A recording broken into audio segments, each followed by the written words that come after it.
That was so good. It's a triple kill. Another ejector on the E1. And ladies and gentlemen, it's just a matter of time. No, Kaltizi, he makes it out. He emotes in victory. Wait a minute, he's going on a 1v1. And he walks out with a kill. Lemon, are you insane or what? You're still going for it. And oh my, so as well as JPL, they are going down.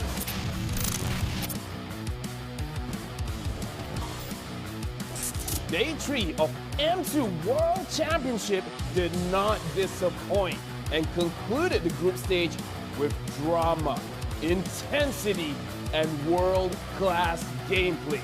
10-second Gaming Frost surprised the odds by eliminating one of the home ground teams, ending RSG's M2 journey. There's still a wagon in mid. Down bottom, they're marching in as well. Sheena looking low. That's going to be it. Mountain Shocker just to make sure that's game 1. Just a few moments left, Gideon. This is scary. That's going to be one knockout, and that might be it. There's no way they're going to defend this. 10 seconds Gaming Frost. The anime comeback. Next, Alter Ego took care of Unique Devo and moved on to the lower bracket. Crushing right in. Way of the Dragon, ladies and gentlemen, and that is going to be the collapse happening here for the side of Unique Devo. Fully on the aggression as defender, he's out of base. He needs to get back right inside. All the minutes on deck. Defender with the leg nose here, trying to clear everything as he can. How long can he stand though? As Unique Devo will fall. Very nice. And Todak overcame DreamHack of Brazil in an extremely close match. Unstoppable force throw into the back ejector. Luis gets a kill. Oh, this is huge. E1 pulls all 3 in, and they manage to take them all out. They're gonna come back with the immortality, but this is gonna be a full-on fight. They wanted Luis dashes out of the way with the quad shadow, and now they picked up. Todak have found the opportunity. Oh, they're gonna go for the neck. They're gonna try to end right here.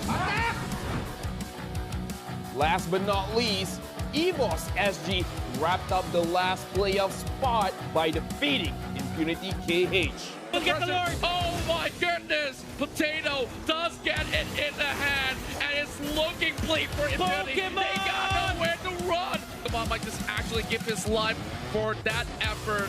Is a change coming in. Oh, Potato! Torn him apart. Falling low. Power of Wilderness was there. Falling Star moving on too. Nightmare is down. Rookie, the last one alive, and Evos SG. They are gonna go to the playoffs. Nice. Are you ready for the playoffs of the M2 World Championship? Join the fight and let's enjoy the show.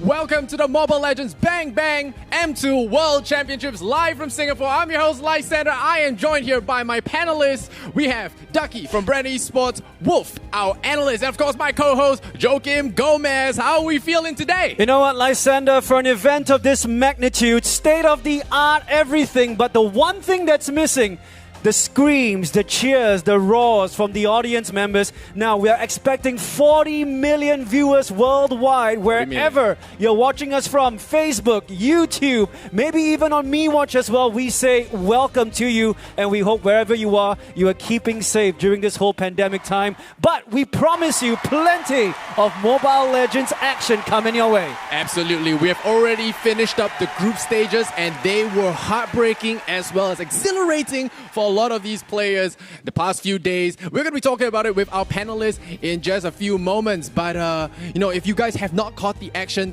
this is your chance. We are going to be recapping what happened in the groups, and then we're going to be talking about the playoffs. So let's jump right into it, guys. You are the experts here.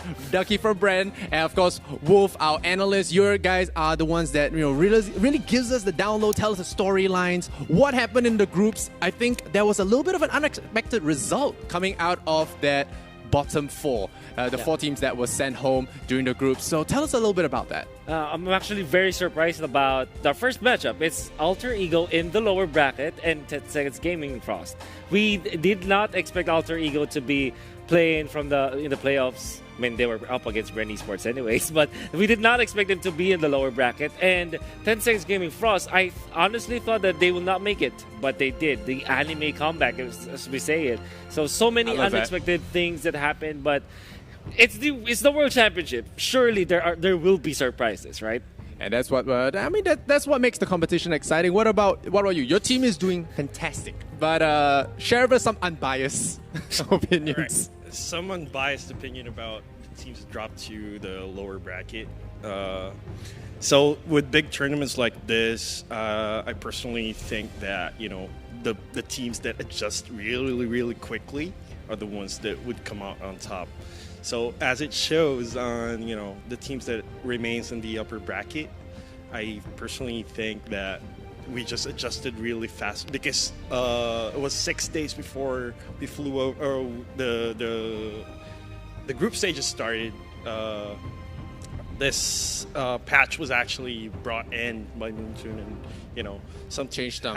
had tough time adjusting to it. Although it's like a minor patch, but it still plays a big impact because there was a certain mechanic that was changed over in there where the turtle actually scales in terms of defensiveness. Okay. So the timing is kind of off with teams that don't adjust really quickly, or if they didn't realize that it was put in there, Yeah, I think I felt that change as well, but we'll get more into the details about why things have changed.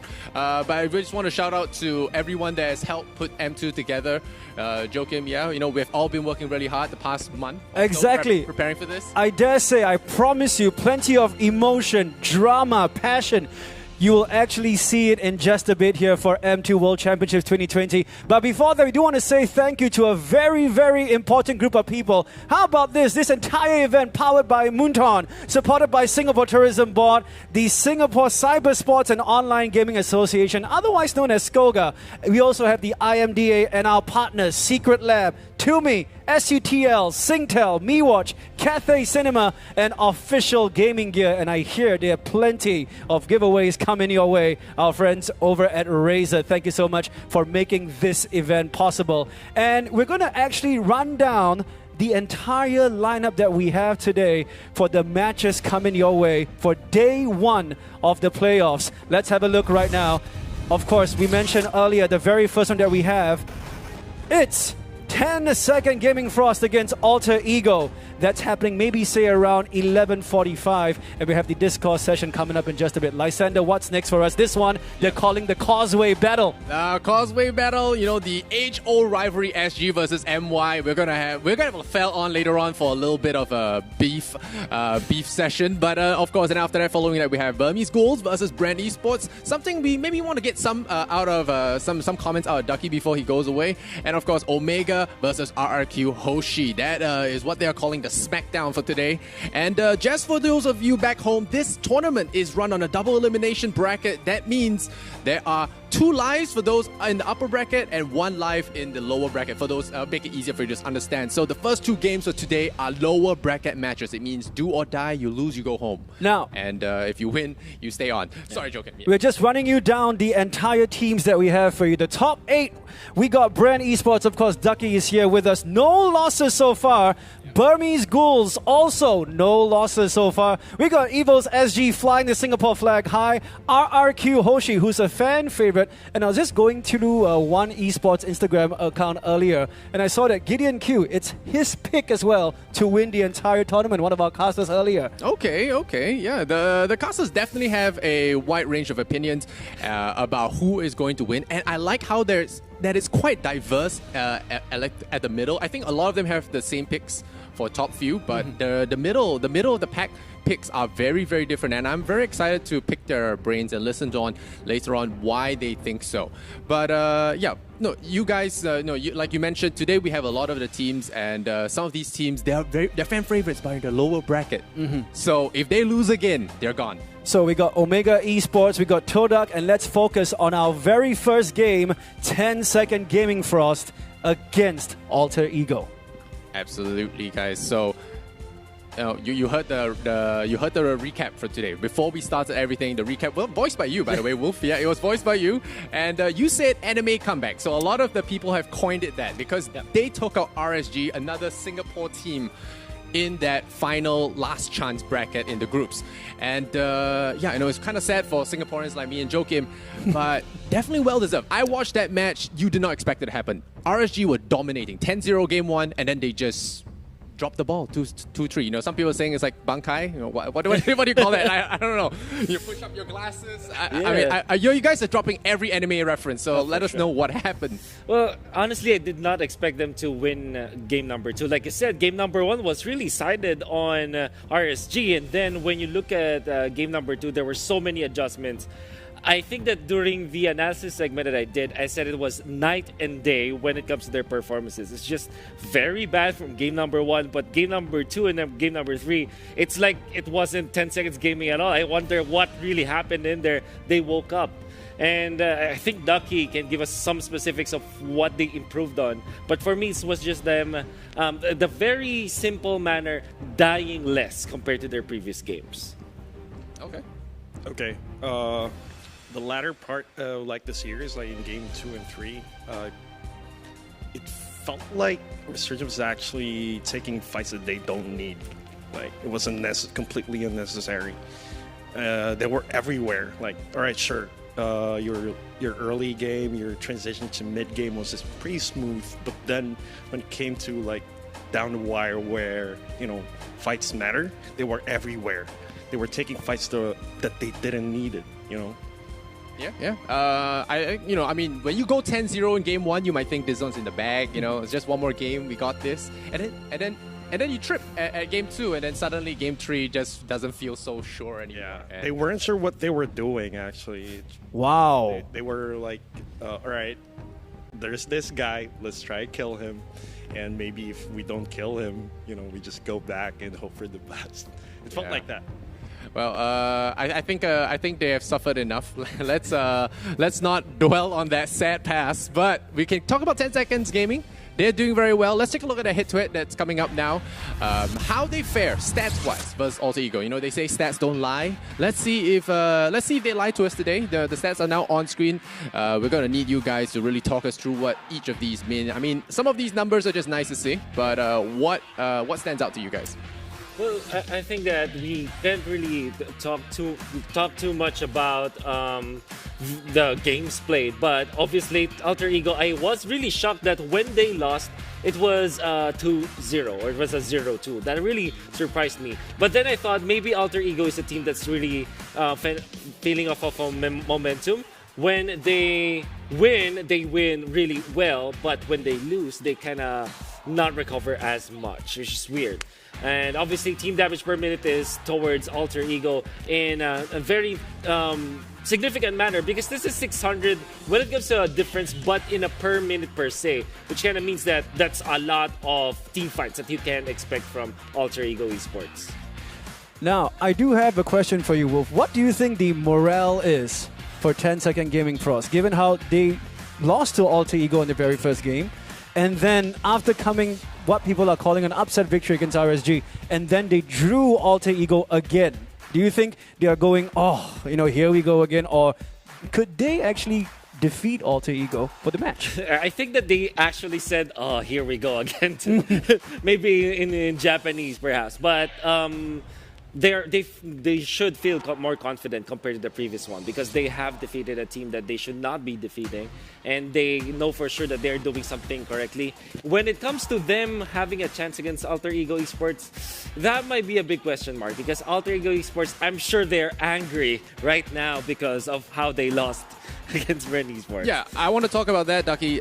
They lost to your team, Brand, 2-0. And the way I saw the highlights, your guys were leaning in their chairs, not really taking the game seriously, and still winning in such convincing fashion. So I want to know, your boys definitely have some insight as to how Alter Ego can be beaten, right? If you take them out 2-0 so easily, there has got to be some cracks in the surface. So how did you...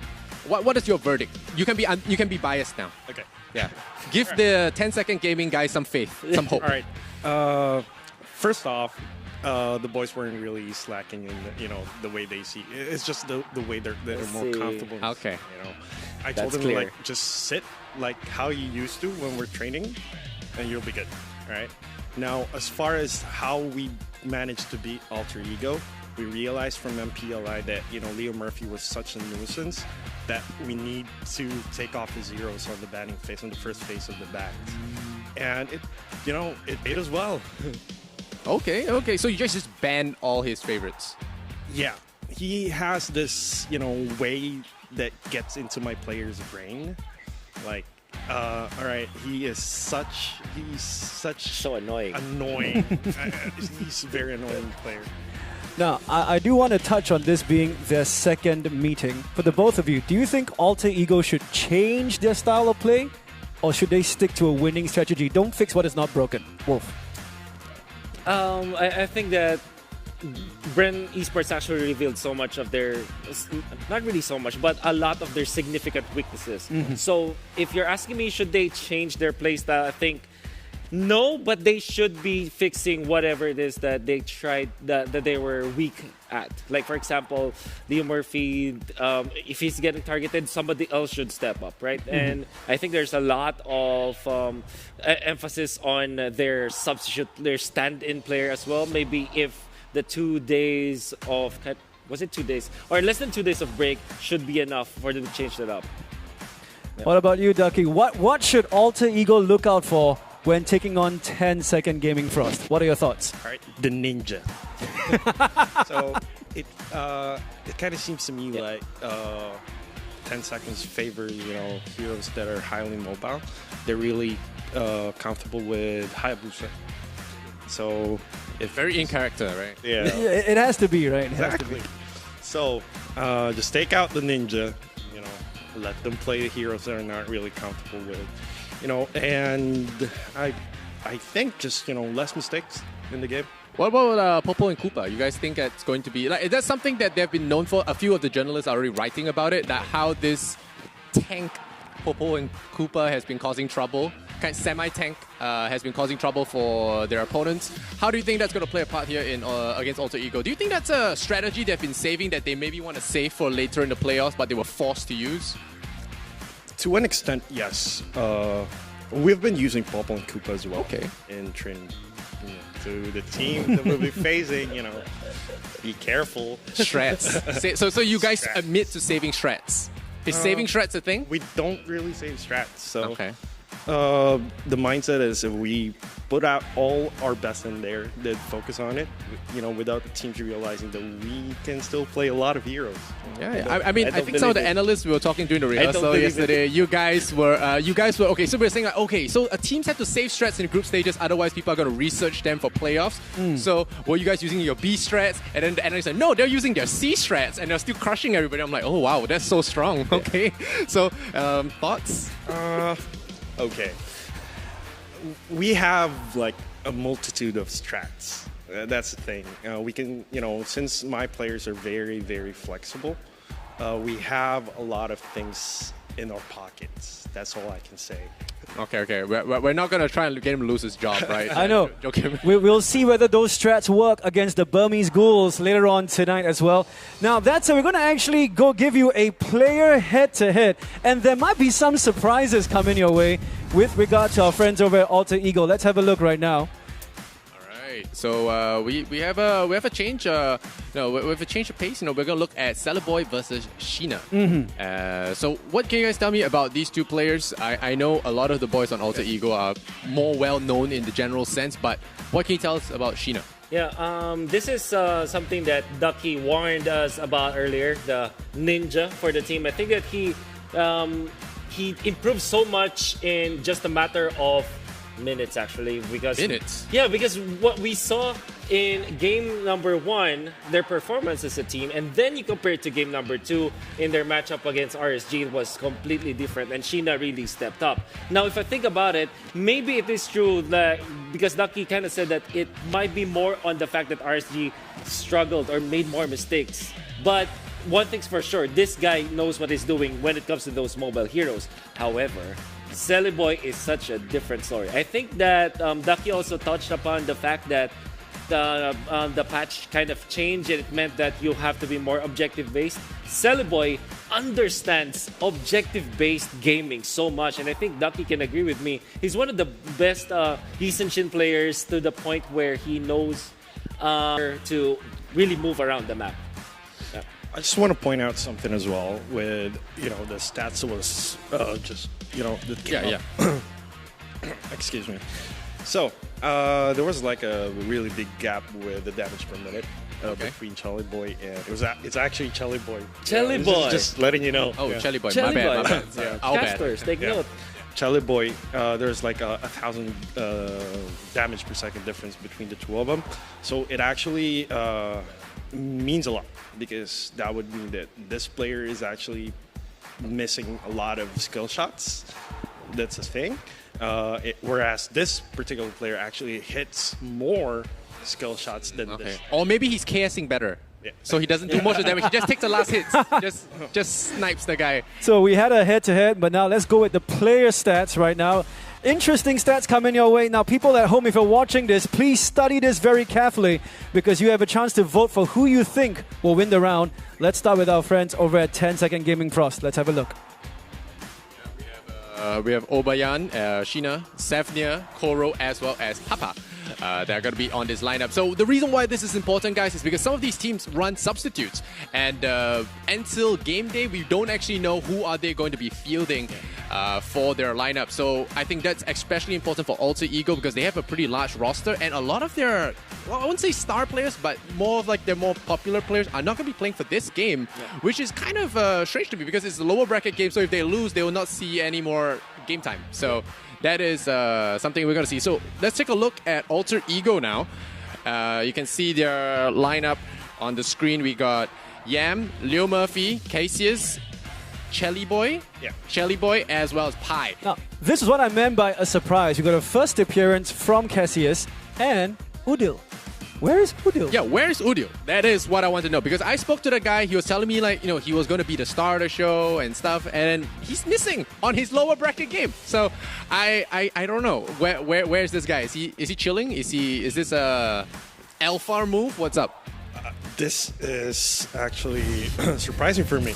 Okay. Because this is a lower bracket. Yes. Playoffs, and they usually be fielding the most successful lineup that you have. And now we have, I'm not saying, I'm not discounting the fact that Cassius is a really good player.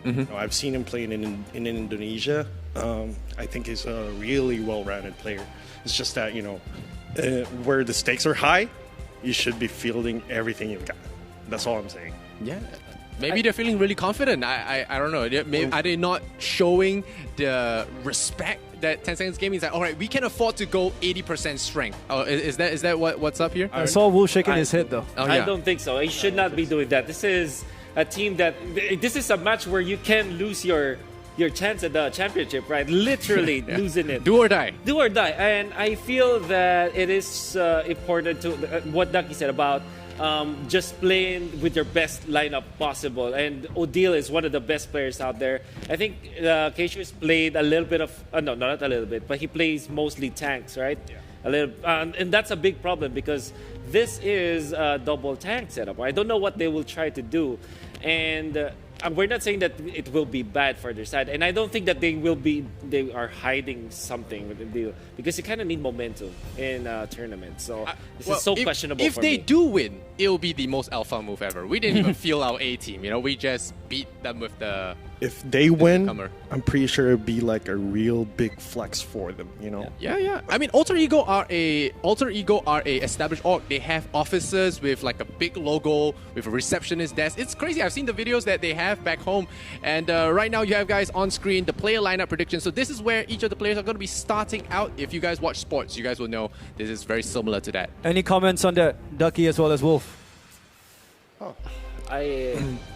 Yeah, I think this is pretty standard for the side of from 10 Seconds Gaming Frost. Maybe the only problem I have with this is they are so predictable. Even when we look back a little bit, when we showed the most played heroes, if you look at their pub matches, those are the heroes that they actually played. It was a lineup even when I was scouting them, when I was researching for them. So it kind of seems to me that maybe there should be a little bit of a change up for 10 Seconds Gaming Frost. Yeah, it depends on the draft as well. What is picked can affect how things are shuffled about, and of course you have to react to your opponent's draft as well. But right now, based on these player lineup predictions, anything jump out to you? Or is like pretty standard stuff, Ducky? Yeah, I think it's a straight up standard for both sides. I just wanted to see more Peko instead of Koro.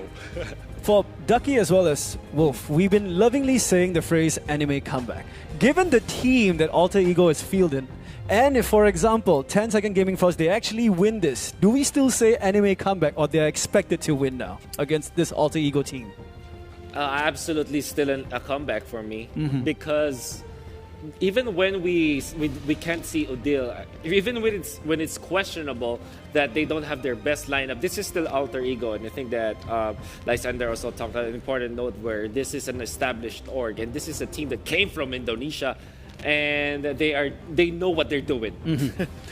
Ducky, asking you as an analyst, not as a participant in brand esports, what do you think of their chances?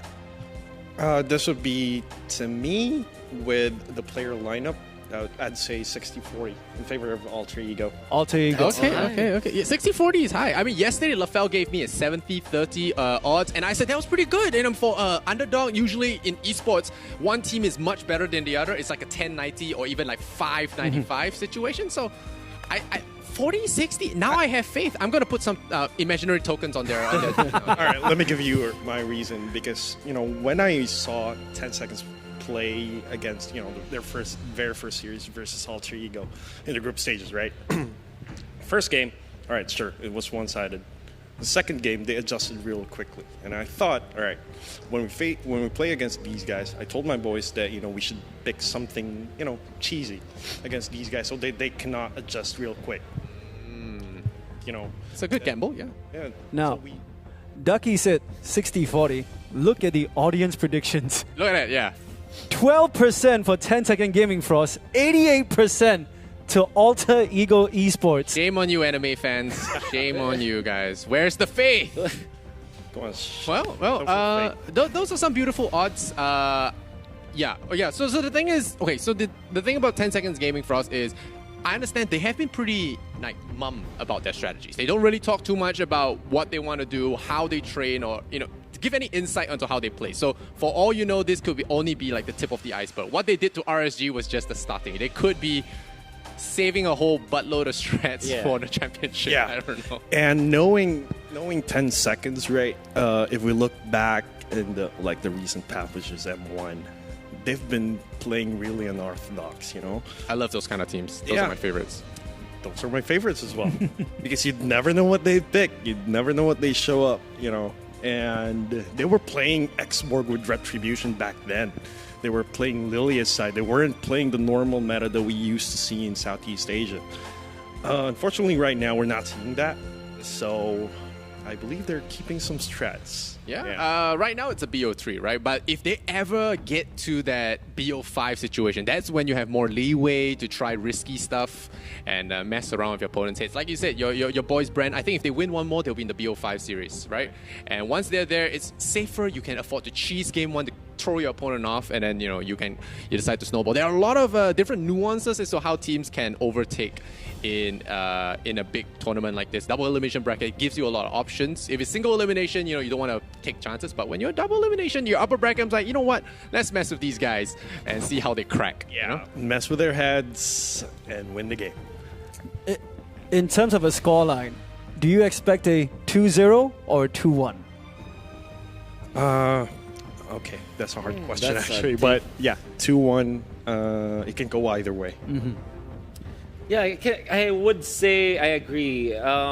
Given all of the situations, like for example, having a new player, new lineup, for example, and maybe some strats getting hidden, maybe it is going to be a 2-1 either way. But I'm not going to say it still is Alter Ego Esports.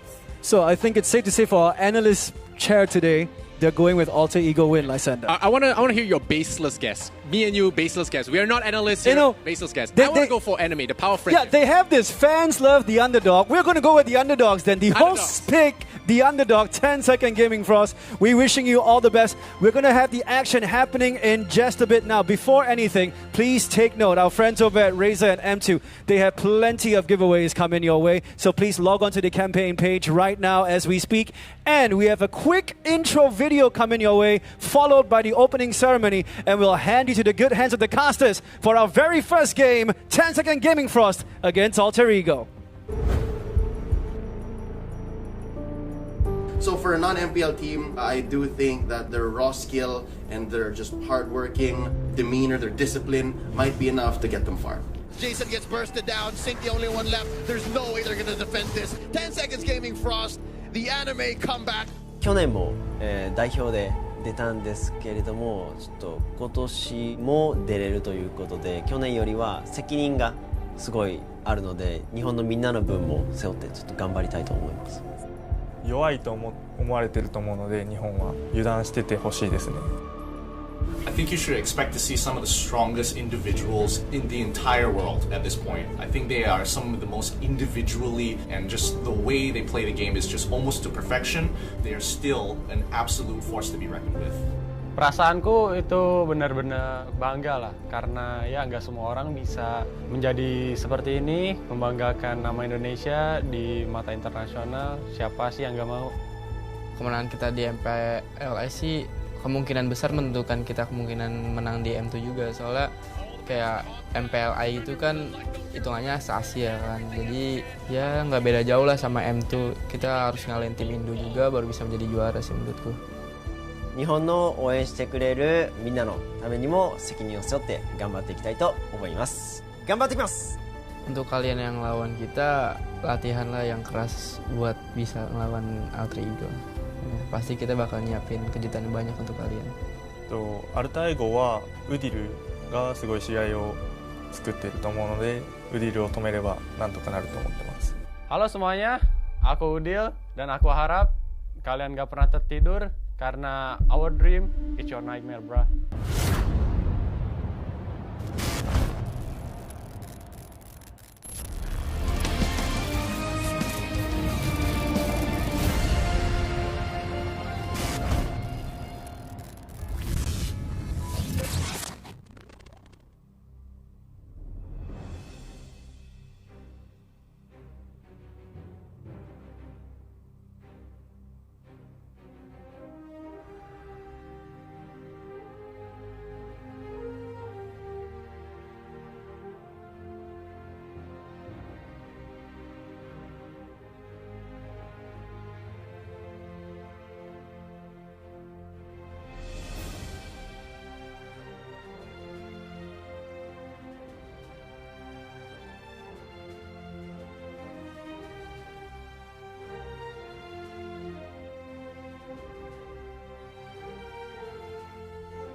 Legends.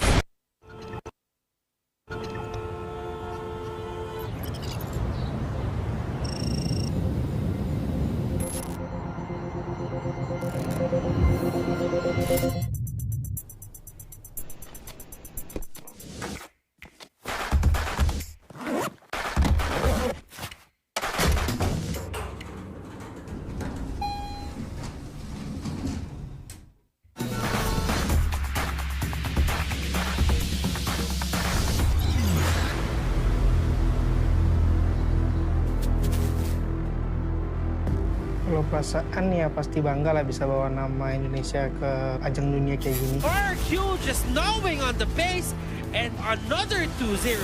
Apalagi kalau bisa juara lebih bangga lagi sih. E1 has been caught. Fatal Links getting 3. This is huge. Blazing duet. Perfect combo. Even waktu yang PlayStation 5 kita on drop sekejap, apa yang saya harapkan dapat buat lagi better, lagi bagus dan lagi konsisten lah. シンガポールに来るのは観光のためじゃなくて M2 のために来ています。 There now KCP gets blasted down. He has an immortality. LY4 destroyed by Sheena. 大会に勝つためにたくさんの戦略を持ってきました。 With our bootcamp training and all the hours we put in that we never ever had. Here comes Pokemon as well. He gets that double kill. My goodness me, shredding them to pieces. I think we stand a very fair chance in retaining the trophy for Evos. Kenji gets caught out. Oh, he hooks him in! He hooks him in! Sobrang nakaka-proud. Pero at the same time, may pressure kasi yung bansa mo na yung nire-represent mo. Omega Esports, they will just end the game. Pero confident naman ako na kaya namin manalo. ကျွန်တော်ထင်မှာတော့ကျွန်တော်ပဲအဲ့လိုမျိုးစိတ်တွေကတော့ဘာမှကြောက်တာတော့မရှိဘူးကျွန်တော်တင်ရတော့ That was so good. It's a triple kill coming in for ပဲတင်လာတာအကုန်လုံးစောနိုင်မယ်လို့ကျွန်တော်ထင်တယ် How long can you stand though as you think they will fall? Aku harap kalian gak pernah tertidur karena our dream it's your nightmare, bro. Huwag na kayong umasang makakaskal kayo sa amin. Dudurugin namin kayong lahat. comes in, blazing duet. He's got it, man. Friend lang, malakas. M2 World Championship. Join the fight.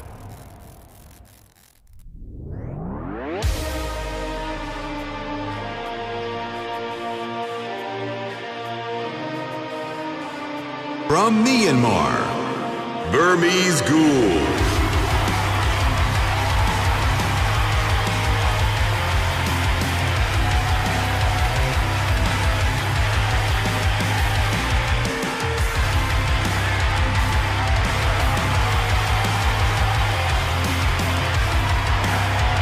From the Philippines, Brand Esports.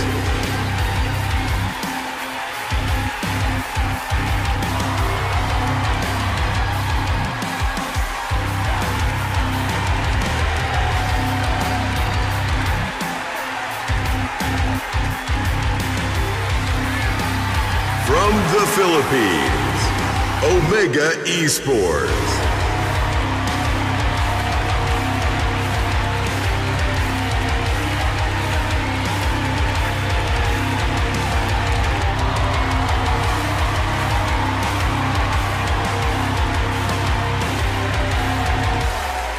From Indonesia, RRQ Hoshi.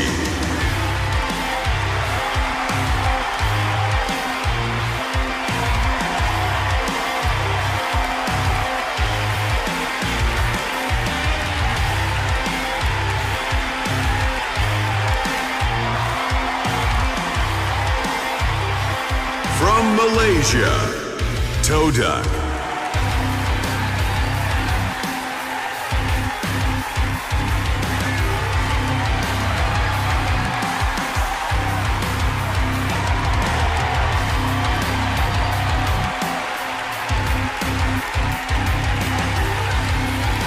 From Singapore, Evos SG.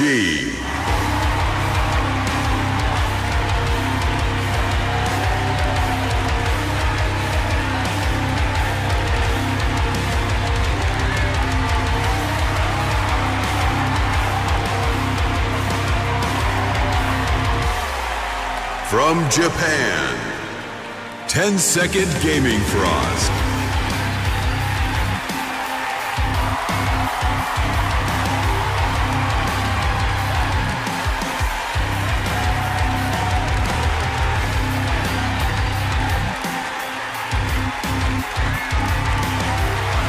From Indonesia, Alter Ego Esports.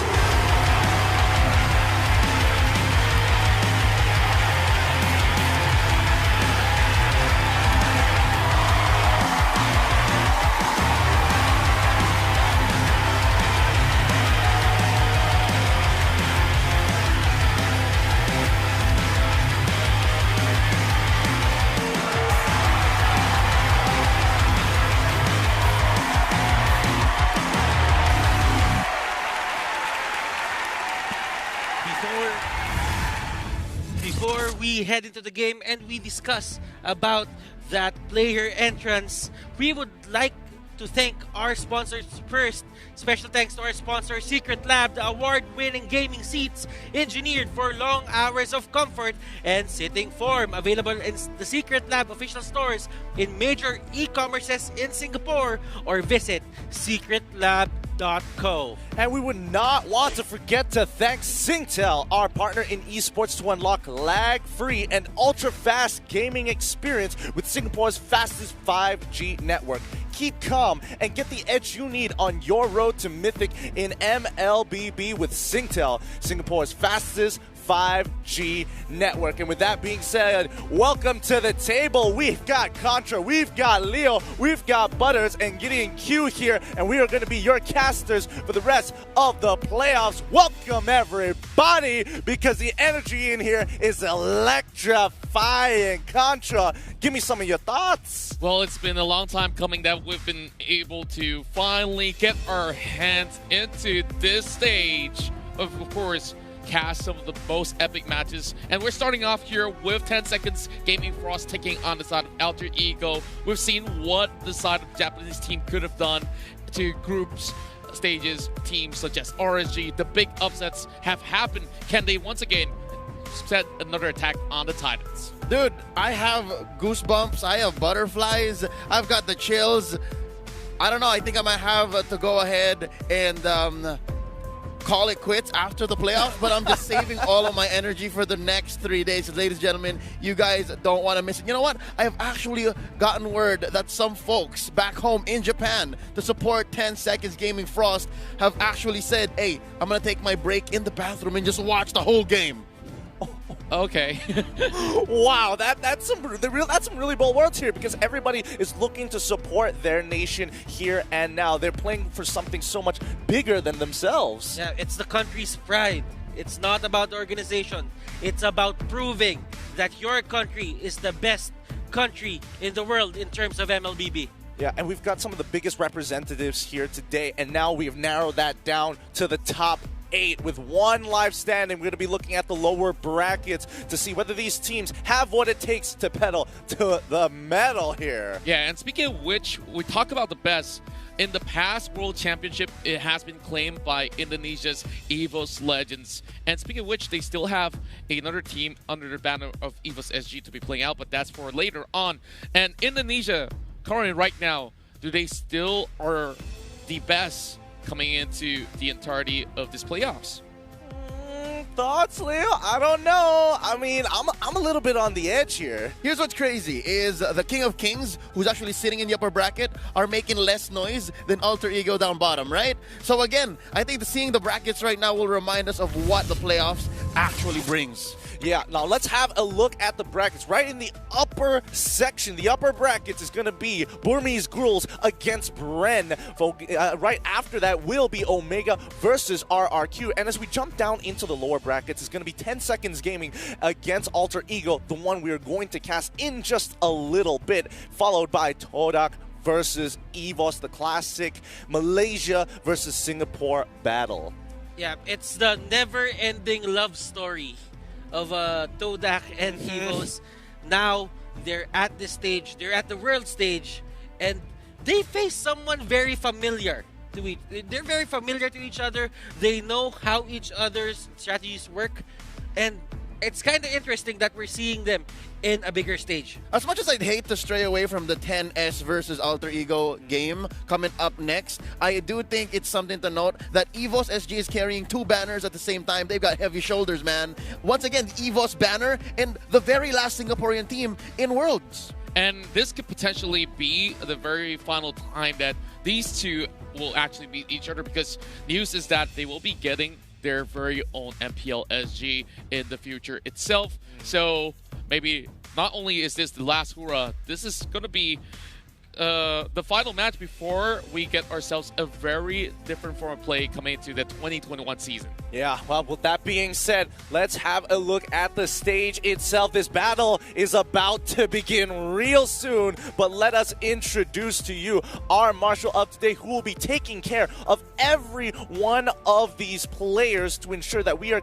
making sure that there is 100% competitive integrity. And also, more importantly, if there are any issues, she will be the one to take care of it. It's going to be Christina Ng, who is our head marshal of today. Now, don't forget, the boys were made into men by their lecturers, by their mentors, by their coaches from 10 Seconds Gaming. It is going to be Kozu who is making sure that these boys are going to be safe and sound. And don't forget, it's going to be Nasi Udo for Alter Ego Esports, who are making sure that he is sharpening the Alter Ego knife. And of course, with Kozu coming in as a coach this as well as manager this time around, things have definitely been a lot more different. She has appeared back in the M1 World Championships, and she definitely has a wealth of experience to be able to lead the way for the captain side. But let's also talk about Nasi Udo.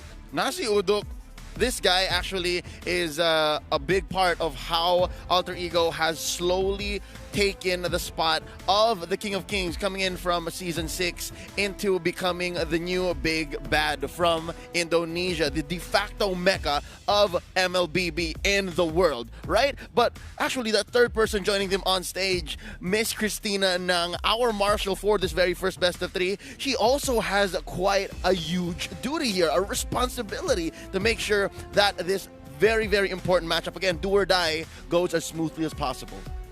Yeah, and looking at the coaches, they're ready. The manager is ready. And to be honest, just looking at how intense these fights can get, there's a certain amount of respect that comes out for these coaches and for the marshals as well.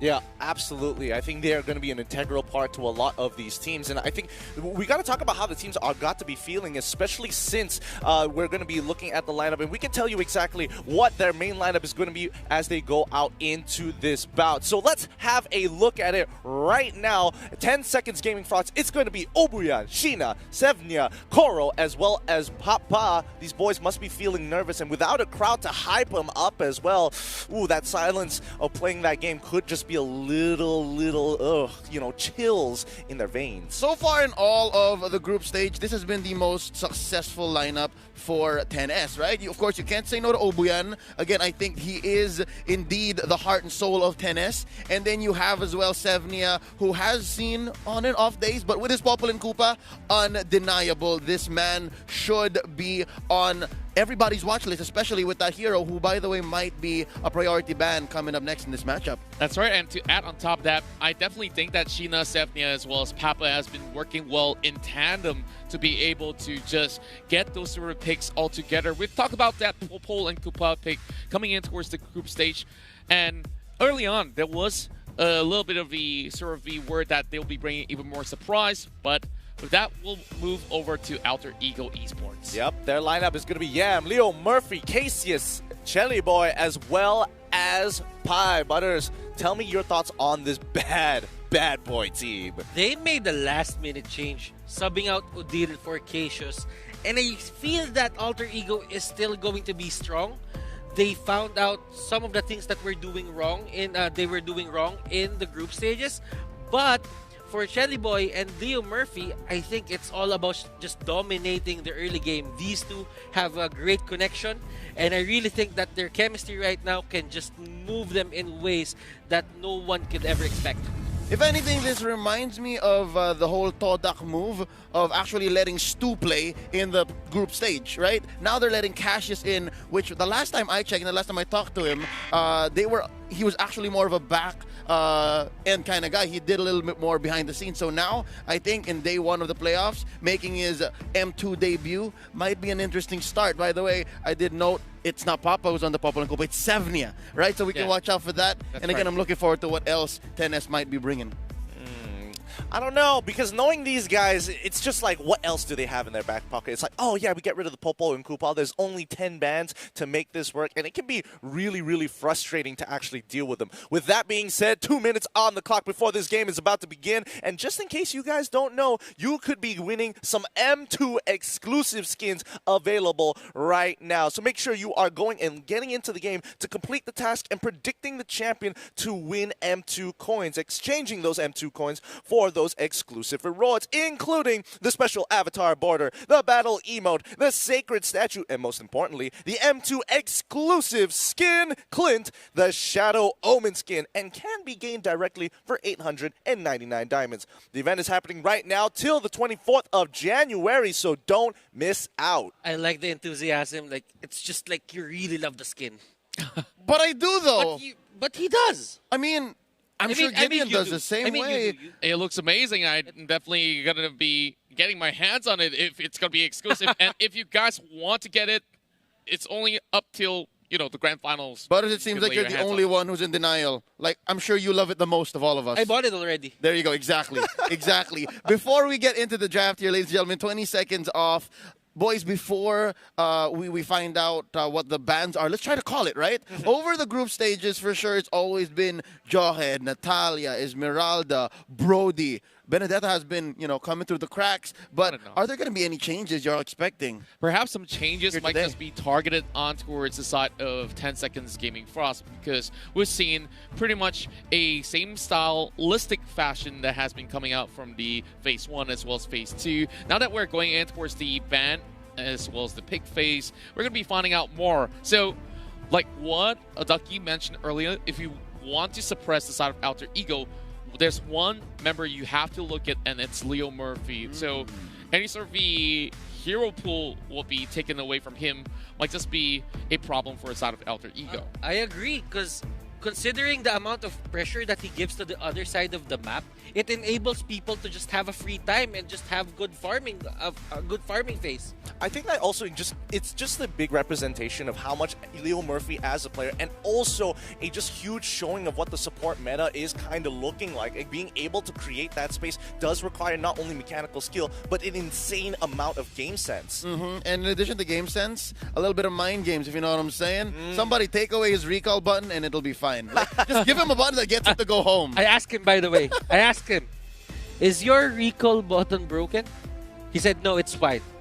I just do it on purpose. I just do it on purpose. Okay, we should also ask about the sticker button as well eventually. You know? I think we can ask every team. Yeah, or maybe there's just a little bit of finger spasm, like you just got to get a little bit of exercise going if, you know, nothing's happening in the map itself. It's the warm-up, you know? It's the warm-up to make sure you don't get cold fingers. You gotta always be doing something, right? It adds up. Oh, yeah, by the way, once more, we talked about bans, right? We talked about choking out Leo Murphy. Let's see on the other side, though. 10 Seconds Gaming, for us, they seem to be super successful with the already aforementioned Popol and Kupa. But what about Yusun Shin? Somebody's got to get rid of Yusun Shin. I think there's two big problems here, especially with how you know, these carry-type core heroes have been playing out here. Look at Papa, though. Look at Papa, though. He's really cute. Like, just waving there. Hi, Mom. He's got a lot of Mom, personality. I'm here. Yeah. Yeah, like, he's definitely the gentle giant of the group in a certain way. Like, you know, this guy, he's about 190 cm tall, if I'm not mistaken. Like, man. He's huge. And in-game, he's even bigger than that. I mean, speaking of how big he is in games, like having that kind of control, it's really going to be a battle between the two of them, right? It's going to be Sevnia against Leo Murphy time and time again. They should be clashing heads along the riverside almost every other second. I think it's a matter of Sevnia avoiding Leo Murphy. I think it has to be that way. Really? It has to be that way. I don't think Sevnia all throughout the playoffs has been very... Oh, hold up. No jutsus here, not yet. Oh, hold up. So, Sevnia has always been reactive. And is he going all Sentai on us? Is he going Henshin? Wait. I love the energy coming out from 10S Gaming Frost. They're really jolly. Indonesia here just conversing with each other. I like the energy on stage. It clearly just puts everyone on track. Yeah, I mean, on track or not, this is just one way to kind of just calm down the nerves here. We don't have the fans to be like cheering at their back at every move, at every second, at every huge play that they do. So it's just going to be that on comms, a little bit of game, their own game noise, and just dead silence elsewhere. And honestly, that the tension, like, it irks me out sometimes personally. Yeah, of course, sometimes you just got to shake it off as well to be able to perform at your level best, especially in the grand stage. Sure, of course, you could even see the coaches are trying to lighten the mood a little bit just to make sure that they keep themselves pretty much ahead of the game and not getting the enemies getting into their head. I mean, that's why they're up there and I'm over here, man. I can't take that kind of pressure. I can only imagine the night before, right? Oh, like no. A big event like this, and you know that the very next day, not even by noon, all right? We're about to hit lunchtime, by the way, so if you guys want to right now, that's the best time to do it. Go grab a snack, grab a drink, whatever you're feeling, and sit back, relax before the draft goes on. Back to the match, I can only imagine the pressure that these folks have been going through last night before walking into the arena today. I mean, it's one of those questions where it's like, have we prepared enough? Have we done enough? The answer is always no, I think. Yeah. How can you know that you're always ready? Or how can you know that you're really ready? I mean, you wouldn't really know. And I think for some of these teams, they should have this pre-game ritual that when they do this certain kind of thing, it's the on button. It's the trigger. It's game time when they do that. That's right, and of course, there's no such thing as over-preparation, just like what Leo said. Like, you're probably going to be spending a lot of time just studying the enemy's gameplay patterns coming in towards the group stages, or maybe even VODs coming before the M2 even happen. And with that, how much sleep do they really get? Because we've got a long day of games ahead of us. I'm pretty sure, just like any athlete that's performing at the top of their game, at the peak of their performance, it's got to be no less than 6 hours, right? So I'm guessing they did, because the hotel lobbies and the halls were pretty sound last night, pretty calm and quiet. So I'm guessing everyone had their own little corner to just meditate and really understand the gravitas of how important this next best of 3 is. This is do or die. They're literally on very thin ice, which brings back the whole point of, was Cassius coming in and Udil just a flex? I think no. I really do think that was a move that Alter Ego understood the risk of and understood the rewards of, and they're just willing to take that chance and let Cassius spread his wings. Honestly, I think with that move itself, some of the pros, I mean, Cassius, he might actually have a different set of a hero pool. I mean, there's obviously going to be the meta standards, but, you know, those outliers could be the difference to make it or break it for this team, to keep 10 Seconds Gaming on their toes. I mean, you even heard it from Coach Ducky himself. 10 Seconds Gaming, really great at that adaptation. So as long as you're changing it up, spicing it up, it can be tough. Indonesia, in a way, their 6th man or 7th man, they're all activatable. So that means they're very talented players. Coach Ducky even said that Cassius is one of the most well-rounded players in Indonesia. It's just that he didn't really get the time to play as much as Udil. But with this certain setup that they have right now, I really think that it's time for Cassius to show us what he's made of. Allow me to theocraft a little bit, all right? Throughout the playoffs, throughout the group stage now leading up into the playoffs, a lot of experts and, you know, broadcasters, us included, would point out that maybe Yam, you know, the recent addition, given the absence of Ahmad, didn't do so well. Let's just put it at that. Let's not sugarcoat it. A lot of folks will say there's a lot that Yam could do to be better. I think letting Cassius play here allows for Yam to do better, because again, it gives Yam a little more guidance, given how well Cassius has been working for Alter Ego behind the scenes. So this might be an added voice of reason for the rest of Alter Ego to work more as a whole team. Exactly, and of course, with that being said, there's so many of all these potential players out there that has been waiting in the wings, like you mentioned earlier on, and with them being in the gaming house, training day in, day out, they're waiting for that breakout moment. And what better way to be showcasing it on the grand stage itself? And just being fair to every one of them that have been putting the effort to get themselves into the M2. You know, I think besides all the different predictions that we're trying to come up with here, the theory crafting, I think more importantly, in the overall story of things, it's just, before this, who could have beaten Indonesia? That was the main question. Nobody could really compare. But now coming over, it's been an entire year, and you say, welcome to M2, expecting some of that, having some of that same expectations. Things have changed. The gap has closed. It is really, really narrowed down. And I definitely want to add to that fact as well, ever since that upset that happened coming from 10 Seconds Gaming Frost, as well as that game of hope that was shed in by Evos SG when they were almost taking down the side of RQ Hoshi to get themselves in towards the upper brackets. You see every other team have been able to just say, hey, if they've got a chance, I could do even better. Well, it is time, boys. The draft has begun. No more delays as we are going straight into it. Alter Ego Esports on the blue side with 10 Seconds Gaming on the red. Starting off strong, getting rid of Benedetta.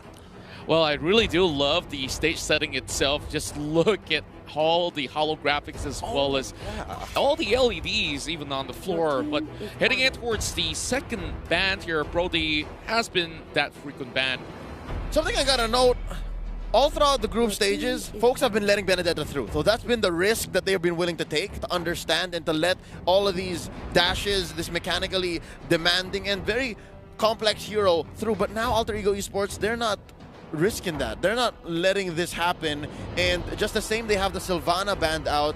So I'm guessing they might go pedal to the metal. I think Alter Ego Esports wants to finish quick. That's what this first two bands are saying to me. I agree, because Benedetta is more manageable than a Brody. The dashes are there, but there are a lot of lockdown right now, like the Sylvana, the Cho. There's that factor. Now, for Tennis Gaming Frost, they go for the Brody, a pretty standard ban, and the Natalia. They don't want to give Leo Murphy this hero that can just invade their lane, get information as much as possible. Then they win from there. I think the scariest part is the fact that some of the big ticket players here, I mean, the Esmeralda is still up for grabs. Jawhead has pretty much seen 100% pick and ban throughout the entirety of the group stages. So, I don't know. Got some choices to make. Not to mention Yusun Shin. That's a scary one. I think Yusun Shin as a single pick, as first pick on the side of Alter Ego Sports, if that's the gambit they're playing, is very much worth it. But I'm guessing that opens up the Popolin Copa, which, by the way, 10 Seconds Gaming Frost was able to power through even with the Farsa on the other side. Yeah, the Farsa is a soft counter, by the way, and I think, oh, there you go. They were not going to risk it anyways. Yeah, I really wanted to actually point out this Yushin that you just mentioned. Like, you guys just took the words out of my mouth. Like, the Mountain Shocker is definitely that big element to be able to just get all these sort of information in, and the mobility was great enough for him to just slowly ramp up. And I definitely think that this S-tier marksman is being cut off for a really good reason that Tennis Gaming Frost has been depending very much on to take on RSG side. YSS, one of those heroes that I think fits 10S Gaming Frost playstyle really well. They don't want to be as aggressive as much as possible. If they can avoid fights into the early game, they will. But Alter Ego does not want to give that certain information with the Mountain Shocker. So that only means that with this pick, you would know right now that Alter Ego Esports wants to go for the aggressive. Yeah, I totally agree with you, Butters. I mean, 100% on that Yishin Shin. Definitely fits into their playstyle. The Jawhead was only natural. It was so good. But 10 seconds here have a lot of options when it comes to the side lanes. Lapu Lapu being one of the picks. They could even go for a support pick here as well. Support pick, I think they wouldn't risk it actually missing out on Popolin Copa if that was their decision. Because I think if the rest of the meta have moved on from Popolin Copa, which by the way is about maybe 6 months behind us at this point, then you don't let your opponents take that away from you, especially after the second phase. But yeah, that's going to be either a side lane Kagura, which they also were very successful with, or maybe for Obuyan in mid. That's right, and now heading in towards the picks for Alter Ego Esports, they are seeing a really early mage pick coming out from the side of 10 Seconds Gaming Frost. Usually it's been comboed in with perhaps even things like the Atlas coming in towards phase 2 that they can also consider. But Alter Ego Esports, their sort of response here to be able to get a perfect sort of setup coming into combo with the Jawhead would possibly be picking perhaps the marksman here before we move in towards the second phase. The thing is with Jawhead, the only real combos you can do with him are actually burst heroes. You just burst everything down. So I think that's what the Matilda is for, and I don't know, it's been a while since I've seen a side lane Roger. This might just be a backup core just in case Tencent Gaming Frost choose to choke out cores, right? If they attack Shelly Boy from here. I really think that Shelly Boy is going to play this Roger. You've been putting it on him. It's been very successful. And with the Matilda and the Jawhead, you need someone who can dive in as well. Sick him. Yeah. So clearly the Roger is going to be the big bad wolf that blows the house down here for the side of Tennis Gaming Frost. And with the Kagura pick, it's kind of very dangerous right now for the side of Tennis Gaming Frost because you really don't have that control. But Popol and Koopa, that's what we've been waiting for. This has been the pick. 10 Seconds Gaming Frost only showing it at the end of the group stages and now being one of the more prominent picks for them, as this is probably going to be a pattern here. However, I will say that Alter Ego, just the double flex pick, I mean, the Roger, yes, he can go into the jungle, he can be your hyper carry, but he can also go into the side lane. Same goes for the Jawhead, where it's like, yes, I want to be into that side lane. However, he can be helped out quite a bit with Matilda to increase his speed of rotations and big playmaking. Are you seeing Fighter Jawhead come back? Assassin Jawhead with high and dry? I don't know. That's something we can never count out because, again, who'da thunk, right? That Popol and Koopa will be making a showing at day 1 of the playoffs at M2, and Cassius, instead of Udil, will be playing for Alter Ego when it's do or die. So right now, second phase of bans, Alter Ego, they can definitely try to choke out Sheena. 10 Seconds Gaming Frost. Oh, wow, I think they got thrown off. I think they really have because they're starting to ban out gold laners and there's so many open out there still. Yeah, no, I think it's fine banning out the gold laners here where it really just narrows it down to say, hey, if you want to flex them, you got to play with your flex picks. We want to make sure that if you are going to play your flex picks, we're going to force it down into one singular option. I agree because the ban on the Alice is genius.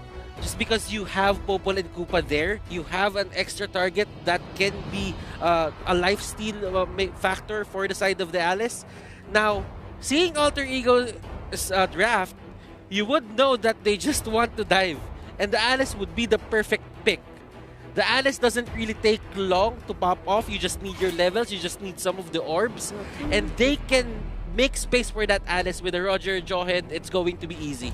Honestly, I want to get some of your opinions here, Contra. I mean, Matilda has been one of these prominent picks that we've seen many, many times, and I'm feeling like it's starting to become a significant enabler for a lot of these other heroes in towards the side lane. We've seen the Yuzong, we've seen the Alice, we've even seen the Atlas as well. That's right, and we see she has a lot of potential in the early game with her high-level damages as well, and when she does get the Circling Eagle, it can be a team fight changer in that sort of sense where you could just go and set things up for the team. And with that, going back towards the bans as well, it's quick thinking from the side of 10 Seconds Gaming Frost to be banning out that Cho that has been frequently picked by many of these teams, so they don't want to see that one coming. But speaking of which, Hayabusa has been pointed out from the coaches as well as the analysts early on, and this is definitely going to be pretty much disruptive towards the final 2 picks for 10 Seconds Gaming Frost. You know, I like it. The Hayabusa ban on Alter Ego's side definitely gives Sheena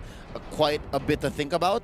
I think that would have been a great pickup, by the way, because the way the Hayabusa will work in this lineup, given we're still missing 2, Popol and Koopa is 2 bodies, automatically 2 bodies. So you can just leave the Hayabusa in the jungle to do his own thing while you have the traps from the Popol and Koopa to scout out, to make sure that Sheena has a good time farming. So I think that's what Alter Ego is reading into.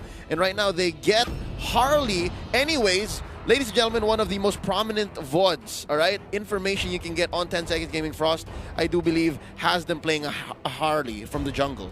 So that might be telling. I mean, this is interesting because we're taking a lot of notes from everywhere. We've seen Evos SG actually whipping out the Harley themselves, having this, really powerful mid-gamer who could basically just shut down your jungler throughout a good majority of the mid-game, which absolutely sucks. But, Alter Ego, they want to stick to that team fight. They're bringing in the Yuzong, great wombo combos and playmaking with the Jawhead as well as the Matilda. Yeah, that Harley pick is so one-dimensional if you think about it. Like, if they don't get a Farsa for 10S Gaming Frost, they're not really gonna make the most out of that passive or the magic resistance that Harley takes from the enemy team. Now, Alter Ego Esports, they put a target for this Harley.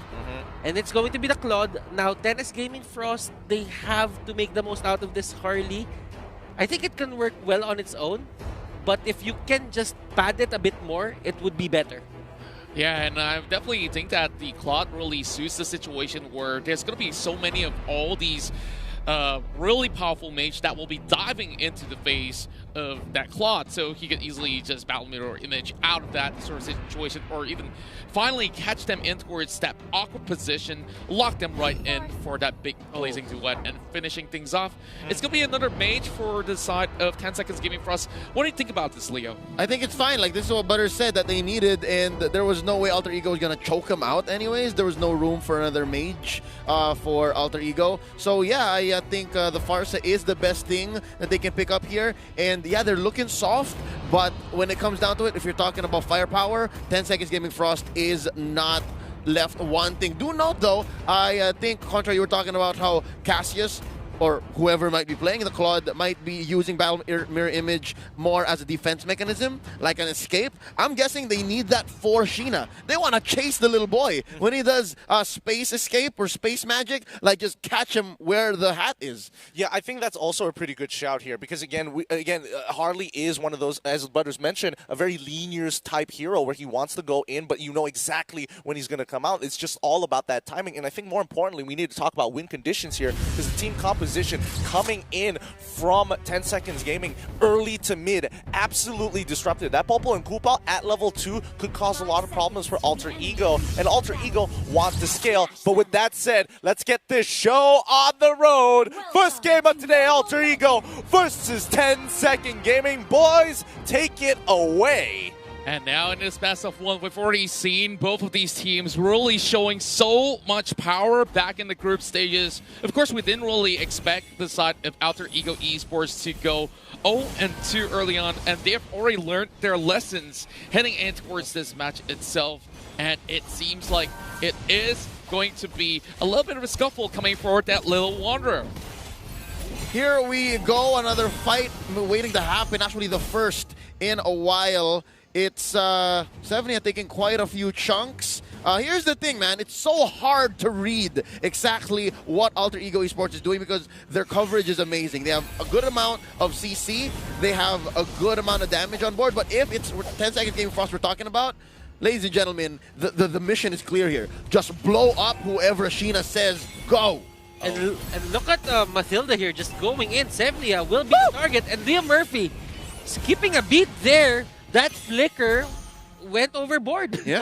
Well, he really has to make sure that he keeps himself safe. After all, you don't want to be first-blooded so early in towards the game. Now, 1 minute, 30 seconds, a couple more, you'll be seeing the turtle appearing over on the top side of the river. Leo Murphy here with another probable initiate, but the ejector goes down in time. And Koro, they are really playing this side lane Kagura, XP lane Kagura for quite a while now. Now it's going to be a little bit of the cutting of the wave as well. Alter Ego trying to make sure that Koro has got not much leeway to get out of this, but over on the other side of the lane as well, the Yuzong probably could not do all too much as Alter Ego Esports, they need to keep an eye on this turtle real soon. Here's what I'm afraid of. Hold up. Oh! Oh! My First goodness. blood drawn here by Sheena, and they want more. They want more. Wow, just perfect timing right there. That setup coming in with the feather airstrike from Ubuyan as well has been able to shove them aside and get that first kill for Sheena. Now they've got absolute control. They didn't even say that, hey, we're going to be securing that turtle immediately. They're trying to set up for even more of these. And Sheena, they're just using that passive to make the most out of that. If it was another hero, or if the mechanic wasn't there, that would have been an escape coming up from Alter Ego Esports, and that is how you make the most out of that Harith pick.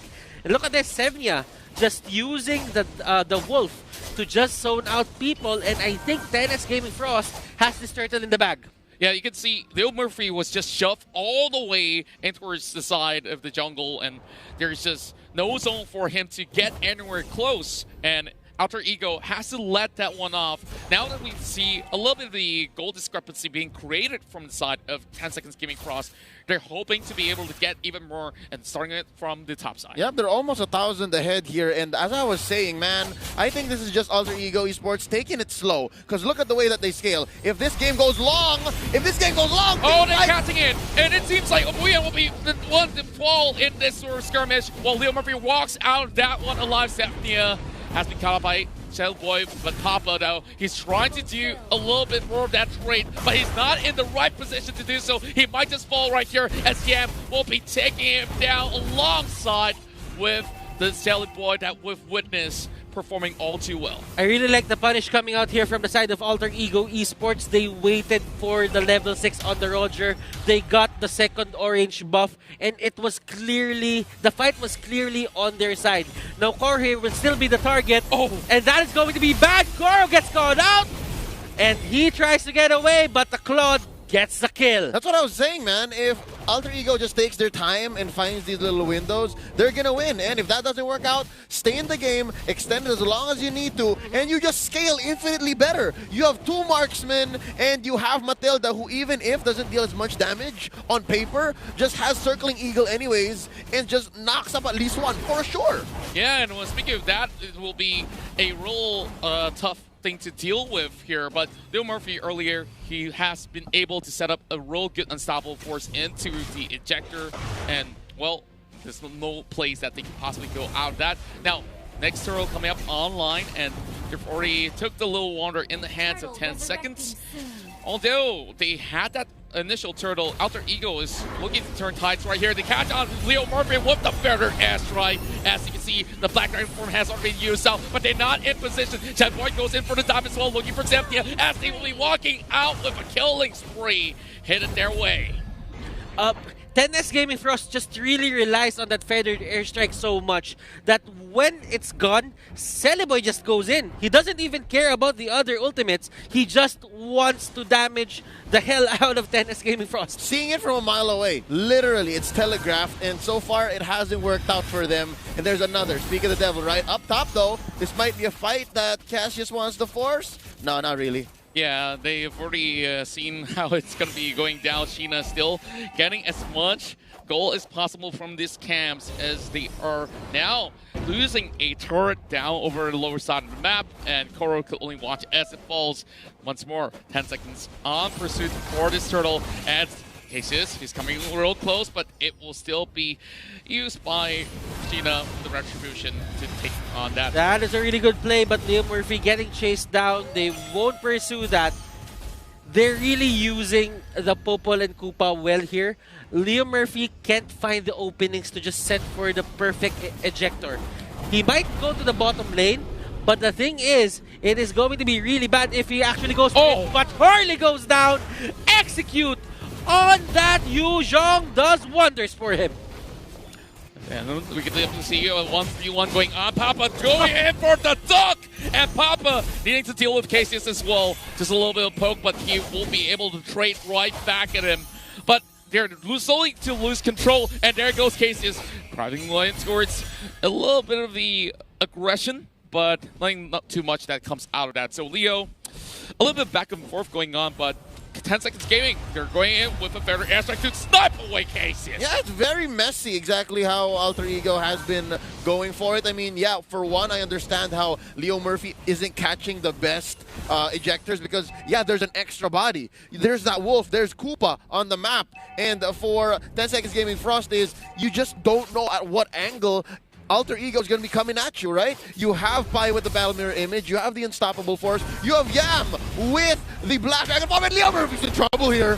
Oh boy, he's going to run for his life, but Sheena managed to catch him off with the cards as Yam tries to actually go in for the chase, and Sheena will be taken off after having everything expended. Stephanie is the next one on the topping block, and wow, just look at Yam. This time he's definitely showing up, and he's still giving the chase on towards Valpa, and they are setting this one. Great of dive, but Kelly Boy, he's not in that position to go for the pursuit. Tennis Gaming Frost, they're really good at the pick-offs, but the thing is, everything that comes out from them in terms of skill, positioning, it's all telegraphed here by the side of Alter Ego Esports. They really know from a mile away where that fight is going. As long as there's a feathered airstrike down, it's go time for them, and I don't really know how Tennis Gaming Frost will stop the push that's coming out for Alter Esports. This is exactly how it's going. We're not even at the 10-minute mark. Lord isn't even on the map, but so far Alter Ego has been making the better decisions on a macro scale. And right now, there's a feathered airstrike. They're out of range, and Leo Murphy is just baiting this. I think they're just waiting. Yeah, Leo Murphy now goes in for a return favor, and yeah, he's in position with his Black Dragon form. Quasi in for a double. Can he get the triple? Flicker has already been used by Papa, and it will be the Roger to secure that one for himself. But Leo gets his life out for that survey pursuit. Who is this young man? In the group stage, Yam wasn't play like this. And here in the playoffs, what's going on? We just see him getting enabled for all these sort of dives, and look at him in position once again. Pi now pulls himself back. Great feather airstrike, but Obuyan could not catch him out. 7-0-4 Festival of Blood. You can't start this game much better than this for Yam. My boy is coming back. Yo, this is coming back. This is his performance level. This is it. I think this is it. Why they needed Cassius. I think this is Yam awakened. Yeah. Yeah, of course. This is his redemption moment right here. There's so many doubters hailing back in Indonesia where they say, can he actually replace Ahmed? Hey, at this point in time, I think he has been able to do so. But, oh, the buffs have already been stolen away. And Sefnia a little bit too far out of reach. One more kill for Alter Ego Esports. Yo, I think it's a crime to say Yam should replace Ahmed. Yeah. Yam is amazing. Yam is his own player. Look at Leo Murphy. He's getting punished here by having a broken recall button. Team fight, break it out. Oh, Yam gets another one. So, no, that's going to be Obuyan. Actually, Obuyan is getting caught out more often now, and he didn't even get a chance to pop the Purify. Yeah, I feel like this is a case where he just have too much to actually digest in these sort of scenarios, and he can't sit still to even use the feather airstrike properly in a couple of all these scenarios. The free ball for the side of Alter Ego Esports, and they're going to be going full send on this one because every single one of these waves are crashing right in from every direction. This is the slow choke. And looking at how Alter Ego did things here, they're more efficient into just getting that gold. But look at this, there is a fight happening right now. Better airstrike already being used up just to clear some of these waves. They just back away. Top, but they're not going to be doing all too much. They're baiting the ultimate coming in from Obuyan for the moment. And now here goes a little bit push and pull. Yam goes in with Black Dragon form, circling all over the place as they are hoping to secure a little bit more, but he's getting caught out already. Nothing much that he could have done. But Leo Murphy leading the charge over the lower side, and it will be pretty much Paul as well as Koopa just sending out the wolves out there to just try to do damage, but they can only defend as much as they could. I think Yam could have afforded the death anyways. For the trade here, for the lower, for the bottom lane tier 3 turret, that's fine. I'll take it. I mean, it's bad in a sense that he has a kill streak on him. The gold is way higher, and that's going to be the rubber band mechanic. That's right, and you're giving a little bit of leeway for 10 seconds Gaming Frost to maybe, just maybe, have a big item purchase in that sort of sense. And now without much of that objectives, you're clearing every single thing that they can. But we look in towards the itemizations here. Of course, there's a whole lot to tell. Papa has already got the Blade of Despair. A couple of axes being fought here from Yam as well as himself from Papa. But any sort of things that is interesting coming from these builds? Yeah, no, Chelly Boy is just one full item away from the 6 item lock build. But hold up. Oh, feathered airstrike in here. That's going to be Leo Murphy in trouble. Smart missiles abound. Sheena knocks him out. In goes Yam, the menace from Indonesia. The damage. Oh, he gets a double. He's pushing them in. Ladies and gentlemen, that was a 3-for-1. Leo Murphy says, worth it. Oh, Koro here still wants to get the retribution, but not the literal retribution. But you know what? You just wanted to get revenge for that certain area. But Koro will go down. Shelly Boy is here. Papa, the last man standing. Will he defend this? And it looks like it will be the game being secured by Alter Ego Esports in game number 1. And wow, so many back and forths. But Alter Ego have awakened the dragon in this scenario. My goodness. Boys, that definitely was a very interesting game 1 here. It was going 50-50 for a large majority of that game until the breaking point. That 8 minutes, especially with that big team fight up on that top side. Yikes! I mean, Alter Ego finding new footing. I think at 8 minutes, the writing was on the wall. Signs of where we're showing at around 5 to 6 minutes already. I think it's a good sign for the side of 10S Gaming Frost that they controlled Leo Murphy in the early game. They put control on Leo Murphy, and as the panel has said earlier, they adjust fast. They adjust fast. So maybe in game number 2, we'd see something better from them? Who knows? Better, I think, this is the time where 10 seconds is most comfortable. They do it, and this is part of their inbuilt nature to naturally adapt to the situation. They have to figure out a solution. They don't have a lot of time to do it, but I have faith that they need to be able to get on their toes. However, on Alter Ego's side, they also know this. This could be the counterplay to the counterplay if they keep changing it up. I don't know, mind games can only go so far, and I think they've already played the surprise. Yam can actually do well, but we need Cassius on board. I'm looking forward to see if this is a one-time thing, because if ever Alter Ego does sweep 10 Seconds Gaming here, I'm feeling it right now. It's in my body. The possibility, it's right there. Then, yo, the rest of the lower bracket better look out. Yeah, and I'm pretty sure the Indonesian side have definitely rejoiced seeing this side of Alter Ego. Just like their name, you have not seen this part of Alter Ego in such a way that, if you put a different player on board, you got that element of surprise, and, well, they definitely put on a show. Well, in their logo, they have 3 faces. Oh! So that means this could be the last face on that logo. Maybe just the second. Maybe, yeah. I mean, the first one, they have Ahmad. Second one is with Yam and the main 4. And the third one, it's Cassius and Yam.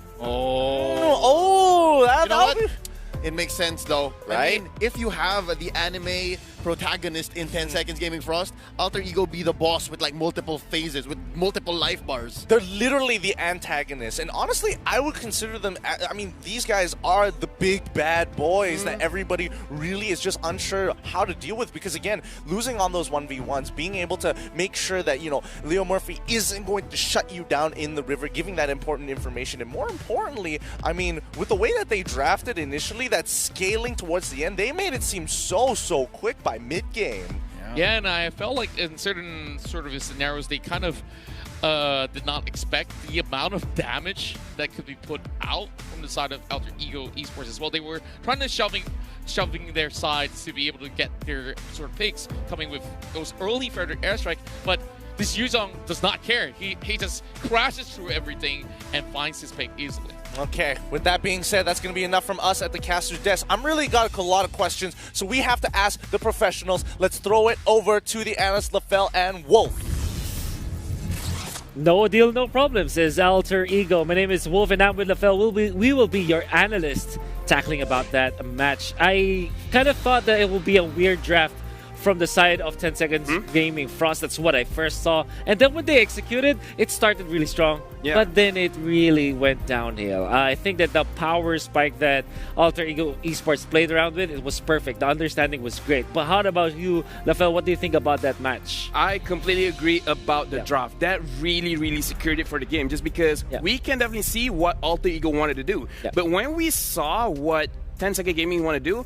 The thing is, it's not balanced. That's one of the issues where before this, we definitely see a very heavy mage comp. But let's look at when they pick which. Number one, they pick Kagura first, which I feel like they could pick a little bit later. And if we saw Alter Ego's draft, it's mostly on burst heavy damage heroes. And it's very consistent from the early game up until the late game, which it's you know, they lost the draft. Love that you talked about the timing on when you pick these heroes, because I always feel like there's a certain difference between a lineup and a draft, where the lineup is just a straight up 5 heroes and then the draft is like the order of picks. And the way that they drafted was really, I would say, it was admirable, but it's kind of mistaken, because they went in for the Kagura first phase pick, which is, in a way, it's a flex pick. I think that they are trying to say to Alter Ego that, okay, we're going to try this in the mid lane or the side lane.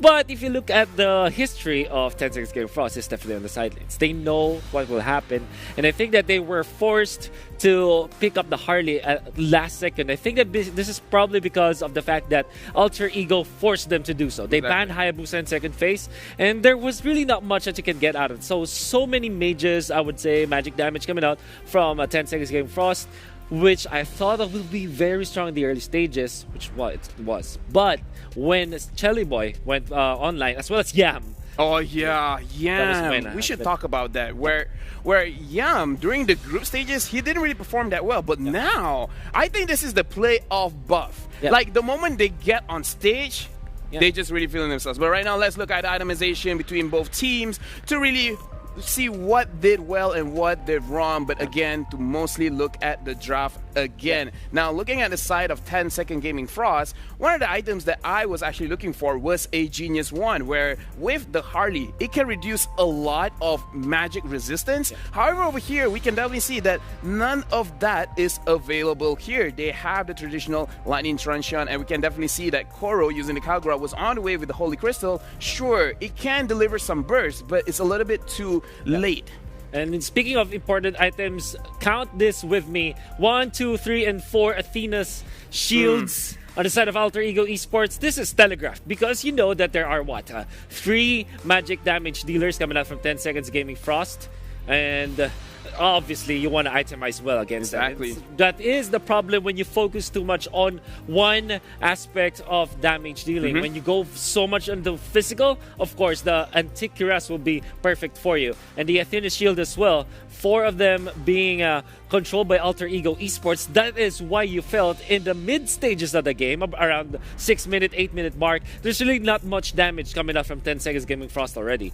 Do take note that in, I would say this was a patch about 3 months or 4 months ago. There were changes on both the Athena Shield and the Antikyras wherein they were more focused on being defensive on specific ones. So they got stronger. I mean, Athena Shield got stronger against magic damage, but kind of weaker when it comes to physical as compared to before. So it's more specialization. Yeah, I appreciate that you brought it up, because that's exactly the point over here, which punishes a lot of this heavy physical, heavy mage, where usually what we want to see if they're trying to put on a very heavy magic composition is they have one specific hyper carry marksman that scales super well from the mid game up until the late game. That makes a lot of sense. But in this situation, the only physical damaging hero besides Popol and Koopa is the Lapu Lapu, and the Lapu Lapu as well is more of a frontline kind of hero. He doesn't deal a lot of DPS. Yeah, he's more like a burst, and I think that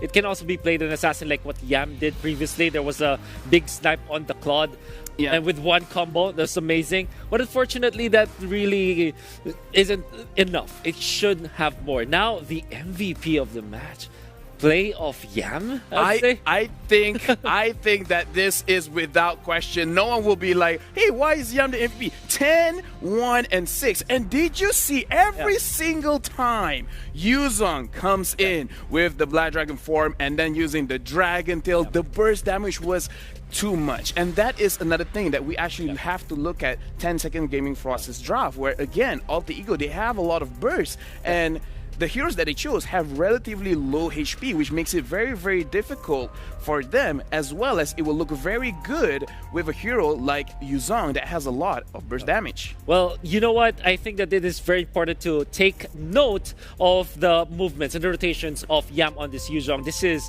probably one of his best performances all throughout M2, and he was more, I would say, in sync with his teammates compared to before. In this particular game, I saw during the 4-minute mark was there for the team fight. During the 6-minute mark, the most crucial one for Alter Ego Esports, they were able to get what, 4? They were able to trade like 4-2, or it was a very positive trade for Alter Ego Esports because Yam was able to just pierce through the backlines with the Dragon Form, which is great.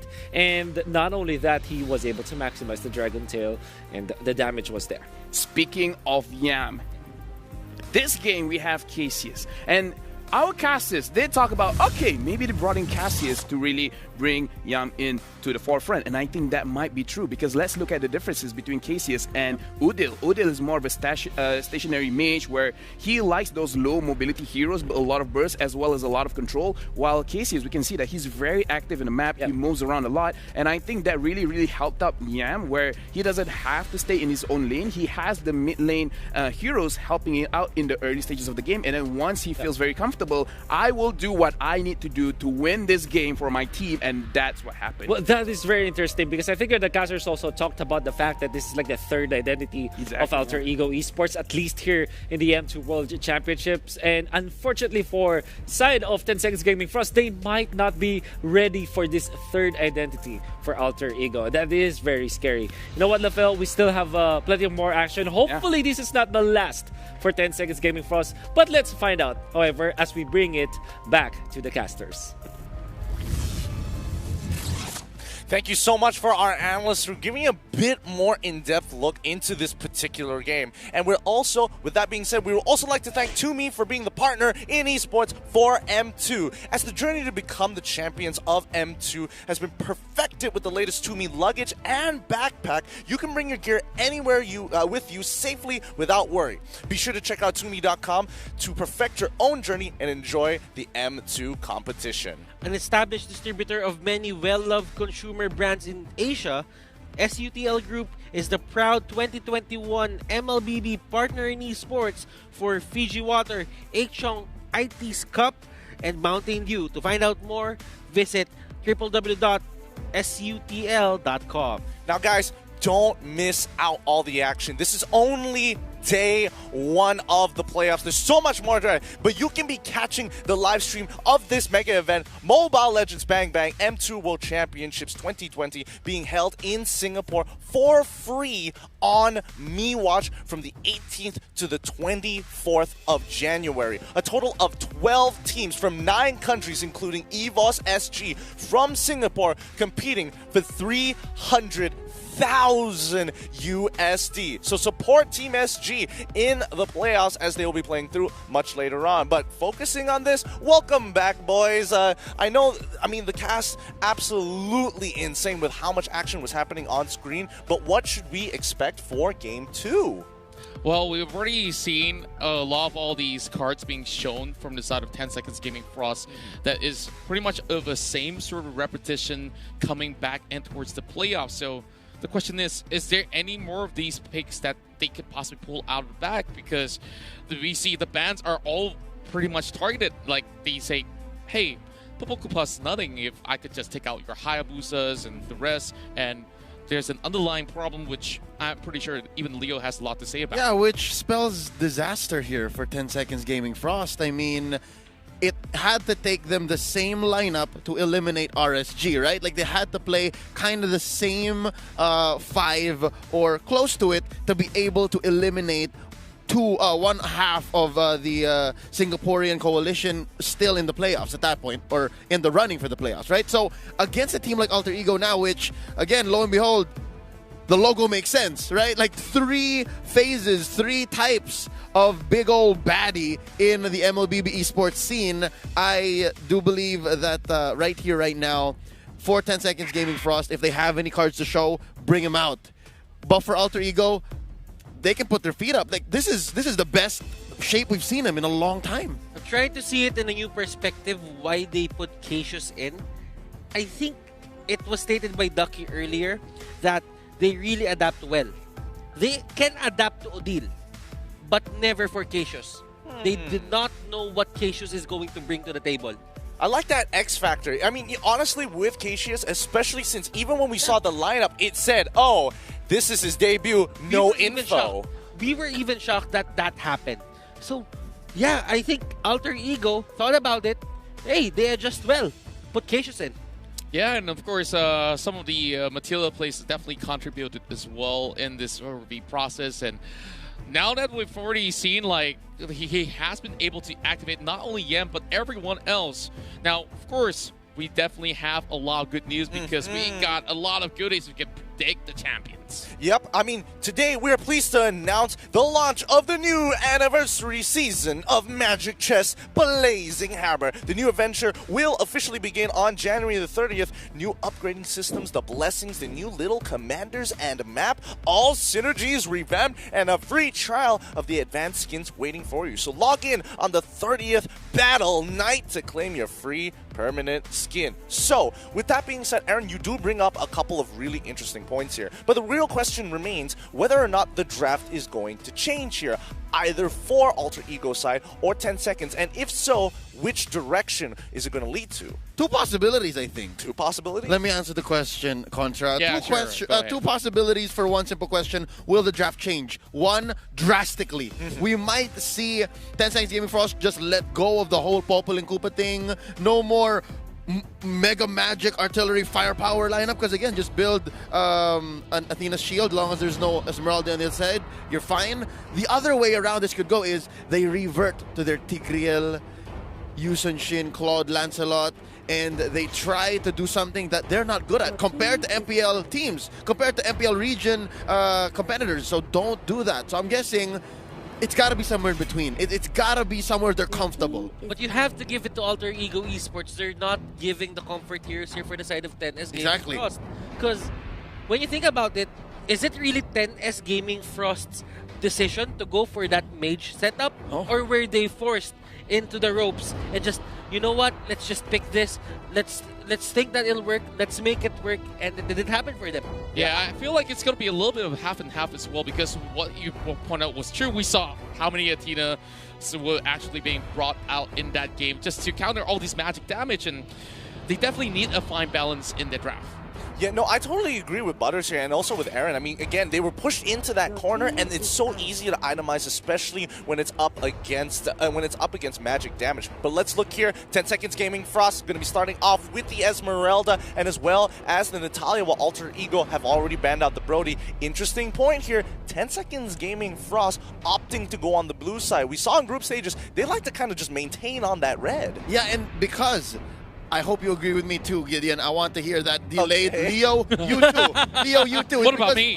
What about me? I see left out. Exactly. The only reason why I think they got trapped into this whole all magic type situation, all magic lineup, is they really wanted the Hayabusa. Something tells me that Nasi Uduk read into it and said, boys, sweep him at the leg, take out the Hayabusa, because I think that's really what they wanted to do. And if they had the Hayabusa, the last pick Farsa would not possibly have been a Farsa.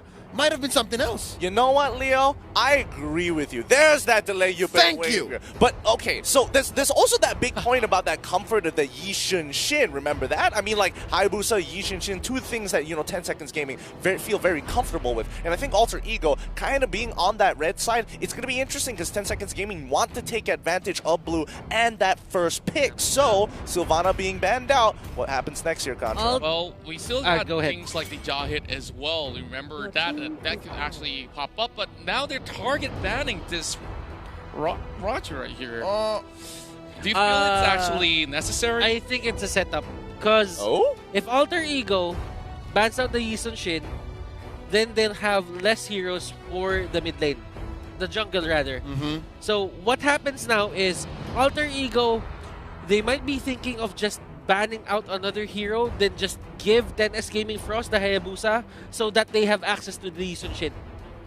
So it's a gambit. It's a trade. It's a trade. I know that you're gonna get something, but I'll just do my best to get something better in return. Oh, by the way, Benedetta is still out there. I And mean, Jawhead! They might do it. They might not. That's what the 2 here is open for. And they just go for the Oh, Matilda. no. It's a trade.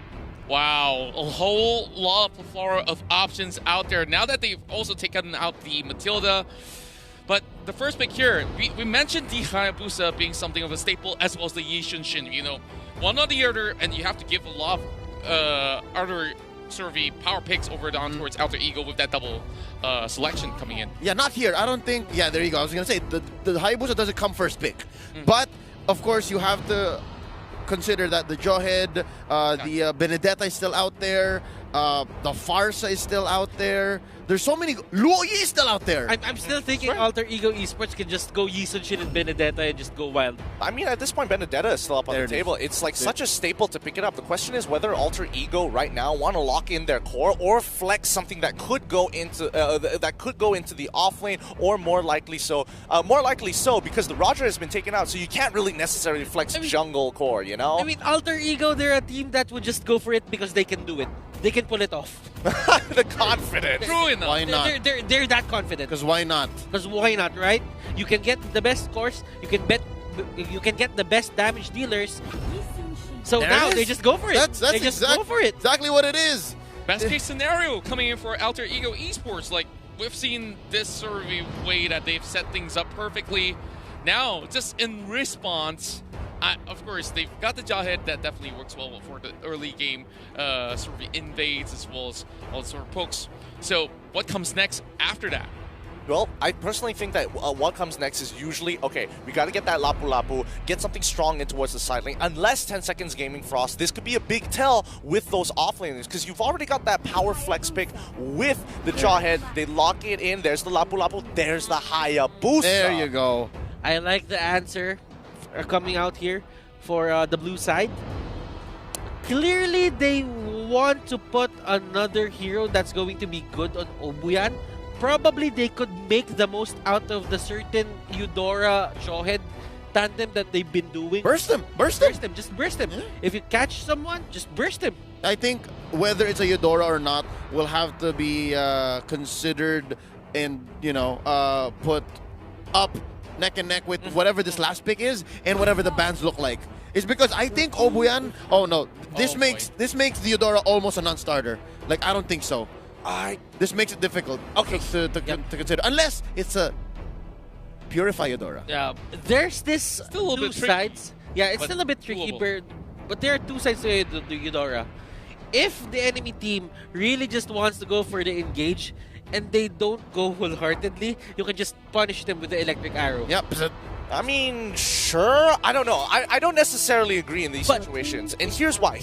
Because Cho, one of those starters, yes, Eudora may not necessarily be the greatest in the world. I mean, level 1's definitely great. Point and click, the electric arrow, absolutely fine. But I personally think that they are missing out on that, that support section. And both sides are missing out on that support section, which means the last 4 bans are going to be magic damage-based heroes. I think Alter Ego could have easily left Cho up, gone for something like a Lo Yi, and say, hey, you got a Jawhead, no worries, I clear waves so fast, you don't have time to respond. Yeah, and with that, there's going to be a lot more access on some of all these picks. And you just look at the ban list itself, you see Kagura, Matilda way earlier on as well. So a couple of things that's still being left out is perhaps maybe Farsa is actually going to be good in this sort of scenario. There's so many of them. Yeah. Harith, Luloyi, Lunox. These are all still out there waiting to be activated. And just the same, I'm not counting out just maybe one support or one mage and then maybe another marksman for 10 Seconds Gaming Frost. Although we haven't seen them do just that just yet. Like, I haven't seen like a 1-1 come out of them. 1-1. I don't think I would expect to see 1-1 in a case like this, especially when you see something like a Hayabusa, for an example, unless you're really forced into it or you're trying to dominate one of the offlaners, which I think, Lapu Lapu is one of the very few who can say, yeah, sure, you're great at level 1, but overall, I don't really care. I don't really care most of the time because I can clear it from a safe distance. I'm a great hero as well. Oh. I don't care. I'm a great hero as well. Yeah. Lapu 2021. Yuzhong has been relatively ignored, like just literally ignored. Yuzhong's still on the board here. It could be the pickup here for 10S Gaming Frost, but that would leave Hayabusa holding on to the responsibility of the late game. Very much hard. so. Very, very much so. And there they he just is. ban it out. They just ban it out. They heard. Yam, don't even. Makes sense. Honestly, it totally makes sense in these situations here. And I think, coming in, especially with Alter Ego, getting that first pick, at least now they can, look to try to counterpick for the support section. Right now, they are really lacking in that wave clear. Loyi is looking mighty fine. Farsa is looking mighty fine. One or the other, I definitely think that the Loyi is going to be an interesting spot, especially with a very high mobility setup coming in from the side of Alter Ego Esports. So, Farsa would be looking pretty good for Alter Ego Esports. I think it's one of those where it's like wings by wings in comparison to the diversion. You can make the play with the diversion. It looks real cool. It looks real flashy. But at the end of the day, it's like, Jawhead jumps at me. I'm going to die. This is a Yam Khalid. Yeah, this is going to be a Yam Khalid, but one of the weaknesses that we can see from Alter Ego's draft is it's the opposite of what 10S Gaming Frost did at game number 1. They are all physical damage. With these 4 picks, they just put it in a way that a brute force breastplate would be great, an antique cuirass. So the itemization is going to be great for the side of 10S Gaming. Oh, wow. Here comes Pikachu. They just put out a couple. Whoa. A couple of MLBB, ladies and gentlemen. This is making my Kokoro go Doki Doki, yo. I mean, it's Kokoro. Kokoro, that's what I said. Go Doki Doki. It's very Sugoi. Yeah. I don't know. Okay. Isn't Obuyan married? Isn't he married? He is. Well, you got to put out all the love story that you can get, or else there's no more to tell right after this match. This is what we were talking about, right? Like, when there's nothing to lose and everything to gain, you just pull out all the stops. Wow. I haven't seen this combination since like I was playing ranked like months ago. I mean, honestly, I wasn't even expecting it at all. Carmilla has just been a non-starter almost ever in most drafts. You've only seen it once or twice. And finally, Alter Ego pick up the Farsa. I guess they wanted to have some reassurance playing that Farsa and saved it for that last pick. I mean, 10 Seconds Gaming Frost, they could have taken it away. But instead, this is going to be real interesting. Yeah, well-rounded draft for Alter Ego Esports. Like, it's very hard to say anything bad about it. Like, it's solid. But for 10 Seconds Gaming Frost, I think the answer, the question of will Sheena have all the responsibility for late game, the answer is no, because Obuyan scales infinitely. Wow. Just knowing the fact that you can definitely set up quite a interesting sort of team comp position to go into towards these team fights. We'll be looking out for that sort of waltz that will be brought out in the Land of Dawn. Oh, yeah. Carmilla kind of helps in terms of the early damage. Like, the ultimate will help Hayabusa deal more damage to the enemy team. But for Alter Ego Esports, it's a pretty standard draft. And when we see standard for these kinds of Indonesian teams like Alter Ego, they just do well. I mean, it's really going to come down to the macro game. With that being said, boys, you guys are going to have a good time. I wish I was Castanino, but now it is up to you. Take it away. Well, game 2. 10 Seconds Gaming Frost needs to find a way to equalize, or they will be sent back home in the playoffs run in the lower brackets. Leo Murphy already going in for a little bit of a buff invade, seeing nobody right there, so not much could possibly come out of this sort of section. But the Khalid versus Lapu Lapu situation is going to be interesting, but Buyan already looking a little bit too much in the early phase.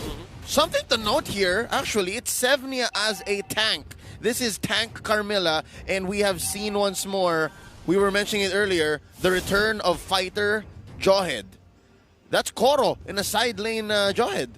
Well, this is definitely going to be very interesting because we've seen so many different variations of it. Oh, what a dive coming from Yam! He is on a take of health. He does get one for Alter Ego Esports, but eventually he will give one back towards the side of 10 Seconds Gaming Frost. He wasted so much time there for the side of 10S Gaming Frost. They chased him down, and a lot of these turrets are pushing over to the side of Alter Ego Esports. Boots being purchased right there, and this 1-for-1 exchange definitely favors Alter Ego Esports in that sort of sense, where, of course, wasting time is equaling to wasting resources. Speaking of resources here, a little bit invade coming from Leo Murphy. And he won't be able to jack the buff away at the moment. Flame Shot does not connect towards Shin. All right, not even 2 minutes in and it's already pretty clear what Alter Ego Esports is doing. It seems like the name of the game is to make sure Sheena doesn't have a good time. Yeah, indeed. And you just look at it. Yam's going to be coupling up with Leo Murphy to be setting this one. Oh! And he's got to make a run for his life as they are trying to catch Zemnia, but over the back, it's going to be Koro. Koro might just be able to catch it now. Great flicker as they will burn him down.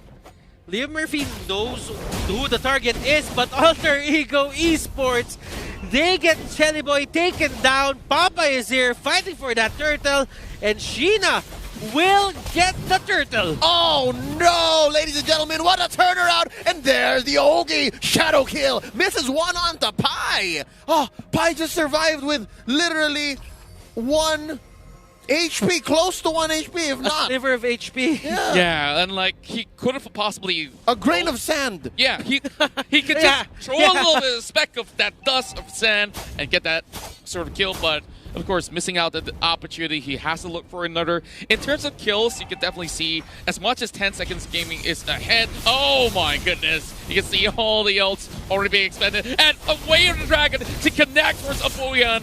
There's no way he can even run out of that. Even the flame shot has been expended, but that is not necessary at all. And it's Alter Ego with the equalizer. Alter Ego knows that punishing Sheena will be very hard, will be really hard. So they put a lot of time into just shutting down Obuyan. If Obuyan is the late game insurance, then just make him earn it. Oh yeah, and now they're trading. Ladies and gentlemen, off camera almost we missed it, but Koro taken out here. And Shelly Boy still very, very confident despite falling in the early game. One sitting at 1-1-1.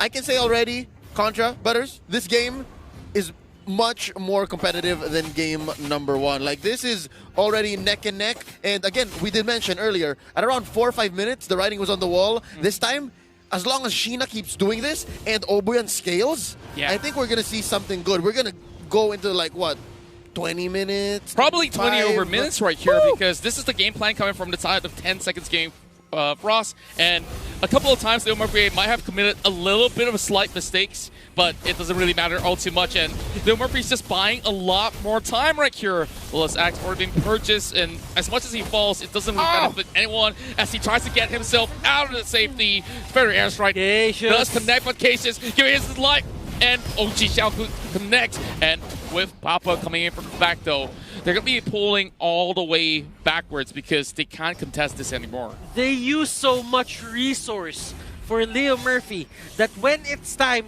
to go for the clash, they don't have anything left in the tank.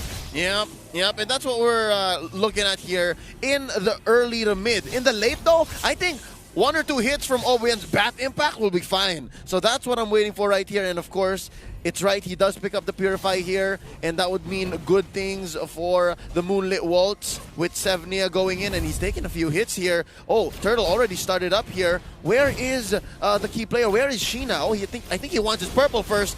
Oh boy, and speaking of which, it's going to be Alter Ego that secures it, but they have been able to catch out Obuyan with the Electo, and with that, 3 members go out in the blink of an eye. Alter Ego Esports, they don't even have the jaw hit anywhere around. It's hard to even contest. They had a clear miscommunication there. Obuyan, he activated his ultimate quite early. He really wanted to fight. But the problem was Alter Ego was there. They were set up.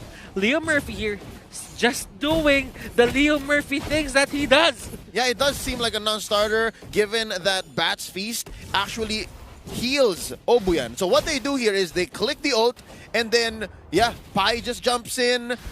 That's Cassius just blowing him up with the Feathered Airstrike. Like, the lifesteal is not significant at all. Not yet. At par. Not at yet. par. Yeah, at 6 minutes, if there's that many people blasting you, it's not going to work out. So right now, slowly, Alter Ego Sports is making their way through the map. And again, now, earlier it wasn't the case. But this time, again, this is shades of Game 1. 6 minutes in, and that's going to be 1 push for 10 Seconds Gaming Frost, but 3 for Alter Ego Esports. And wow, Yam is just pressuring Papa. Yeah, and they already have a 3-man setup over on towards this side, and Sheena has already arrived at the scene, so maybe they might need to force a move at the moment.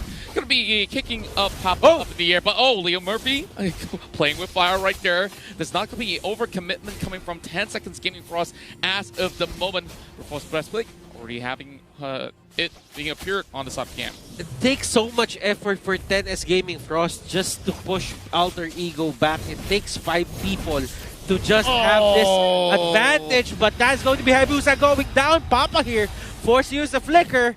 Obuyan and the others can't do much. Either way, it's worth it. You take down Sheena, you do that over and over again, and you start going for the choke slowly, and that's going to be mission accomplished. Shelly Boy has, I believe, 2 purple buffs, and that's more than he needs, but less for Sheena.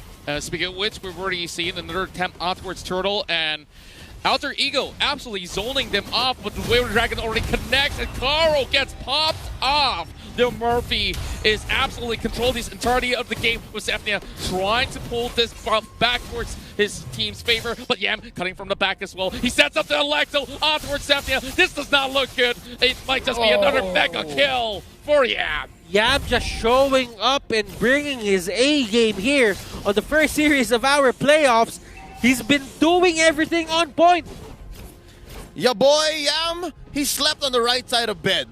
He woke up, he had a great dream. He dreamt of hoisting up that M2 World Championship trophy, and today he's manifesting, ladies and gentlemen. Oh, it's going to be 1 taken out. Leo Murphy, a little too deep. Yeah, he definitely tried to force a little bit of the sort of moves coming from the side of 10 Seconds Gaming Frost, but they were pretty much well prepared, and there's no point for him to just go so deep in towards the base itself. And let's have a little bit of a look of the itemization at the moment. Looking at Pai right now, he isn't even forced to go for a defensive item. He just went straight for that Heptasis. While Obuyan here, he only has the Lightning Truncheon. That is not good 8 minutes in if you are a mid lane that had a certain minion creep just given to you. The priority is there, and right now, Yam gets punished. Oh, that face tech definitely doing pretty badly for their side, but they are trying to return the favor with the Raging Sandstorm already being expended, and that definitely calls for a little bit of a reset going on. 9 minutes on the clock, and we are seeing perhaps certain decent trades coming from the side of 10 Seconds Gaming Frost, but they haven't really found that answer in towards these sort of team fights where they really have to find a way to stop Yam, and by doing so, they just get some choke points being set up, but having the Lord being up online definitely going to be pretty interesting. Yep, already 9 minutes in. It's going to be difficult here for Obuyan to scale. Butters was saying, man, if at this point all you have is the Winter Truncheon, then you're chugging along. Lightning Truncheon. Okay, if anything, I was hoping it was a Winter Truncheon because save him. That could save him. That could save him. So if you need to be defensive, you do that. But right now, no contest at all. Not even 10 minutes in, they get the first Lord. Siege minions enhanced. That's going to be Lord crashing down either through mid. I think mid is the way to go here. That's going to be opening up your main artery. It's going to be difficult for 10 Seconds Gaming Frost to defend, to recover, to come back. And if the name of the game for them is to stay in this as long as possible, then all the more it's going to seem impossible. All right, well, I think if it's all, then you just pick either the most pushed in or the weakest turret or something random, so that's what it is. But then again, everything is just pushed into the side of 10S Gaming Frost.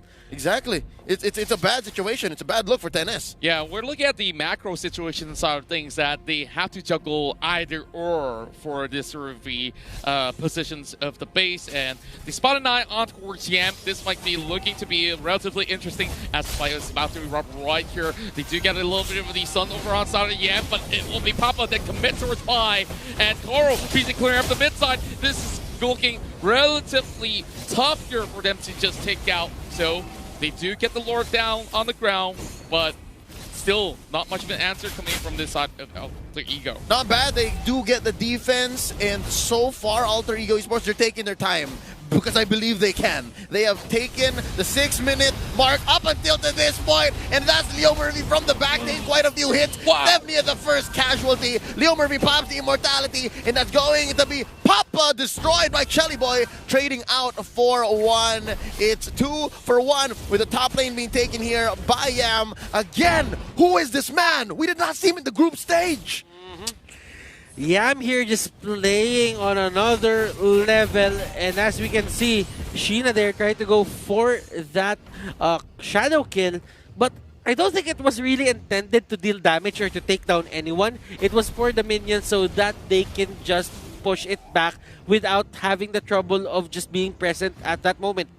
And we could definitely see that Cassius here really goes in for that perfect setup on that point in time, and with that, it just gives so much space for the side of Yam to be enabled, going for those sort of dives. And even though they did trade a pretty much an exchange over on towards that section for 2 for 1, but they still open up the top side. So great news is that, you know, a minute and a half, we're going to be seeing the Luminous Lord coming into play. Better airstrike already being popped up, and it's just Papa all the way back. Yep, I think what Cassius was doing there was baiting out the ults. So if they could have made the Unstoppable Force come in, force out possibly an out-of-place Ogi Shadow kill, or even maybe Obuyan with, again, very reactive Bat's Feast. But right now, looks like Way of the Dragon being started up here. Oh, it's going to be Santa Claus throwing in Leo Murphy. They lose the Cho. But Yam is coming in as well with Electo, but he is getting taken to less than 50%. Not looking all too shabby for an exchange from the side of 10 seconds. But they know that they cannot pursue any further. There's not much that they could possibly get out of it. And after losing Leo Murphy, they know, okay, this is a halt right here that we need to take. Okay, so Obuyan here has the Dominance Ice. He realized that he needs extra defensive stats here against the lineup for the side of Alter Ego Esports. You put Obuyan in defense position. Yeah, and Sevnia here, he's gonna go for another item, just probably to make him extra tanky. But for Obuyan, it's not really the best thing to just go for pure magic damage right now. You need to help your team. You need to divide the responsibility in terms of taking the damage. Oh, this is a double setup coming in from the side of Alter Ego Esports. They're making sure that the Benedetta stays busy, shoving that wave all the way on towards the lower side of the map, and Leo Murphy knows that he's inside of the bush, so no point to commit. But OG Shadow kill on towards the corner, and Yam actually cuts out of it alive. That was what, 2 ults used on the Yam and he just walks away? I mean, magnificent. Straight up magnificent. I give it a 10. I give it a 10 as well. I give it 11 if I may. Oh, that makes it 31. Oh, 31. Quick math. Quick math. Oh, quick Lord take as well. Chelly Boy not even blinking. That's going to be the assault started up by Alter Ego. Oh, Leo Murphy not even thinking twice for this engagement. Now into the back portal. Oh my Cassius takes him down. That's going to be an Ogi Shadow kill, but they're spreading out the damage. This is great for Alter Ego. Looking absolutely perfect. They're not even taken off yet. All 5 members intact. They might just be able to close up the game right here, right now. And the Luminous Lord is marching in from where they have an open wound over on the top side. Now, Alter Ego, one last push, and they might just be able to catch up Papa. Better airstrike being taken out there into play. But Pi as well as Hellboy, they are being hurt. But of course, Leo Murphy will still have immortality. He does kick Zephania straight in towards the team. The Lord has arrived. This might just be game right here. Alter Ego securing their way and towards the next stages of the playoffs. Their run won't end here. But unfortunately, for Tennis Gaming Frost, our team for Japan, this is the end of the road. Ah, that hurts to see. It does hurt to see. But you got to congratulate Alter Ego. These boys, they played a clean game. It took a little bit more effort than they should have, even though they had a huge lead. But you got to give the 10 Seconds Gaming absolute units, machines, when they are on the defense and forced into their corner. I still think it was a great effort by 10 Seconds Gaming Frost, and again in the face of the bad boys of MLBB Esports here, Alter Ego, there's only so much you can expect. There's only so much as underdogs you can hope for. I like the Carmilla and Sicilian pick, but adding more complexity in your win conditions against a team that you haven't really won against in the past won't help you. Yep. Don't try to reinvent the wheel mid-race. And they tried their hardest in that sort of way just to go a little bit out of the box to just pull in a backup surprise. But, you know, Alter Ego, with the multifacets that they have, you just look at Case's impact in this final match between these two sides, and look what they did to him. Look at how Yam could just go in to catch him off with some great electos out there. And that final fight was too hard for them to take. Yeah, I mean, the goalie was just way too much. It was already pushing into 13K, and I think at that point, you are just putting extra nails into the coffin just for fun. But an honorable defeat there. And again, to all the Japanese fans out there watching and cheering for 10 Seconds Gaming, our hearts go out to y'all. They are going to be knocked out. But for the rest of the nation of Indonesia, Indo Pride, as they continue to push on every step of the way. This is the second time that 10S Gaming made it to the playoffs. And a lot of people aren't expecting much. But for them, this is something that they should be proud of. Yep. Yeah. Ever, I'm proud of Obuyan. As a coach, as the founder of 10 Seconds Gaming Frost, and as a professional in the scene for about 4 years now, this is his second time at World Championships for Mobile Legends. I don't think this is the last time we're going to be seeing them. I got a feeling that he might just make another appearance into M3, or hopefully another major that will be coming up soon. And with that, there's a lot more to say, but there's going to be the analysts on deck to be waiting for the breakdown itself. So let's take it away, LaFell and Wolf. Thank you so much, casters. That is the end of the line for 10 Seconds Gaming Frost, unfortunately. But Alter Ego, well played. I think that there's a lot of issues in the draft, so let's talk about it. My name is Wolf, and I'm with LaFell. Man, you know what? A very quick summary of what I think happened in there was 10 Seconds Gaming Frost really trying to be so creative to the point that it kind of bit them in the end. I didn't like how it turned out in the draft. As much hyped as it is to have the Carmilla and Sicilian, it just doesn't work. Yeah, and I like that all of the panelists, including casters as well as us as the analysts, we do agree with that. You don't need to add complicity to your own draft. And the thing is, it's very, very easy for Alter Ego to know what they have to do. Hayabusa, if he is down in the early game, if Sicilian could not get the stacks, then it's going to be a very difficult game. And Yam, again, he's really stepping up in this playoffs. He went to the red buff in the early game, and that really messed up the entire rotation for 10 Seconds Gaming Frost. Yeah, maybe the problem that I have with this kind of complexity coming out from 10 Seconds Gaming Frost is that you kind of forget a lot of fundamentals. For example, the Yusin Shin and Benedetta first pick, I did not see an answer. I think, well, of course, Hayabusa was there, which was their favorite pick, but I cannot see an answer to that particular draft. I mean, Benedetta was unstoppable. Yam played perfectly well, but I would say it was kind of a free game for him because this is not something that 10 Seconds Gaming Frost can mend. And if you look at their heroes, like the Sicilian, it's a very late game based hero. Exactly. You need to really stack up first. But with so many gap closers from the side of 10 Seconds, from the side of Alter Ego, it just was way too easy in the mid game. Yeah, because we have to remember as well, a few patches before the Sanguine Claw, they removed the slow effect. So there's really not much peel for the Sicilian. So the Sicilian wants to stack. It's definitely something that he wants to do. But every time he wants to do that, he exposes himself to danger. And there's, again, not enough peel for him in this game. So either way, it looks cool. Again, it does look cool. But it's not really practical. Yeah. You know what? We might want to see look back at the game, and with the highlights, we will see how difficult it was for 10 Seconds Gaming Frost to actually teamfight in this game. Not only because of the draft, but also because of their execution. LaFell, what do you have for us with what can we look at when it comes to the teamfights? What are the key factors in there? Exactly. So first of all, again, just like I said, when the highlights is up, I do want to look at the early game to see how Yam, even though he's just doing some simple things, it really impacted the game overall. And in terms of the team fight, just look at how scattered 10 Seconds Gaming Frost was. It's just because their lineup, again, is very, very contradicting where Hayabusa wants to go in, Obuyam, the Sicilian, wants to be far away, and so This is maybe because of the fact that they first picked the Joy and then they threw in another curveball in the end of the draft, which is about the last phase where they put the Carmilla as well as the Sicilian in, and you kind of know what will happen. This will be a side lane Joy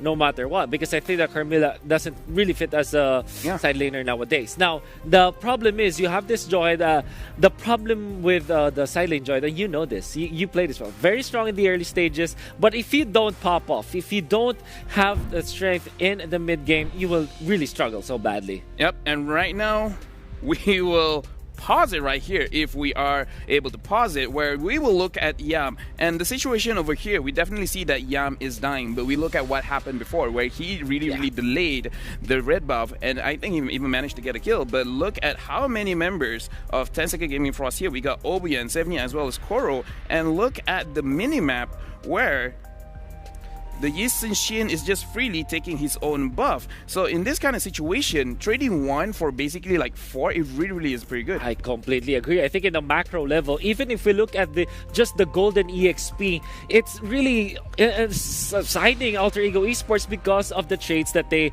were able to make. Yeah, and later on we will look at a team fight where, just like I said, okay, we want to pause over here as well, where we look at how scattered team 10 Second Frost Gaming are. We have Papa over here, we have Obuyan over here, we have the Jawhead down here trying to split push, and we look at Hayabusa, where Hayabusa is trying to go in, but he doesn't really have a good angle to really go in at, just because the thing is, Alter Ego Esports, they're very well coordinated. They can be all together. So the Ogi Shadow Kill, especially with Hayabusa having a very bad early game, is really not going to hurt. So in this kind of situation, no matter how you look at it, Alter Ego, 10 out of 10, will win the team fight. Absolutely. And even if you look at the goal that they have right now, it just really translates how much firepower they have in this particular skirmish. And this is like the breaking point, I would say, for 10 Seconds Gaming Frost. It's really difficult for them to come back from that point, because the Sicilian is not having the farm. The Hayabusa is not able to position himself in the map to get the farm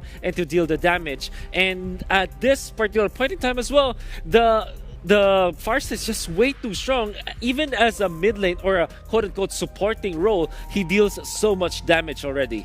Credit where credit is due. The Jawhead did really well to punish Leo Murphy every time he wants to come in, but that really happened in their own base, where Leo Murphy is a little bit too cocky. He went in trying to get a good way to dragon, and then he was just ejected back. So, and then to be fair, 10 Second Gaming Frost, they reacted very well, trying to get kills whenever they can. It's just their draft requires Hayabusa to almost be snowbally, and the Sicilian wants to stack safely, and both were not achieved. This is what I call a draft wherein there's so many check boxes that you need to tick. And unfortunately for 10 Seconds Gaming Frost, because their win conditions are way too much. There's just too many on the list. And they cannot fulfill everything, and it was definitely difficult. Looking at the item builds of our players, both our teams, obviously it's pretty standard for 10 Seconds Gaming Frost, but for Alter Ego it was easy for them. Yeah, and for me, we look at Obuyan's itemization. He created the Dominance Eyes to add a little bit more damage on the Lightning Truncheon. But I feel like having a Clock of Destiny earlier on would be a little bit better. But he could not do that just because we look at all the pressure that was on him. If he created the Clock of Destiny first, and then Lightning Truncheon, and then Dominance Eyes, is probably pretty good. But just like what our caster said, he did this just because every single time he wants to get stacks. Let's look at the heroes. Benedetta, Cho, Yisun Shin, Khalid, all of these heroes can go to the backline and punish Obuyan. That is why I feel is a very big indication of how you drafted badly. When you have to go against your natural build order in a very long way, like for example, a Dominance Ice on the Sicilian, you know that you drafted badly. Because you have to compromise so much that you kind of don't have the nature of the hero anymore. Exactly, and right now we look at the stats. 10 towers for Alter Ego, but 10 Second Gaming Frost, they only had 1, which just shows more of the game, where they had no control of the map at all. No lords were slain, and the rich guy, Boy, 868 gold per minute. The carry, Boy as well with 34,000 damage for Gotham and Leon Murphy with 11 assists, and Sandbag 7 with 92 damage taken. Yeah, if anyone will be facing up against Alter Ego Esports, they will always have to take note of this Yisun Shin Gamina from Boy. I think that throughout the group stages, when I was able to watch and cast them, they were so good when it comes to just controlling the map and getting those objectives. However, the MVP of the match, wow, okay, a lot of flame going into Yam in the past few days just because of his performance, but my oh my, back-to-back MVPs, that is really amazing. Yeah, and I feel he really deserved it because number one, the Yuzong game was so good, but in this game, Benedetta, he activated for the team, where in the first game, he was activated, and now he was the one that does the activation, where he really sacrificed his own health to make sure that 10 Second Gaming Frost has a bad early game, and then later on in the game we can definitely see 2 ultimates were spared onto him, but nothing really happened. At that point of the time, he's just so strong. He's such a big boy. Now, he can't be stopped. True. And more importantly, he went in for a defensive item first, the breastplate,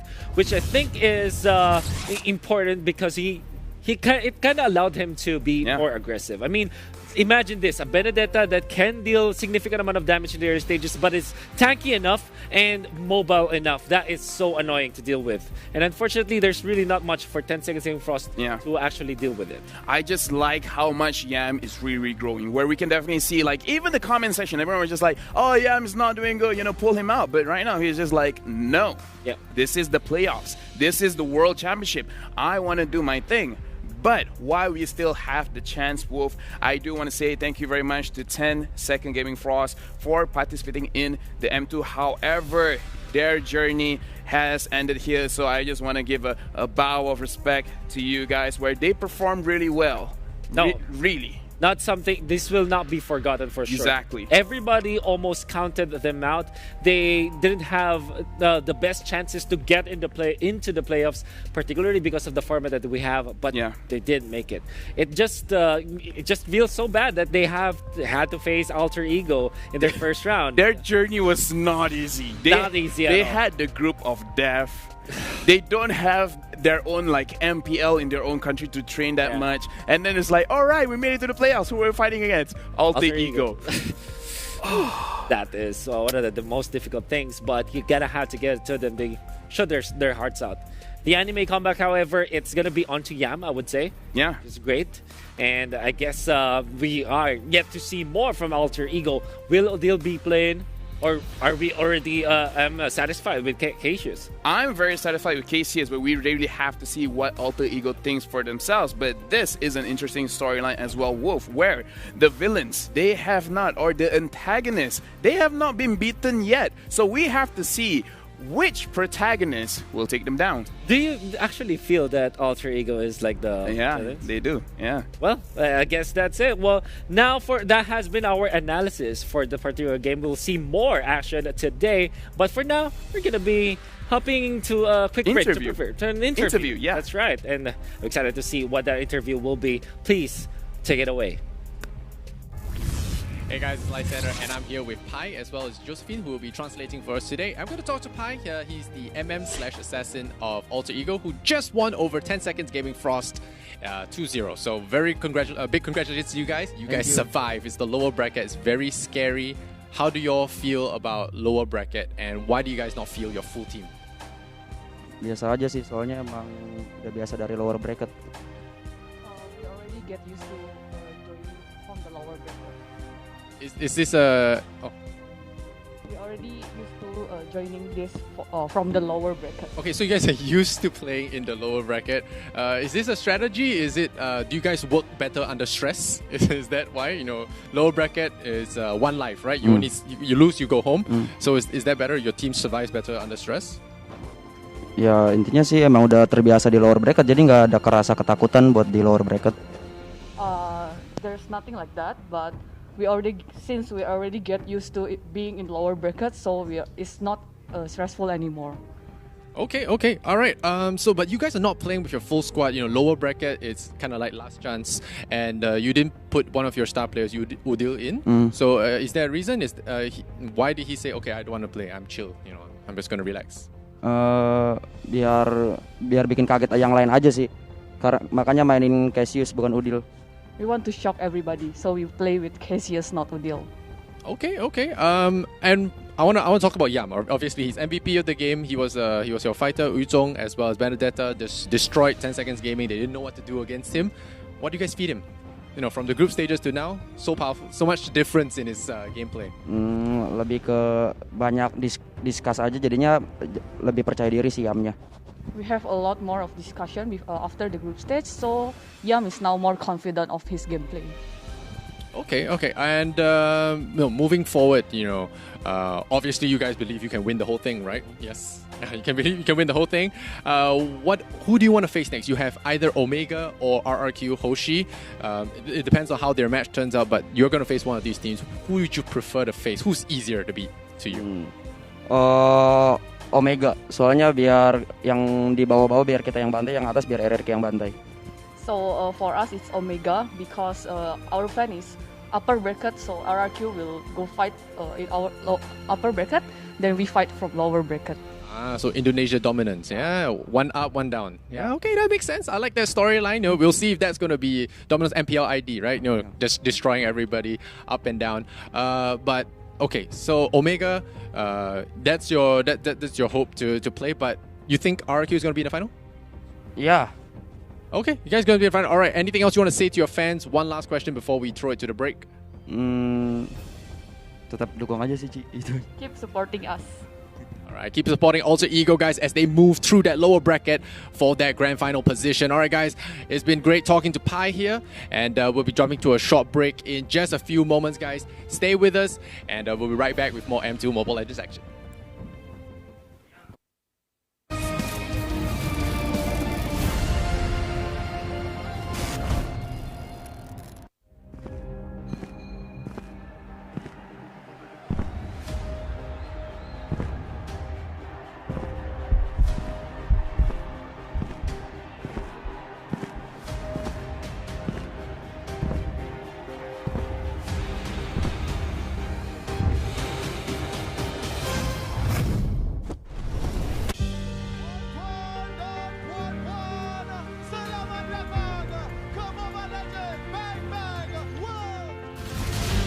Chivalry is dead. I will revive it.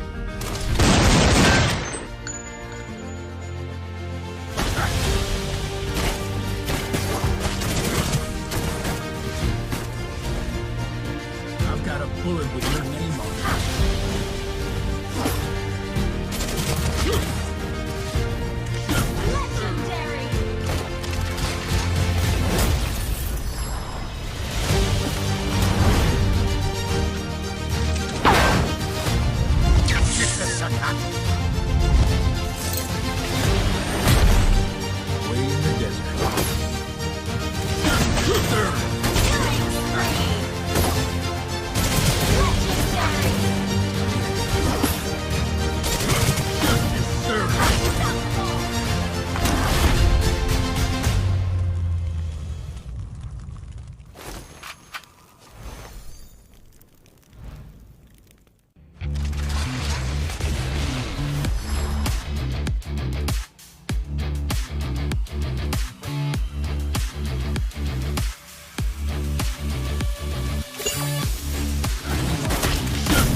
Download for free. Mobile Legends BangBang.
Chivalry is dead. I will revive it.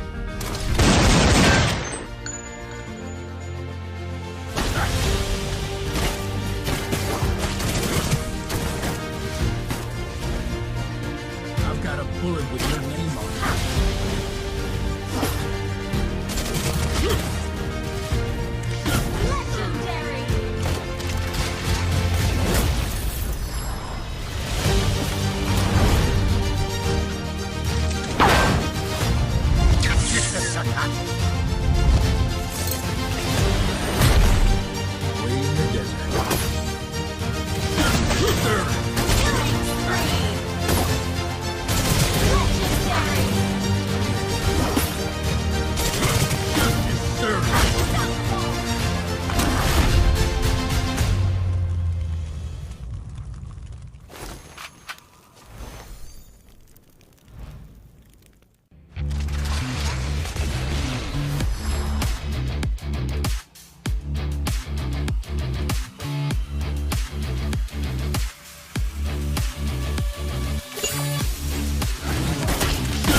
Serve.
Download for free. Mobile Legends BangBang.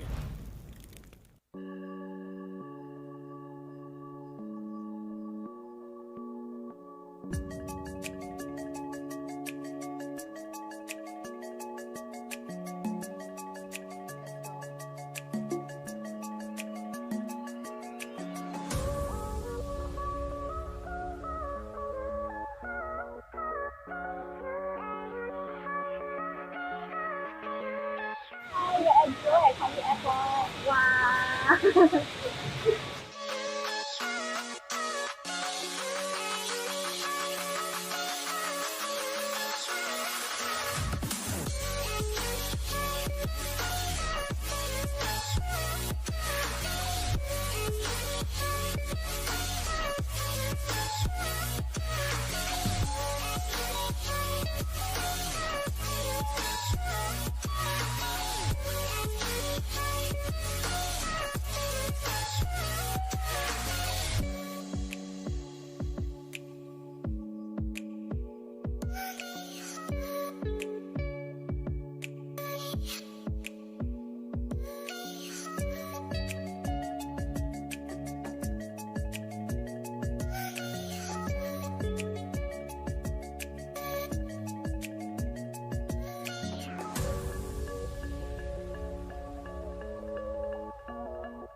To celebrate the release of Paquito, we are gonna showcase his true power in an epic 1v1 mini tournament between the best Mobile Legends players all over the world. But before we get into that, let's first talk about this hero. Paquito is a super versatile fighter that aims to be the strongest fighter of them all. He can be played in the side lanes or even be played as a roaming tank. His passive, Champ Stance, is a unique mechanic that allows him to conduct a variety set of combos, making him unpredictable and able to create skillful plays. Paquito builds stacks when hitting enemy heroes with basic attack and skills. When 4 stacks are reached, Paquito enters Champ Stance and enhances his next skill. After using his enhanced skill, Paquito will have a short burst of movement speed. Personally, I really like his movement speed animation. Whenever Paquito enters Champ Stance, his skills will be enhanced and it will also reset the cooldown of his skills, allowing for devastating combos on his enemies. Paquito's first skill is Heavy Left Punch, which he will be using his left hand to do. It is a damaging skill that gives Paquito a shield when he hits his enemies. In Champ Stance, the damage and shield numbers will be higher. Paquito's second skill, Jab. Paquito's Jab is a blinking ability that lets him dash in or away from his enemies. He can dash through small walls, however those thicker ones, that's not gonna happen. This skill does massive damage and in Champ Stance, Paquito will do even more devastating damage. Paquito's ultimate, Knockout Strike, is his flashiest skill which makes him good in teamfights and diving. Paquito will dash forward, pushing his enemy and dashing back away from them, all while dealing damage. In Champ Stance, Paquito adds a knockup after pushing the enemy away, creating a better setup for a team fight. Correct use of Paquito's Knockout Strike can definitely help him out in winning those team fights. In this Paquito challenge, we have 14 players. M2's first seed teams will have 2 representatives, while the teams from the second seed below will only have 1 representative. They will be competing in a 1v1 best of 1 elimination ladder match, except for the semifinals and finals. That will be a best of 3. Who among these talented players will pilot this new hero to the greatest height and be the champion of the Paquito challenge? Get ready for some impressive fistfights. Stay tuned to the next episode. Mabilis siya gumalaw, tsaka marami siyang burst damage. I think in general the hero has a lot of potential. To me, it's quite OP on this side because it doesn't require mana. In terms of damage wise, it's out there.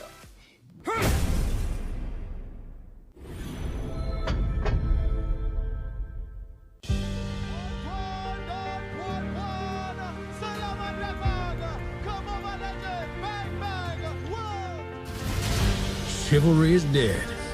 I will revive it.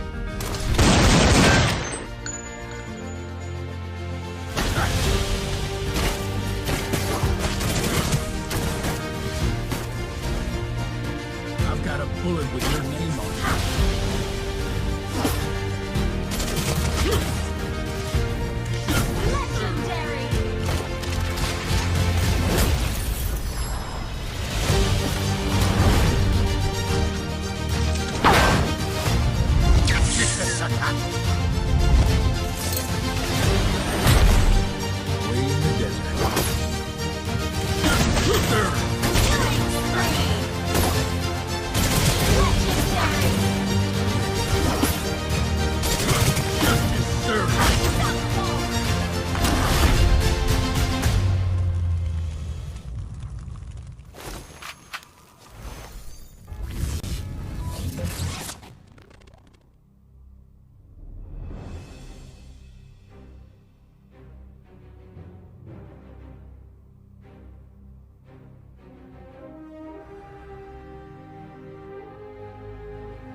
Welcome back, everybody. Thank you for joining the fight here at M2's World Championship for Mobile Legends BangBang. I'm Lysander, once again back here at the discourse session with my experts. We have Quartervar now, as well as LaFell replacing our last two analysts, and of course, Joaquin Gomez, my co-host, going to be joining us here today. I was going to say not the expert, but just the co-host today. No, I don't Welcome! name you like that. Exactly. If you just joined us, wherever you're watching from around the world, like we said earlier, we are expecting over 40 million people to be watching all the action happening right here at M2 World Championship 2020. And I do want to give a certain shout out to you if you're watching live from Cathay Cinemas here in Singapore. Oh yeah. Thank you so much. Grab all the popcorn you can, because the next match that we have for you, aside from it being an age-old rivalry, there is a long history between these two teams. It's Todak against Evos SG. But before that, I hear our good friend LaFell has grown attached to a certain bag that's also one of our partner brands here today. Want to say hello to Tumi. Thank you so much for coming on board. They have just launched their brand new Tahoe series, which I think LaFell will now very sensually model for us. Do you have it with us, LaFell? Hello, everyone, and yes, if you want a sensual bag, let me just tell you, Joaquin. Go for it, let me LaFell. just tell you, Lisandra and Quartervar. I'm ready. Yeah, I appreciate that you just brushed it off. I love this bag, because this bag has a lot of opportunities for me. Like, I can pun it a lot, just I'm not gonna do it now, just because I'm gonna embarrass myself later, not now. But this bag is so good for all of you gaming heads, because for me personally, I've been playing rank, right, all over in Singapore, and the thing is, I'm good, but I don't know how to tell people I'm good. So I just tell them, hey guys, you guys don't worry, I got a Tumi bag, and then they're like, so what? And I'm like, I'll be carrying all of you because you guys get in my bag. Ah, there we go. We waited a while for that punchline. We And got to be that. clear, LaFell, you're not paid extra for this, right? No, he's not. Not paid extra? Maybe. So, Tumi, if Not you're paid watching, hire LaFell to be like your brand He spokesperson. does seem like a very enthusiastic spokesperson. No, I'm actually very, very quiet. I'm very introverted, but I'm very humble. That is the best thing about me. Like, I've met all of you guys here, and I think I'm the most humblest. I'm sure. I'm very sure. Lysander, let's focus on the game at hand right now. I mean, he says he's the humblest, but Quartervar hasn't even had a chance to Exactly. speak. Quietest and the humblest, but, No. You can't say that. No, because he's not as humble as me. That's why he doesn't speak. He feels like he's better than us, so he kept quiet. Yeah, I'm extremely arrogant. There you go. Yeah. Awkward smiles ensues. Awkward smiles. All right, so back at the case at hand, Singapore versus Malaysia is the matchup today. And Mr. LaFell, you are outnumbered. 3 Singaporeans on this panel right now, and you're only Malaysian. But I understand you identify as a Johorian. Yes, I identify as a Johorian as well as a Filipino. Okay. What?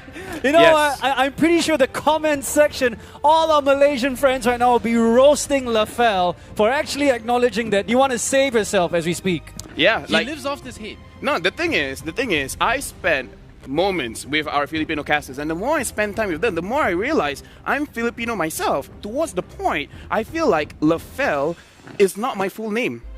My full name is LaFell TZ. All right. I don't know how to respond to that, so I'm just going to segue. I'm just going to segue away from that and thank the boys and girls behind the scenes. Actually, we almost forgot about them because LaFell's joke almost made us go off the That's rails. LaFell But I for really you. want to thank the people, the production crew, as well as the boys and girls. They have been working so hard to ensure this program runs smoothly in spite of COVID. It's been really difficult, but I think everyone's been pulling through really well. Everyone's been making sure that we, have safe distancing. We wear our masks where we're not on camera. All that, I think I was very surprised. Like, honestly, I thought, Singapore's pretty safe. We barely get cases compared to the rest of the world. I thought, hey, it's pretty safe. I came here. I did not expect the amount of checkpoints at every corner. I did not expect, there's this really strict path, no mingling, no mixing crowds. I think that was really, I think that was really cool. Almost felt regimental. In a very quick summary of Lysander's phrases, we've all come together to work hard to give you all the action for M2 World Championship 2020 because we know you want to be here. We know you want to scream and cheer for your favorite team, but of course, with all these regulations in place, we do our best to give it to you in a whole other way. That's it, gentlemen. Analysts on the panel today for our discourse session. Todak against Evos SG. Now, I've done a bit of research and I realized these two teams, they have a bit of history with each other. But I do want to get this first question out of the way. Are you surprised that either of them are actually in the lower bracket, Lafel? No. Wow. Okay, direct answer. Why so? Yeah, so I have a lot of points of why I feel so, but I feel like Quadrivoy really want to talk, so how about you take it? Personally, I feel like traditionally, Singapore and Malaysia teams don't earn the top dogs in the competition, but this Evos is a whole new monster. This year, I guess because their Indonesian counterpart isn't part of it, the Indonesia side is like merging energies with the Singapore side. So as you can see, they even brought Zace down because, World Championship coach from last time won, previously with Evos Legends, but now with a totally new different roster. And because of that, I think they're really putting all their eggs in this basket right here. Yeah. So I would say I was quite surprised to see that Evos, and I mean you could see how close Evos and RRQ were in terms of standards, but this Evos is a total different monster than any other Singapore Malaysia team that you would have previously seen in M1. And if you guys are wondering who Zace is, for those newcomers that are not familiar with the scene, likewise, I know the brand Evos. Evos is massive in Mobile Legends, but the name Zace, you know, talking to the cast as the analyst, you'll be hearing the word Zace being passed around like Luke Skywalker is returning or something. You know, that kind of thing. It's like almost a legendary name, and the fact that he's coaching Evos SG is such a big deal. I wanna pick your brain a little bit. You're a coach yourself. Tell us what kind of impact a coach has on a pro team, because isn't it just practicing? How much does a coach really do? I think that's something the viewers back home that are not familiar with the pro scene might stand to benefit from this kind of information. So how much can a coach influence this? Honestly, I would say it's very important to have good players along with a good coach. If you have both, then the piece would be pretty much covered. But of course, there are other things like sports psychologist, or like an assistant coach, a positional coach, things like that. Okay. But I mean, if there's just one coach, this coach can generally give the team a better direction to go into in terms of training, as well as in terms of problem solving for them. Perhaps maybe they're 0-1 down in the series. The coach will be the one stepping in with the change in drafts, change in strategies, change in direction, so the team actually can have a way to claw back into the game.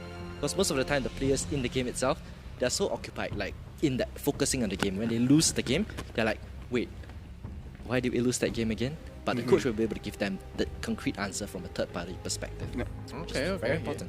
That makes a lot of sense. You get lost in a heat of battle. But right now, I think we do have our head-to-head stats. Exactly. Pop out on screen. Let's bring it up right now on the board for you watching wherever you are around the world. Let's have a look. Todak against Evos SG.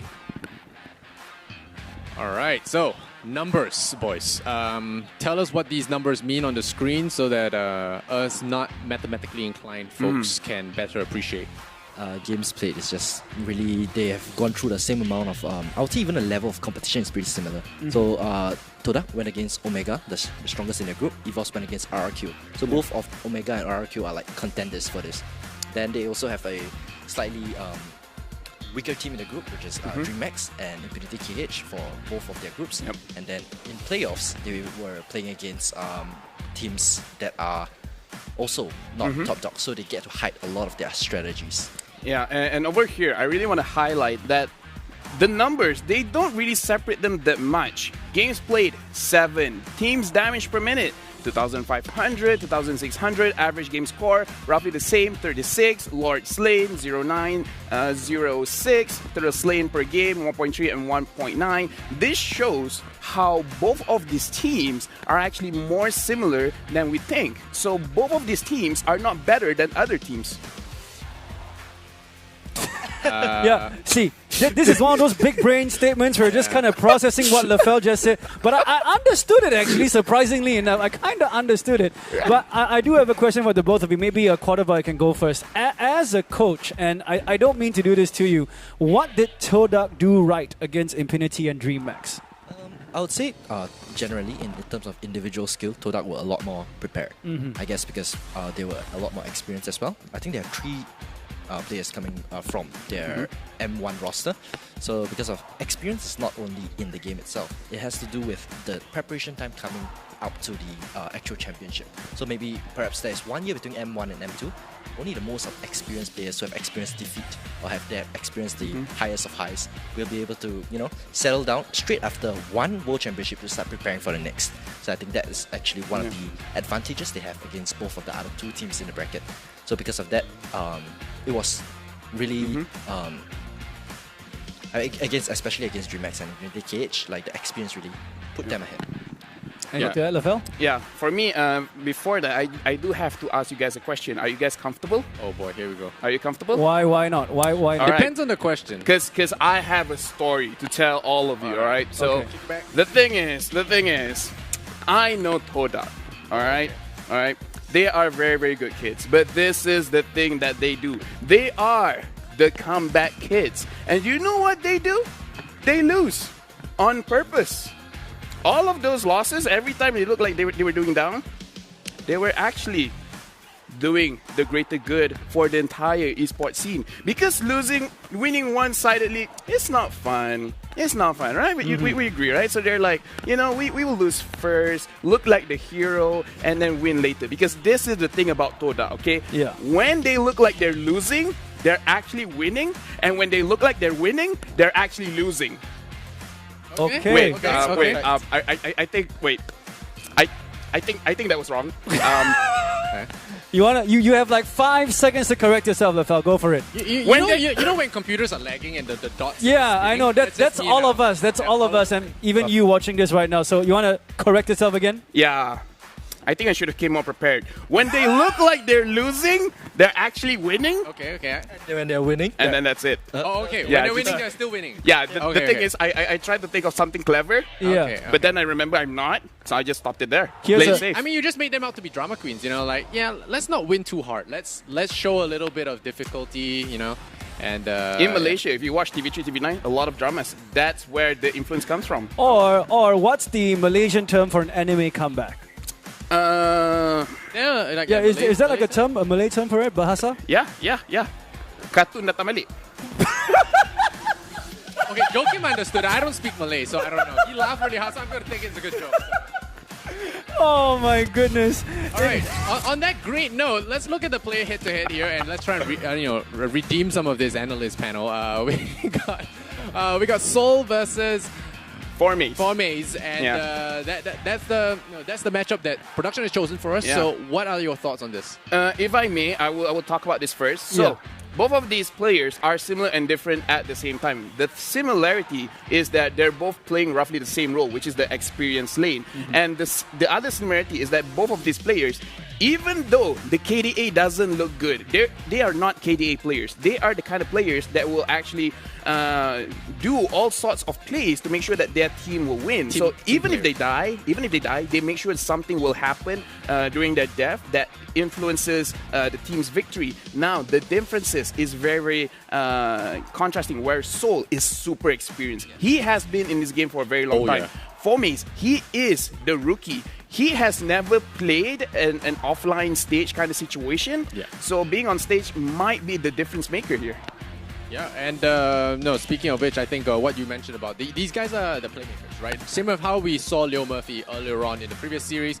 He was dying a lot. It looked like he was fooling around. He was actually baiting the enemy team, spamming recall, and getting himself jumped on, and then his team just collapses on him afterwards. So we might be looking at a similar playstyle from these two guys. Like you mentioned, Seoul, I have been following them since I think one of the tournaments I did in 2019. Seoul has been there. Seoul has been solid. And the team has changed around him, but he stays around. So definitely one of the, I wouldn't say founding fathers, but definitely one of the OGs of Singapore Mobile Legends. I think that's the relevant term to use now, OG as compared to founding fathers. I mean, if you don't want to use founding father, you can say founded brother. Maybe. But you need the alliteration, you need the F and F. It flows better. Founding brothers doesn't sound right. I have it. Okay. Founding brother. All right, moving on. That was very close to getting us cut off the air. Gonna move on to my next question to Quadova. Actually, now Quadova, I need to ask you this only because it's Singapore, it's home ground. Is there extra motivation? Is there extra pressure on Evos SG to fly the flag high today? No, in fact, I think it's an advantage because the rest of the teams actually they had to go through a 14-day quarantine. Yeah. Whereas Evos actually did not have to, so they definitely have a lot of energy coming to the tournament because they're completely fresh, whereas the other teams are coming in from quarantine. Quarantine is really a very tiring process if you tried it before. Yeah. So like as we saw the head-to-head matchup earlier about the Formace versus Soul. There's actually the other way around on the other side lane where X-Ray is fighting Pokemon. So X-Ray is actually the veteran, whereas Pokemon is the rookie from Evos SG side. So I would say it's quite a mirror matchup. It's really this match, and even the mid tree has a lot of experience stacked up. Yep. So it's E1, Chiku for the mid tree, as well as JPL Potato for Evos side. Yeah. So all this is like whether the experienced players will step up or whether the rookies will step up. Yeah, and for me, I feel like Evos SG being in Singapore is actually a very good advantage when they lose because they can just go home. Okay, yeah. So losing doesn't feel that bad, But there are a lot more people from Singapore that's going to be watching. This is the first time it's on national TV. Yep. This is the first time it's going to be in cinema. So you lose in 4K HD, man. It's not a good situation to be in. So there's more of that pressure, Singapore pride. They're the only Singapore team left, with RSG being unfortunately knocked out in the group. So we want to see Evos move forward. All the people watching at home for the first time. Even my mom, she heard about this Mobile Legends event. She tunes in. Yeah. You want to tell her like, okay, mom, the Singapore team made it through the first round. I want to be able to say that. Yeah. So for those of you guys that want to know the stakes of this battle, it is a best of 3 that decides their tournament life. Whoever loses here goes home. I think that needs to be reiterated again. Whether you're going home now or going home on a plane, it's still going home. Yeah. So Singapore versus Malaysia, age-old tradition. We fight over food. We fight over but usually food. We fight over a lot of things. But now we're gonna fight over mobile. All right, Lefel's gonna make a statement now. Oh boy, here we go. Yeah, we're talking about fighting. Camera, if you could focus on me. Here we go. You already focus on me. I'm the only Malaysian here, and this is my mic. Why do all of you guys have the M2 mic? Why am I the only one? Okay, you know what? Here you go. Here you go, Lefel. Here you go. Put it in. Put it in. There you go. Let me be the friendly person. Yes, let me be the friendly person here. This is where we are. We are still brothers, by the way.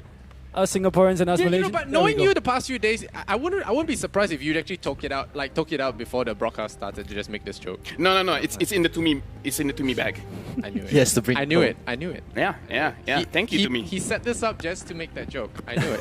We're about 10 minutes away to game time. Quarter of our question for you: between Evos and Todak, who do you think will win this round? I predict a 2-0 on the side of Evos, so they're gonna take the win over Todak. All right. Yeah. Okay. But as a Singaporean, you are biased, so I want to hear Malaysian side. So in order to make sure that everything is evened out, I think that it will be a 2-0 as well on the side of Evos. Evos will win straight out. I don't think Todak can do anything. Okay, that's a twist. Okay, so guys, for those of you that don't know, Lefel is Lefel here practices black magic. So whatever he says, whatever he predicts, the opposite happens. So having just said what he just said, he has. Let me translate for you guys. He has said that Evos is going to lose 2-0, and they have nothing they can do about it. Thank you very much. Todak will have everything to do about it. Thank you very much, Lisandra. Yeah, I really appreciate that you tell that, because a lot of people don't know. Whatever I say, the opposite happens. Like I thought people would catch on when I say I'm a quiet guy. Yeah. But Says the one holding a microphone. Sarcasm is lost on a lot of people. But looking at the predictions, it looks like we have a pretty one-sided prediction here from the talent. Wow. Okay, a lot of people are saying Evos are favored here. 82.5%. Oh my goodness. Everyone loves Singapore. What can I say? All right, yeah, Singapore. Woohoo! Unique Singapore. Yay. Yeah, there you go.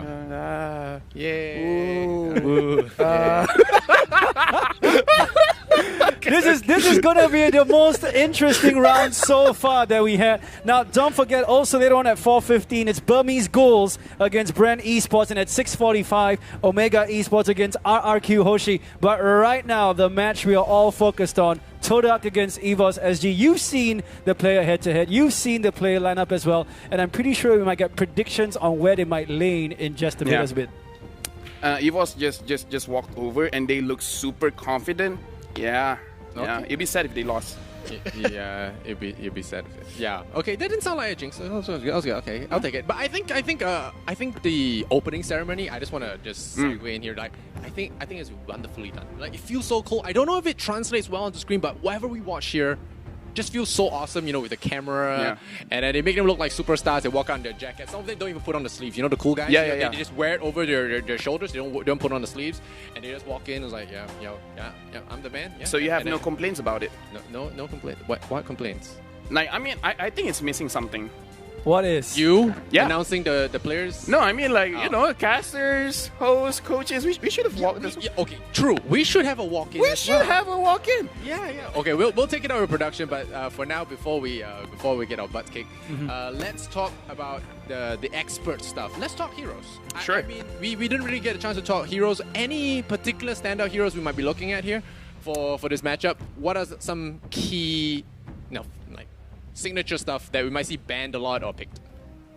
There's a lot of things that I think Quartervoid wants to say, so how about you say it?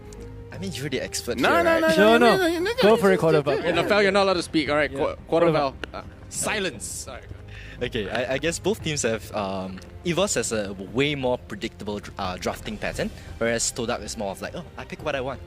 I just pick what I want. Yes. Yeah. Drama queen. Exactly. Yeah. They want that drama maybe. But yeah. So for pocket picks, I would say for the side of Evos, something that we'll be expecting a lot of would be JPL Cho if it's not banned out. Pokemon on his Harif. Potato on his Brody or Isishin. Or even his Hayabusa back from the days, Aeon, he has been doing extremely well. Kagura. Then for the side of Todak, however, they have actually hidden some picks. So Chiku's Hellcat, Chiku's Harley, he has only, I think, used it in once. One game. And then for the side of Todak, who knows? Maybe they have something prepared, because in their match against DreamHack, it did not seem like they're going all out until they lost the first game. Yeah, and I the thing about Evos SG, like, super serious, I'm being serious here, like, looking at that draft, it almost looks like they are really, really on top of the draft, where they use Yisenshin a lot, and Yisenshin is one of the highest win-rated heroes in M2. They use the Cho, which we can see that RRQ keeps banning the Cho, and then people are like, why do they keep banning the Cho? And then Evos showed, like, this is why you ban Cho. Cho is so good as a tank. And the side of Todak, again, like he said, it's very unpredictable. Now, we've spoken a lot about what teams should do. I'm going to ask a question to you guys. What should teams avoid doing, or the mistakes in the game? Go for it. Quartervoid, you want to start first? Sure.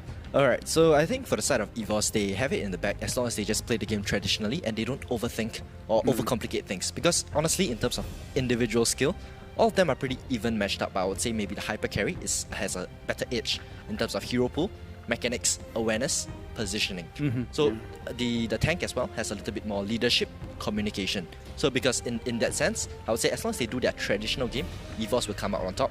So they should not try to do anything special. Whereas on the side of Todak, they should not do things normally. Because they can't win head to head. And for me, it's very simple. I think that they should not die. I get it. You know what? Wolf stole your joke in the previous panel. Oh my! He already said this. That's why we say we don't waste content in rehearsals, man. All right. So anyway, it looks like the game is going to be starting in a few more moments. Joakim, anything else for us? Well, if you want to actually win some exclusive giveaways, all thanks to our friends over at Razer and M2, you might want to go check out all the things that are available for you below right now. I see the Razer Black Shark. We're going to hand you over to our casters in just a while as we sit back, relax, and enjoy Todak against Evos SG for M2 World Championship. Singapore team is to make the M2 trophy stay here in Singapore. There's a little bit of time here. They finally get the towers down, and it's a 3-man life. And there you go, Evos SG final. Yeah, it's definitely an honor to represent Singapore again in M2 as we did in M1. Although it was not a good run in M1 for us, we're looking to do a lot better this time around. Soul is a good buddy of mine, and right now this is his final tournament, and that's the storyline for him. This is his last hurrah, and this is going to be his chance to get the championship before he leaves the scene. Of course, the Swordfishes being the Malaysian favorites, right? They have definitely improved a lot back in M1, but M2 is a different ball game. Can they finally find that form to be able to be consistent to do it all the way throughout the entirety of the M2 line? And now the fight has begun. The wrath has begun. E1 has been caught. Fatal Links getting 3. This is huge. Blazing to win. Saya kita orang still buat sama macam M1 dulu. Still jangan pandang rendah dekat enemy and buat sebaik mungkin lah. Maybe kita orang kebanyakan game kita orang menang di fasa late game. Sebab bila fasa late game tu kita orang lebih tahu apa nak dibuat and langkah jaga-jaga tu mesti kami mewakili Malaysia and kami juga akan buat yang terbaik lah. Even M2 ni dekat korang punya country. So kita orang mewakili Malaysia akan buat sampai baik lah. They have a very good chemistry around them. But for this M2, I'm not really sure because there are some changes on the roster. So some different roles here and there.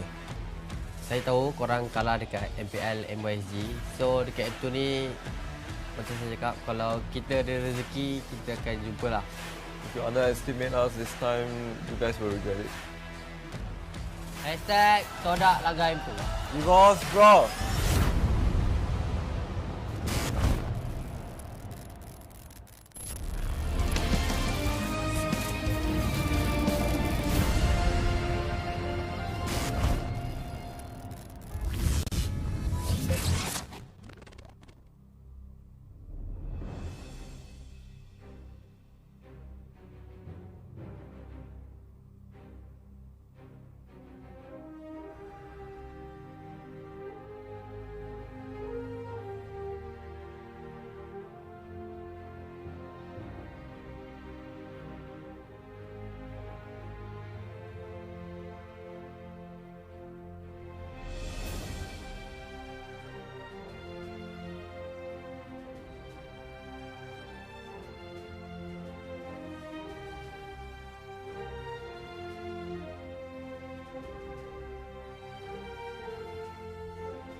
Special thanks to our sponsor, Secret Lab, the award-winning gaming seat engineered for long hours of comfort and sitting form. Available in the Secret Lab official store in major e-commerces in Singapore, or visit secretlab.co.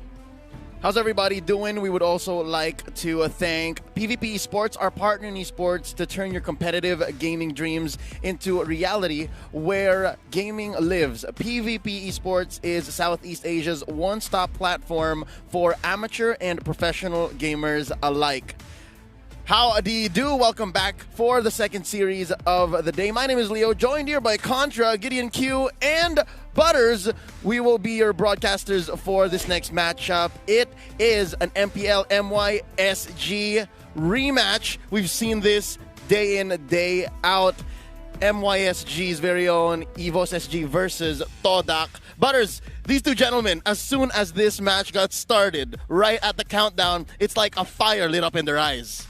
It's clearly one of the matchups that was fated. It was fate that put them together. This might sound cheesy, but this is destiny. He's laughing because he agrees. I mean, He does! I don't want to say that it is not wrong at all. I mean, you just look at exactly how the brackets went like, and unfortunately, you gotta say goodbye to either the Malaysian side or the Singaporean side, which, it's hard to pick between the two. Exactly. I'm not going to lie. I would hate to see either one of these teams have to go. They all come from the MPL MYSG, and we've seen them time and time again battle each other. Ideally, it would have been nice to see them, in the upper brackets, but unfortunately, their groups were pretty tough. Yeah, and I think it's poetic, right? That as we announce the split of Malaysia and Singapore in their own respective MPLs, one of them have to knock each other out in the lower bracket. They have a last dance. At M2. They have a last dance. Exactly, that's what it is. So right now, ladies and gentlemen, we would like to take the time to introduce to you guys the first 5 coming in from each of these teams. Once more, it's going to be Todak versus Evos SG. First up, it's the 5 from Malaysia, Team Todak. Iwan, Chiku,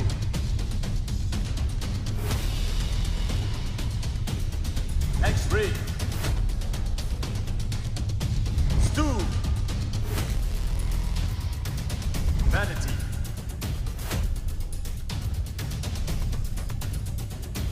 Omlet, and Boom. Team Todak. From Malaysia, Todak.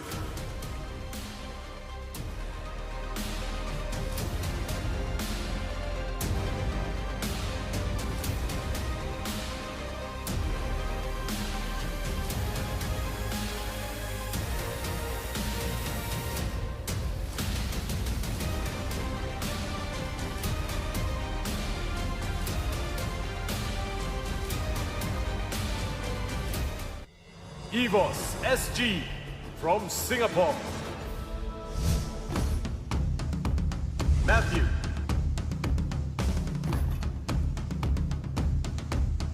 JPL, Pokemon,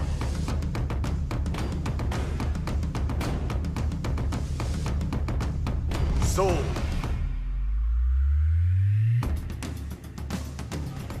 Potato, and Aeon. Evos SG. From Singapore, Evos SG.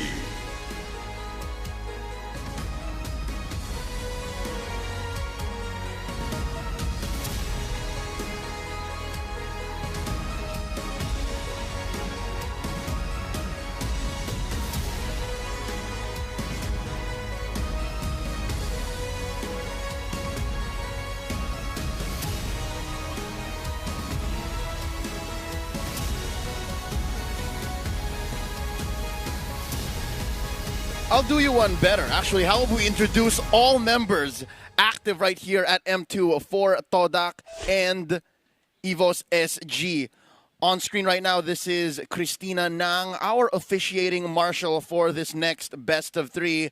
Huge responsibility on this young woman's shoulders as we wait to introduce as well our coaches for both teams. On stage, we have here from Todak, that's Coach Ashi, and of course, Evos SG's very own Zace, who, by the way, is a returning coach from M1, taking up the title of M1 from Evos Legends. It seems like he's going to always be with Evos no matter where you look at it. He carries the brand. He's catered one team to M1. Can he pull it for M2? Can he do it again? Yeah, and of course, they definitely need no introduction as he's been here time and time again for all these big tournaments. But for Ashi, you know, he's definitely got a tough task here to be able to topple their nemesis back in MYSG, and it's in the form of Evos.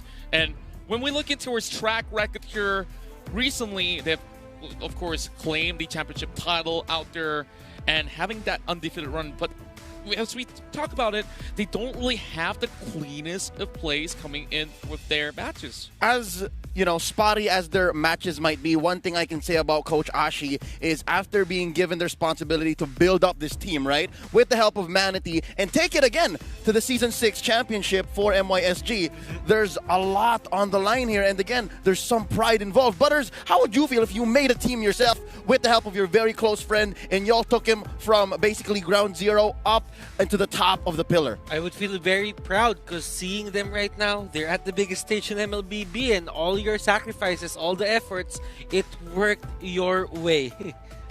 I mean, honestly, this is going to be looking real tough here, but I don't even know what to say here. So let's look over to the playoff brackets. Yep, we just witnessed an elimination here at the playoffs. We said goodbye to 10S Gaming Frost from Japan as the boys from Indonesia, the bad boys of Alter Ego, refused to turn the other cheek. They just went ahead and swept them. Now we're about to witness Todak versus Evos SG, and later on in the evening we'll be witnessing the upper bracket matchups of Burmese Ghouls versus Brenny Sports and Omega versus RRQ. Now, real quick before we jump into the other half of the day, let's mellow out and let's just immerse ourselves in the air here, because again, this is a fated matchup. I love calling it that, and I want to poke at your sentiments, because one of these teams, obviously a Malaysian team in Todak, and the other, Evos SG, it's bittersweet that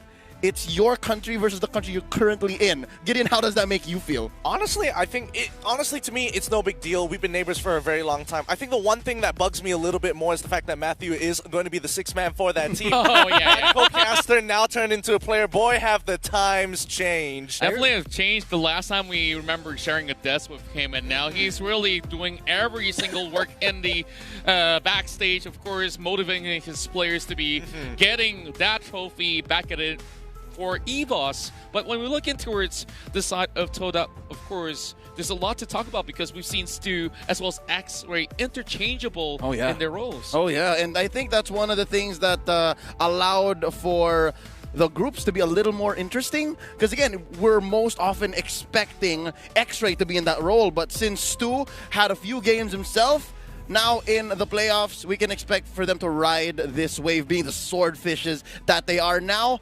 Gideon, help us understand why exactly is it so important for X-Ray to be there? Okay, so X-Ray has been with the team for a vast majority of the regular season. It's just a matter of synergy in comparison to Stu, who actually was helping from behind the scenes as their analysis guy, trying to kind of break down the problems and solve the situations. All right, but since it's him now, I think we can expect for that dynamic to shine through. That championship dynamic from Season 6 now on screens, ladies and gentlemen. Your first five for Evos SG. That's going to be Pokemon, JPL, Eon, Potato, and Soul. Butters, for a lot of these players, nay, if all of them, it's going to be what do you call it, the last ride. It's the last dance and the last ride. How do you think this affects their mentality?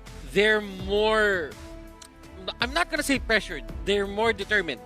They have nothing to lose, but everything to gain. If they win, they go out with a bang. If they lose, that's probably it for them. But you know what? Just the pride of Singapore here riding on their backs. They have a lot of responsibility coming into this game. I like that. I think we'd add more onto that. You also have the pride of your coach. Again, Zace, an M1 championship tier coach. He took Evos Legends all the way from 2019's World Championship. How do you think that's going to be affecting these players, given that they have their country waiting on them, they have their coach expecting so much of them, and now they're in the lower bracket? It could all just vanish. Well, I could just definitely reflect back to Season 4 when Evos took their very first title in MYSG, because that time Zace was there as well. And Ashi was also behind there, also getting the team on their best form itself, and it was only by a slight margin win that Evos SG has been able to lift that trophy. But now that we look at Archie's side, you know, like he's pulling a couple of all these sort of strategies in towards the group stage, and it did work well, but we see them struggling to make their way in, especially on a very on-form side of DreamHack, who could have possibly be here sitting instead. Actually, that was a close one. Ladies and gentlemen, throw back real quick to the group stages. But right here, right now, we are about a minute and 15 seconds away from the draft. Real quick, before the action gets even more heated, let me remind you guys of the in-game event happening all about M2. That's right. If you complete tasks and predict the champion to win M2 coins, exchange these coins for M2 exclusive rewards, all right? If you just open your game and you start hearing Immortal Heroes playing, that's right. That's what we're talking about. It could include the rewards such as the special avatar border, the exclusive skin. We're talking about Clint's Shadow Omen skin. You can get the M2 battle emote and that sacred statue. And if you just really want that skin right now, want to play with it, all you got to do is spend 899 diamonds. You can do all of this up until the 24th of January. Once more, up until the 24th of January, the very last day of playoffs. We're about 20 seconds away real quick before the ban and pick phase begins. I want to ask you, Butters, what can we expect here in terms of heroes to respect? It's kind of hard to say for Evos SG because they've been bringing a lot of new strategies for their side. They have the 4-mage setup. But I think for Paquito, you have to ban out that Lee Shin. You really have to ban out the Lee Shin. It's doing wonders for them. For the side of Todak, they might not be the most consistent team coming into the group stages, but when given the right heroes to be aggressive, they are gonna go for the win. Oh, you got it right. I mean, they say for the win here, but I think Evos SG, some of their players are extremely hard to start banning out. JPL, for an example, an absolute monster when it comes to his role. He knows what he is doing. However, you can limit him by preparing for specific heroes and forcing him on it. Things like Farsa, things that require doesn't require too much of a playmaking capability like Jawhead or even Cho. And speaking of playmaking abilities, right? Playmaking, decision-making, all of these. We used to think that Moon was a peel-type tank, and because of his performance on the Atlas through the group stage, it got banned out by Evos SG. Contra, do you think that's worth it? I definitely think that at certain scenarios like this, it's pretty much worth it to actually set those bans right in. Lee Shin, something that has been frequently being picked by Evos SG, those for the fact that, hey, this can actually disrupt this in towards game number 1. We don't want to see any of that. And furthermore, they also doubled down on another marksman ban in the form of Brody. And, well, what do you guys think about Evos SG? What should they respond with? Well, I think Evos SG at this point in time, they can see, okay, you want to get rid of the Lee Shin. They probably want to start forcing, particularly Paquito to go on an assassin type hero like Hayabusa. Skills really late in towards the game. Takes a little too long there, but I don't know. I think they're going to be looking for. A little bit more. But then again, Gideon, there's this thing about Paquito that he can play mages as well. He can go for the Harley, he can go for those early to mid-game heroes that have certain impact coming into the game early. Now, they can put Pokemon into the marksman role. We've seen him use the Claude with Avarice, and I don't think he's gonna shy away from using a 1-1 and other marksman heroes, or probably carries, into the side lane. Okay, Butters, you're essentially treading very, very unfamiliar territory. So far, from the side lane, from the gold lane, what's accepted and what's familiar with a lot of people would be, yes, the Claude and the 1-1. Anyone else like the Granger or the Carry still raise some eyebrows. So I'm definitely looking forward to it. I'm definitely looking forward to it. Yeah, I hope to see that too. Evos SG is not one team to back down from those kinds of challenges. We've talked about them. They like complex win conditions. And if you're going to talk about complex win conditions, if they're going to pick a carry and they're going to pick a Moskov or they pick any marksman out there, it's on them. They like that. But you really don't want to be like a 10 seconds Gaming Frost sort of complexity, you know? Yeah, And I see there's a lot of all these thoughts on Gideon's side, so yeah. Yeah, let's have a look at the draft in particular because, I mean, this is going to be a very big tell. Natalia, Selena, next bang coming in from Eva SG, Lapu Lapu, as well as Brody, Yishin Shin, and Atlas.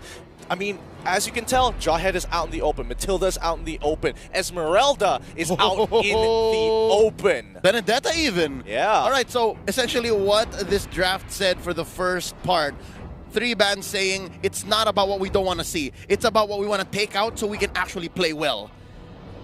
I think it's even more than that. I think it's not just about, oh, what we can play well. It's just saying, hey, you're going to have a lot of effective picks, and we're going to force you to make you choose which kind of style you have to create a linear type composition, something that we can foresee, something that we can deal with. That's right. This is a sort of the force power pick advantage coming in towards the red side here. Every single time Evos SG goes on towards the red side, and as much as they pick that Esmeralda, like you said, you got so many things out there, like we talked about the Jawhead, that's always the first pick material.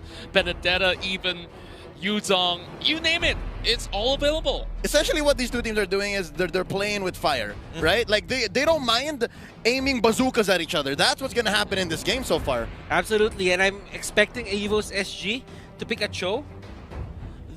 A Jawhead could be a factor as well, but for Pokemon here, this could be a Benedetta. Yes, it's going to be a Benedetta. Butters is just on fire right now. Did you wake up and have a revelation? I just had coffee. That's the same. That's almost even better sometimes. Even better.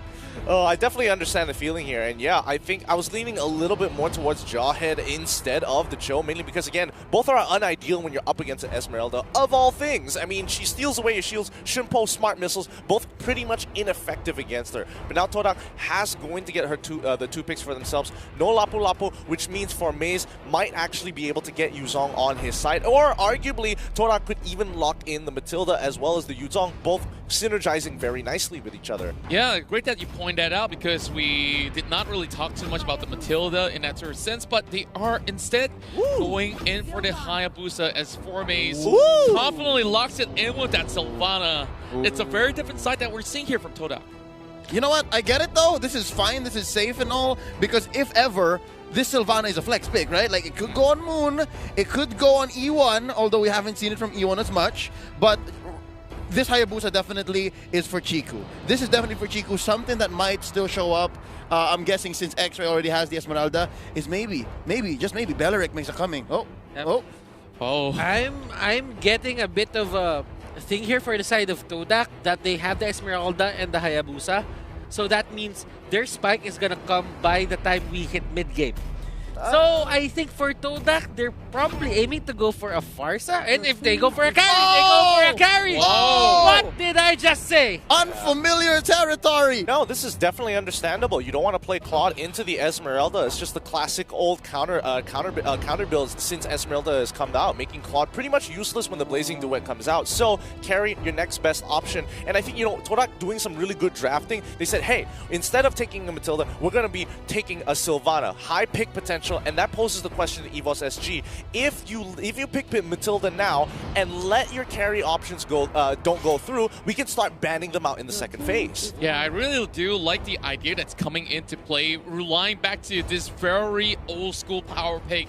The longer the game gets, you just have to worry about this carry. If you can't lay your hands on her, that's going to be a tough spell for the side of Todak. But now heading in towards phase number 2, you definitely see the Yuzong being banned away. But Todak here, they got to find ways to aim at Evos SG. Yep, and the way Todak has to play this is very, very important. They have to make Evos SG pay for that carry. Already, they are by that Yuzong ban. There was definitely room for Evos SG to even pick up the Yuzong and force him to pick it. But right now, this carry is super expensive. As nice as it is to say, oh, we're just gonna kite the Esmeralda, and by the late game, as soon as I have items to shred her down, if she misses her Falling Star Moon, like, she's dead, alright? I think definitely Evos SG has to consider that and make sure that this carry stays safe in the gold lane. But when it comes to missing pieces of the puzzle, right now, Todak still needs here a solid tank, if it's not already Sylvana. And for Evos SG, they definitely need a good mid-support hero. Evos SG, I just feel that they still want to go for the Kagura and Aeon. They prioritized it more than a Farsa. They prioritized it more than a Chang'o. And Evos SG here might want to ban a Cho. Yes, this is good because that's the tank Cho, I'm guessing. It is going to be the side lane Cho or the XP lane Cho because you would want someone on your team that can reach the carry. Yeah, that's a good way to put it. Right here. Yeah, no, extremely. That's why that's why Evos SG locked in the Jawhead, where basically carry essentially is useless. We saw this in Season 4 and Season 5. You don't want history to repeat themselves. And Zay is bringing a lot of his expertise, knowing that, saying, "Hey, JPL, take Jawhead. We don't want to give them the Cho. If he goes into the side, lane, at least Cho is manageable. Jawhead is impossible." So we have it on our side. It's essentially getting your weakness and using it against the opponent, right? Exactly. Interesting. Why are they building it around this third pick carry? Now, that is definitely something to watch out for. Will Evos SG have that paying dividends for them? Last ban here by Todak is the Rafaela. Interesting. You can see that both of these coaches really know what they're aiming for. The Rafaela got banned so that the carry doesn't have the extra movement speed. To chase people down. Kite people.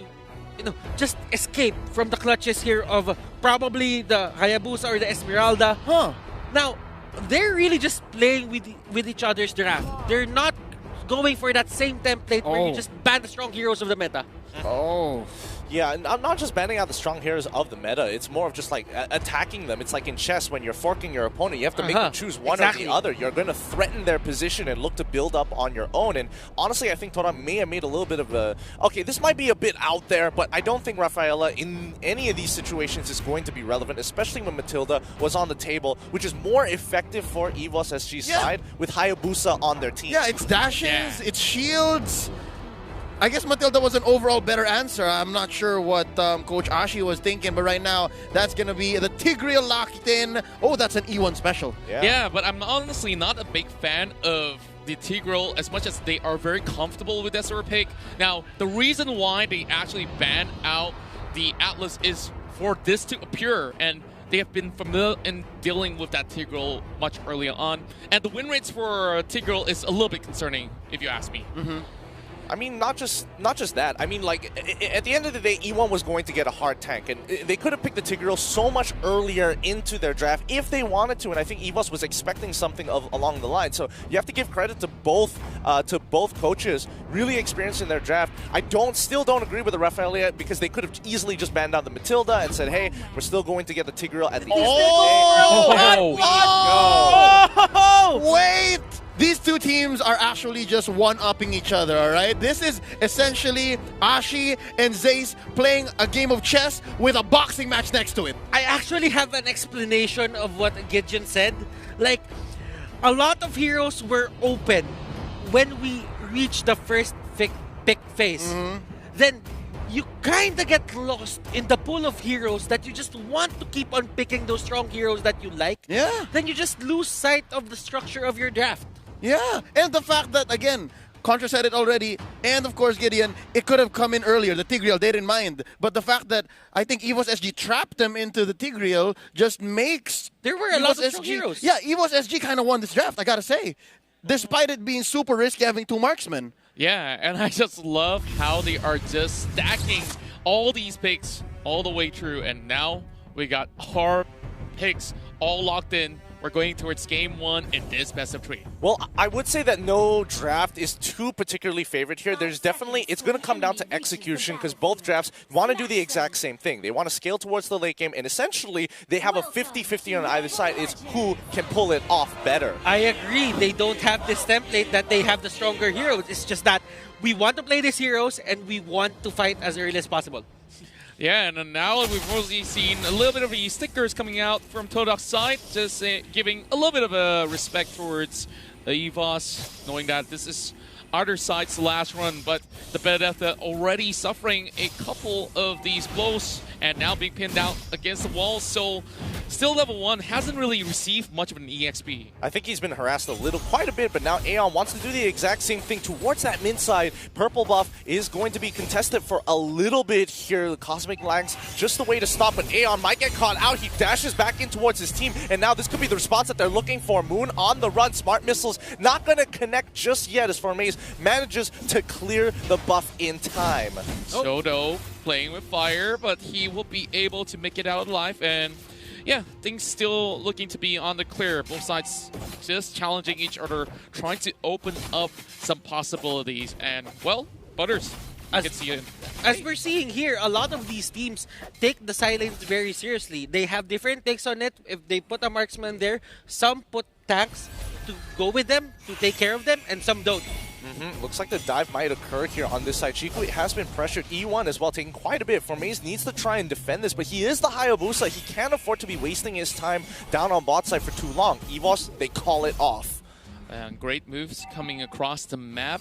And we do see Moon now getting a little bit of attention coming from Eon, but nothing much could possibly be expended. With the turtle coming up next, I definitely think that Evos would set a little bit more manpower towards the top side of the river, but a little bit of back and forth, not really amounting all too much. Todak still has a slight lead in that sense. I think we need to talk about Formaze. Of all people, used to go into the side lane, now playing Hayabusa here. Oh wait, hold on, Moon. He might take a little bit too much damage here as he's on the run, trying to get away from Aeon as well as JPL. They get all hit by the falling Star Moon coming in from X-Ray here, trying to buy a lot of time, but nobody seems to be going down just yet. Soul, he's managed to get on out of there. Hayabusa can't do too much with the wave still around. Again, a pretty good engage coming in from Todak's side. However, still a pretty sweaty game overall. Flicker for a flicker. That's just what they wanted. That's perfect. Moon there with the nice diversion. Yeah, and he flickered on towards the mid side instead of the jungle, but here comes the contest as well, and the turtle taken from the side of Todak. Ooh, I mean, the Sacred Hammer already starting the fight off good, but they're on the chase to get X-Ray, and I think he's going to be struggling out here. No, they have their eyes set on bigger things, going for the purple buff instead, and in towards the back line here. Down on bottom side, Soul trying to just cut the waves, making Chiku just forcing him to be busy. He has this certain freedom of just doing things just because he knows that there was a turtle fight that happened. And now Todak with the Evo stickers shouting Evos, Evos, Evos. I'll say that it's pretty impressive to see a lot of that same one coming up, but we do have a pick and Chiku is down. Aeon already finding a great opportunity there, but then where else would they look to attack the map? Hold on, the fight's already begun as Moon trying to go for a big pick onto Soul. However, the rest of the team, that's going to be stopped. Implosion by E1 catching off Aeon as he goes down. The rest of Todak says, no, we don't need to extend this fight. Potato is on his way. Great work coming from that sort of angle, and now they're going to be looking to perhaps look for another way to just hijack some of all these members. And Moon, he's off of position. JPL already got a great ejector. The spiral isn't going to be enough to keep him safe there, but my goodness, ugh. And that's fine, because if you don't get the steal on the buff, at least you got information. And that information led into Moon's pickoff.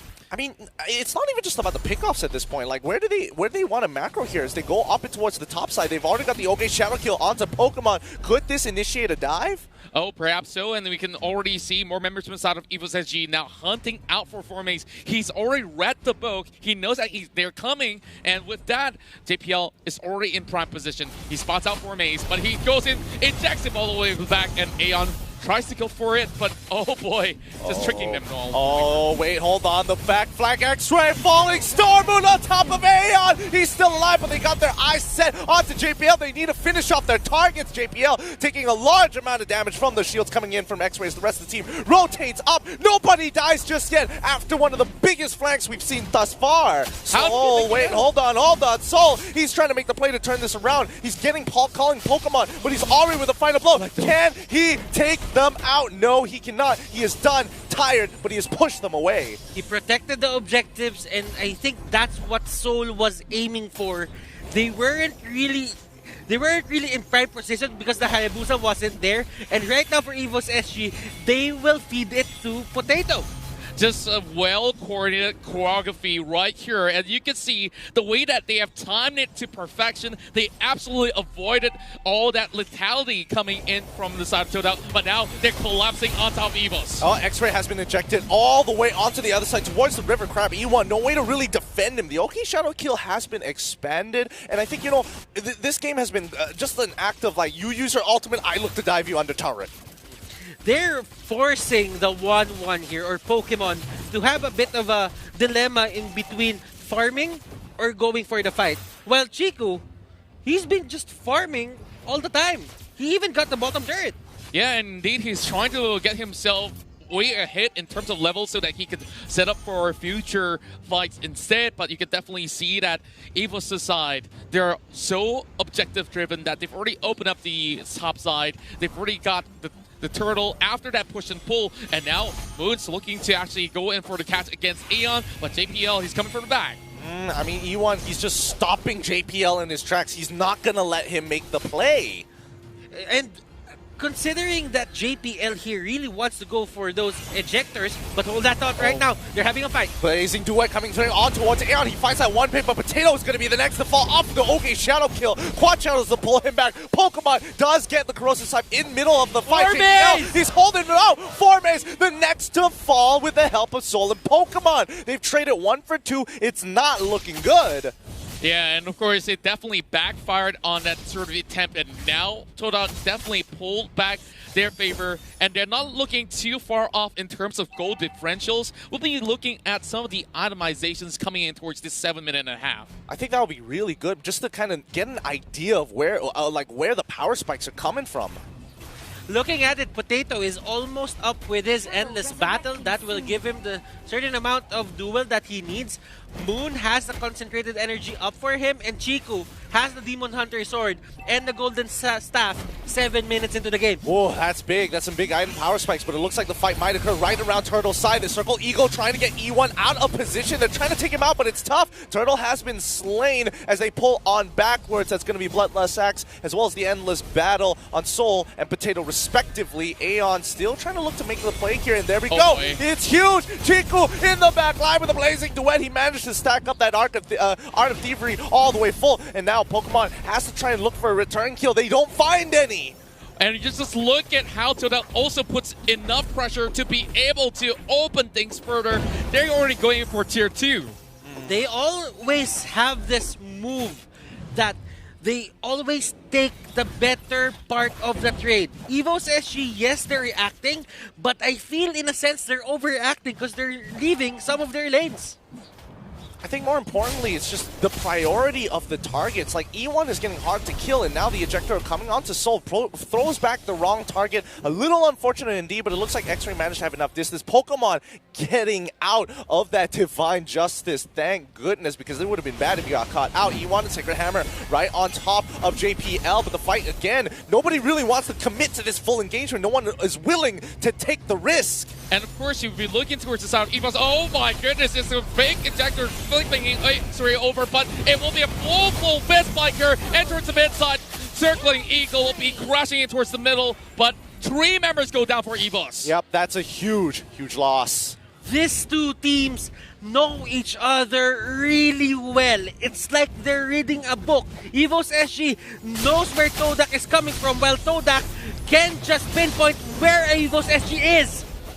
This is so nasty because right now Todak, as you mentioned, Butters, this very much feels like muscle memory to them, and it looks like Todak really stepping up their game, realizing this feels like home ground. We've done this before. We've fought you many times. We know your habits. We know how to make the moves. Now that Evos SG's going to be behind, it's going to be even tougher for Potato to be activated and towards that sort of the hyper carry that they want it to be. Just look at the items here. Yes, after that turtle, they did get the Endless Battle and such, but it's so hard to even stand still at that sort of spot to be able to go in for those pickups, and Todak walks away scot-free many of these times. But you really can't count out Evos SG because, you know, as they say, 2 marksmen are better than 1.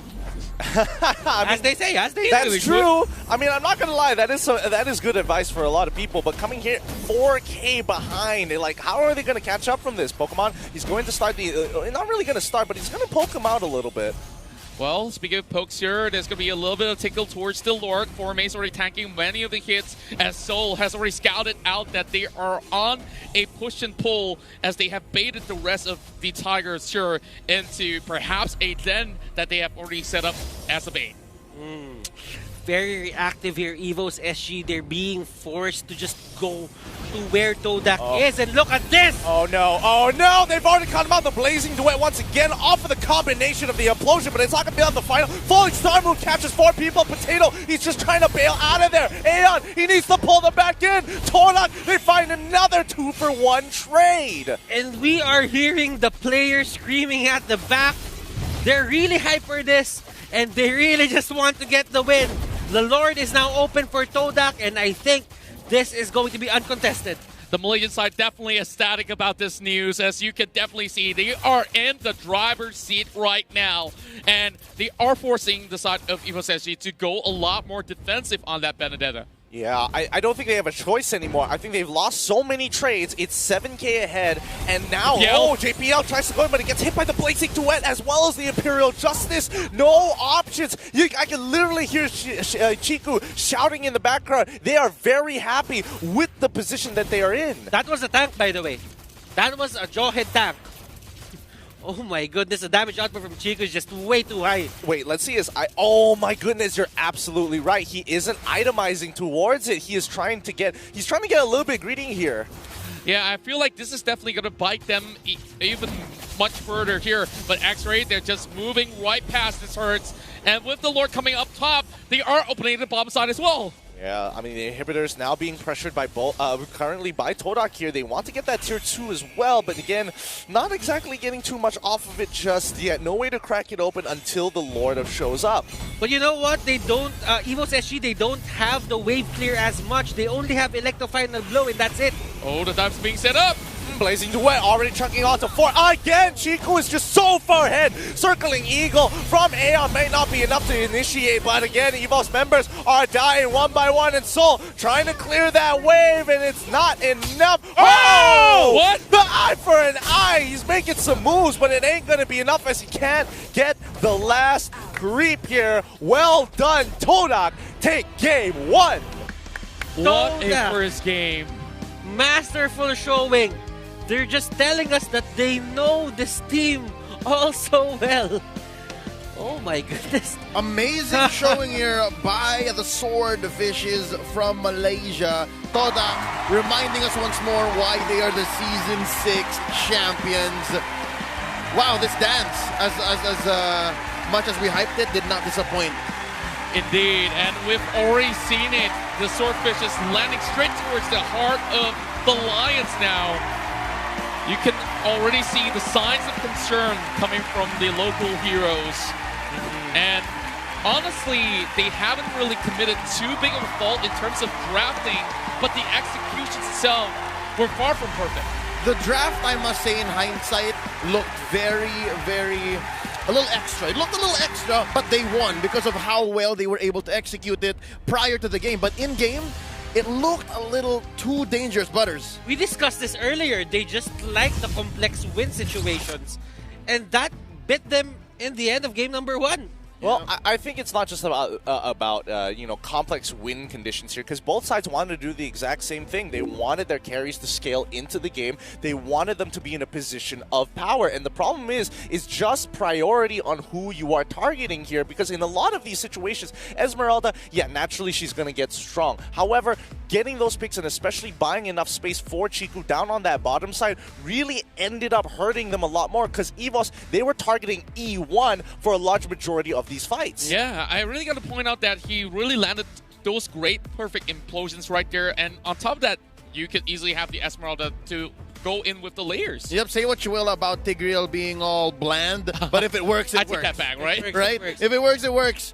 I mean, thinking about it, like 1-1 and the carry, they don't really have the best utilities to help the team. But then again, if you look at the Hayabusa, it just puts a lot of pressure on the map. We're going to ask our analysts exactly what kind of pressure the Hayabusa put on and maybe what else went down giving Todak the win here. But before we do that, we would like to thank our sponsors, always making this all possible, our partners in esports. And again, M2 is all powered by Moonton. All right, so with that being said, I think we're going to be hearing from LaFell and Wolf in just a bit. Again, the brains behind the situation. Analysts, tell us what's going down. Well, it's all about greed not being that good, at least for me, LaFell. My name is Wolf, and I'm with LaFell, your analyst. Going to be talking about that particular match, and this guy's happy. No, I'm very sad. I want the Evos to win. Can you let them see how sad you are? I'm just so sad. But anyway, whoa. Let's talk about the game, right? Let's talk about changes. Yeah. Like, let me talk about Todak for a while because they have been saving strats. Todak has been saving strats or they have evolved because the thing is, 4Mace is usually the experienced lane, but a big change. 4Mace is the jungler, and now Chiku is at the gold lane, and then X-Ray was moved to the experienced lane. And we can definitely see the changes is huge. 4Mace, throughout group stages, he played very, very aggressively. And that's what we saw in this game where he was the jungler. He committed to all of those ganks. Whether he got the kill or not, it doesn't matter as long as he engaged. And then Chiku, he just farmed. And it's almost like they have completely understood the term power spike because once Chiku got his items, and then all of them just decided, you know what, we want a team fight now. And then when they team fighted, the burst AoE damage was too much. No, you know what? I completely agree. Before this, I was thinking the main word that I'm going to use is power spike because that is one thing that they have understood so well. But before we talk about that, I want to ask, is this bit of change coming out from Todak really gave them the victory in relation to the fact that this is an El Clasico, a mini El Clasico between these teams? I would say it is an El Clasico where both of these teams are always going up against big challenges in all of these tournaments. Now the thing is, yes, it is a huge change because Chiku as a jungler, he likes to farm, which is not the thing that you want to see in a jungler. And 4Mace, he is so aggressive, and putting him at jungler makes a whole lot of difference. So in preparation, Todak, they kind of changed it a little bit. They threw in a curveball and Evos SG weren't prepared for this. Todak did it because they know and understand Evos SG from way back. But looking at the items that we have right now, I think that the only thing that I want to point out here is that Todak, they didn't have to, it's not required for them to have so many items. They only need to stack up on one specific hero, and that is the Claude. But then again, Hayabusa, 4Mace, so much value out of the items that he can get because that's the nature of the Hayabusa, and the way he played it was perfect against Evos SG. Now I want you to mind what SG only had in them because they are so greedy. If you're looking at both Pokemon as well as Potato, they don't have much. Yep, and right now, while we still are looking at the screen, I want everyone to pay attention on the Tower Lord, Turtle Orange buff, and Purple buff stats, where we can see that Evos SG, they were able to get 2 turtles, while Todak, they had 1. But then you see, Todak got 1 Lord, Evos got none, and the orange as well as purple buff is... Orange buff is more towards Todak, and what this shows us is that even though in the early and mid stages of the game, it seems relatively even because Todak, again, they were waiting for their power spike, and once they hit, we can definitely see the changes in tower. It was eminent. Yeah, you know what? The understanding coming out from Todak about their own power spikes compared to Evos SG was good. Why am I saying that? Because they understand that they have a certain power spike that really trumps the side of SG. Now, for Chiku, our MVP of the match, he played so well in this particular game. I think that you also mentioned this. A little bit of chains onto Chiku. Really impressive usage of the Claude because of the fact that he knows when he can fight. Normally, the greedy lineups, like you're going to have a jungler plus a marksman in the side lanes, it's very difficult to time when you can get into the fights. But Chiku understands that in particular skirmishes, when he knows that there's really not much lockdown on the side of Evos SG, he can be there and use his ultimate. And and then he was able to just destroy everyone in the team fight. I think that it's also because of the fact that Tiger was playing very good in this game. I love Chiku being the MVP over here because he showcased what his role has to do. Chiku played extremely disciplined. He farmed, he farmed, he farmed. Once he felt like, I'm very strong, let me get into the fight. You guys start something and I'm gonna go in. Now, even though Chiku is the MVP, I do have to say that Formace playing the jungler role, he deserved a mention as well because he really enables the entire team where Quad Shadow goes in, Ogi Shadow kill. Where's that kills? No, not really, but he chunked down their HP low enough, giving a lot of space for everyone else,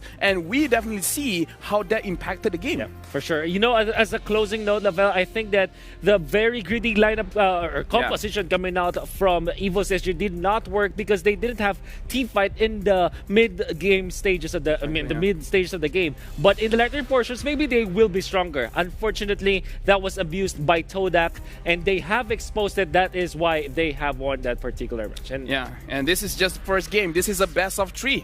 Evos SG could still win the next one and then bring us to a third game, or Todak, if they play just like they played in the first game, this might be a clean 2-0. You know what? Let's find out as we bring it now back to the casters. Thank you so much, Lofel and Wolf, our analysts, breaking it down again. It came down to the destination. Evos SG knew where they were going, but Todak said, exactly how do you get there, and stopped them right at their footsteps. Right now, we would like to thank Tumi for being a partner in esports for M2. As the journey to become the champion of M2 has been perfected with the latest Tumi luggage and backpack, you can bring your gear anywhere with you safely without worry. Be sure to check out Tumi.com to perfect your own journey and enjoy the M2 competition. An established distributor of many consumer brands in Asia, SUTL Group is the proud 2021 MLBB partner in esports for Fujiwater, Acheong Ice Cups, and Mountain Dew. To find out more, visit www.sutl.com. We want to remind you guys that you can catch the live streaming of this mega event, the Mobile Legends BangBang M2 World Championship 2020, held in Singapore on MiWatch for free, starting from January 18th to the 24th, all right? So there's going to be 12 total teams. Some of them already went home. 9 countries represented, including Evos SG, who right now is at the cusp of elimination. They need your love, all right? They are from beautiful Singapore, and all of these teams are competing for $300,000 US. Again, once more, if you're from Singapore, your country needs you right now. The Lions Pride, Evos SG, support him in the playoffs. This might be their very last game. As well, did you know that there is an official live screening event for M2 in Singapore at Cathay Cineleisure Orchard? It's called MVP. You'll be able to catch all the M2 action on a big cinema screen, and what's more is you can also win attractive prizes when you take part in the activities and the lucky draw. MVP will be running all week long, and you can get your tickets at Cathay Cineplex's website. You can also check out www.rsg.gg/MVP for more information on MVP. Back to the action right here. Let's round out what the analysts said. It's a very greedy plan by Evos SG, 2 marksmen, and I think it was one of the keys from the discourse earlier. Evos SG will win if they just don't make their lives harder for themselves. They don't have to make those kinds of weird choices. And Butters, you seem to have sentiments. If it was a Yi Sun Shin mid, it could have worked. But carry isn't as fast as clearing the way the monsters or the creeps on the jungle as a Yi Sun Shin. So that really costed them. The progression is slow for the marksman on the jungle side, but you make it a bit more slower just because you pick the carry. Well, I definitely think that I would agree that the wave clearing aspect of it definitely did hinder them a lot more than it should. I definitely think they should have thought about that to incorporate it into their draft a little bit more. But I think what's more shocking than anything else is the fact that Formace taking this jungle Hayabusa role. I have not seen him play that before, even in MYSG. This is the first time he is showing something new, something fresh. Yep, more on this 4-maze change in a bit. We're a minute away from the draft. Real quick, we would like to let y'all know that we are pleased to announce the launch of the new anniversary season of Magic Chess Blazing Hammer. The new adventure will officially begin on the 30th of January. There's a new upgrading system called Blessing, a new little commander, a new map. All synergies are going to be revamped, and you get a free trial of advanced skins. Once more, Battle Night happening on January 30th. Oh, and by the way, if you log in, you get a free permanent skin. Back to the point here, Formies picking up Hayabusa, putting it in the jungle. Again, Gideon has never seen this. Not even Neither have I. Their whole MPL. I was going to ask you, Contra, you've seen their games before. What's up with that?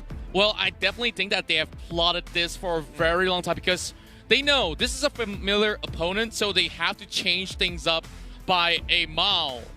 And with that, of course, they caught every single one of these members of Evos SG off guard. And who knows, game number 2 here, will they be doing something of sorts again? We'll definitely have to move in towards the picks and bans to find out more.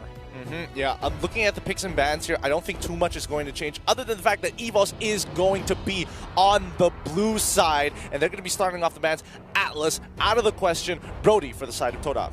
Evos SG here getting forced a bit. Like the pattern earlier was when Evos SG was on the second pick, was ban out the Yisun Shin, then work from there. Now they have the first pick, so probably Todak is thinking, if you give them the Yisun Shin, we get 2 in exchange. 2 power picks in exchange for that Yisun Shin. And I think Todak is better like this. Todak is happy to be able to take these 2 good picks and make a great lineup, while Evos SG, as we saw from earlier, have these tendencies to just get a little over their heads. I mean, it's better for Todak, yes, because they're driving.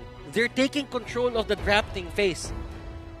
At this early point, like, it's only the second ban for their side, so they can just think about what's going to happen, and they're not banning out the Yisun Shin.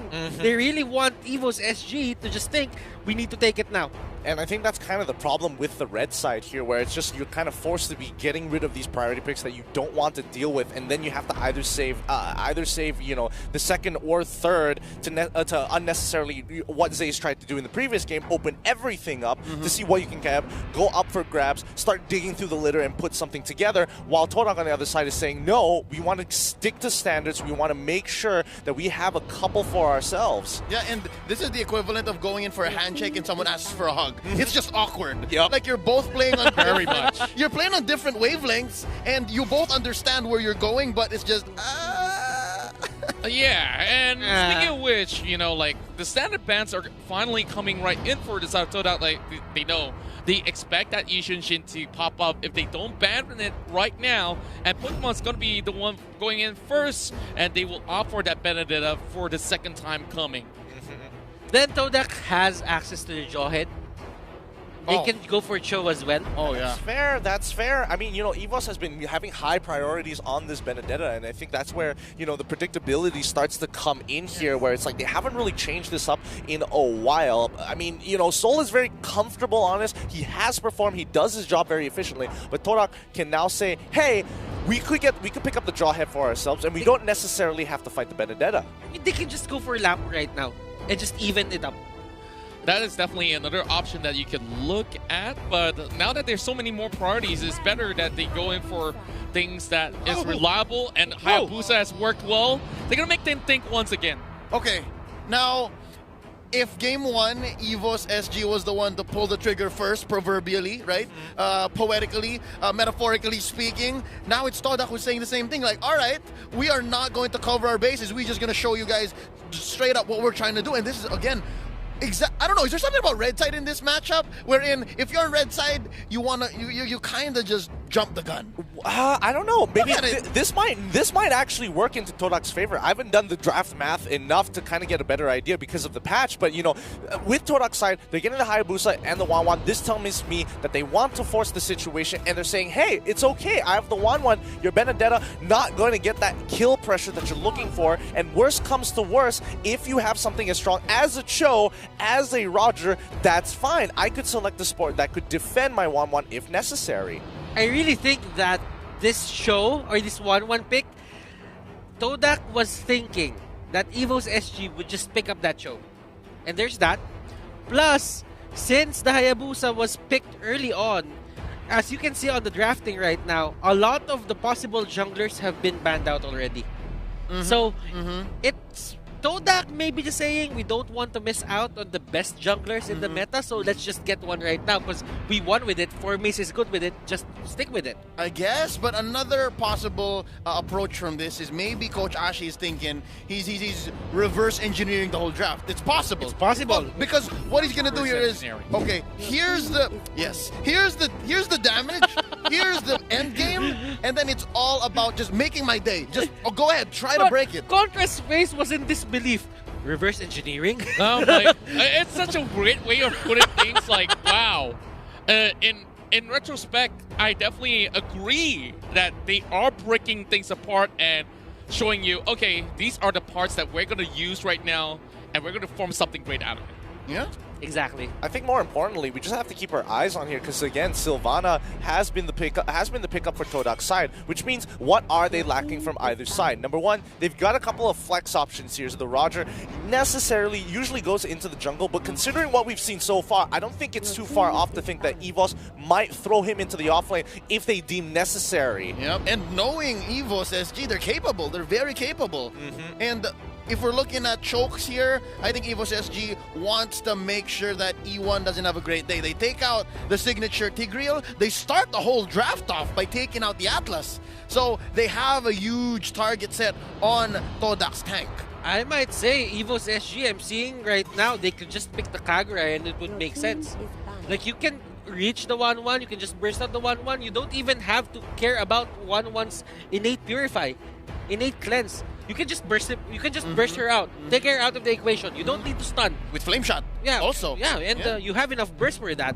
But if you go to the side of Todak, they're set up for a possible Chango or Farsa pick onto the mid lane.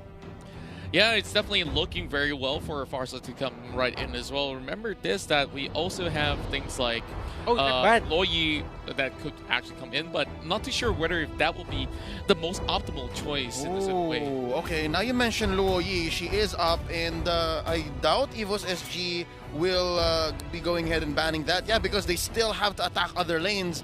And now let's speculate. If this was a Luo Yi, and Moon picks up the Luo Yi and it's E1 on the Sylvana, that's so many angles of attacks. Yeah, the Quad Shadow, you've got the jumps, you've got the range on the Imperial Justice. Yeah, I would totally agree with that. I think either or would be very suitable for Todak's side. It gives you, I mean, both giving you two different tools and two different options that they can work with at the end of the day. But I think, you know, Evos right now, they're going to be lacking quite a bit of wave clear. Todak reply, hey, you want a duel? Let's fight. Well, of course, they're always going to be up for that sort of challenge. Now, going down the rabbit hole right here, will Lapu actually... Nah, not even going there right now. I love these drafts where Lapu just goes, you know... I think Lapu is a worthy pick just because there's a 1-1 there. He can harass 1-1 in a sense. He can win the laning. He can win the lane. Yeah. But I kind of like and not like the Thamus pick here for the side of Todak just because there's a Roger there. Even if you build up on the health side of things, the Roger will take advantage of that.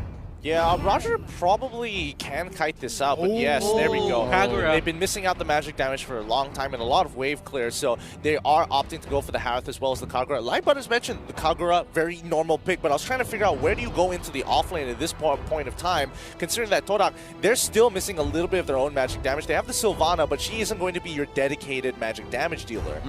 Then again, this could have been the Farsa if they did not ban it out. True. Oh, you're still out there. Yeah, he's still out there. We're still considering that. And Changa? Would you agree with me if the mid laner of Todak here, I think he's one of the most stationary mages here in M2. Moon. Gotta say What do you mean by stationary, first of he all? likes to go. He likes to go for these backline mages. Okay, and yeah, he likes okay. to stay in the lane. That makes a lot more sense. When I thought stationary is like he likes to It's stay like, still. It's like, wait a minute, in what? by staying still, that sort of sense. But now that you pointed out, it makes sort of sense. Baxia, though. Let me explain myself, please. It's fine. It's fine. Yeah, no, but with this lineup, I don't think Moon should be staying put. If anything, Moon should be looking for ways to activate this Sylvana, because if this is correct, if I'm reading this right, it's going to be Moon on the Sylvana as a mage in mid, and then that's going to be E1 with the Baksha, and I think this is going to benefit Todak so much given how well E1 plays from history as a healing tank. I mean, I totally agree with you there. And I think, Todak, their composition is really about getting those picks, and they're going to have some really fast rotations with that Baxia. They're going to have some kill secure instead of just pick off potential with that Sylvana and the Imperial Justice. Evos SG, they're going to have to play a really tight game.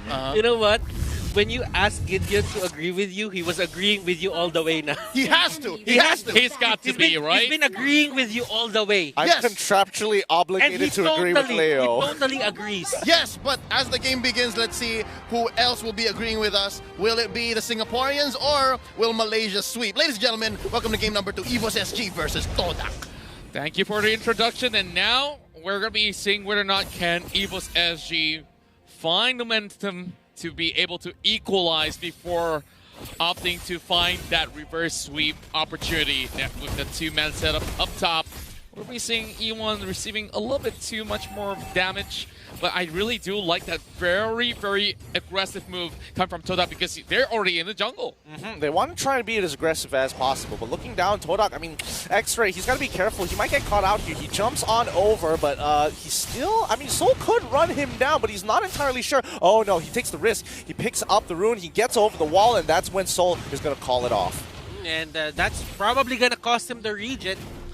But on top lane, there is a fight happening here between Pokemon and Pokemon Chico and Pokemon Chico. And to be honest, looking at it, Evos is doing what Todak did on game number 1. Yeah, and not only that, Chico has managed to steal the River Crab to get himself up ahead as well. So, going to be taking a little bit of time for the side of Evos to, ramp up in that sort of sense. Now that they did lose a couple of camps in that way, but there's a lot of focus up here with all 3 members up top. Yeah, and I think, just contesting for that River Crab, level 4 is really important for both sides here. Everyone's very dependent on their ultimate. I mean, for Maze, as you can see, he's hit that level 4. He's on Hayabusa. Moon trying to make something happen here. JPL gets a 3-hit Jikundo. Joe's Potato now getting caught from the backside. Baxia has done a good job. JPL next on the chopping block, and a double kill coming in from Todak. Really good moves from E1. You can just see the Malaysian side really blazing things up. And now, speaking of which, Soul running for his life. Nothing much can be said or done from the side of Evos, and Todak already crashing in to look for a turtle. Quadrant Inferno and Vengeance really hurting Soul there. He might be forced to go home, but with that certain harass power, they got the turtle. Yeah, and Pokemon, he's already used his ult as well, as the same as goes to Chiku. That 1v1 really resulting in a draw for now, as the rest of Evos SG looking to try and get the advantage back. Wow. Now, a lot of all these members of Evos still need to find a way to take their time to ramp up, but, for the Kagura, she hasn't been able to get herself in towards those sort of positions where, can set up a perfect yin-yang. And JPL, instead of playing that very, very in-your-face Cho, this round he's been a little bit passive. Yeah. When you're a Kagura, I think you should be a bit low-key about things. Like, not show yourself around the map so you can set the place. Now, speaking of low-key, JPL is not going to be... Oh, he gets a 3-hit on the Jikundo and the Way of the Dragon in time to turn over that fight, trading 1-for-1 for what looked to be like a perfect catch coming in from Todak's side, but that's not all. Formay managing to catch off Aeon into the back line. Rookie of the MPL MYSG split himself. He is making moves, and the game sense on him is Hayabusa, the enabler for the team. Formay once more. Time goes in with the quad shell just to harass, and they look to take more gold. He needs to get away, but JPL getting called out by that stun, and Todak with a successful disengage. Oh, look at that, eye for an eye. Perfectly timed here so far as Soul. He's going to take quite a bit of damage as the Tortoise Poissance is put on top of him. E1 just running him down the entire way, and Soul, he does not want to do anything about it. 2,000 goal lead in favor of Todak right now, and we can definitely see that for the moment. Pokemon can still hold on all by himself. He's already got the Reaper already in hand, but what could they possibly perhaps get out of this one? I'm not entirely sure, but JPL is going to be kicking E1 once again. They're trying to punish him, but he does get the Revitalize down in time to minimize that damage. Moon already on that rotation, and Wanwan is here to say hello to everybody else. Are they going to go for the redive? Hara popping down the Xammin Force. E1 making a decision to turn around, but it's not going to be enough as Chiku pays the price. He gets the Corrosive Scythe, but that ain't going to be enough to save him. Potato here. He's not going for his orange buff, so that means they really just want to stop that 1-1 or Chico from getting his items. He has the Corrosion Sight, the Swift Boots. Well, for Formaze, he is, I think, going for the Endless Battle first, with the Angry Tomahawk in mind. Moon with a Concentrated Energy. That's fast. Oh no, Evos now trying to contest for their own orange buff as they get kicked out of the way. JPL making sure that X-Ray can't maximize on it, but he's trying to push them off. It's not looking good on the other side. Pokemon is trying to do his own work. Finally, X-Ray goes down. Pokemon needs to rejoin the team, but he's going to die at the end of it for Maze, right at the cusp of damage. My God. We just saw an amazing move coming from the side of Todak, and they have been able to just shut down Pokemon, having the big distraction over on the side, and just look, X-Ray really pulled every attention that he can get. I mean, I have to admit, Formaze on this Hayabusa is really starting to enable the team. I think he's kind of found his spot where he is super comfortable. Oh boy. And this is the adjustment that Todak took to just cover up whatever happened in the group stages. The group stages was a bit stressful for them. Even Dream Max almost got the win over them. But right now, for Todak, this is probably their best performance in a series for the M2. Yeah, and it's honestly really awkward here for Evos SG. Once again, they are put behind by 4K, and they're getting muscled out of the jungle. Pokemon once again dropping down in the Xammin Force to try to minimize the damage, but now he has to dodge away from E1. But the backline is going to get Dovunda. Movement finds an opportunity. They try to defend it as JPL kicks him away, but the crossbow of tank from Chiku doing a really good job to ensure the damage. They are too low to help him out. Soul is nowhere to be found. He's trying to cut the waves, but it might cost him in his death here. Final blow going on top. E1 once again going to be the target of contention. He jumps on over. Potato, does he have enough damage? Yes, he does. Finally, they find something in return, trading 1 for 1 once more. That's just a boxer that they have taken down, and there's even more underlying problems right now, as you can easily see that X-Ray has been doing so much work across the map, and they have established all these control and tech points for Todak to easily pick them off from. Now, 7-4, and honestly, in terms of goal, it's still pretty much alright. One good team fight could still propel Evos SG back in towards a certain position. But with this, Evos SG needs to find that opening, and with that, here comes Moons. And it's not looking good here because, again, the angle is just a little off. Potato. Finally, he catches Potato with the Imperial Justice. Nothing they can do. Pokemon, he hasn't popped out the Xammin Force just yet. Now he does to try to turn this fight around. JPL trying to make that rotation, but before Miss says, absolutely not. I will cut you off. You will not be able to regroup. And looking at it, look at the bottom lane here, or the bottom jungle here for the side of Evos SG. They're not giving any priority to this buff. This orange buff is what Potato needs to just have that certain edge, to just deal more damage, but they're not giving anything. And the minions just take down the turret onto the bot lane. What's happening here? Yeah, they're losing all across the board here. There's nothing much that they can do. I mean, even Soul trying to force the play here, but E1 trying to let Imperial Justice landing onto Soul. He tries to get out with the final blow. It ain't going to be enough. They take him out with ease, as nobody on the side of Evos SG is going to be strong enough, especially with the 6K gold lead in Todak's favor. You can see things are crumbling left, right, and center for Evos SG. No time for them to even catch a little bit of a breath right now. Well, Flame Shot as much as you want, there's not going to be a buff because X-Ray has already yoinked every single one of it. And Todak is just getting this set up just in case, you know, they might just actually send somebody to go for a tank. Todak is reminding us how good the Thams is. A lot of teams haven't been picking this Thams. But right now, Todak is just telling us, go pick Thams more. This is a good pick right now. You don't have to go for Benedetta. You don't have to go for Lapu-Lapu only. You can still pick the Thams. Yeah, I mean, considering the amount of punishments that Todak have been able to put onto Evos SG, it's really starting to look good. For Maze can handle this himself, and the same goes to Moon. And E1, he just has to cover up the holes and plug it up. And the fact that he's on Boxia, those rotations just make it even faster. And I just love the fact that they only have 4 members in the front, and they could just let Chiku do his thing until the time is right for the challenge. Kill already being popped up. Salmon Force as well from Pokemon trying to walk away, but he will still be slain out there. The vengeance coming out from X-Ray. He pops on his ult. He's really surviving everything, and now on top of the Rejuvenate, JPL kicks him out with Way of the Dragon, but they leave Soul in the in the front line to get taken out, as the rest of the team can't really do too much. But at the very least, they got X-Ray and Chiku now on the push. Potato, he can't win this 1v1, especially with the orange buff on top of him. And there is going to be a Jit Kundo. Moon almost getting called out, but luckily JPL didn't have Way of the Dragon. Way of the Dragon coming through. JPL is going to be going down. Salmon Force being popped out. Oh, crossbow on tag. Chiku, this is the moment that they've been waiting for. Todak are looking to upset the Analyst, upset the predictions here. They are literally 9 kills ahead as they are putting Evos SG under their feet. The Malaysian side just absolutely crushing it. Just look at how they are so confident, diving straight into its deep base itself. And speaking of which, Soul does what he can with the final blow. Finally gets a shutdown on towards Moon, but here's another danger for them. The Lord now being attempted by Todak.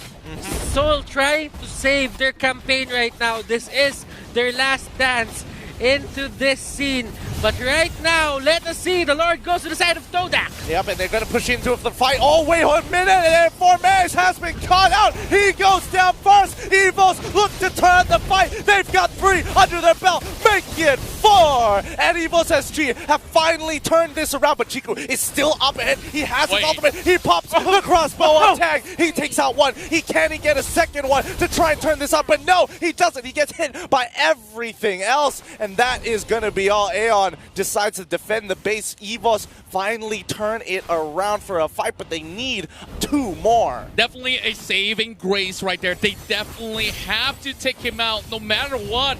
And with the Lord coming right in, this is not even the Luminous one that we're talking about, and it's already hurting them so much. But hey, there's still going to be an opportunity for an upset. Moon! Oh my goodness! Can we get a look at the items? We need to see the items. We need to see the items right now. And looking at it, he has the Athena Shield and the glowing wand. He has the extra burn. He has the extra magic power to take down Soul. And Soul, looking at it, he doesn't have magic-resistant items on his side. Yeah, you can see him. He's building into the Athena shield. He just doesn't have it just yet. And not to mention, Moon has the concentrated energy, which probably explains why he's been lasting a lot longer than he should. Yeah, and of course, having to give this one for free. Evos SG has to turtle right in, with Chiku finally rejoining the rest of Todak right now. Just trying to split off for that setup, heading it towards either the left or the right side of the map on the moment. But looks to be that Evos needs to find that opening catch once again, but Formace has not been able to give them any sort of a chance. Well, Evos, it's not like they don't have the chance. It's just that Todak has the lead in all aspects in the game right now. If you want to punish them when they get the Lord, they have full control of the map. So when you go into a brush, there is always a chance that someone from Todak is there and just waiting to initiate on you. Yeah, and right now, Todak, they just want to choke Evos SG out. They have to wait about 99 seconds until the Lord comes back up, and in that time, Evos needs to close down on that gap. Todak going to hit that 42k mark. They're going to get their item spikes, and Evos, they are not too far behind. 5k gold deficit. They just can't get caught. Moon, he finds a great opportunity to jump on top of them, but Pokemon, he's going to be dropping his Average Buster in hopes to turn this round where Dragon comes out with the OK Shadow Kill. This is a little too much. 4Maze takes the quad channel back, but Chiku has done more than enough damage to make this one. He goes forward, crossbow of tag, taking out the last two members. Soul can't do too much as Pokemon tries to turn it around. G2 is huge. Todak win the fight, and they're looking to clear this game out, but Soul, he is the only last remaining member. Can he hold on? Electo being used up to try to do whatever he can, but they're also opening up the mid side as well. Try as he may. Blade up this very purchase, but doesn't matter though. Oh, Shadow Kill being used up, but there's still another wave incoming. Here comes a flame shot, and Aeon needs to save this situation. Aeon, he comes back in already with the umbrella open. Oh my god! Soul single-handedly saving the game. That could have been it. That could have been their run. Chiku was almost gonna go down at the hands of Pokemon. E1 went in with his first kill, bumped into Pokemon, and that gave enough time for Chiku to go for his own stun. The crucial plays that these players do, this is definitely an El Clasico for the MYSG side. This is just a beautiful game and just a real show of mechanics from all members. Just the desperation coming out of Evos SG. They refuse to let this game slip out of their hands. Speaking of which, this might just be the decider of the Lord. Now, of course, with Todak just waiting at the edge, just hoping that Evos SG pulls the trigger right now. Flame shots being sent out to just check the bushes. But with that, you can definitely see they are already sending them in. JPL gets caught out once more. He tries to go and make a play. Oh, he actually does survive. The Shinpo might have just saved him a little bit, bought him a little bit more time, but now E1 looking for a secondary pick to try and weaken Evos SG even more. JPL, unfortunately, literally 1 second away from his flicker to get on out of there. This is going to be a Luminous Lord going over to Todak's side. Soul, he's going to get the information, but don't get caught out. Not like this. He goes for the eye for an eye to buy out of time and final blow as well. But Chiku, he's already got the proxy, manages to get the crossbow of tag. That's going to be it. 4Maze finds it. This is it. Todak will be able to clear up shop of Evos SG, and now it's Potato's turn. He needs to make this happen. Moon! He gets caught. This is it. Todak has showed their dominance over the Singaporean teams, and this is going to be the last and final move you will ever see in strong fashion. Todak, GG, well played! Todak advances to the tournament. Evos SG, this is the end of the line. This is the end of the road for their side. Ladies and gentlemen, Zace, Coach Zace of Evos SG, as hard as he worked, and the rest of the team, as well as they had a showing all across M2, the World Championship of 2020 for Mobile Legends. The pride of Singapore, it has to end right here. It's bittersweet, but at the hands of the MPL MYSG champions, I don't think we could have had any more a poetic ending. If there was anybody that Evos SG could possibly lose to, at least it was to their Malaysian counterparts. Todak, this has been an absolutely beautiful game, a great show of skill, but also some of the most heartbreaking things to watch for the entirety of MYSG. At the very least, for their final run, they have met a formidable side, and with that, all respect given to the hometown heroes. What impresses me, Contra, about this whole matchup, right, is it went on maybe 2 or 3 minutes longer than our usual, than our average, which is explained by the newest change in the jungle, right? Like how things are just so much better. They come off of cooldown so much faster, and I'm guessing that's why this whole make my day type of draft by Coach Ashi showing very early on the Hayabusa on 4Maze and Chiku's 1-1, how it worked and how it was worth it. I am still in disbelief as to how a draft like this came through, and I'm pretty sure our analysts will help us understand. But ladies and gentlemen, once more, if it hasn't sunken in, the Singaporean representatives have all been eliminated, and our heart goes out to the beautiful nation of Singapore. But hey, the Malaysian champions here, they're off to their own MPL very, very soon, both countries, and what a way to start off day number 1 in the playoffs. Lafell and Wolf, break it down for us. Tell us exactly what went down here. After this elimination, what can we expect? The rest of the day is not done yet. Analysts, help us understand. You know what? There's a lot of things to talk about, particularly in this rivalry that we have just seen. There's so many things that happen, and we have to break it down. Fortunately for you, we're here. My name is Wolf. I'm with Lafell. A very interesting match that happened between the Malaysian squad and the Singaporean squad. What do we make of it?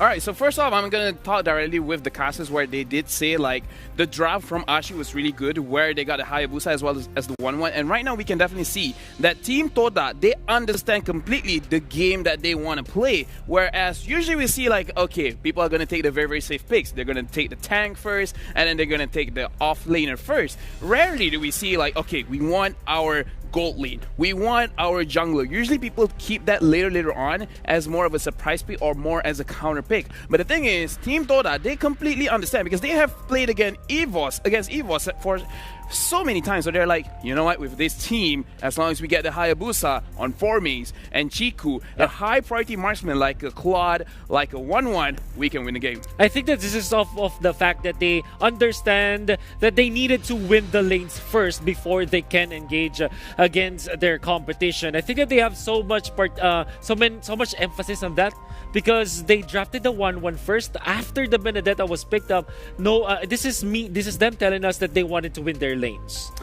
Yep, and right now let's look at the highlights to see what happened in the game. And in this kind of situation, honestly, I really just want to look at all of the skirmishes, all of the fights, and what 4mains really did. Because usually 4mains is the side lane, or either be the experience lane or the gold lane. But throughout this fight, we can definitely see that 4mains, with or without his teammates, he goes completely ham. He goes directly with the quad shadow, and the thing is, he makes sure that he does something. He doesn't need a kill. As long as the pressure is there, giving a lot of space for his team, that's enough. I love the fact that 4mains is doing everything he can and maximizing the hero so that he can make the space for his team. The fact that Chico was very comfortably farming up top, even after winning his lane, by the way, he was able to just farm it up, and 4mains was there almost all the time to save him. And then we're going to pause over here, and this is what I want to show. One of the things that made Todak so strong after the 4mains and Chiku change, right? Let's look at X-Ray over here as the Tamus, where him using the Tamus, he was extremely aggressive. This is the Tamus that we usually see, where he conquers this part of the map, where he really stays in the enemy's jungle, right? And the thing is, it's not just X-Ray being super aggressive with the Tamus, E1 with the Baxia, and earlier with the Tigreal. Him as a tank, he always protects his team. He always engages on to something. Moon looking so much more comfortable in the Sylvana, being more proactive. Chiku farming, doing what he has to do, and then 4mains putting the pressure in the entire map. Everyone has a role. Everyone has their responsibility, and everyone does it right. So we will continue this clip as we're talking about this moment. No, I completely agree. I think that E1 at a certain point really just looks for the backliners, and sometimes particularly against the Benedetta, because he knows he's the one that can contest the Benedetta, not everyone else. And then Chico was always onto that Harith, and he knows that he can take down that Harith. When he fails, it's 4mains to clean up, because he does have that the shadow kill just to finish up the kills. However, we can pause over here, where I personally feel this Lord fight was very unnecessary, because in this Lord fight we can see the circle around here where Team Todak, they've already suffered a lot of damage, a lot of HP by the hand of the Lord, and they've already secured their objective. They really don't need the fight, but probably just because, like, you know, we've been winning the team fights, we might as well take another one. And this, if they did it another 2 to 3 more times, it would have been the death of them, where they given Evos SG a lot of chances for them to really break through. But you know, Evos got one break, but Todak made sure that they did not make any mistakes after that. Absolutely. And what I really like about Todak is they know and understand when they can fight. Just like in game number 1, right? In game number 2, however, they had to wait for the time where the Roger isn't strong anymore. Because in the early stages, with the Kagura with him, absolutely they will win team fights. But if they wait it out, if they try kind of play passively for a little bit and then aggressively towards the ending of the match, I think that is a better understanding of the game from Todak. Yeah, especially since 1-1 really relies on getting her itemization to make sure that she can do the crossbow attack with a lot of damage. And over here, we can definitely see her getting the Maniac. Getting the Maniac. If he had the opportunity, I'm pretty sure he will go super aggressive. He doesn't care even if he dies. He just wants that savage, right? This is the kind of player that Chiku is. He will use that flicker offensively. He will not use it defensively. Yeah, for sure. And that is really to the benefit of Todak. He knows that he can be aggressive, just waiting for the stacks. That's the nature of the 1-1. And the fact that he was given a great game by the side of Todak when it comes to the draft, that really amazed me. Yeah. Because this is a first picked 1-1.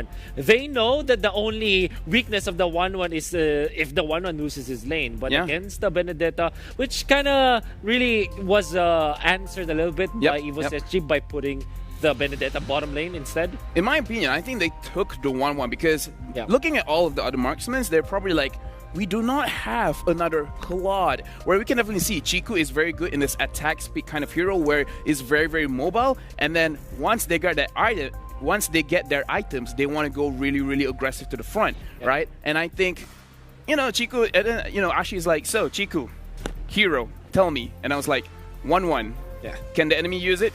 Probably. Do you want them to use it? No. Well, then take it now. Give it to me. Give it to me. Give this guy a 1-1. Yeah, give this guy a 1-1. And it works. It works so well. I think that the real scenario wherein somebody asked for something, I think it's the Hayabusa. Formace says, the coach asked, Formace, what do you feel like playing now? Hayabusa all day. And he was masterful with it. Yeah, the thing is, will this force other teams to first ban the Hayabusa? I don't think we've ever seen the first ban Hayabusa. It's usually in the second phase. It's never in the first phase. You know, in big tournaments like this, the M2 World Championships and any other esports titles, when it's a long tournament, like it's a long week for them, targeted bans are going to happen. And I'm sure that along the way, teams will definitely answer, or at least, you know, prevent Todak from getting that Hayabusa. Because I want to talk about this. For Maze on this Hayabusa, I think this will be a trend. I think that Chiku will be staying in a little bit more of a farming role, while Formace on a more space creating role. Yeah. And definitely something that the team should be afraid of. Now, let's talk about the items that we saw from both teams. And just looking at the kills, it's really tremendously in favor of Todak because of the lead that they were able to get. One thing is interesting here from Evos SG.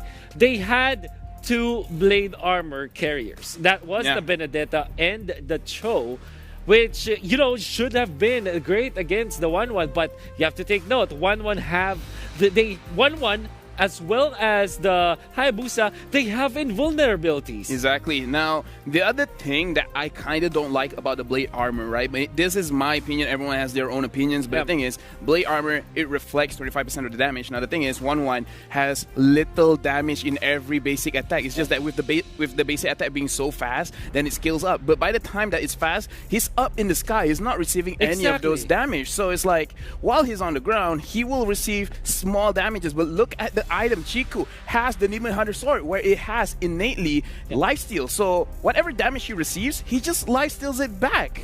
This is why I feel that Evos SG will be better off with the Antique Cuirass. Exactly, agree. Instead of the Blade Armor.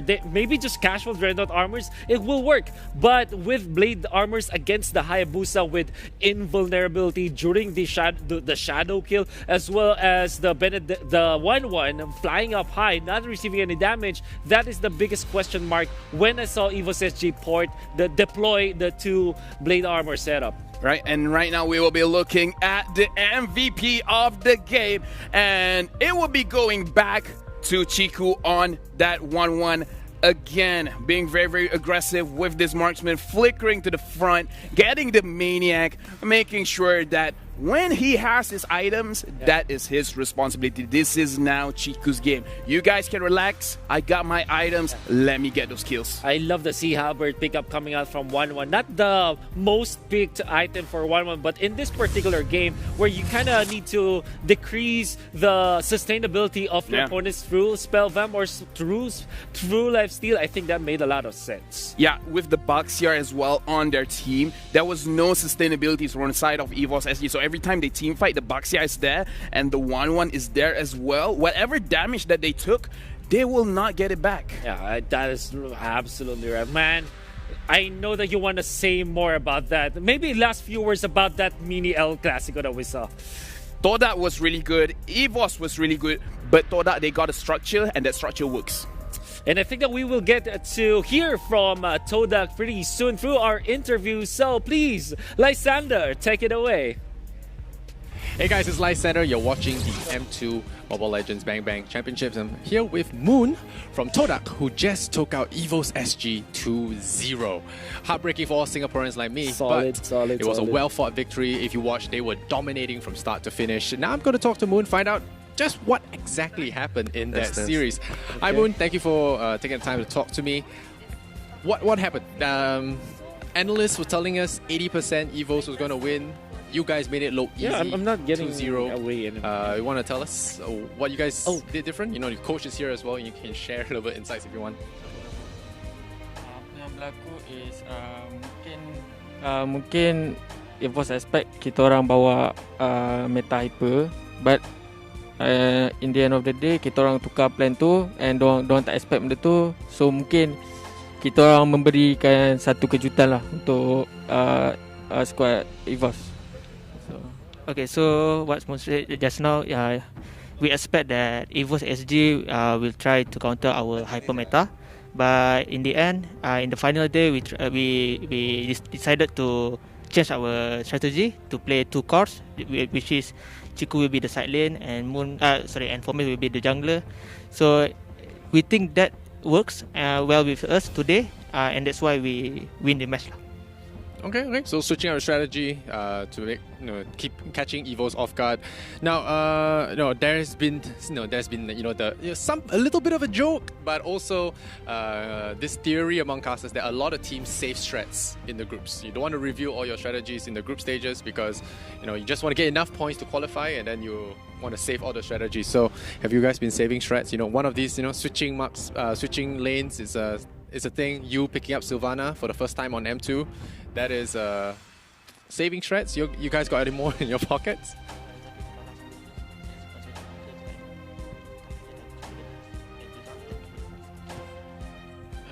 Actually, kita tahu yang pasukan ini adalah pasukan yang bagus, yang memang yang gempak sebab mereka pernah menang champion.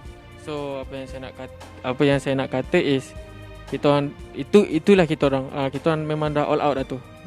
Kita orang tak ada simpan-simpan apa-apa and just do our best. So as for Evos, they are a very strong team. We played with them, we screamed with them. We have screamed with them so many times. They are a very good team and we learned a lot from them, and they were the champion for MPL season 4, and even we are losing in the group stage, we are not hiding anything. That's all. We already pushed our limit, and what happened is not good. But we try to fix everything that we make last time. Okay, so upcoming you have either Burmese Ghouls or RRQ Hoshi. Who are you hoping to face and why? Actually, Todak tak kisah siapa-siapa pun yang akan kalah. Kita orang akan cuba yang terbaik untuk kalahkan diorang, dan kita orang akan keep langgar lah. Tak kisahlah tim mana-mana pun kita orang langgar. So basically, we Todak, we don't mind. If anything will face us, we will try our best and we'll make sure that we will win the fight. That's all. Okay, win the fight, and of course, you guys back home also want to join the fight. Make sure you guys vote on those predictions every match, and get your voice heard. Maybe type in the comments some things you want to ask the players. If they win, the people in the chat might find out and pick up your questions, get it to me, and I'll ask them the questions so that you guys can get your answers heard. But right now, we're going to jump to a short break, and then we'll come back with more M2 Mobile Legends BangBang action. Stay with us.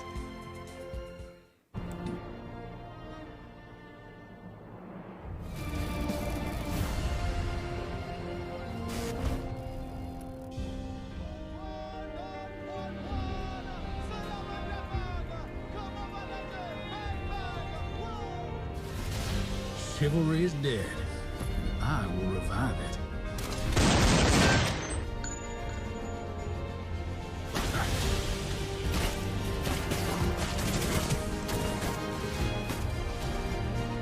I've got a bullet with your name on it.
Download for free Mobile Legends BangBang.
to Mobile Legends!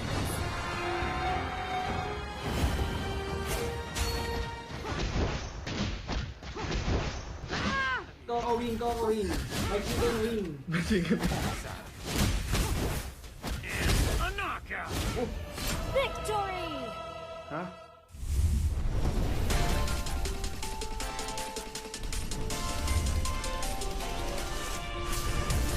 We'll be competing in a 1v1 best of 1 elimination ladder match, except for the semifinals and finals where it will be a best of 3.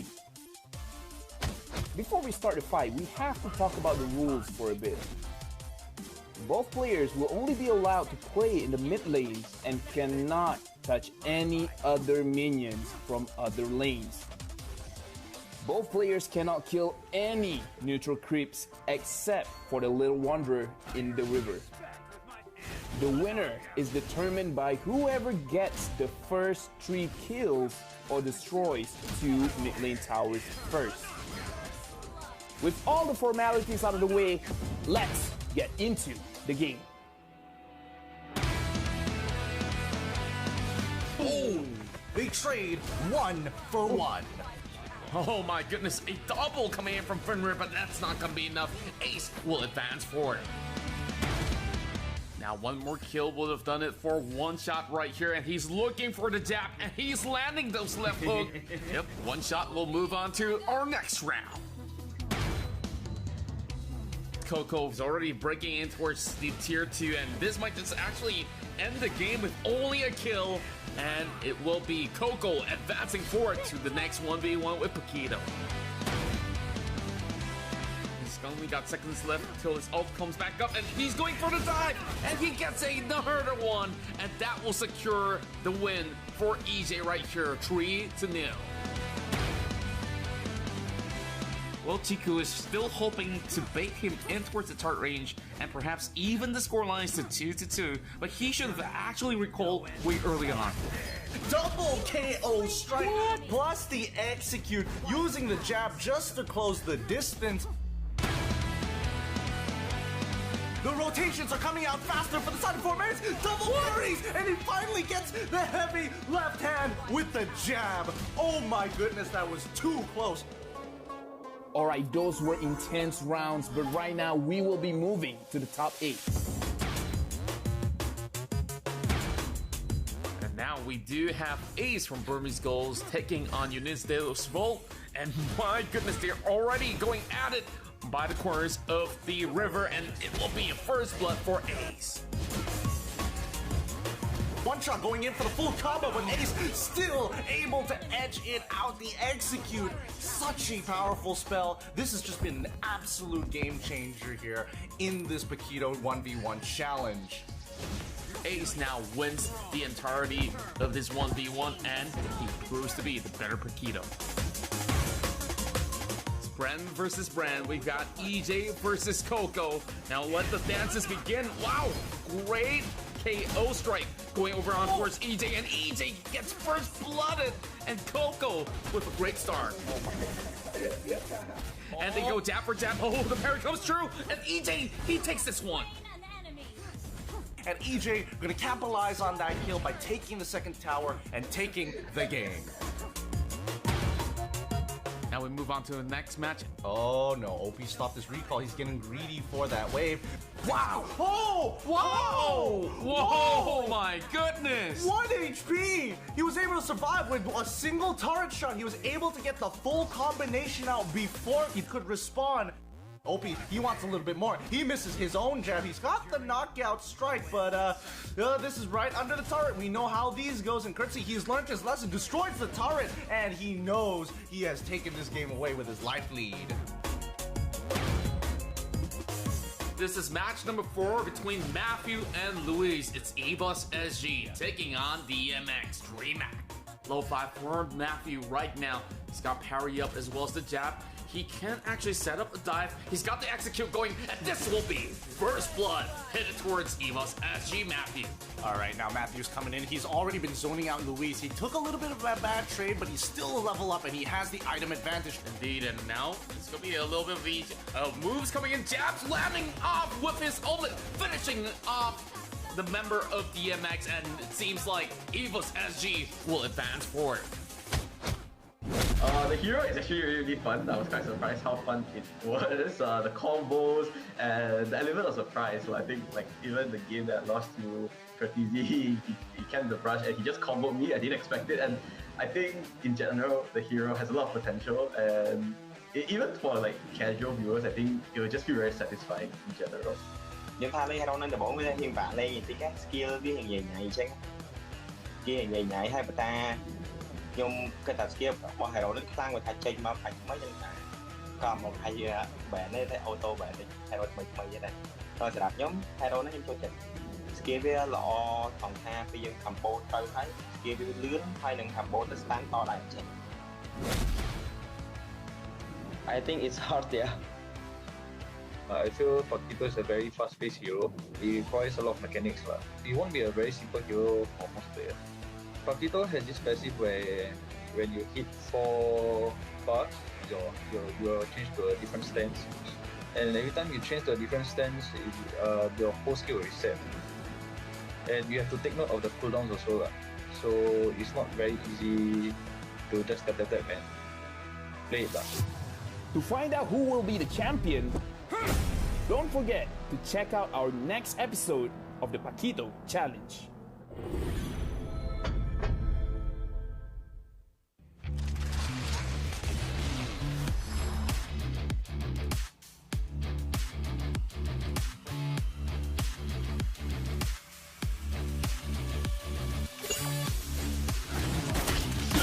Serve.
Download for free Mobile Legends BangBang.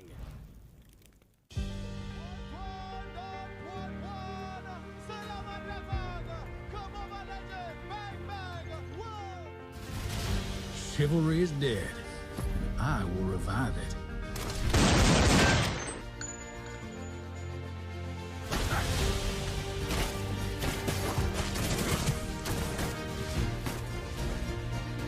I've got a bullet with your name on it.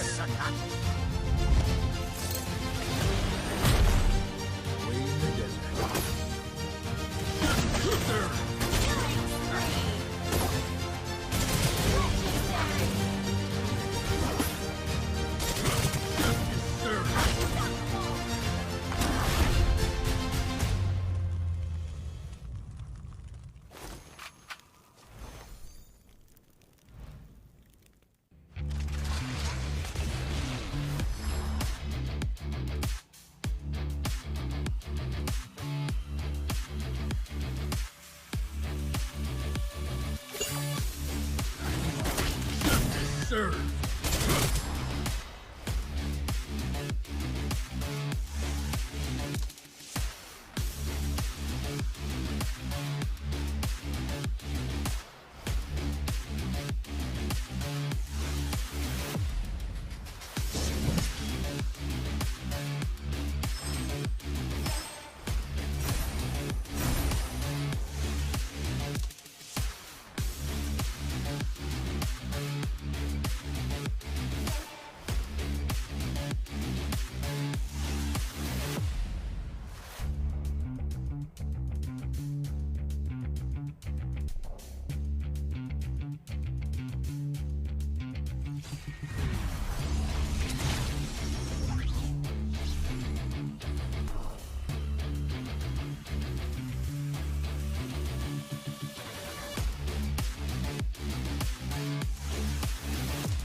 Download for free. Mobile Legends BangBang.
Hey guys, welcome back to the Mobile Legends BangBang M2 World Championships. I'm Lysander. Welcome back to discourse session at the United Nations of the Land of Dawn.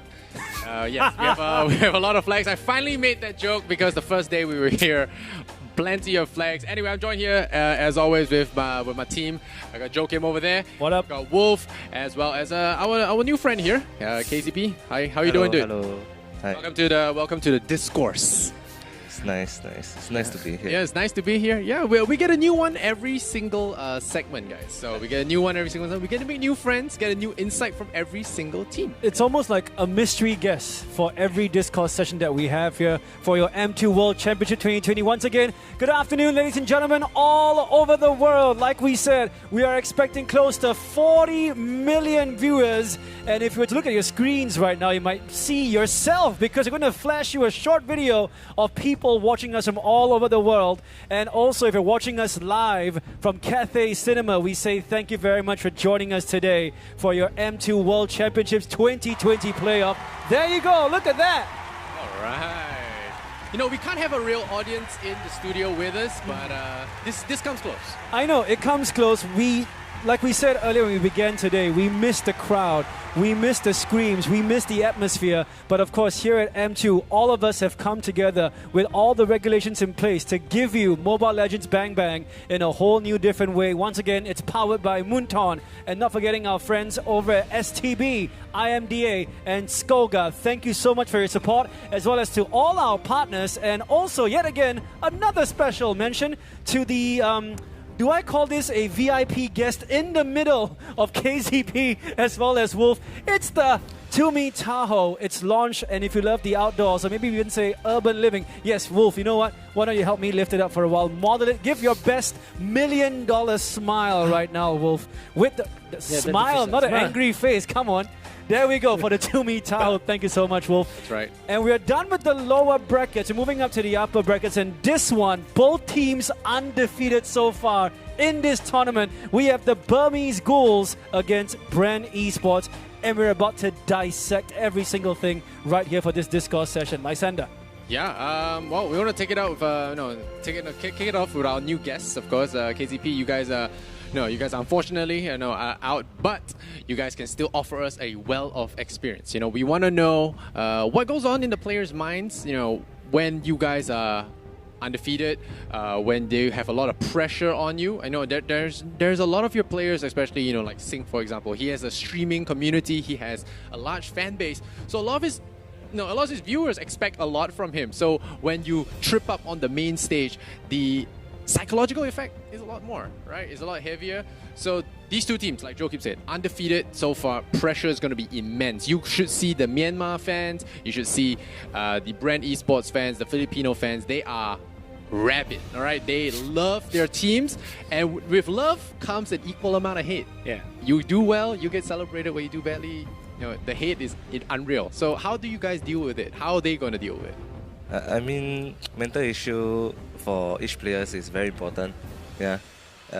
All these players in this M2 is all seasons players.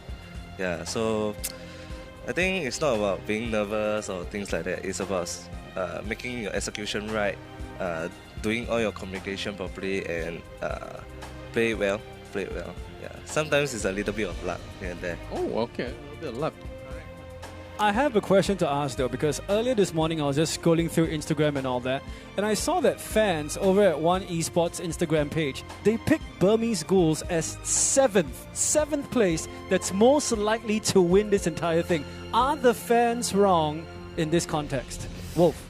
Well, I think that it is important to take note that there's not much to look at when you're looking at Burmese Ghouls compared to the other big teams, I would say, big regions, but in a way that can be used to their advantage. Now, when I looked at Burmese Ghouls, the way that they are dominating in their group during the group stages, and when they also participated in tournaments outside of MPL, that's international, they were really strong. They look strong when they are winning.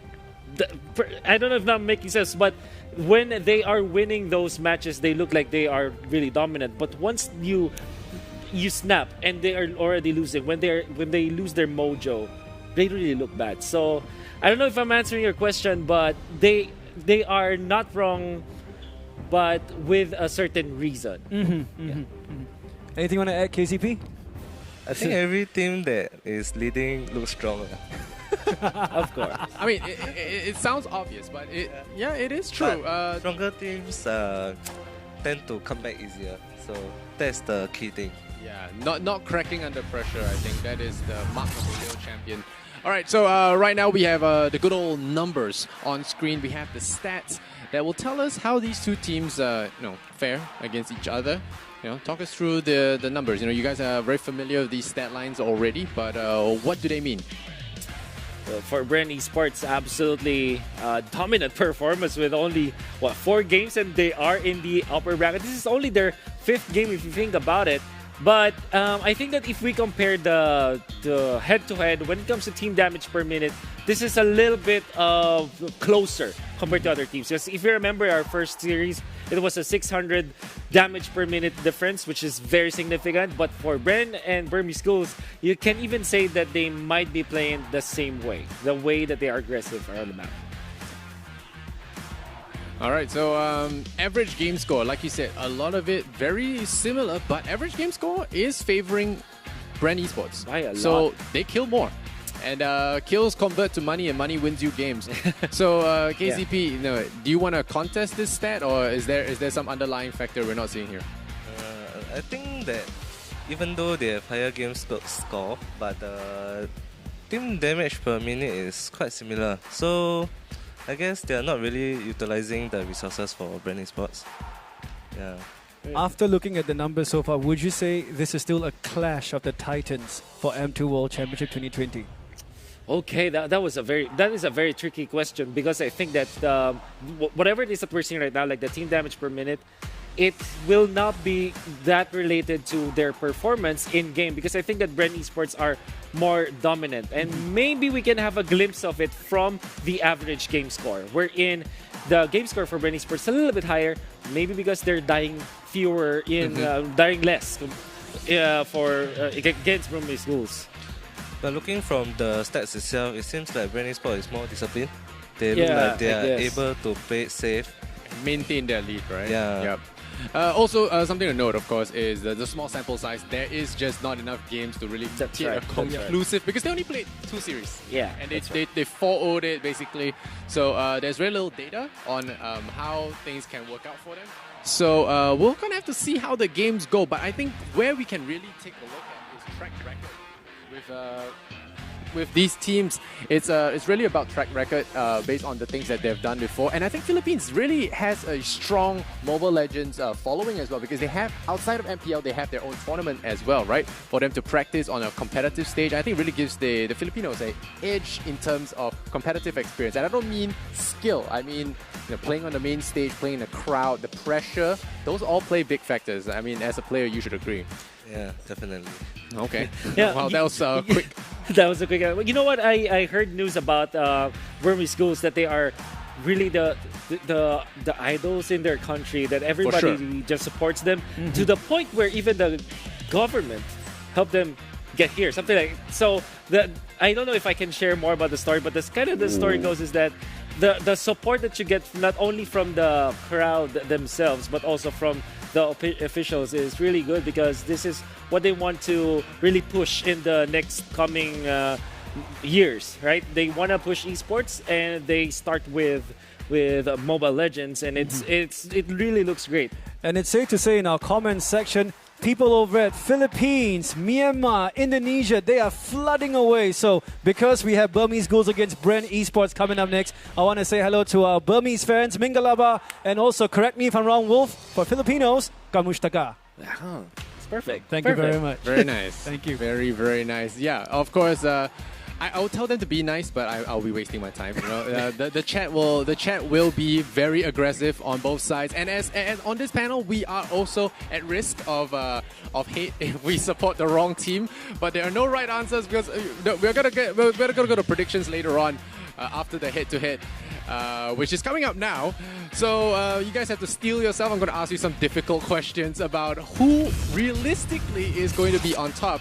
Right now, let's take a look at a head-to-head. We got Kaltizi versus Ace. So, tell me more about this. What is happening on screen here? For me, absolutely, I know Kaltizi so well. I was able to ask this kid, I think he's about 16, 17 years old, and he said that he's already done in the Philippines when it comes to proving himself. He wants to be the best in the whole world. This is his stage. He's going to take it. He's looking forward to this.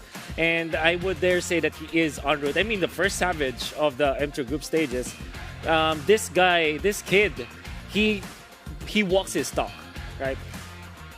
Oh, I hope I get to interview him if they win. Yeah. What about Ace? All right, we talked a lot of good stuff. What about Ace? I know they're not as not popular, but publicized compared to Brand Esports. So, Ace, what can you tell us about him? I think currently for this meta, especially for M2, Ace is currently very versatile. Not only marksman he can play some assassins compared to the previous MPLIs. So we can see a lot from him, especially during the drafting phase, where some heroes can be flexed for the Ace player. So we shall see what draft that's coming up. Okay. I kind of hate to do this to KZP, but because you're the only one that's taken on the Burmese Ghouls and you're here with us, I mean, it's sad that RSG is out, but what did you guys get wrong and what did Burmese Ghouls get right against your team? And what can we look out for in the next match against Brand Esports for Burmese Ghouls? I think regarding the RSG versus Burmese Ghouls, basically we during the drafting phase we sort of give them their comforts. Yeah, so we are unable to identify the comforts of BG. Then from there we started to play bad as well. So that is why we lost those games. Well, thank you very much for addressing it and being honest, though. I really appreciate that. Yeah, all right. I mean, I think that's always been the name of the game. Don't give the good players their comforts. Don't give them the stuff that they want to play. But the more important thing now is, these guys, you talked about the Burmese Ghouls and Ace being a flexible player. That makes the draft hard to predict. It makes it difficult to ban because you don't know if his hero's been locked in already. Do I start banning his stuff or do I start banning his teammates? It makes things tricky. And now looking at the starting roster here for Burmese Ghouls, they are looking good. Yeah. It's Ruby DD, maybe Kid, Ace, and when we were studying this team, I think that the same heroes that we saw in that feature was also the ones that we saw in our stat sheet. So I think that there's really not much difference from them, but maybe because they really want to play with their comfort picks, let's say. And of course, it's now playoffs as well, so it's very different from the groups. In the groups, like we say, we joked a little bit about saving strats, but it's also groups are in groups you didn't play against everyone, so it can be a little bit difficult to identify who's the real best among everyone. But now that it's playoffs, you actually have to play against everybody to get to the top. It's when the boxing gloves come off. You really got to put in your all. And I've seen Burmese Ghouls, as someone that has done Mobile Legends events, I have seen Burmese Ghouls. This brand has been around for a long time. And I think that is one of the, in my experience, that is one of the important things about maintaining a strong esports squad. So we saw the player lineup for Burmese Ghouls. Let's go to the player lineup for Brand Esports. I believe we saw it for a quick moment. We're going to flash it to you in just a while so we can analyze it together with our panels and for the Discord session as well. And there we go. It's coming to your screen right now as we speak, ladies and gentlemen at home, wherever you're watching us from. Here is the Brand Esports player lineup. Let's have a look. Rebo, Carl TZ, Few, Lusty, and Flap TZ. There's maybe you're wondering the TZs, right? So I think that they got us from different esports titles, but it was foreign player. Foreign player, yes. And it's already a meme in the Philippines. Lafel was making the joke earlier. Yeah, Lafel T. You mean Lafel TZ? Lafel TZ. My bad. Yeah. Lafel TZ, and it is one of the weird things here in the Philippines. Signature for the Philippines now. Signature now, yeah. There was another funny story about another player here, which is Rebo, which is Lafel was really laughing so much about this. Doc Rebo being he was called Doc Rebo for a certain point in time because he is a doctor, and a doctor in the Philippines is, in Mobile Legends terms, is someone who plays with another opposite gender, and he kind of carries that opposite. Kind of like healing her, like kind of boosting. Is that the Not joke? really boosting, but just playing a lot of duels with. Okay. I think I kind of get the joke here. I like this cultural exchange session cultural we're exchange. having right now. You win. And that's why we have the flags in front of you. Yeah. We get all the different cultures. I like that little joke. So next time we're going to call you a doctor. I think we're going to add one more to the repertoire. In Singapore, we have some meaner terms. Doctor is pretty respectable as a term. Yeah. There we go. We have a lot meaner terms where we are from. So, doctor, you can tell Mom, I'm a doctor. Oh, what do you do? I play Mobile Legends. With a girl. Yeah. But you know what? No shame. If you find love in Mobile Legends, all the better for you. You are one of the gamers that have unlocked that cheat code. Exactly. It is definitely something to be proud of, all right? Nothing to be ashamed of, guys. We're all learning. Lysander. That's it. Having seen the player lineups and here are the audience predictions, this is a close one. Oh, finally a real 50-50. Look at how close this is. 50.4% against a 49.6%, but majority going for Burmese schools. Now, when I say majority, please open inverted commas. It is too close to call this one. Yeah, I'm just calling it 50-50. You know what? It makes it a lot easier for us to sit on the fence. We don't really have to go against the grain here, guys. We can play it safe. Yeah, and not risk the comment section. Yeah, we're not going to risk any kind of entanglement with the chat. I wonder where the talent predictions are. Oh, talent. All right, guys, this is your chance. Go flame the talents. They're the ones that voted Brand Esports. We're on the fence. Here on the discourse discussion. On the fence, guys? Yeah. Or are we? Yeah. Overton? Do you wanna give a prediction? You want to be brave? Yeah, since he offered it, KZP, why don't you go first? Your predictions on this game. I start first? Because you said our turn. I was like, okay, you go first. Not so confident, this fella. I think it really have to depend on how BG and Brand play. So for me, I know that BG is very, very strong in the first starter fight. So if they are able to capitalize it and then snowball from there, then BG may have a chance to win. Okay. So, but in terms of consistency, I will put my money on Brand Esports. Okay. That's a fair answer. I was about to accuse you of being too diplomatic on the UN Council here. No, but it was a good answer. I'm going to give you that. Then he said the M word. I'll put my money on Brand Esports. True. What about you, Wolf? Brand Esports as well? Your fellow countrymen? I think that you basically have to, right? Yeah, I have to. You have to. We can call Lafel by proxy later to help you vote something else. But you're Filipino. We're not going to put you in that spot. You're voting for Brand. Got it. All right, Joakim, any baseless guesses here from you and me? This is the match I'm kind of waiting for, actually, to be honest with you. Because they are undefeated, and I've been watching the replays of the previous rounds. They look strong. They look good. But I'm just gonna go here with Burmese Ghouls. Okay, that's fair. Just because we have two people saying Brand Esports, so I wanna pick the other side. I think Burmese Ghouls are definitely a respectable team. I want to go with Brand Esports because I'm a big fan of empires. People that have built their empire up from the start and maintained it. That is something I really respect in esports. And for that reason, I'll go with Brand. But I think Burmese Ghouls are gonna put up a good fight. I think we talked about this earlier. There's going to be a 2-1 either way. Yeah. I hope so. So by odds, you're going to get most of the money from KZP. Yeah, I mean, Joking cashing out. No, how about some battle points or maybe even some cards as well of Mobile Legends? Please, I don't mind doing that. I need some new skins in the game. That's it though, rather. There's a voice in my head right now. I think we're going to be seeing the player predictions in the lanes in just a bit here on the screen as well, so be with us.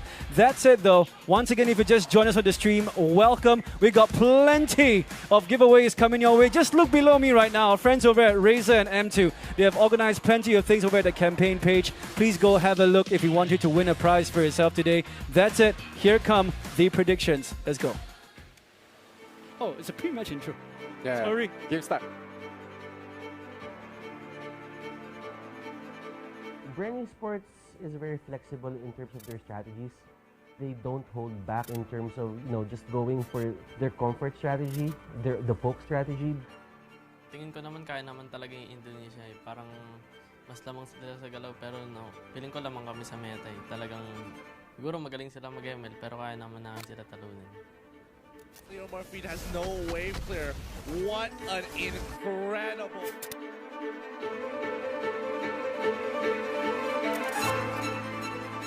Tingin ko wala naman yun eh. Parang wala Wala akong pake kung sino kalaban. Basta lahat tatalunin namin. In M2, based on MPLI, I feel like they have a strong case to make it to the top. In the backline, he's come on towards Kim. However, he gets stunned in the process. He gets taken out, but the rest of the squad can't seem to make this happen. Even Sync himself using his ultimate was not enough. Quicksand Guard trying to block as much of that damage. L14, he manages to pull through. ကျွန်တော်တို့ team was stand aggressive နဲ့ဆန်တာပါကျွန်တော်ကတော့အခုဒီမှာ hyper role ဆော်နေပါတယ်ကျွန်တော်ထင်ရတော့ကျွန်တော်တို့မြန်မာအတင်းရတော့အဲ့လို international ပွဲမှာတခါမှအဲ့လို champion မရဘူးလို့ကျွန်တော်ထင်ပါတယ်ဒါပေမဲ့ကျွန်တော်ဒီတစ်ခေါက်အကောင်းဆုံးတော့ကြိုးစားအောင်ပါ champion ရ Magagaling naman sila maglaro. Kaso yung meta talaga iba eh, sobrang layo ng diferensya. Pero sa skill level parang pantay lang naman. ကျွန်တော်တို့ပဲအတင်းမလာတာကျွန်တော်မကြောက်ပါဘူးကျွန်တော်တို့သတိထားပါ Ren lang malakas. PG never stop playing. Ang masasabi ko sa mga kalaban namin, maganda-handa na kayo. Tsaka galingan nyo palalo.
Good day, ladies and gentlemen. Welcome back to M2. We would like to give a special thank you to our sponsor, Secret Lab, the award-winning gaming seats engineered for long hours of comfort and sitting form. Available in the Secret Lab official store in major e-commerce in Singapore, or y'all can just visit secretlab.co. That's right. Let's not forget to thank our dear partners in esports, Singtel, for providing us with ultra-fast gaming experience to unlock all these lag-free performance for all of our players with Singapore's fastest 5G network. Keep calm and get the edge you need on your road to Mystic in MLVB with Singtel, the Singapore's fastest 5G network. With that being said, the gentleman on my right will be Barters, Gideon, Leo, and myself, Contra. We're going in towards the upper brackets finally, and I'm pretty sure Leo as well as Barters will be really happy to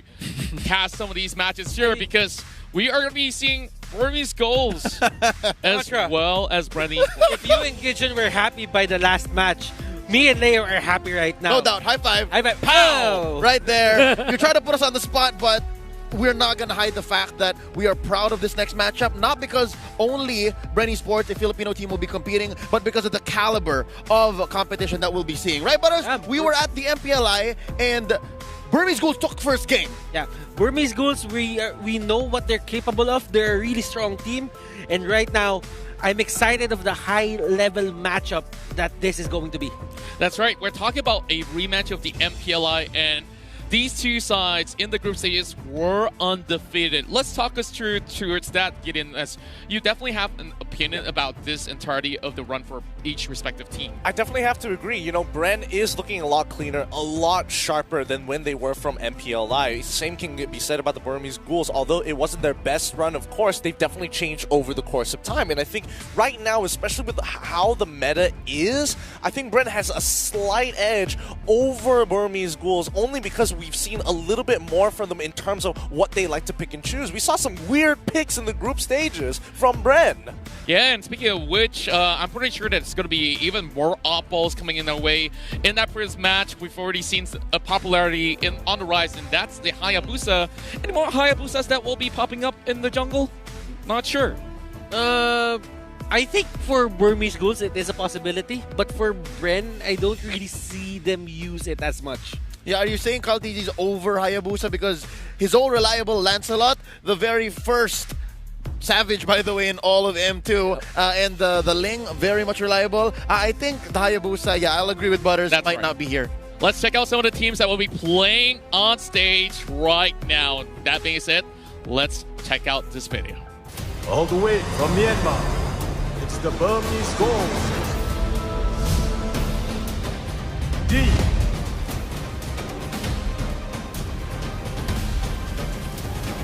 Baby.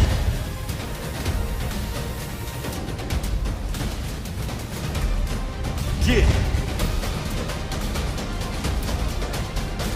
Ace. And Ruby DD. Burmese Ghouls. From Myanmar, Burmese Ghouls.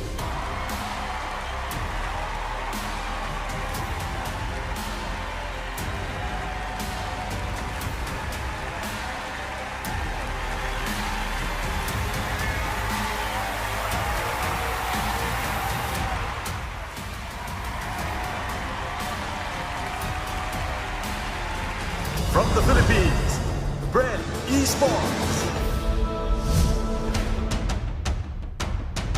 Coco. Few. EJ. Flat TZ. Carl TZ. Lusty. And Rebo. Bren Esports. From the Philippines, Bren Esports.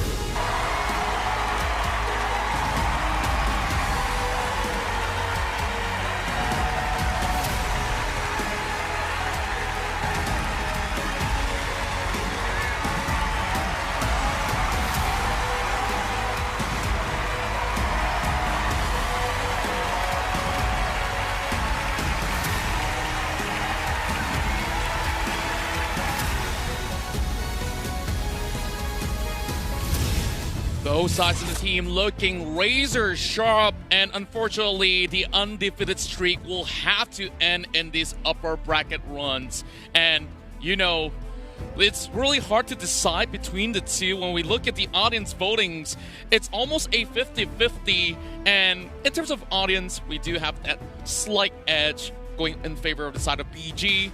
And Brand Esports definitely won the hearts of the town. I just want to say that team intros aren't really complete if you don't have someone going this or this or this. The Not complete. Sports. It's never complete. The classic. Who can't forget the classic esports pose? But you're absolutely right there, especially with the fans. I think there's just like some of the biggest fan bases of MLBB coming in from both of these countries, and they are just making sure their voices are heard. Yeah, definitely. We've seen some of the comments out there. They really do love them to bits. And of course, usually LFL will be, I'm going to side here, I'm going to side there. Like, when we talk to him backstage, it's like, man, I gotta be pretty careful with this because I honestly don't know what to choose from here. Yeah, no, Caster Curse aside, it's so hard to make a clear-cut prediction between these two teams, given that one of them is from a developing community, an environment like Burma or like Myanmar, and then you have the other, the Philippines, which is arguably maybe only second to Indonesia when it comes to the popularity of Mobile Legends. So you have these two very competitive and very much developing audiences. I understand why the numbers are just everywhere. That's right. Let's have a look in towards the brackets to elaborate even further. And for those of you guys who may have missed some of these matches, not to worry, we got you covered. And early on, we did see Todak advance against the likes of Evos SG. We bid goodbye towards Evos SG as well as 10 Seconds Gaming Frost, with Alter Ego also in the waiting to see who will be falling from the upper brackets. And here we are. Burmese Goals versus Brand Esports, and later on, Omega taking on RRQ Hoshi. Oh, I'm excited with how the upper brackets are going to go. This is going to be the first time we're seeing, again, undefeated teams dropping games. And it's going to be weird because, like Wolf said, you know, like, when teams are winning, they look super, super good. But the moment they drop games, that's when you see the cracks. You see the chinks in the armor. Because nobody really shows you how to do it. But if someone shows you how, everyone just picks up. And that is one of the things that you don't want to do here. Keep it smooth sailing. Just get into the grand finals as fast as possible. If anything, this upper bracket reminds me of an old adage wherein it's not about how many times you fall, but how many times you get up. So whoever will be falling to the lower bracket, that's some sort of resolve that people should be afraid of. Like when you're looking at strengths, right? Has a great draft, very strong in the gold lane, and most likely going to dig themselves out of the situation. That's something I'm looking forward to when it comes to these two right here, Brand Esports and the Burmese Ghouls. That's right, and early on we did have a little bit of a banter coming in through the hostess desk itself, and we got KZP on board where they managed to talk a little bit about some of the problems that they face against Burmese Ghouls. They couldn't really pinpoint what exactly is their conflict picks, and we're going to be looking at the lineups of both sides once again to see who exactly will be playing in the stage itself. And with that, we'll head in towards the stage with Christy Ng as our head marshal. So this is going to be an important factor because we talk about how strong these both sides are in the early phase, and this coin flip decides who gets to go on blue or red. Yeah, I think the coin flip is honestly one of the biggest parts here, but we also have to say hello to the coaches as well who shape these teams. From the Burmese Ghouls, it is going to be PVN DV, otherwise known as Panda here. And for the side of Brent, it is going to be Ducky, who was up on stage just earlier. These guys, absolute monsters in their own individual roles. It's a battle of a panda and the duck. Okay, we're going to be getting some of the animals on board, but we're seeing the bees being unleashed eventually. So, just a little bit of fun fact, you know, we've seen Panda played as well back in M1. So, you know, now that they finally got another sort of the roster already solidified throughout the entirety of the year, things are looking pretty good for the BG side.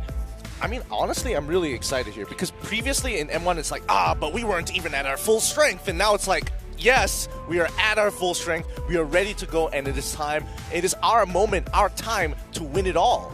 And that's what's scary about a team like Burmese Ghouls. Again, say what you will about the numbers, how skewed it is towards Bren Esports being the fan favorite. I really do think that there's something to respect here with the Burmese Ghouls. And again, how RSG just are not able to read them. I kind of wanted to take it back to what Lysander said earlier. They're not one of the most publicized team out there. Now, with this team not being publicized as much, you know that they are getting a lot of experience from MPLI. They're getting a lot of experience into battling these kinds of international teams. So, who knows? Burmese Ghouls, they're just growing as players and growing as a team. That's right. Let's check out some of the lineups that we'll be playing this time, because we know Bren Esports side does feel a lot of talent, but it will be the staple 5 that will be playing for Burmese Ghouls. We got Ruby DD, maybe Kit, Ace, as well as D. So who are we looking at to be really taking on the show? I think if anything were to happen here for the Burmese Ghouls that would upset the whole MLBB community, the whole audience of M2 as it is, it's gonna come off of Ace. And only if Ace and maybe in mid as well with Kid, it's a trio basically from the mid lane. It's gotta come from them. They are going to activate whatever is needed to take down Bren Esports. That's right, and we also have Bren Esports here fielding Rebo, Cartesi, Few, Lusty, as well as Flapteasy. Of course, Butters, maybe you got to talk about this entirety of this star-studded roster alongside Gideon. If Burmese Ghouls got Ace, Bren Esports got Cartesi.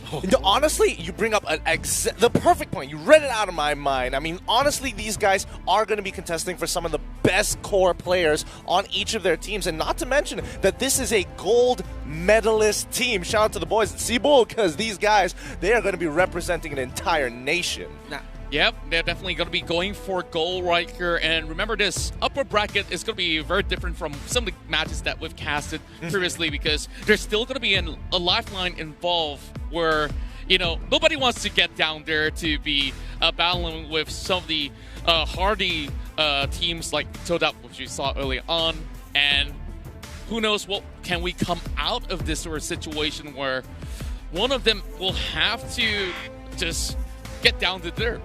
Yeah, before we get into the draft, I have a question real quick to pose to the table, all right? If ever it does happen like that, which team is more likely to dig themselves out of the lower bracket? Who would perform better on their back foot? Would it be Bren or would it be the Burmese Ghouls? You know, I think it depends on one singular factor. Do they have the exclusive M2 skin? That's right. Speaking of which, we got to complete tasks and predict the champions to win M2 coins. So make sure you guys exchange your M2 coins for M2 exclusive rewards, such as the special avatar borders, the exclusive skin that we mentioned about, the battle emote, sacred statue, and we've been talking about skins. You got to flex the Clint Shadow Omen skin, and you can get it directly for only 899 diamonds. That could have been one of the greatest segues in the history of Mobile Legends BangBang. You know what would make it better? What? If y'all did that before the 24th. Exactly. So boys and girls, you know what to do. But to answer your question, Leo, honestly, it's really tough. It's really tough. And I don't want to lean too much to one side or the other, because the draft is going to be such an important factor here. And until I see the draft, I can give you a solid answer. Okay. So I just want to put it out there. There is a battle between Lusty and Maybe. Whoever can enable their jungler, who can feed the most kills to their jungler, wins. We've already heard it on the banter early on that there's going to be a lot of priority on towards that first turtle, and Burmese Ghouls is an expert when it comes down to this sort of objective. But same goes towards Bren Esports. We see a little bit more of those numbers favoring their way. So, Leo, I'm pretty sure this might just be an interesting topic. Yeah, no, if it comes down to these neutral objectives, these big-ticket early fights, then this is not biased at all right? Let me just explain. Back in his very first MPL championship, Lusty was known to steal Lords and Turtles with a Grok. With a Grok. So, I don't know if he still got it these days. Yeah, haven't been seeing too much of Grox, but we're already in the first games. Picks and bans. We are seeing Benedetta as well as Brody. So let's get through the entirety of the bans right here.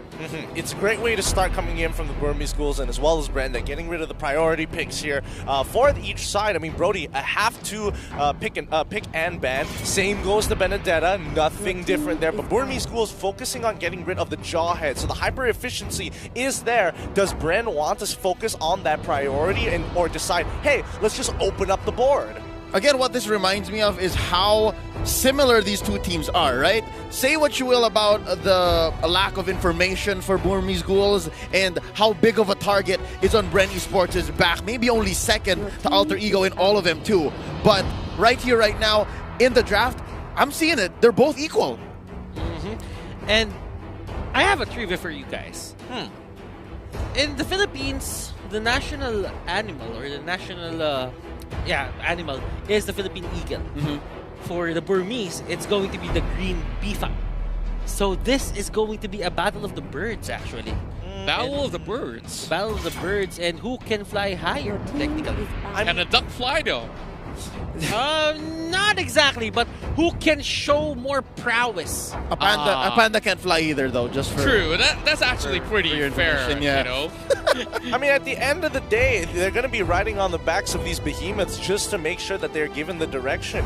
Wherever you see that eagle, maybe if you just look real closely on its back, you'll just see a duck just pointing it in the right direction to follow the wind. And I think in these situations, that's what we should be expecting. Esmeralda, Jawhead is already gone. Benedetta is already gone. Brody, Natalia, and also Silvana coming in for the side of Brent Esports. Solid bands. I think going into M2, like without even the group stages starting, and you ask any MLBB esports fans what are the top bans in all of the whole event, they would say, yeah, definitely it's going to be the Benedetta, the Jawhead, the Esmeralda, the Brody, and the Natalia. But it's Silvana who has been this rising star. Everybody now has to respect this mage/tank that teams are fielding. And right now, the priorities are coming into play. The Burmese Ghouls lock in Yusun Shin, arguably one of the most successful junglers/cores in all of M2. And Bren Esports answers back with the Lapu Lapu, of course, as they get it very often. And, this could be a flex, Cho, but I'm more likely thinking it's a tank. It's going to be a tank because considering the ban here for the side of Bren Esports, they banned out the Silvana. They do not want this show to get caught out. We did see the prowess of Silvana in terms of going for the face checks. If she's there in the brush and she catches you, automatically you get called out by the Imperial Justice. Wow, I mean, both teams, speaking of, yeah, the picks are very important here, but interestingly enough, both sides are actually mirroring each other in terms of the roles that they want to select. It's in a different order, yes, but they want to make sure that when they get into the second phase of the game, they're not going to be able to kind of minimize a particular role because it affects both sides. Yep, and now second phase of banning. Here's an odd choice. Tigreal, also a slowly climbing commodity that teams should now figure out, hey, he's really, really good. Again, Sacred Hammer into the implosion, just demolishes team fights. I'm wondering if Bren Esports really aims to choke out the tank position. In many ways, Tigreal is not really the best hero to catch out people, but it forces people to use the dash, a flicker, once you get caught out in the range of that implosion. It's like a reverse purify. Yeah, because if you think about it, if the choke gets caught out in that circle, he'll be forced to use the Shunpo. If he uses the Shunpo, then that means it's easier to catch him. That's right. It's definitely a very important point to point out. And hitting it towards the next phase of the bans, we're seeing the Farsa ban, of course, something that we do see from time to time. And about the Tigreal, we do have some incredible win rates coming in, but Kaja is definitely something that we don't always see being banned away. All right. Bren Esports did this in the playoffs, in the group stage, now in the playoffs. They don't want to see the same thing, right? They did this in the group stage wherein they fielded a Matilda and a Kaja. It's a greedy lineup, but if you do it fast enough, it works. They don't want that being done. They don't want to taste of their own medicine. Oh boy. I mean, Brand, they're going to be locking in the Boxia for themselves. The Toys Poison's going to be a great ability, especially when you're up against, and I'm pretty sure that he could go into the side lane to actually deal with the Yuzong itself. It's just an absolutely super annoying matchup to deal with, but Burmese Ghouls, they're probably going to finish off their comp with most likely going to be leaning maybe towards something a little bit more tanky, so my guess would probably arguably might even be the Atlas to a certain extent. This Baksha is gonna go to Flap. Pretty sure about it. Yep. He's going to be controlling the lanes. They're gonna put all the damage responsibility solely to Claude. I mean, Lapu can do that as well, but you're gonna expect it to come from Few and Karltizi. It all depends on what hero Few gets. Yeah, and now in response to that situation, they are bringing in the Lunox as well as Hilda. So let's talk about the Hilda pick right here, because we've seen a lot of beefiness coming in from the side of Brand Esports as well. Having great versatility, and now Phil is going to go in for the last pick to complete the entirety of this lineup. Yep, there you go. El Capitan goes ahead and picks up the Valier, able to push away the Yuzhong, able to push away the Hilda as well. And I'm getting what the Burmese Ghouls are trying to do, right? They're trying to give Karltizi a very, very hard early game. This Hilda is going to be on Karltizi by minute 0 if he could have his way, right? But I think that it's an I know you know type of situation. So right now it might even be a full-on invade by Kid and Ruby DD. Who knows? I think we should honestly expect Burmese Ghouls to start invading almost from level 1 off the bat against Brand Esports here, and I think that orange buff is going to be highly contested by both teams, and I think, you know, the Valier is the adaptation to say, hey, if I get the Searing Torrents, I have an opportunity to push you away just enough so that my team is able to take away the buff with a single Retribution without having to really contest it and put myself in that kind of danger. Yeah, I was looking at it right now. This is going to be very interesting. Burmese Schools go for their best comfortable strategy. Brand Esports, teams have been noticing that if they go for a marksman jungle, they have a hard time. But right now, they're trying to prove us wrong. Going in towards the Land of Dawn, this is the very first game in the upper brackets, and it will be Burmese Schools taking on Brand Esports in Game 1. Brand Esports, they are just going for this certain setup on the mid lane. They actually go for the 1-3-1, and they try to poke as much as possible. And looking at it, BG, they won't really back down. I don't think they will, and again, it's going to be a contestant for mid lane. Level 2 is always going to be, you know, a little bit nicer when you go for these invades, but just keep your eyes on the directions of the buffs here. I think this is a purple start for Brand Esports' Karltizi, and this might not be, how do I say, the best position for Brand Esports, because it's actually Flaptizi on the Baksha jumping in. And they actually punish this. Look at that two-man Jit Kundo, and they are forced out. Brand Esports, they hold the line. Carl here getting a free purple buff. Now, why did I say that it's not so good for Flaptizi? He loses the range game here. Yes, you're a Baksha. Yes, you have your 2 to help out and close the gap and clear waves. But what's going to happen is you're going to keep trying to freeze the wave and put it underneath your turret. Sure, there is this 10% damage reduction. But at some point, if you have rotations coming in from Ace like this and as well from Maybe, then actually, now come to think of it, it might be a bait because Flaptizi can just roll out of here unless they rain enough damage on him, and that's exactly what they're doing here. I think this is what Flaptizi wants. I mean, this is all coordinated by Brand. They wanted to make sure, yeah, Baksha can hit level 2 down on the bot side so he can rotate down, rotate towards the purple buff. And now that, by now, in the EXP lane, level 4 on the Lapu Lapu, if they decide to go in and invade for orange, we have an even stronger force up on towards the top side in comparison to D. And they actually catch out Carl. But there is the trade that is going to be favoring the side of Burmese Schools. Rebo here forced out of his lane. He tried to help, but he wasn't there in time. Oh boy, I mean, first blood already given over, but it could be more. Right now, Lusty just trying to size up his man. And as we've said, the first turtle is going to be important for this game. Burmese Schools, they take it. The question is, how much can they push this lead? I love the counterplay between Burmese Ghouls' heavy invade and then neutralized by how Flaptizi was kind of baiting the lower part of the map.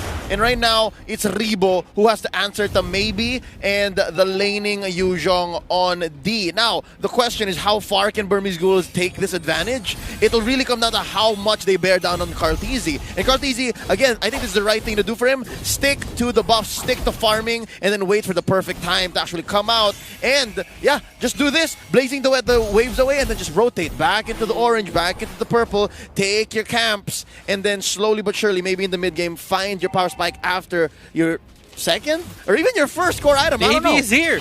Maybe he's here. He's trying to get Carl. Carl, will he back down? No, he won't push back to the turret. Not gonna reach. But there is going to be a punish and a step in the right direction for Bren Esports if they want to stop the aggression coming out for Burmese Ghouls. I mean, you hate to see it, but D, he's going to try even more here. And he tries to go for few, but Carl will be his next target, and he really tried to go for that. Really tried to get the extra HP that comes out from killing that buff. And that is going to be another kill for the side of Burmese Ghouls. Salt in the wound. You take down Carl. You get his allies as well. That was what? A 2-for-1 plus the orange. And Kid is just overstaying his welcome. They're starting to cut the lanes now. Looking low, this Matilda. Nice knock-up though. Lusty is going to be in trouble. Oh, he flickers out, wastes it, get destroyed by D. And Flapteezy's left alone here. It's not looking good for Bren Esports. Flapteezy trying to defend this. Few, on the other hand, is helping him, but they will take the first turret of the game. Bren Esports here, they are falling to the pressure that is being given by the side of Burmese Ghouls. Turtle Cam now up, and Turtle is up. Yep, I mean, what are they going to do in this point of time? It's just been a back and forth, though. I do question that Karltizi. What the heck were you trying to do there? You knew he had the execute, kind of like, you were kind of gambling there, and I don't think moves like that is going to be beneficial in the long term, but let's see how that is going to change. Maybe getting caught out, he gets stunned. Flap really just trying to help. And as you can see, Bren Esports, they're putting a lot of their resources, putting a lot of help into just Karltizi just getting that buff. They really needed that for their side, and they're trying to make ends meet. At the end of the day, Burmese Ghouls, they still have the lead. It's come to the point where it's just one tank you're trying to block the way, make space for Karltizi. It's actually two. That's Flapteezy and Lusty, and right now it looks like they're going for the turtle, and they're just buying time now. Flapteezy at half health. Oh! Lusty gets blown up! Lusty can't fight that break. D going for Few. Few has the flicker, and another turtle going to the side of the Burmese Ghouls. They really know the early game, and they're punishing Bren Esports for picking a mid-game spike hero. Oh man, they're just running them down one by one, and Bren, now that he's got to try to do something about this. Another kill! Burmese Ghouls! They just go at it. They're not letting Bren Esports breathe. Honestly, does anybody remember what KZP said about this? Because when they said Burmese Ghouls are great at first turtle, and if they can snowball off of this, they're kind of getting those vibes here right now.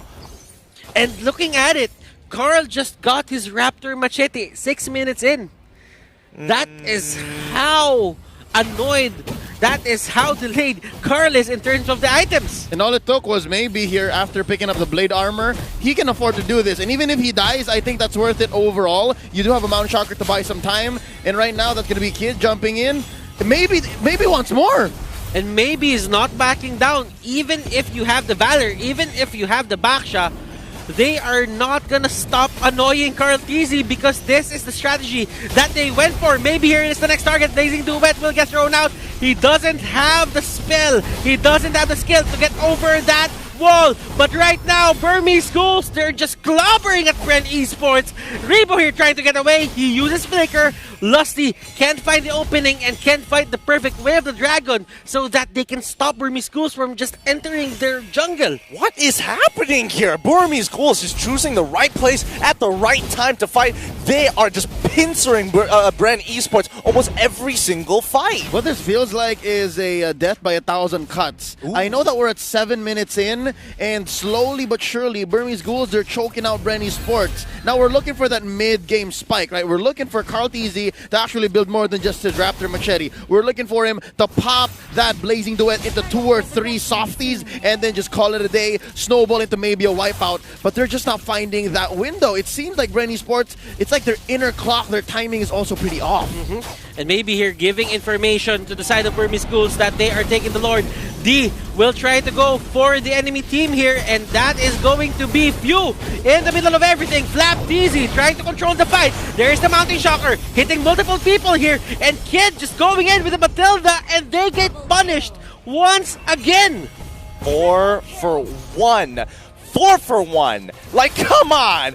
Bren needs to find some way to kind of even up this score somehow, some way, and at some times, because it looks like it's just, this game is slipping out of their hands. What I tell you guys before the game even started, if there was something great to come from Burmese Goals, if they were to upset the entire MLBB audience that predicted that Brenny Sports would take this easy. What were the numbers? 15, 20 to 80? That was ridiculous. It's going to come from Maybe, it's going to come from Ace, and it's going to come from Kid. And lo and behold, 307 on this young man on the Yusen Shin. Look at the gold on Lusty right now, 2.6k.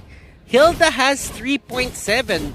He doesn't have enough items to just tank up the shots that are coming here from the side of Burmese Goals. He has a lot to think about. He has the Matilda, he has the Lunox, and he even has a Hilda that's at 6 stacks. That's going to hurt. It really does, and not to mention that Few as well. Like, he's been struggling to get ahead. He really needs like at least one to two complete items to really start being able to push them back. And I think more importantly so is that D has a very good idea. He sees Few, he's going to target whoever Few is going to be nearest to, because at the end of the day, that Black Dragon form doesn't get affected by the searing torrents. There's only so much push you can do against a big Black Dragon. Actually, with this skin, it's silver. But slowly but surely, Burmese Ghoul is taking control of the map. There is no more outer turrets for the Brenny Sports side of things. And yeah, this is a slow choke. First Lord coming up here, and there's a very small chance for contestation. Lord Cam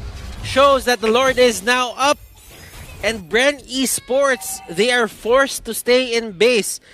Technically, Carl Teasy right now is just getting the scraps that are reaching their base. The Lord is going to be the next target here for the side of Burmese Schools. They're setting it up right now. Maybe just stack it up.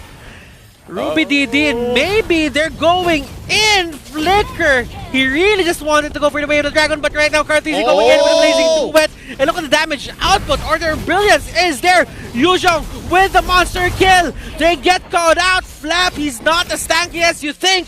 Burmese Schools, they're just controlling this game. Yeah, I definitely think Bren underestimated how much damage that that Ruby DD had in the bank. I mean, he's 1-0-7. Doesn't look like a big deal, but my goodness. They're just trying to clear the waves. Do not let Burmese Schools just take your turrets as much as possible. Just hold the lanes. Now, Burmese Schools, they're not really going for the Lord as of now. They might just want to wait until they get the 12-minute mark so that they get the Luminous Lord, but that doesn't seem to be the case because right now they're just going for it. No time to waste here. Again, once you get Lord the first time around, your siege minions get enhanced. So if you're choking your opponent out, if you're taking the time to wrap around them, choke out the resources, take everything away you can from Call Easy. Hey, even the small camp right here, D's not cutting any corners, he's just taking everything he can, then all the more you should go for level 1 Lord. Don't waste any time. Yeah, I mean, look at this lead. This is the biggest lead we've ever seen here at M2. It is a 13k gold deficit for Bren. There's literally nothing they can do at this point. Every single fight, Burmese Ghouls will have full control. Ace just needs one more item for the item lock, and here's the siege. Black Dragon form is there. Bren, they know that they have to give this up. Mountain Shocker spots out every single one of them. Flap gets caught out outside the base. He uses that roll to just get out of the way, and all lanes here are pushing to the side of Burmese Schools. The Lord might be down, but it did its job. It took down the inhibitor turret here for the side of Bren Esports. And relatively no cost too. No lives, nothing. Like, no trades. They choked in Bren Esports, they kept them in, cordoned them off in their own from behind, not even a chance for Call Easy. The pop, the blazing duet, and they are looking for the finish. Ladies and gentlemen, the Burmese Ghouls are not wasting any time. No, Rebo is the last man standing. Burmese Ghouls take a 12-minute game versus Bren Esports. Burmese Ghouls at match point. Wow. Wow, that has to be one of the fastest games, the biggest deficits we have ever seen, and one of the biggest flex. Who ever sees a Lunox one-shot their opponent with brilliance? And yes, indeed, we've never ever seen that before. One of the biggest highlights here is just how they've been able to secure this high goal lead in such a short time.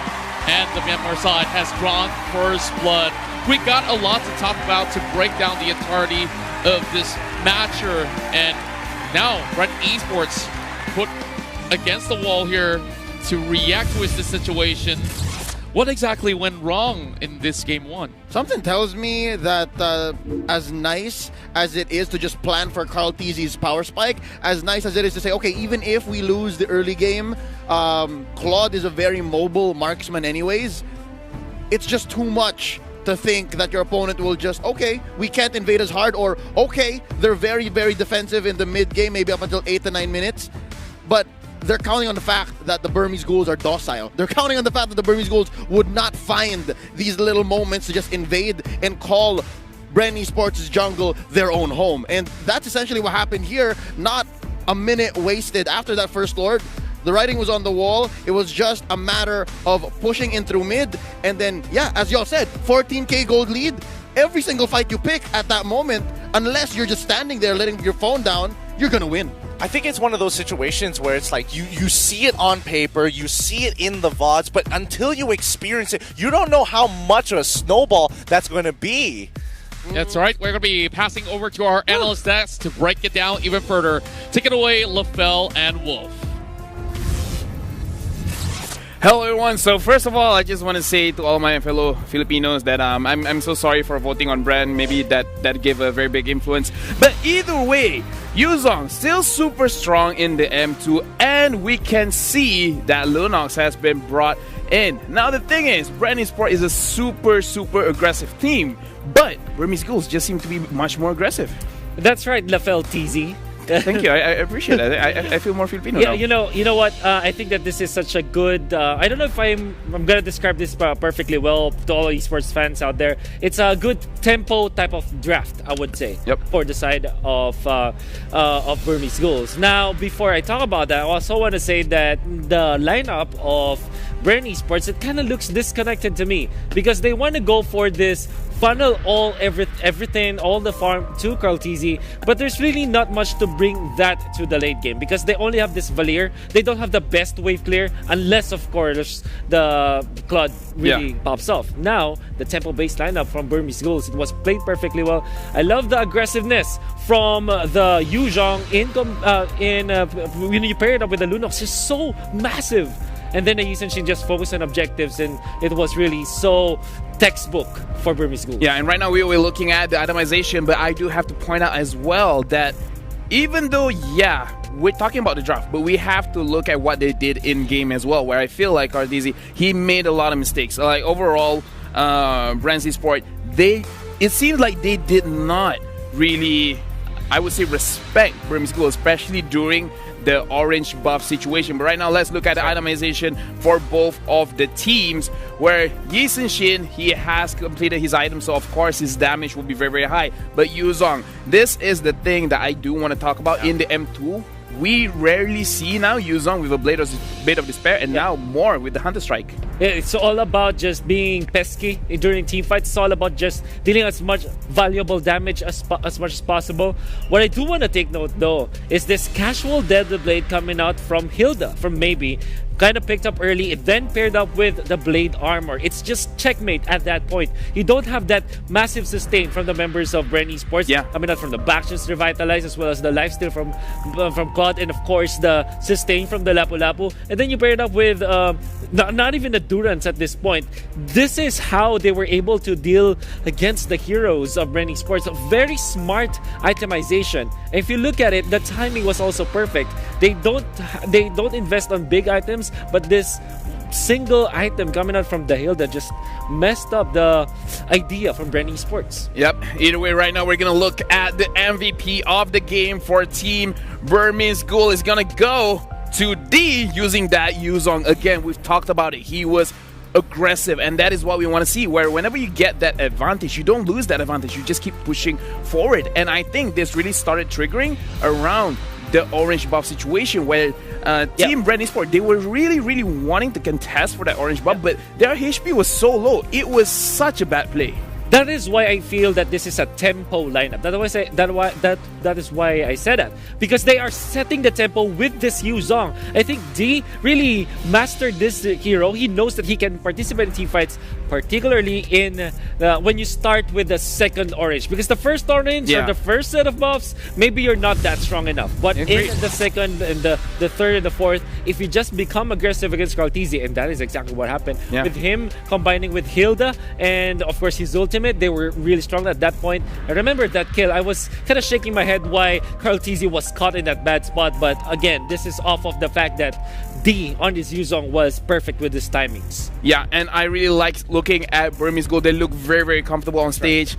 I really can't wait for what they will do in the next game. And so far, I will look at Yu Zhong's itemization more after this. But right now, we'll be giving it back to our casters to follow up with the second game. So casters, take it away.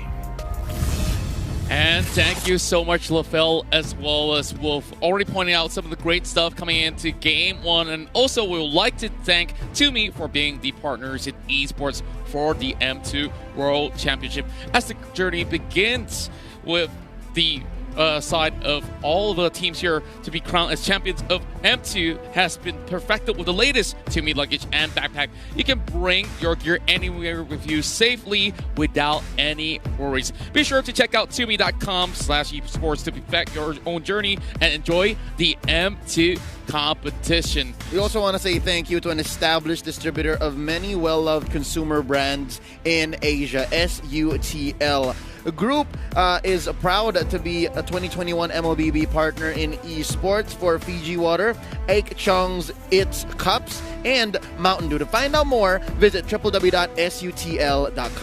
That's right. You can also catch the live streaming of this mega event, Mobile Legends BangBang M2 World Championship 2020, held in Singapore for free on MeWatch from the 18th all the way to the 24th, and a total of 12 teams from 9 different countries, that includes all the Singaporean countries, have been on board competing for that $300,000 of USD. Do support your favorite team and witness history in action. So we've already got that one wrapped up. We're going in for our upcoming game in game number 2. I'm pretty sure there's going to be a lot of things to work on, but yeah, that was an explosive game 1. First things first, if you're not banning Yu Sun Shin, pick him up. I think that really does spell victory for a lot of lineups right now. And easily said, it's not just because of how versatile he is and how much damage he deals all throughout every stage of the game. I really do think that the Mountain Shocker is a big deal. Mountain Shocker helps out, and the fact that for Burmese Ghouls in game number 1, they have a Hilda that can just face check anything, and they have Mountain Shocker, like they have full just information, and information is key. Yeah, I think it was really just a battle of Maybe and Lusty. Maybe did a lot of openings here, found a lot of openings there for the Yu Sun Shin, for Ace. Way more proactive. Way more proactive. Now, Lusty was trying to find his way. He was trying to get the Jit Kundos, the Wave of the Dragons, but the opportunity never showed up. He was trying his best, even using the flicker in front of the Matilda just to catch her. Yeah. That's not really the case. I mean, Burmese Ghouls, I'm Filipino, but I'm gonna say I'm impressed. Yeah. They push Bren Esports, they push Bren Esports to their limits. Let's call a spade, all right? That show on Lusty looked lost.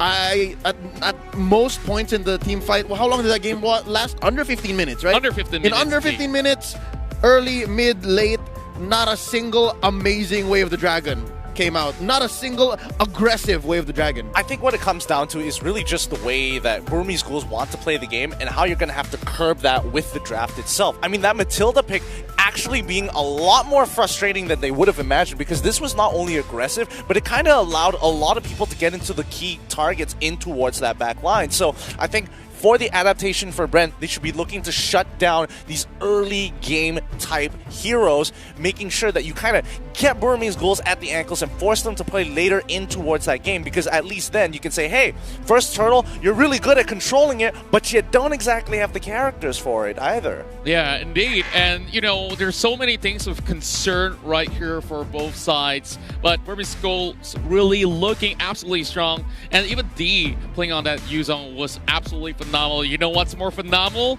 We do have great news for all of you guys out there, because today we're pleased to announce the launch of the new anniversary season of Magic Chess Blazing Hammer. The new adventure will officially begin on January 30th, and there's the new upgrading system, Blessing, the little commander and map, all synergies through event, and free trial of advanced skins awaiting for you. So make sure, mark your calendars, and claim your free permanent skin.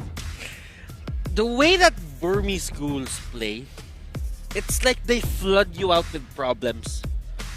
They have the Hilda, it's the first problem, then the Mathilda gets the level 4. You actually just put it out there and she becomes another problem. Then the Yi Sun Shin, then the Yu Zhong, then everyone was a problem. That's what happened. I think more so you got to keep in mind that a lot of these fights were happening within the jungle, and I think that's the biggest point of contention here, because again, when you have something with such great AoE and you're kind of forcing them into this funnel where it's not exactly the greatest, and with slow rotations from Lapu Lapu, I mean in comparison to Yuzong, of course, it obviously looks like it's so lopsided. It's like, oh my goodness, Yuzong is there, he's already in the backline and Lapu is just catching up. Yep, and the fact that fights are happening in these tight spaces is already a nightmare for about half of the lineup of Bren Esports, right? Exactly. You have the Baksha who want to pin people down and dance around you with the Poissons as much as possible. You have the Valier who at some point is like, I just can't walk through this. My spells can only reach so far. And then you have Lusty, who I just feel so much for, because without those dashes, and if, again, you're so aggressive and you're so desperate to get something in, you're flickering into a Matilda's face, those walls in the jungle really just don't do you any favors. So yeah, I think in a macro perspective, just in easier terms, Bren Esports, to win this game number 2, to force game number 3, one of the things they need to do is to make sure that they play their game. They don't walk into these troubles, these problems, as Butters put it, from Burmese Ghouls and even from themselves. Indeed, and we're already seeing a couple of bans coming in towards phase number 1. Share me your thoughts, because I'm seeing whatever you guys pointed out. The Yi Shinshin has been a big issue. We've also seen the Matilda being axed out alongside with Benedetta as well as Natalia. So what are you guys thinking at the moment? Well, Burmese Ghouls wants a step in the right direction. They forced Bren to be reactive in terms of drafting. We know that Bren Esports is a team that just likes to ban out a lot of the strong meta heroes that they do not want to see in the hands of their enemies. But with that certain Yi Sun Shin, you made them react. Yeah, and I think, you know, more importantly here, Bren is posing the question, it's like, do you want to give me Esmeralda? I don't think Burmese Ghouls are going to let that go, but the question is, what are they losing out? And that's going to be the Jawhead. That's going to be options like Cho. That's going to be the options like Selena as well. That we honestly we haven't been seeing too much, especially as the days go by. Yeah, no, but what's dangerous about the Selena is she needs to be able to perform at such a high level that, again, we talked about this, a losing team with a Selena in their lineup is literally just vision. Right? So I guess you pick up Sylvana here. Matilda banned out. You pick up Sylvana and threaten the flex, right? You can put this onto Few, you can put this onto Lusty, at least you're wide open. And I guess right now for Bren Esports, that's one of the best ways they can use the first pick. Yu Zhong will be the next pick here for the side of Burmese Ghouls. It worked wonders for them, and they're just gonna pick it up. Who are they gonna go for their second pick in this game? They could go for a Cho, probably a Jawhead. Yeah, I would say Jawhead is a pretty good shout for the side of Burmese Ghouls, and this just gives them a lot more flexibility. Doesn't show too many of their cards. Bren Esports, on the other hand, my guess is that they're thinking like, we could easily lock in Lapu Lapu, but they saw what happened previously, and now it's in their heads like they showed Lunox as well. That's also a pretty darn bad matchup for Lapu. Regardless, the Brilliance can get you out of a ton of situations. So offlane may not necessarily be their priority. priority, but they just got to take it. And they get a synergy between the tank and the mid. They have the Sylvana Farsa combination. For Burmese Ghouls, it's all about pressure. Pressure that knowing the enemy is there with the Jawhead and the Yuzhong, and pressure that comes out when you don't see the enemy. Alright, you know what this draft by Burmese Ghouls so far says to me? It's Carl Tizzy must die. This literally just says, Carl Tizzy, you're not gonna have a good day, right? You have Selena, who will just ward everything on the side of Bren Esports' jungle. You have D, who at some point will just not care and will pop the ult just to get to Carl Tizzy, as he did game number 1. And then you have the Jawhead, which will just boop, over, through the head, throw over your purple, your orange, doesn't matter. You're just not gonna get this buff as early as you should. So right now, it's very clear. Sometimes your Achilles heel is just all you need, and so far it worked game 1.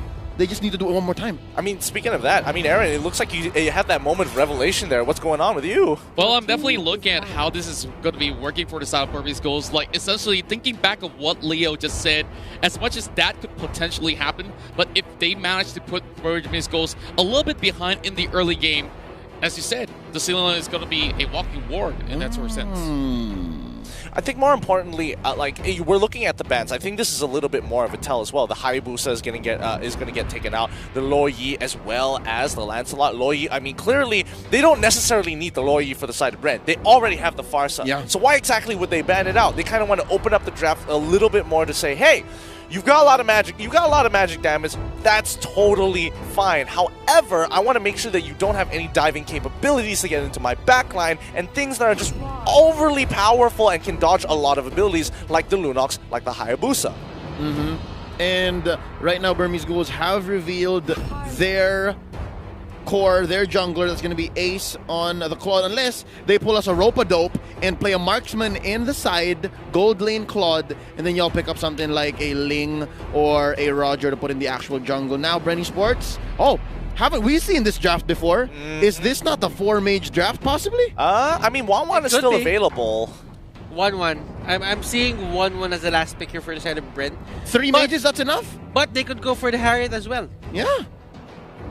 I think it's arguable. I think both sides are very, very viable as long as you have the Lapu Lapu to kind of just like maintain and throw his body up front when Sylvana jumps in. It should be okay. And just sprinkle on the physical. Exactly, just so it's a fair game. For a 1-1. There it is. Yeah, 1-1. It's definitely the best call right here after, that sort of debate, which they could have gone either ways, right?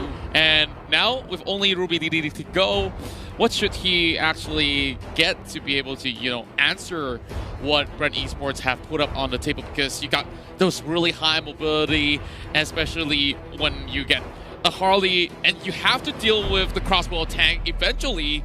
So this Jawhead definitely has a lot to work with. The thing about the 1-1 and Claude matchup in terms of being marksman is Claude can be put into the jungle side. So Burmese Ghouls, they might just want to go for that, or they can go to the side lane. Now, the only difference I'm seeing to be... Oh my... Okay. Wow. Wait. Okay. Are we having a little bit of flashback here? A throwback back to the past? Going on a time journey? Because I'm seeing a Diggy right here, the first to be played in the playoffs. And this is one of the certain weaknesses that Bren Esports has. If someone just annoys the hell out of Cartesi, he loses his cool. Yeah. Well, I think it's mainly to punish the Sylvana more than anything else, to try and be like, oh, if Sylvana wants to actually go in, you just use the time journey and the reverse time to try and pull her back. She doesn't really have an escape mechanic afterwards when you have the reverse time on top of her. But this could honestly go either way, and I think Burmese Ghouls, very much in their playstyle, still want to snowball out of control. Might I say, it could just be both of that, right? It could be that you punish the Sylvana, you make Lusty's life a living hell, and just the same, you go all Invasion McGee. Like, you can plant those auto alarm bombs, and you can just make sure that Cartesi again. I think that's the name of the game. I think right now. Oh, you can go ahead. Yeah, I'm pretty sure that you guys will be able to banter that. We're already in the Land of Dawn, Game 2. And we got a lot to talk about that. Did you pick up 5 Burmese goals? Butters, what are you thinking? Going back to what I was saying. Now, maybe has the Aegis, so this might be somewhat of a Digi feed strat. But for the side of Burmese Ghouls, it's not about control Carl TZ. It's about control Lusty. No, the thing is, a feed Diggy strat doesn't have to be a feed Diggy strat if you're winning. Yeah. If you're able to get those free kills, because Diggy does deal quite a bit of damage, you don't have to think about it like that. Yeah, what in the world happened to Rebo there? Did Rebo... Wait, hold on. I'm wondering whether or not he got... No. There's no way. Even if you took Smart Missiles or Ejector first, there's no way you'd be getting chunked out that low. He was dueling with a high and dry fighter Jawhead. But there's no way he would catch up to him almost ever unless he walked up too far, unless he got punished by Ruby DD, who's probably hiding in a brush. Yeah, most likely. Because I think in terms of items, the 1-1 doesn't get the movement speed or the boots early on, while for the Jawhead, they get that. They go boots first. They go boots for the side lane. Yeah. And now, as you can see it, he got the boot now. The boot. Probably he just sold his item and just got it. He knew that he needed it the most. I suppose. But I think these are one of those situations where you don't want to like walk up a little too far, especially when you know there's a Jawhead off lane. The moment you see high and dry, it's like this is a dead giveaway. You shouldn't be mistakings like that. Oh, but Few using that Purifier to get on out of there, and I think this game it is slowly begun. Give it 2 more minutes, and it's going to be a fiesta. Oh, Turtle Cam. Turtle is now up. Rebo here still having a hard time. Ace in the area. And Ruby DD, they positioned themselves to the Turtle. I think they're going to start it up. I'm looking at where Kid left his traps. There's got to be some in the bush, at least entering this greater turtle area. Right now, that's going to be Carl TZ. And Flap TZ coming in. Oh, first blood drawn here by Carl TZ. Down goes Maybe. But that's, I guess, what a Digi does. Anyways, Carl TZ looking low! And finding these pickups on Carl like it's nothing. And Farsa goes down as well. He gets hit by the arrow.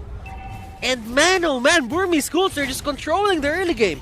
Yep, I mean, this game really is just snowballing in the way that Burmese Ghouls wants to, but Rebo is going to have the time to sit on top of the top lane and get a little bit of that gold, trying to slowly just maintain the gold lead, keeping it even, don't want to lose too much out. Arm's reach is it still right now, about 200, 300 gold, 3 minutes in. Oh no, I wonder if Rebo knows. This is huge. Lusty gets caught in by the reverse time, catching a few bombs himself. Carl TZ sitting at 1-1 with the mystery shop. Now, here you see how, despite how nice the draft is, regardless for both sides, you kind of feel that Brenny Sports, they know that they're on a clock every single time. They know that they can't go as slow as they did game number 1. They couldn't really control the early game here for the side of Burmese Ghouls, even if they had the Claude. When Brand Esports used the Claude, they were controlled heavily by the side of Burmese Ghouls. It just seems to me that they cannot return the favor. Yeah, I don't think they have enough items to start pushing their agenda just yet. They need a little bit more time for a lot of their heroes here, but I think you have to give it a Flap TZ. After finding that first initial pick onto Diggy, it's looking good, but now he's going to get jumped on, and rotations are being made. Don't think it's going to be too big of a deal here. I mean, even topside, you can see Burmese Ghouls just potentially looking to gank. And we are going to have a pause. Raptor Machete is now up for Ace. In terms of stacks, I think it's probably at 12 now. It's gonna hit 15 in just a bit. But Bren Esports, they are finding themselves in a bad spot right now. About half a minute till the next hurdle. I think if Brenny Sports maintains these rotations and plays it safe, right? Keeps Carl TZ safe and make sure that Rebo is relatively untouched, because I think that's what they're doing here. So far, the reason why a lot of the fights are happening away from Rebo is because they know that Rebo is an insurance policy. At some point, if they let Rebo farm up, which has been happening for now the first 4 minutes, I think when you reach the 9th, 10-minute mark after Rebo's second or third core item, you'll be fine. That's when you'll be a little more confident. But as it's going so far, without that second turtle, it's going to look dire because all the more Ace is just going to snowball. Yeah, I think Corrosion Sight is going to be needed here. There's a lot of dive potential going to the side of Burmese Ghouls. If ever 1-1 just gets like a Demon Hunter Sword, a Corrosion Staff, or the Endless Battle, this is going to favor Bren Esports. It's just a matter of will he get it? Will he get to those items? I think, yeah, it's just a matter of time. I get what you're saying, Butters, and I would definitely agree. Other than the fact that the rest of the Burmese ghouls, they're trying to they're trying to cut that time short. They're trying to say, no, we need to put enough pressure on the map to make you say, hey, you have to react, you have to respond, and if you do, you might lose your life in the process. Yeah. So it's a matter of really just staying in the early to mid game for Bren Esports. Like, go through the motions so that we get there properly with our items. And for Burmese Ghouls right now, they're trying to skip that whole thing, right? Like, in layman's terms, they want to go straight into marriage. Just jump in, right? Like, just put a ring on it. Yeah. Just put a ring on it and drop you guys in the lower bracket. Like, just overall, that's the game plan. And that will be the Burmese goals.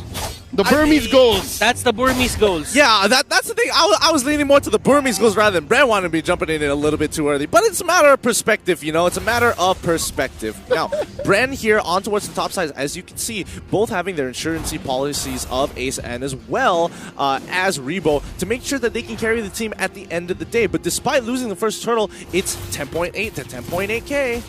Very close. Bloodlust Axe is now up for D. Toughness Boots will be the boot of choice for that Claude on Ace. Turtle Cam is now up, and as you can see, Burmese Ghouls, they're ready to take it. Oh, the doctor almost went down. Oh, that was so scary again. It happened. Oh, that's going to be a feathered airstrike. I think Ruby DD's going to bite it. Oh, that's going to be called easy, laying down the law. Close one. And still nice steal here by Ace. He's going to go for the Blazing Duet. Oh, no, that's Flapped Easy. Flapped Easy makes him pay. Oh my goodness, that is going to be the fight that D wants. He tries to go for the counter initiate. Few on the other hand, he escapes. Cartiz here trying to make the most out of this. Maybe he will go down, maybe not, and maybe he will live. Oh my goodness, I don't know, but I've been noticing for the entire M2, how are people getting away with 1 HP more times than they should? I mean, I don't know if it's somewhere on the map, but right now, delayed damage onto Flapped Easy. Okay, I have an idea of how to explain it, right? Remember how there's so many chases happening in this game so far? It's because Burst. Burst seems to be the name of the game currently in Mobile Legends. And second, why are games so fast? 13 minutes, 14 minutes? Again, because of the timers. They're just so much shorter in the jungle, and that's why heroes develop so much faster. Next, why are people getting with 1 HP? I'm guessing it's just mechanics, man. We are playing at the top of the competitive ladder. This is the highest echelon of MLBB competition. So, hey, if I'm better just this split second, then you don't get the kill. Honestly, I just feel a little unlucky. Like Burmese Ghouls have landed all of their abilities, and Few just makes it away with literally 1 HP. And the same has gone the opposite side as well. But wait, hold on. This might be something here. Oh, maybe getting caught out, but that is his answer to that Imperial Justice. It's going to be the reverse time. Now, onto the top lane, we're seeing Carl here try to control the lane for a bit with a Farsa, and 1-1 is relegated to the bottom lane. They're just giving him space, and he will be there, and maybe he will go down. That is going to be Deadly Magic taking his life. Oh, this is what they've been waiting for so long. And okay, now they've got a little bit of a kill lead, but that's not all, as they want to push a little bit further, especially when it comes to these neutral objectives. Okay, so now they have control over the jungle. D is in the area. He can use the Black Dragon form. Lusty getting hit by the arrow. And look at this, Imperial Justice on Ace. Flap goes in, and that Labu just goes in and tries to do as much damage as possible, but he gets kited. He takes maybe down, but he goes down in the process. That is a 3-4-1.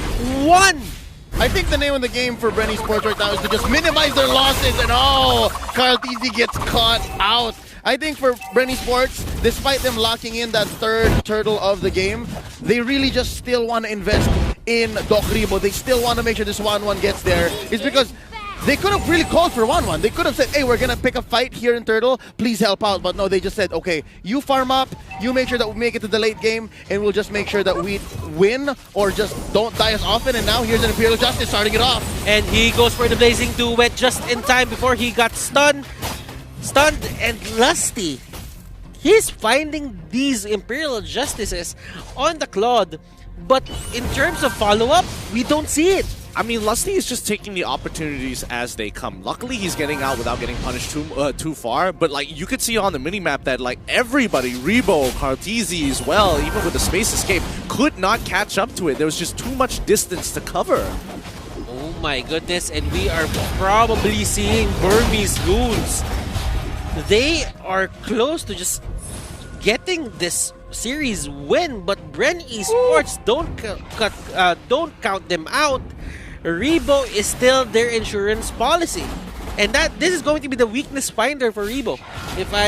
If I'm not mistaken, this would be the weakness finder, and this is going to hurt once we hit the late game. Yeah, and more importantly, it just allows him like, oh, I don't have a corrosive sight, that's fine. I can still run you down the moment it procs literally once or twice. It's not the most fun in the world, but as you can see, the game is slowly starting to progress in a way that Bren is actually quite happy about. Alright, you're literally, what, 2K ahead of me. No big deal, as long as it's a 2K margin, one fight, we can turn it around, get our power spike, and then look to fight you later on. Yep, and I don't think they even need to win fights. They just need to survive fights and just live to see Doc Rebo with that MD, all right? Like, this is exactly what it feels like to have a doctor in your family. It's gonna take a while. The studies, oh, don't get me started. That's a decade plus. But housemanship too. Yeah, exactly, right? But when you get there, oh wow, you got a doctor in the family, it's all good. But right now they have to hold strong, man. Because the first floor taken in here by Burmese Ghouls, not even 10 minutes in. Again, imagine the pressure crashing down onto your base. If they're not smart about the defense, they're getting penetrated real soon. And they have a lot of long-range punish. See that? The time bomb, the reverse time, the abyssal trap, the abyssal arrow. There are a lot of things that Burmese Ghouls, they can use these things as a way to punish Bren Esports. If Flap goes in, they can just turn on Flap and just punish him. But then again, if you're seeing this, Few isn't really the target of the Black Dragon form in terms of D just using it. I mean, not anymore, especially when you have Kid on the watch, and as well as RubyDD, either or could look to try and pressure Few whenever he does start dropping that Feather Airstrike. So right now, Bren is just looking to fight at the right place at the right time, while Burmese Ghouls, they're just looking for picks, consistently sieging them under their turret. Kid, he's gonna jump in and out whenever he feels like it, and with Lord knocking at their door, what choice does Bren have? Ooh. Look at this, Lusty almost getting hit by the arrow, and this is the push that Burmese Ghouls wants to go for, and the Blazing Duet just deals so much damage. Oh! Flap is forced to go away, and Flap goes down. That is going to be the D with this phenomenal usual play, and they get the turret onto the middle lane. Will the turret on the top lane go as well? And Bren Esports, they minimize the casualties, they minimize the losses. But for the side of Burmese Ghouls, they're happy to take this slowly but surely just because they have the Claude in their hands. If anything, it's all about Bren Esports making the best decisions, the least worst for them, right? Because already they are stuck between a rock and a hard place, and what they need to do right now is just stop the bleeding. So far, mid getting penetrated here is definitely the worst that they can have, but at least what they can hold on for here is, again, Rebo is slowly building up. He has not died yet, and if you can bait out the ults from Burmese Ghouls, maybe at least waste one Black Dragon form from D, then I guess you're on the way. We are sitting at 12 minutes. Yeah, we are. Yeah, and Kid here. Like this, oh, like this. Maybe will be the target, and Flap trying to go in for Kid. Kid gets away. Abyssal Arrow gets thrown out. Rebo gets hit, but he has the ability to just cleanse himself from these disables. And right now, I mean, the clock for Bren Esports is 6 minutes. If they can't survive for the next 6 minutes from here on out, Burmese Ghouls should easily take this game, because in 6 minutes time, that's going to allow Bren Esports to hit at least the 52k mark, and then the goal doesn't matter, everybody's at full items, and then you're just trying to execute better than your opponent. And as you can see, D there, trying to go for Carl Peasy. He has the Winter Truncheon, and that is going to be the punish. Feather Airstrike in the middle of everything. Flap Peasy trying to tank as much damage as possible, but there's going to be the time journey in the middle of everything. It protects people. Bren Esports falling one by one. Lusty is the next target. He dashes in back to base. Carl going in. He doesn't have the hat trick. And that is probably going to be it. Rebo trying his best. Oh! And Ace still here. Lusty trying to go for the stun. And they live to fight another day. Yeah, but they've really crippled Bren at this point in time, and what I thought was going to be 6 minutes might have just extended to 7 at this point, and it's the clock is ticking, and I don't think they have that kind of time anymore. 3 for 3 in that last clash. Of course, I think it's still good for the Burmese Ghouls. They did take top lane, and they still maintain pressure on bottom. What I'm seeing here is the fact that I think all of Bren Esports have agreed that we're not getting much mileage from Carl TZ, so you start building defense. I'm pretty sure, I wouldn't be surprised, none of us would be surprised if after this Winter Truncheon, he builds something towards the likes of another defense item, because I think they really are going to go all in onto Rebo, and that's essentially what's happening here. 1-0-4, Rebo just picked up his Queen's Wings, and so far, they did well to just bait out the Black Dragon form. They do that maybe one more time, and maybe in a more successful area, maybe even steal for this Lord right now, then we might see that 7 minutes pass by. I might want to see Bren Esports here fight as a team, because the thing that they're doing, but hold that thought, Ruby DD gets the kill on View, and that only means Burmese Schools here have free reign of the Lord. Bren Esports, they are forced back, but D here,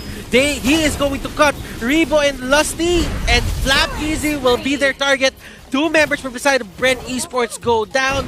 Lightning Truncheon goes to Kid. And if you're a Burmese Ghoul fan, you're really happy right now that this is happening. Yeah, this is just a huge win for Burmese Ghouls. I mean, Lusty, he can't walk in. Cartesi can look to try and make something happen, but oh no, he got hit! Gets hit! He gets hit! Carl has a Winter Truncheon. Lusty trying to bail them out, but Rebo here can only do so much.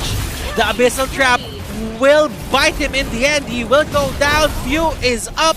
They can probably defend this with a feathered airstrike. And D just trying to they're trying to cap close at the last possible moment. Crossbow of Tang. Kid goes down. D is way too tanky. Rebo trying his best to stay alive. Burmese Ghouls take down Rebo. Flaptizi and Few they are alive and they are ready to defend. But will it be enough as Burmese Ghouls also take the Luminous Lord? Slow golf clap for Doc Rebo. He lasted what? 30-45 seconds more than any other 1-1 had business doing so. He popped the crossbow of Tang at the very right moment, and right now that just bought Bren Esports time to have another hero come in, respawn, so it's 4 defenders now going up against this Luminous Lord, and here comes D. And look at this, the Lord right now is just going in. Ace with a blazing duet. It takes down a lot of people for the side of Bren Esports. View trying to go for the feathered airstrike. It will take down the Lord, but does that even matter as Burmese Ghouls head straight for the crystal and they just finish it. Wow, what a game. What a game, and it looks like the fans were right. The extra 0.6 made all the difference for the Burmese Ghouls to take it away 2-0, not even a 2-1 against Bren Esports. And now the Myanmar side has been able to secure the upper bracket final. One more step before they hit in towards the grand finals, but we will see who will join them along the ranks, because we still have another set to go between Omega as well as RRQ Hoshi. With this 2-0 victory, this is a big statement from the Burmese Ghouls. Arguably, this is the very first upset all day today. A lot of fans will say that Bren Esports should have taken this, if not 2-0, 2-1, right? Given how much we know of the team and how well they performed in the group stages. But right here, right now, it seems like the status quo has shifted. I would totally agree with that, and I think, the bigger question, I know you guys would be the most disappointed if you weren't here sitting here on the caster's table, but what exactly went wrong? I mean, Burmese Ghouls did their homework. They did really good homework as well. They knew that if you force Carl into the marksman jungle Claude in game number 1, they would be rotating their draft around him. And they just made those small holes bigger and bigger and bigger, and they won from that. Yep. For game number 2, they did not give an assassin to Carl TZ. They were forced to pick the Harley, and I think that the Diggy was such a good pick. Yeah. The reverse time really just stopped him from going in and out of the fight. That's right. We've had a little bit of chat about this feeding Diggy strat that, Bren absolutely hates, and they honestly put that needle where it needs to be at. It doesn't need to be a feeding Diggy strat. It just can be a good Diggy strat, and that's exactly what Maybe did here. Super impressive. I'm excited to see and hear what our analysts are going to say about it, because I'm pretty sure they can tell us exactly how Burmese Ghouls just changed our minds and changed the setting, the overall atmosphere of M2.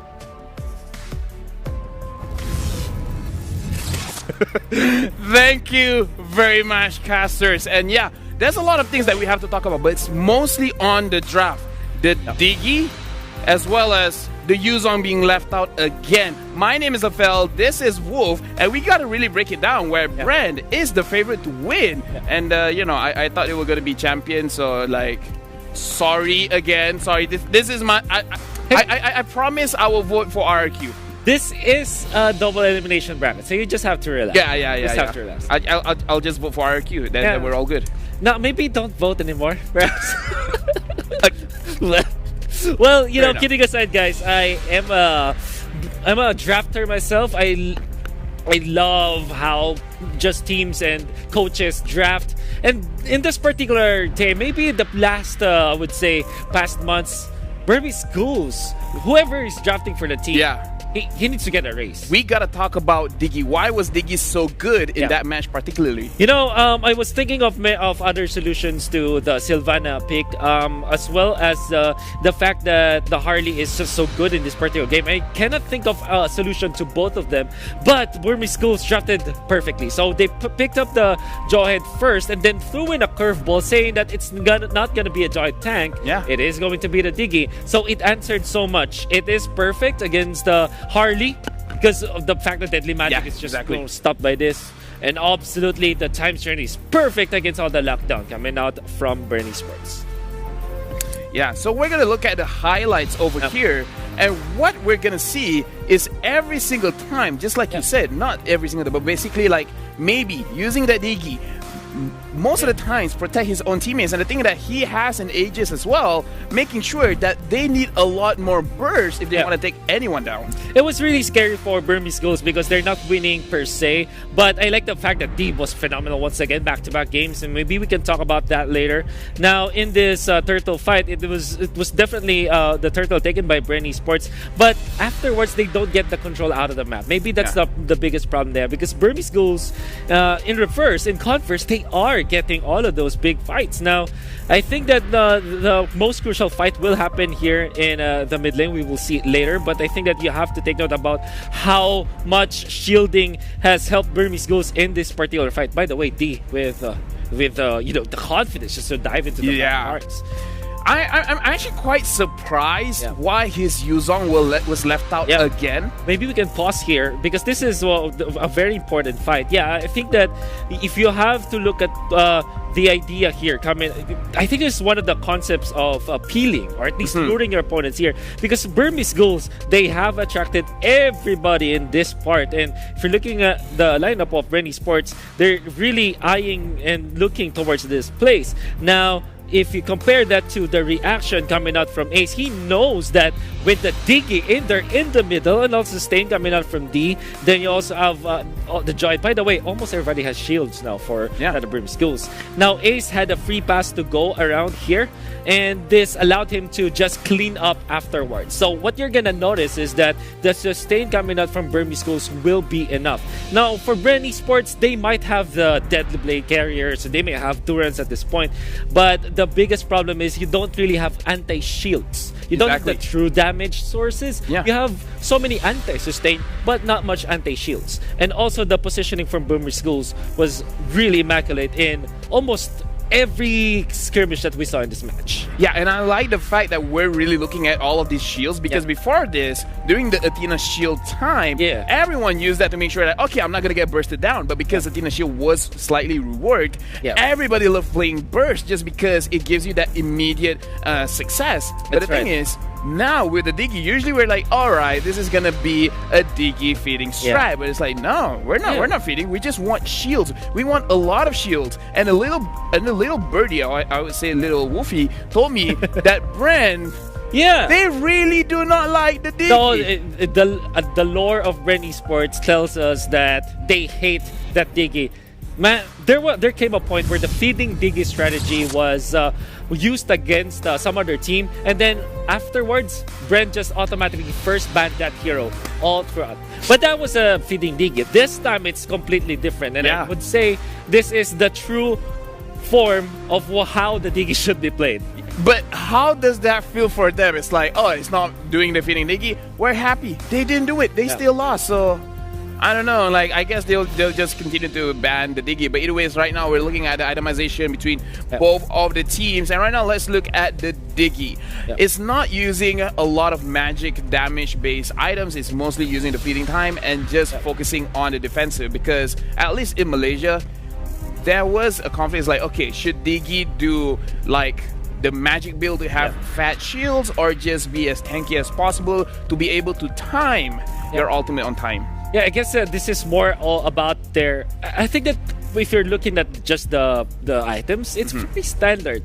No, if you're looking at Burmese Ghouls, however, this is not one thing that we can see right in the screen, but I want to tell you, the timing for Burmese Ghouls is much better, particularly on their course, because this is the idea of having like a dual support combination wherein you have the Diggy as well as the Selena, wherein they start in the middle, they help the marksman a lot. They are the bridge that connects the Claude into his win condition.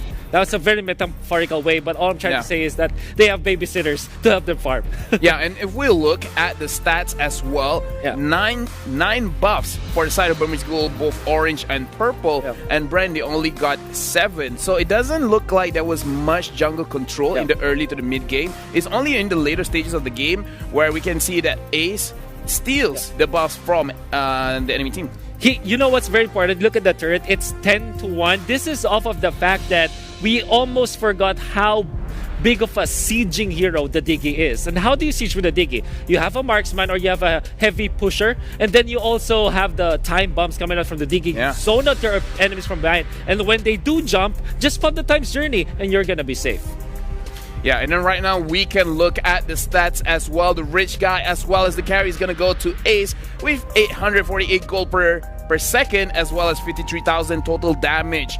And the sandbag will be given to Flapteasy, and Forgotten One is maybe. Again, in M2, we've seen crazy drafts. This is one of the first drafts that we've seen with no tank, and yet he has a lot of protection in terms of the shield. And in terms of the damage bringing out from Burmese Ghoul, we can definitely see that everyone is involved, where even the Diggy has a higher damage than both the Yuzong as well as the Jawhead. You know what? You talked about how crazy the drafts are.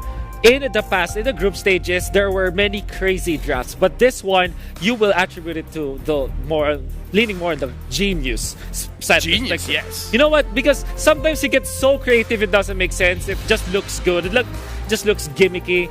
But this one, it looks gimmicky at the start, but it made a lot of sense when you saw it during the game itself. This is a marvelous approach to drafting. I love it. I think that Burmese Ghouls so far have won my Drafters Award.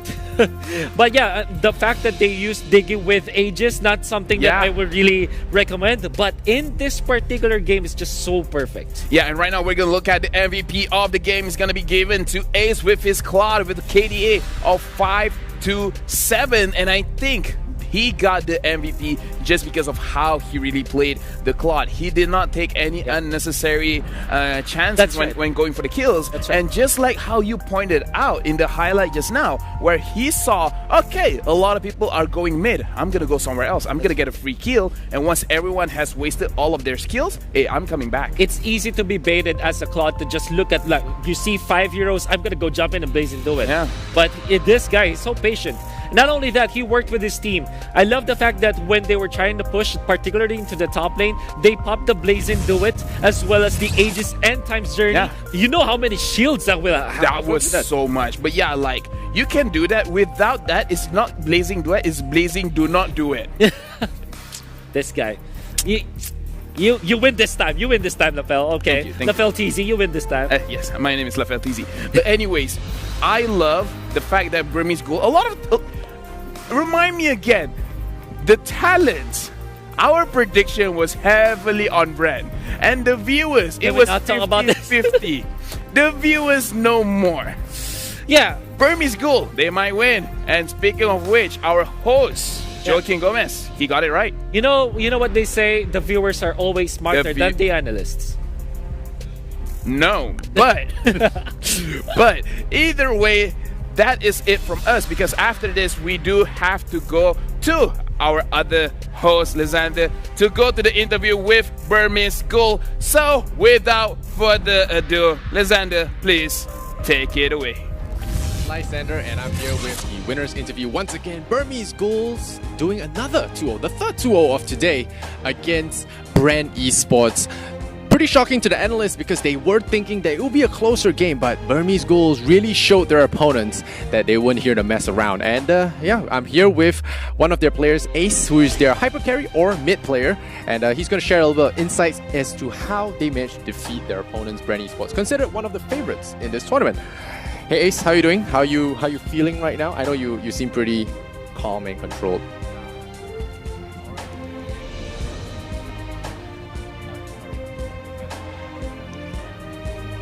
You already knew you were gonna win. Okay, not scared at all. All right, but you know, a lot of people have been saying Brand Esports is one of the stronger teams in the tournament. Did you do any special homework to counter them? You know, like study their strategies, their favorite Backup picks? mic can hear. Backup mic can hear. Backup mic can hear. Can hear or not? Test.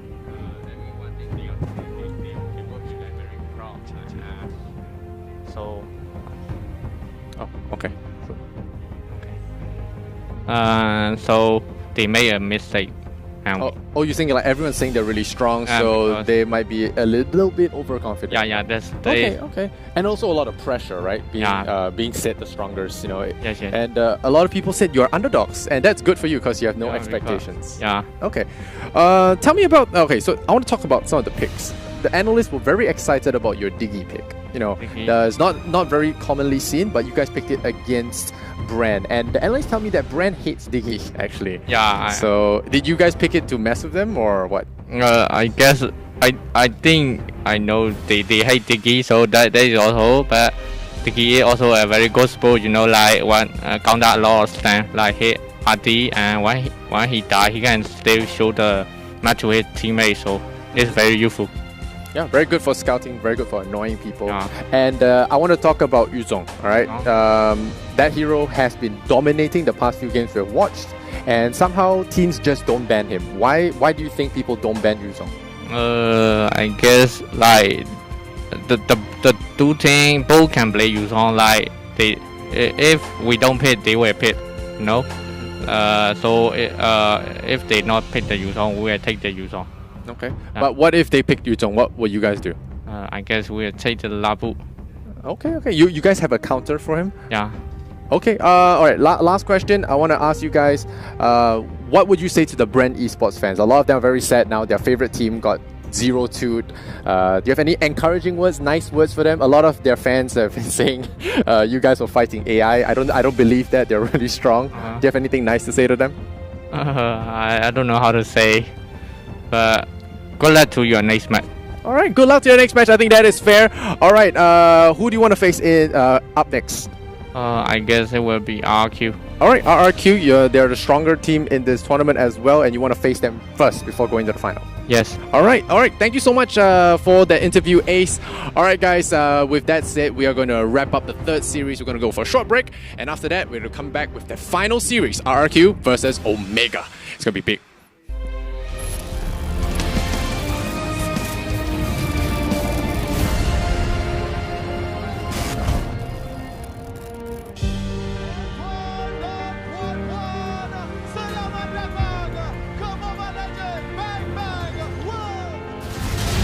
Chivalry is dead. I will revive it.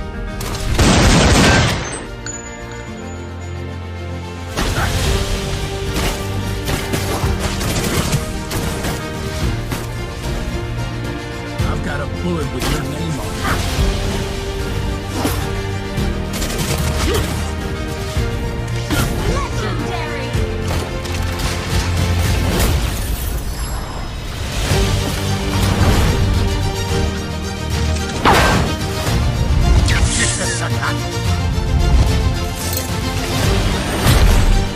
Way in the desert.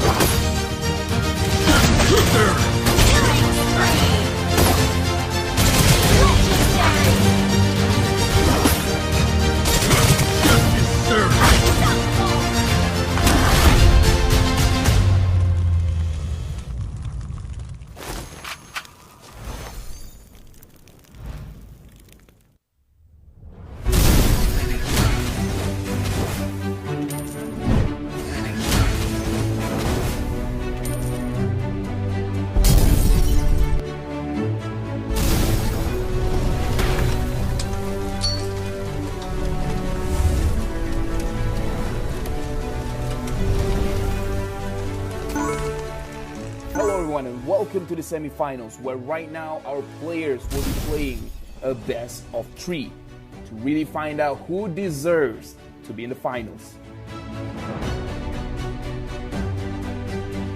Dive right in whenever he gets the chance to do so, and taps land true. A double KO already being charged up. Same goes to Hassan Matthew. It's going to be a blow for Booba. Kirksey still lands the final finishing touch. But now double KO punches coming out of Ace. It's already going in. EJ doesn't have anything left. The cooldown's not up, done. Too low to handle. Ace comes out on top. A sliver of health. Assassin, high and dry, and the spell is executed. So you can sure kill the opponent. And ang recommended item ko sa kanya is Endless Battle or Deadly 7 Seas. Deadly Blade and 7 Seas. É machado sanguinário, bota. É porque a build a gente faz na hora, né? Immortality is really good. Can always go in and get the immortality and just get the hell out because he's so mobile with his skills. So gives you a chance at second life. All of our players have showed their best Paquito skills. This is the finals of the Paquito Challenge, and we will see who will be the champion. Already out, but the ultimate's been blown off coming from Burmese goals, which means Kirksey might just have advantage right here, going back for the KO, and Ace now looks for the kill, and it's a turn around. And he does open up with a KO, double KO coming out from Ace as well, but he hops right back at him, and Kirksey, he made a mistake, and this will be a GG. Well played, Ace. Well played.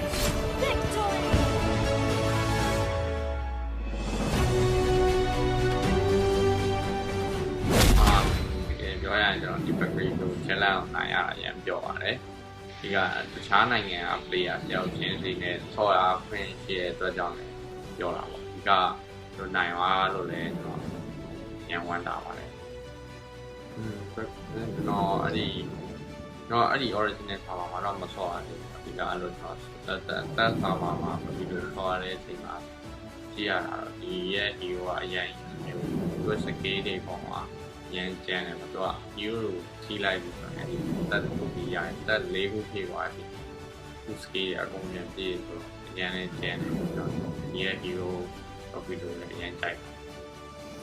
my name is Evos. I'm Paquito hero. Hero generally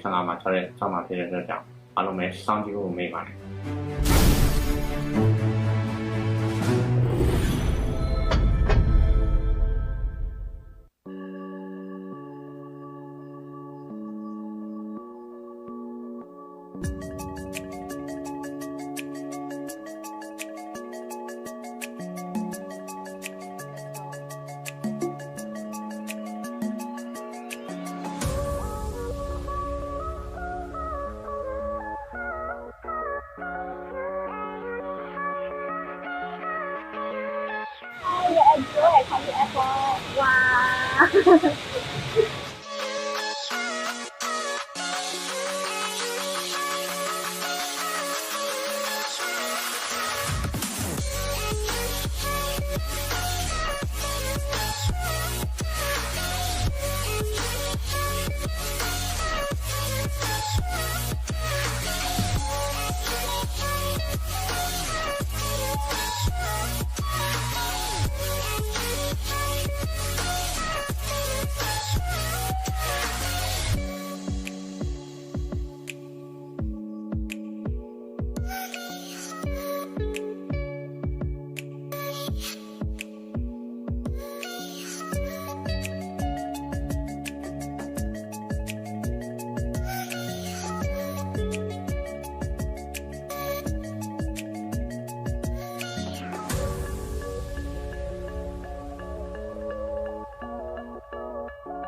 congratulations to Ace, but we are not done yet.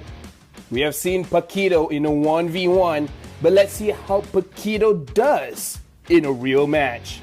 Now Ace, along with his teammates, will go in a 5v5 where Ace will be using Paquito. In the 1v1, Paquito's strength is limited. But now let's see how he does when there are no rules to hold him down. I can't wait to see how Ace will be using Paquito in a real match, so casters, take it away. Congratulations to Ace of Burmese Gold for winning the 1v1 Paquito challenge, and now we'll be seeing how he'll be rocking with a 5v5 setting, and oh my goodness, he goes in straight for the first blood. Absolutely, and he gets a second kill as well with the rest of his team looking for these hard dives. Paquito at level 1 has its effectiveness overall in the matchup, especially when he gets that refresh of his cooldowns with that champion stance. Alright, now Ace walking back up into the lane, and I mean, Alucard, he shouldn't be standing there. I don't think he realizes how much danger he's in as Ace comes in hard with a knockout punch, goes in with a clean combo jab into double left heavy hand. Yeah, that's a perfectly charged jab right there, and oh my, it seems like there just might be another casualty on this line.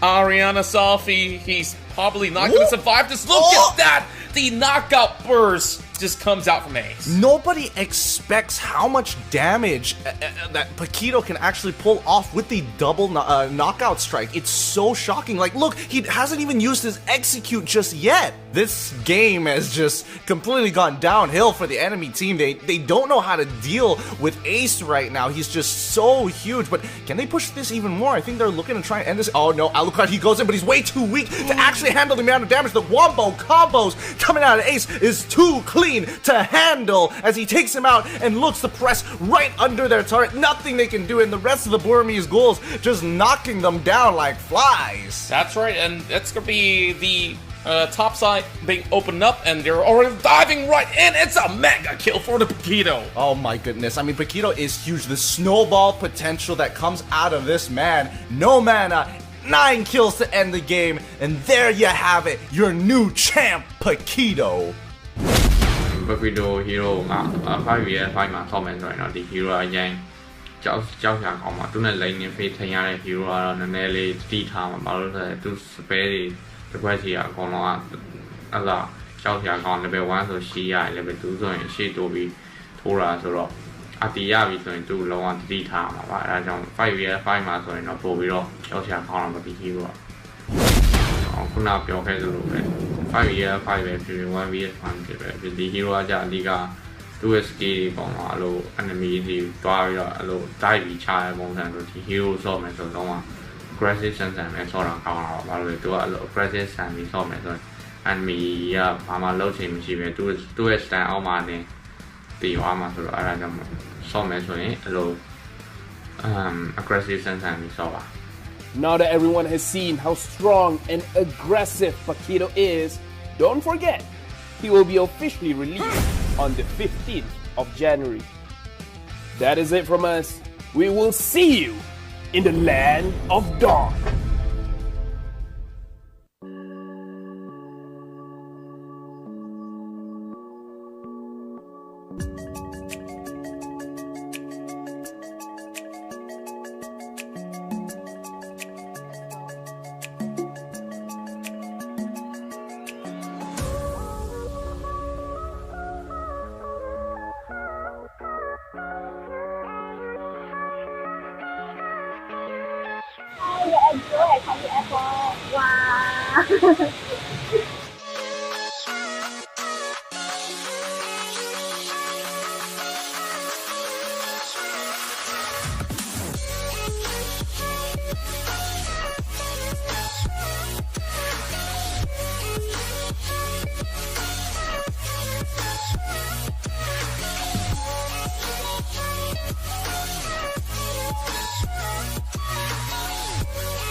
Chivalry is dead.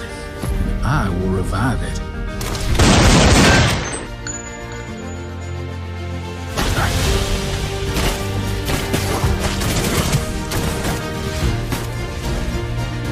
I've got a bullet with your name on it.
To celebrate the release of Paquito, we are gonna showcase his true power in an epic 1v1 mini tournament between the best Mobile Legends players all over the world.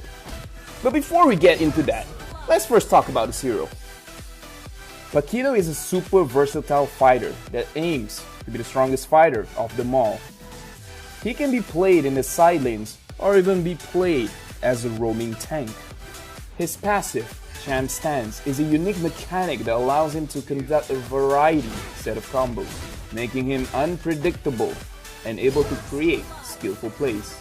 Paquito builds stacks when hitting enemy heroes with basic attack and skills. When 4 stacks are reached, Paquito enters Champ Stance and enhances his next skill. After using his enhanced skill, Paquito will have a short burst of movement speed. Personally, I really like his movement speed animation. Whenever Paquito enters Champ Stance, his skills will be enhanced and it will also reset the cooldown of his skills, allowing for devastating combos on his enemies. Paquito's first skill is Heavy Left Punch, which he will be using his left hand to do. It is a damaging skill that gives Paquito a shield when he hits his enemies. In Champ Stance, the damage and shield numbers will be higher. Paquito's second skill, Jab. Paquito's Jab is a blinking ability that lets him dash in or away from his enemies. He can dash through small walls, however those thicker ones, that's not gonna happen. This skill does massive damage, and in Champ Stance, Paquito will do even more devastating damage. Paquito's ultimate, Knockout Strike, is his flashiest skill, which makes him good in teamfights and diving. Paquito will dash forward, pushing his enemy and dashing back away from them, all while dealing damage. In Champ Stance, Paquito adds a knockup after pushing the enemy away, creating a better setup for a teamfight. Correct use of Paquito's Knockout Strike can definitely help him out in winning those teamfights. In this Paquito challenge, we have 14 players. M2's first seed teams will have 2 representatives, while the teams from the second seed below will only have 1 representative. They will be competing in a 1v1 best of 1 elimination ladder match, except for the semifinals and finals. That will be a best of 3. Who among these talented players will pilot this new hero to the greatest height and be the champion of the Paquito Challenge? Get ready for some impressive fistfights. Stay tuned to the next episode. Mabilis siya gumalaw, tsaka marami siyang burst damage. I think in general the hero has a lot of potential. To me, it's quite OP on this side because he doesn't require mana. In terms of damage wise, it's out there.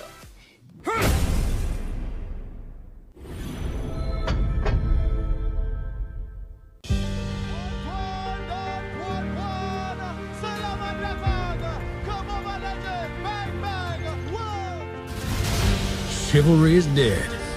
I will revive it.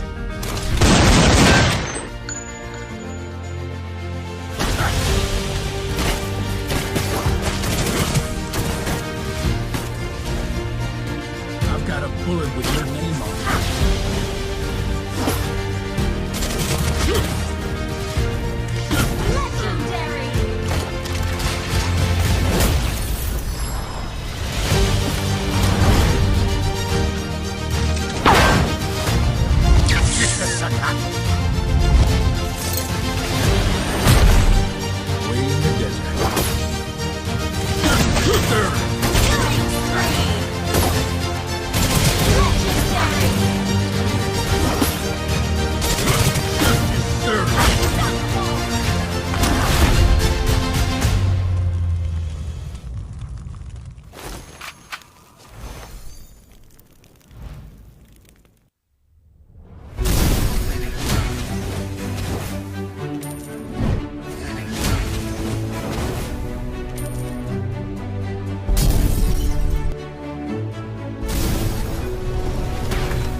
And welcome to the semifinals, where right now our players will be playing a best of 3 to really find out who deserves to be in the finals.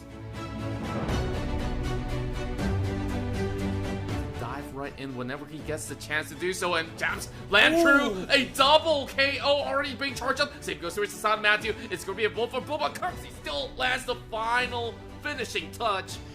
Across, but now double KO punches coming out of Ace. It's already going in. EJ doesn't have anything left. The cooldown's not up, too low to handle. Ace comes out on top, a sliver of health. Assassin, high and dry, and the spell is executed. So you can sure kill the opponent. And ang recommended item ko sa kanya is Endless Battle or Deadly 7Cs. Deadly Blade and 7Cs. É machado sanguinário, bota. É porque a build a gente faz na hora, né? Immortality is really good. Can always go in and get the immortality and just get the hell out because he's so mobile with his skills. So gives you a chance at second life. All of our players have showed their best Paquito skills. This is the finals of the Paquito Challenge, and we will see who will be the champion. Already out, but the ultimate's been blown off coming from Burmese goals, which means Kurtzy might just have advantage right here, going back for the KO, and Ace now looks for the kill, and it's a turn around. And he does open up with a KO, double KO coming out from Ace as well, but he hops right back at him, and Kurtzy, he made a mistake, and this will be a GG. Well played, Ace. Well played.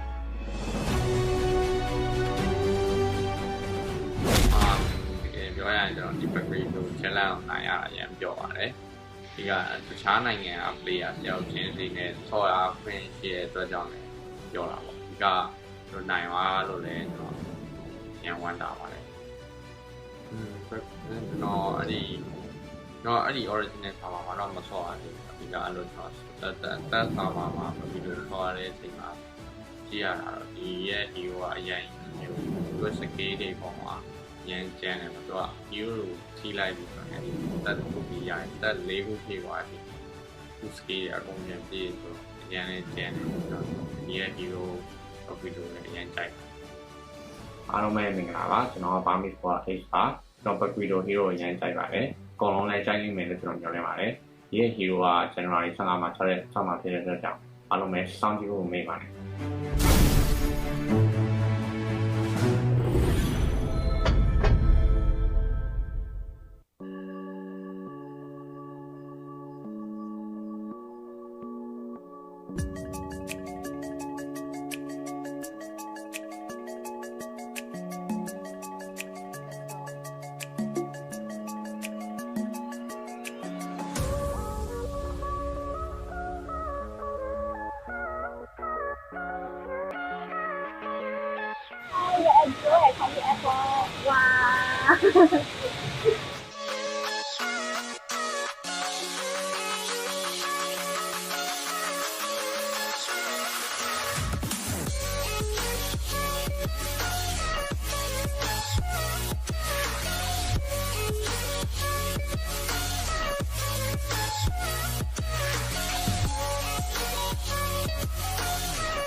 Congratulations to Ace, but we are not done yet.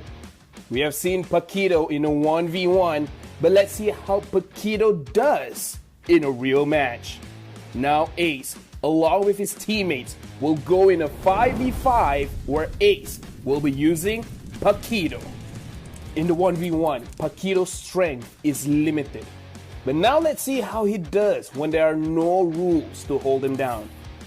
I can't wait to see how Ace will be using Paquito in a real match, so casters, take it away.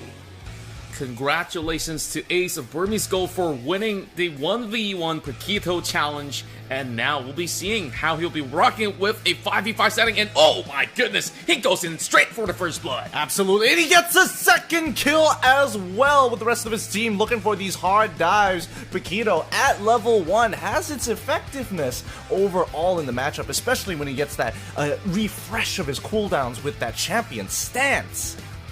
Alright, now Ace walking back up into the lane, and I mean, Alucard, he shouldn't be standing there. I don't think he realizes how much danger he's in as Ace comes in hard with a knockout punch, goes in with a clean combo jab into double left heavy hand. Yeah, that's a perfectly charged jab right there, and oh my, it seems like there just might be another casualty on this line. Ariana Salfi, he's probably not going to survive this. Look at that! The knockout burst just comes out from Ace. Nobody expects how much damage that Paquito can actually pull off with the double knockout strike. It's so shocking. Like, look, he hasn't even used his execute just yet. This game has just completely gone downhill for the enemy team. They don't know how to deal with Ace right now. He's just so huge. But can they push this even more? I think they're looking to try and end this. Oh no, Alucard, he goes in, but he's way too weak to actually handle the amount of damage. The wombo combos coming out of Ace is too clean to handle as he takes him out and looks to press right under their turret. Nothing they can do, and the rest of the Burmese ghouls just knocking them down like flies. That's right, and that's going to be the top side being opened up, and they're already diving right in. It's a mega kill for the Paquito. Oh my goodness. I mean, Paquito is huge. The snowball potential that comes out of this man. No mana, 9 kills to end the game, and there you have it. Your new champ, Paquito. Paquito hero 5v5 မှာဆော့မယ်ဆိုရင်တော့ဒီ hero အရင်ကြောက်စရာကောင်းမှာသူနဲ့ lane နဲ့ face ထိန်ရတဲ့ hero ကတော့နည်းနည်းလေးတီးထားမှာဘာလို့လဲသူ spell တွေတစ်ခွက်စီကအကုန်လုံးကအဲ့ဒါကြောက်စရာကောင်း level 1ဆိုရှိရတယ် level 2ဆိုရင်ရှေ့တိုးပြီးထိုးတာဆိုတော့အတီးရပြီဆိုရင်သူလုံးဝတီးထားမှာပါအဲဒါကြောင့် 5v5 မှာဆိုရင်တော့ပို့ပြီးတော့ကြောက်စရာကောင်းတာမဒီ hero ခုနပြောခဲ့သလိုပဲ 5v5 ပဲဖြစ်ဖြစ် 1v1 ဖြစ်ပဲဒီ hero ကကြာအဓိကသူ့ skill တွေပေါ့နော်အဲ့လို enemy တွေတွားပြီးတော့အဲ့လို dive ပြီးချရတဲ့ပုံစံဆိုဒီ hero ဆော့မယ်ဆိုတော့ aggressive ဆန်ဆန်ပဲဆော့တာကောင်းတာပါဘာလို့လဲသူကအဲ့လို aggressive ဆန်ပြီးဆော့မယ်ဆိုတော့ enemy ကဘာမှလုပ်ချင်မရှိပဲသူ့ရဲ့ stand အောက်မှာနေတည်သွားမှာဆိုတော့အဲ့ဒါကြောင့်ဆော့မယ်ဆိုရင်အဲ့လို aggressive ဆန်ဆန်ပြီးဆော့ပါ Now that everyone has seen how strong and aggressive Paquito is, don't forget, he will be officially released on the 15th of January. That is it from us. We will see you in the land of dawn.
Chivalry is dead.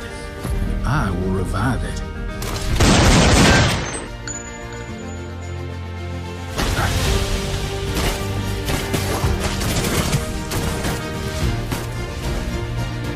I've got a bullet with your name on it.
To celebrate the release of Paquito, we are gonna showcase his true power in an epic 1v1 mini tournament between the best Mobile Legends players all over the world. But before we get into that, let's first talk about this hero. Paquito is a super versatile fighter that aims to be the strongest fighter of them all. He can be played in the side lanes or even be played as a roaming tank.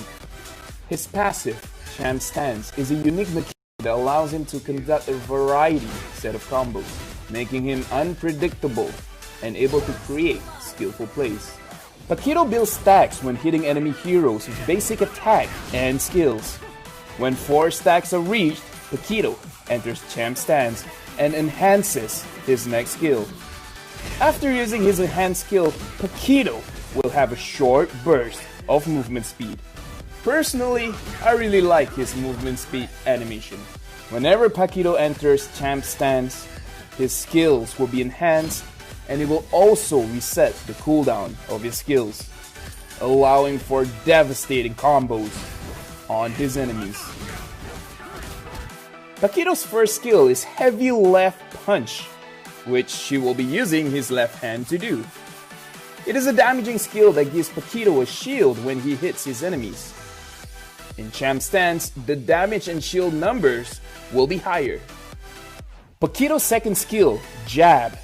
Paquito's Jab is a blinking ability that lets him dash in or away from his enemies.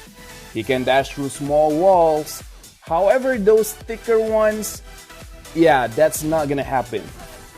This skill does massive damage and in Champ Stance, Paquito will do even more devastating damage.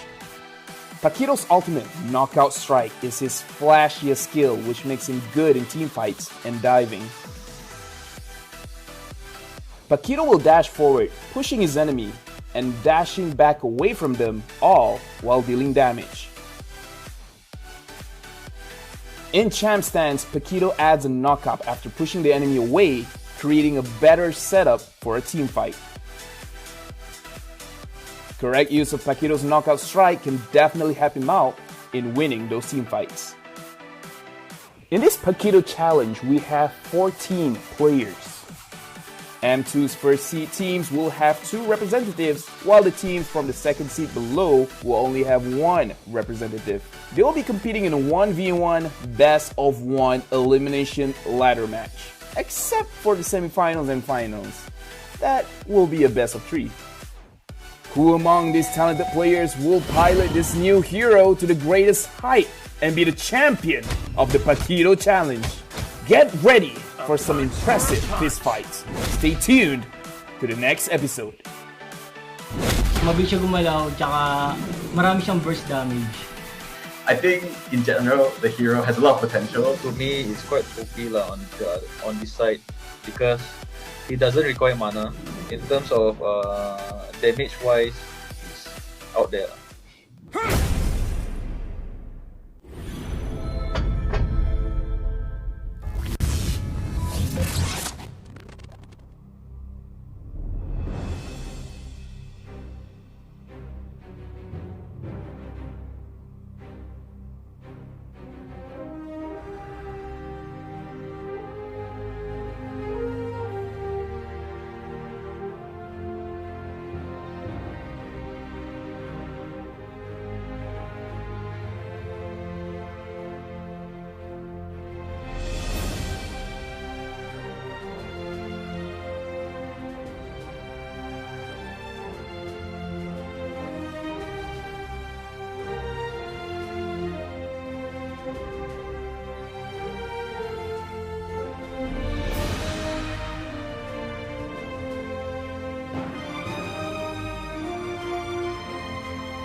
guys? Welcome back to the Mobile Legends BangBang M2 World Championship. We're here back at the Discourse session.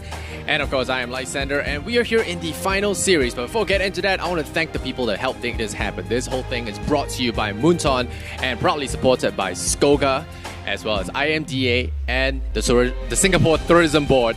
And a lot of other partners have come together to make this possible as well, including Tumi, SUTL, Singtel, Cathay Cinema, and Secret Lab, as well as Razer M2's official gaming gear partner. So big shout out to all those people for helping make M2 happen, all right? And I would like to introduce my panelists, Joachim, Lafell, as well as Wolf joining us. So we got the full squad here, Lafell as well as Wolf, and of course, Joachim. Exactly. So I'm just going to go a little bit deeper on our partners today before we actually get to the final game of the day. Of course, we want to talk about SCOGA. What does it stand for? Acronyms, right? It's the Singapore Cybersports and Online Gaming Association. They are an NTUC associate championing esports talents and careers in Singapore since 2008. So thank you very much for that. And not forgetting our friends over the Singapore Tourism Board. Now, we know during this whole pandemic, flying across to Singapore could be impossible for you. But if you've been here before, if you have any memories of Singapore, please do share it. We are seeing it as we speak, and use the hashtag #PassionMadePossible. And only because it's you again, Lafell. Yeah. Do we have the bag next to you? Oh yeah, I love the Tumi bag. So what I'm gonna do, right? I'm gonna get myself a Tumi bag, and the first thing is I'm gonna name it Lafell, just so that when I meet people, it's like, hey, look, there's Tumi. Oh my god. I you know what? I've got to give you that. That was really good. I know. You delivered that perfectly. You delivered that perfectly. I give it a 4. A little bit deeper. We're going to go a bit deeper with the bag now. It's called the Tahoe series, launched by Tumi. If you love the outdoors, or maybe even say urban life, they have a perfect sling, easy to carry around. Go check it out today. Our friends over at M2 will be helping you with the campaign pages and all that. You can call it Lafell as well if you want. Yeah. But it won't be That's a a 2-me 4. then. Yeah. But still. 4 out of 10 for me. But if you're from the Philippines, you can call it Lafell TZ. That will still work. That will still work. All right. So 2-me bag. Carry everyone to victory. That's your tagline. Carry your team to victory. Speaking of victory and all that, can I just recap a few of the games that we saw earlier today? Yeah. Any surprises for you? Because for me, Burmese Ghouls seem to have gotten a reaction out of the both of you going, wow, Burmese Ghouls, amazing stuff. What about your thoughts? I don't know about everyone. I was not surprised at all. Because it was your curse. It was your curse. Yeah, you deployed the magic. Yeah, I said that Brand would win, and then they didn't. So, I saw it coming. I mean, you guys. Just Lafell things. Noobs, yeah. Yeah, so maybe whatever Lafell picks, we go the opposite of that direction. If you guys are making any kind of important predictions with your tokens or whatever, make sure you just go whatever Lafell says. Against whatever Lafell says. Yeah. Tell me whenever you're gonna get married. I'll say good or bad. Oh, wow. I don't know. Would you want to know? I don't think I want to know. I don't want to have that doubt lingering over me for the rest of my life. No matter how short. I don't know. You might say, hey, you might live to a ripe, healthy age. And then I'm like, oh no. Okay, good. No. Goodness. Now, we are about less than 20 minutes away to our final game of the evening. It'll be kicking off maybe, say, like in 20 minutes time, plus minus a few delays and all that. Maybe in 30 minutes. Omega Esports versus RRQ Hoshi. Are these, again I say this, Clash of the Titans? This is, I think this is going to be the closest. I did predict that this will be the closest one when I thought about it. I also predicted Burmese Ghouls to not win against Brand Esports, so I might be wrong as well. But I think that this is RQ versus Omega. What I really am expecting about both of these teams is that they take this methodically. So you can expect this to be slower, more chill. The people, the teams, the players will just take this slowly as compared to other, Okay. Are you going to stand with your countrymen again? Yeah, you're going to vote for Omega? Yeah. Okay, yes. Just to be safe. Yes. Yeah. Can't have you getting mobbed at the airport when you go home. I'd rather I'd rather receive all of your banters and trash talks here than back home. Fair. Fair enough. Very clever. We're pretty chill here anyway. Yeah, we're pretty chill. For me, I'm very apologetic to all my Filipino brothers. Yeah. Yeah, and so let's put the quiz to the test. I'm gonna vote for RRQ. I think RRQ will win 2-1. Very easy. All games under 10 minutes. Yeah. Oh, okay. Wow. Yeah. But if you know LaFell, you catch his drift. Oh no, it's gonna be long games, isn't it? Oh my god. Prepare for half an hour slogfest. Production is cursing your name right now. They're know. writing your name into the death note. They're doing a lot of things, man. With your That's it. Speaking of banter and all that, please keep the comments coming in on Facebook, YouTube, TikTok, and maybe even on MeWatch. We see you. Thank you so much. And this number I've been given yesterday, and I'm pretty sure we hit almost that number already. Almost 40 million viewers worldwide for the entire day. We're down to our last game. If you've been here for every single one, champion to you. You are a champion. I wish I could give you battle points, but it's not in my power. Hopefully our friends over at M2 will do so for you. Don't forget the codes and your loot boxes. Go redeem them. Yes, of course. And of course, keep the smack talk coming because that's what breeds the real competition. What's make the game so exciting? You know, when you guys spam XX team versus AI, you know, that's pretty funny. That's pretty funny to us. We read them, guys. I'm not gonna name names, you know, I don't wanna start any fights here, but you know, call your enemy teams and call your enemy teams AIs. I like that. I like to see that kind of competition. It's not too hurtful. You didn't make any jokes about their families, just calling them a bunch of computer artificial intelligences. You know, it's not so bad. You know, artificial intelligence is still intelligence. It's better than nothing. It's better than nothing, guys. So AI, keep it up, guys. Keep it up. All right. Now let's go head to head with our with that teams. Let's go to the head to heads.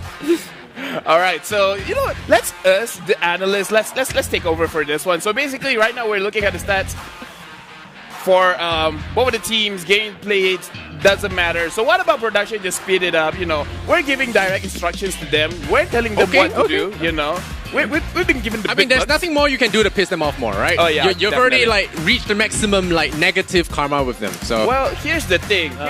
Right? People always feel like they've hit their limit. Okay. You like to push the limit. Yes. All right. I just want to say it was really fun casting with you and, you know, analyzing. I mean, so when we look back and we see your name on the blacklist, we're going to be able to say, like, we casted with LaFell. It was awesome to work with you for day one. It was so awesome, LaFell. Day one. So, you guys know we were talking about how I'm not going to cast anymore. They put up stats and we have not talked about the stats at all. But that's not our job. It's yours. All right. Let's do it quick. Team damage per minute, Omega, Arkyoshi, boo. And average game score, for both the teams. Okay, maybe you do. Yeah, you know, very quickly, I want to say that team damage per minute for both of these teams are higher than most. This is probably because they are more successful with, well, technically they are indeed more successful in their games. But not only that, they were really good when it comes to team fighting. And this is the secret on why Omega Esports are always winning their matches. And I like to look at the Turtles lane as well as the Unique Heroes pick. The Turtles lane shows that Omega Esports, they play a lot around the early as well as the mid game, showing just like how all the Filipino casters have talked about Omega Esports, they are very, very textbook. A, B, C, D, E. They don't diverge from their path. They know what they do, and they just keep on doing it. And the Unique Heroes pick for both of these teams are relatively low, where earlier we've seen teams with 22 Unique Hero picks and such. This is just 16 and 17. They know the heroes that they want, and they'll just continue to get it. Yeah, that is absolutely true. I think Omega Esports, if you're looking at the Unique Heroes pick, it's not that much. Well, because they don't play as much as well. But what I really like about this team is that sometimes there are outliers when in their experiment, but most of the time they master whatever it is that they know, and they just utilize them so well. I do have a question for you. I mentioned this earlier in the morning while referencing the teams and the top 8 teams and all that. According to a survey of 50,000 fans, and even caster Gideon Q as well, he picked RRQ Hoshi to win the entire tournament. Are they right? Is he right as well? I voted RRQ to win, so he's wrong. Yeah. You can't argue with that. Do we need any more? You can't argue with that. None of us built magic resist, so your black magic works 100% of the time. Wolf, anything you want to say about this? Yeah, you know, I would just say that if anything, RRQ, this is their best chance to win the M2 World Championship. This particular Are you second, sure? Yeah, it is. I am sure. Yeah, because of how well they have to play. They are the champions of their region, and I think that some outside of the game factors, like, you know, Alter Ego not having their okay, but we saw the stats, And RRQ, their stats are not as good as Omega, like the average KD and such. And right now, let's look at the player head-to-head between Curtizy as well as Lemon, where Lemon, he does so much for his team, and then Curtizy, he doesn't need to do much for his team because his team is just so good. I can't believe it though. It is the actual stat 21.5. Yeah. But I might say. Do you think our production team are lying? No, I'm not saying that. You said that. Oh, okay, cool. What I'm trying to say is that I've seen it before. He only died twice in 4 games. And this is not the first time he did it. Back in the Philippines, both Kurt TZ and Hajizi have incredibly, ridiculously high KDA because they are so careful. They don't have the best kills. They don't have like the top average kills per game, but they do die the fewest. So they don't make a lot of mistakes. They don't make Don't a lot die, of yeah? mistakes. Don't die. Too easy for Curtizy, right? Yeah, You know, too they love to live by that motto. Yeah, Lafel TZ, right? Lafel TZ. All the TZs. All the TZ. I do want to bring out another stat info though. So Omega is still undefeated. RRQ Hoshi though, even though they're the upper bracket, they did lose to Evos SG for a round. So the score is 2-1. What did they do wrong and what should they avoid doing for this one? I think that this is natural for RQ to lose. It's not like they did anything wrong or they did the enemy did something right. Someone can crop that really out of context It's and just really natural ruin your for them to career. lose. Natural for them to lose and cut it right there and ruin your career. That's it. Those All right. 5 seconds will... Oh, I'm Filipino sorry. caster declares war. Yeah. No, here's the thing. I think that even in their MPL Indonesia run, it's not like they had the best record. In fact, their championship run was a 5-game series, right? Mm-hmm. They tend to learn from their opponents. In the Philippines, there's an expression of a download game wherein you lose game 1 and then you eventually win the 2 games afterwards. You download the strategy Yeah, from you the kind of opponent. download the strategy from the opponent. So that could be their mojo, right? But to be fair, it's winner's bracket, so even if you lose here, you don't go out of the tournament. You still have a little bit of leeway to mess around. So, like you said, download. You can spend the whole series downloading and then meet them in the grand finals. It's risky, but it could work. Yeah, and right now we're looking at the lineup. Kenji, Heath, Hajizi, Yellow Haze, as well as Curtizy. Over here we can see the heroes that they like to use. Benedetta and Yi Sun Shin. Both of these heroes are very scary. Now look at the KDA, or I would say the kills. 24 kills for Hajizi. That's amazing. I only died twice. The KDA machine, as we call him, because he is very careful. And I think that of all of the players in the Philippines, he is one of the most calculated Yi Sun Shin player. Yeah, and over here we can see the RQ lineup, R7, Lemon, Psycho, Albert, and Vin. Now, Lemon, again, we showcased him in the player head-to-head where he has used Belleric. Well, not a lot of experienced laners use it, but he can also pick up the Lapu Lapu. And here is the thing about Lemon that I love. He is so brave to set up the fight. He's so brave to set up the kills where he can go basically throw his body around. He doesn't care if he dies as long as... Wow, we appreciate There's it. some warm-up cheers going on in the stage area. Yeah, the players are getting really riled up for this. And Did I offend them? Yeah. Oh. You're okay. Did I offend them? I think you're okay. Okay, cool. Yeah. But those players are getting really riled up, and I like to see that. You know, I think we had... Okay, I know. No, the thing 2-0s look clean, but I want to see some mess. You know, I want to see a bloodbath for the last one. We got 2-0s all day. I want a 2-1 today. I don't care who is it. I want a 2-1 today. All right. So, what do you guys think? One more time, officially and seriously right now, no jokes, predictions, Lafel. No, seriously, I do feel like RRQ could win. Okay. Even though they look weak. Yeah, just clip that. They make a lot of mistakes, but they learn from their mistakes. And that's the thing that makes us good. We learn. I'll make a page and it's titled Casters Out of Context. Yeah. And maybe we're the M2 discourse out of context. Yeah, out of context. That'll be a perfect content. Oh man, but I think that let's find out what you guys think. Yeah, let's find out what you guys think. Wow. All right, so a bit more Omega fans, than RRQ. And the funny thing is, I talked to the Burmese Ghouls player. They said they want to face RRQ first, so they expect RRQ to win this as well. Burmese Ghouls, they expect them to win, and let's see. I mean, I did not expect this. You did not expect more Omega fans? No, it's just that a lot of people always hype up Indonesia, because they always win. They always win, no matter what. So it's like, one of the first times I see that another region is beating them out. Exactly. I mean, I have a theory. The Brand Esports guys, they are heartbroken. They need another Filipino team to wave the flag behind. So they came over and they to the Omega type of things. Like, all right, you take it for us. Yeah. Take that winner bracket for us. And maybe that's why we see that stat. Now, we've seen what you've said about the game. Let's see the talent predictions. Wow! Now, this one, it's a landslide prediction only, by the way. 82.5% going with RRQ Hoshi and 17.5% only with Omega Esports. The 17.5 is probably Wolf and the two Filipino Yes, casters. that- I it. think that's that's all of them, right? And That's Lafel. No, in my opinion, because we're stats guys, right? We're analysts. This just shows that talents. We just follow our friends. What do you want? Yeah, same. Bro, can I copy your homework? Yeah, sure. Just don't make it look too similar.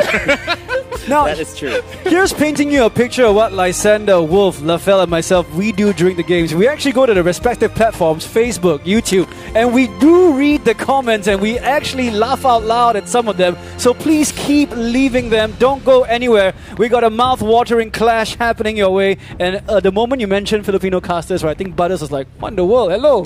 Why do you bring me in here? Hello. But yeah, hey, you guys are biased. You can admit it. It's your home country. You're allowed to be biased, man. Is it wrong to he be biased? he did salute to us, so he's admitting it. All right. I know. All right. But yeah, what's happening now? Don't forget, we also have our friends from Razer and M2 with a collaboration and giveaway, so please head on over to their campaign page. There you go. Look at this. The Razer Black Shark V2. Who knows, you could win it today. And don't forget, during the stream as well, you'll be seeing loads of codes for your loot box redemptions. Go for it. We're going to be handing you over to our casters and the mouth-watering clash between Omega Esports and RRQ Hoshi. RRQ Hoshi, definitely one of the best teams out there. Lemon's just being Lemon, you know. You just can't predict what to ban or draft against this team. Rasanya sih senang banget ya bisa hadir di acara M2. Apalagi ini pertama kali gua karena sebelumnya gua sakit. Ya masih diberi kesempatan lah sekarang. Ya kalian siap-siap aja buat lawan kita udah nyiapin semuanya buat M2 kali ini. Just being pushed and pulled. Pokemon the only one his teammate falls. R7 free through.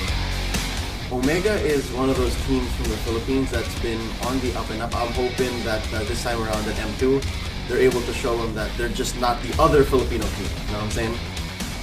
Down, ladies and gentlemen, in comes Genki popping the Conqueror's Inferno and the Vengeance as well. But Chico still secures the Lord, but at what cost? All of them go down there. Representing Philippines, we are proud that we made it to the playoffs. We will continue to work hard and fight till the end. Ya paling ya kita mau main-main aja, kita nggak tahu juga meta luar kayak gimana. Paling ya kita tergantung sama coach kita sih. Coach kita paling udah nyiapin semuanya buat ngelawan siapapun itu. Dan kita pasti siap sih lawan siapa aja. Tingin ko hindi naman siya disadvantage kasi halos parehas lang siya. Parang same pa din siya kung ano yung ginagawa namin sa Pilipinas yung mga tournaments. Ang pinagkaiba lang, nasa ibang bansa kami ngayon.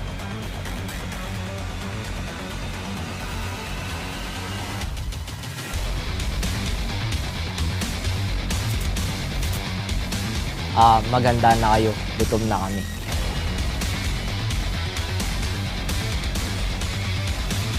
Be careful, we are ready. Viva RRQ!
once again, welcome back to the Mobile Legends BangBang World Championship M2 2020. And special thanks to our sponsors, Secret Lab, the award-winning gaming seat engineered for long hours of comfort and sitting form. Available in the Secret Lab official stores in major e-commerces, as well as you guys can visit secretlab.co to get your hands on towards the best gaming chairs in the world. And let us not forget to thank PvP Esports, our partner in esports, to turn your competitive gaming dreams into reality where gaming lives.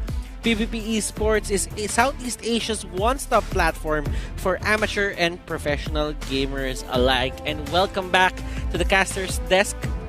And we are going to have our last series of the day. It's going to be RQ Hoshi versus Omega Esports. And I can see the hype behind the players. Like, they're shouting, they're trying to get themselves in the mood. And this is going to be the one deciding who goes to the lower bracket and who proceeds to the winners semifinals. I can't hide the fact that I'm excited. My hands are sweaty and my knees are weak. You know what comes next. By the way, my name is Leo, joined here by Contra, Gideon, and Butters. And if the last match was a nail-biter and, of course, an upset, I'm wondering what this is going to look like. Again, the King of Kings, RRQ, the champions from MPL Indonesia Season 6, facing off against the grand finalist from the Philippines MPL, Omega Esports. I'm wondering, like, how's it feeling like for you guys right now? Let's start with Gideon.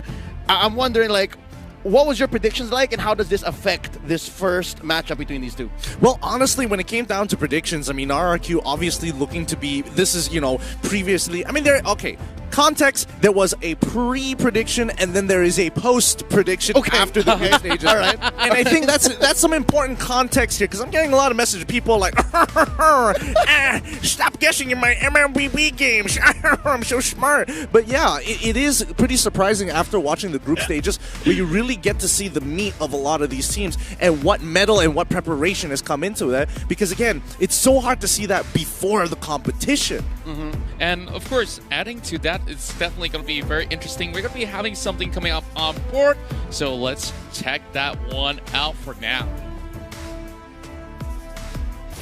All the way from the Philippines, Omega Esports. Oti. Heat. Kenji. Hajizi, TZ, Toshi, and Yeli Hayes.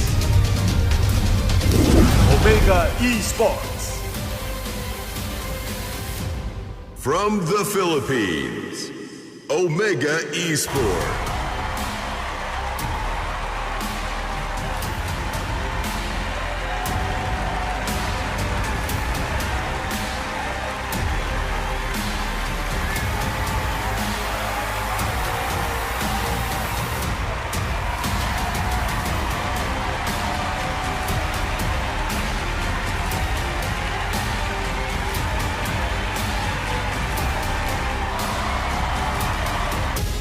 From Indonesia, it's RRQ Hoshi,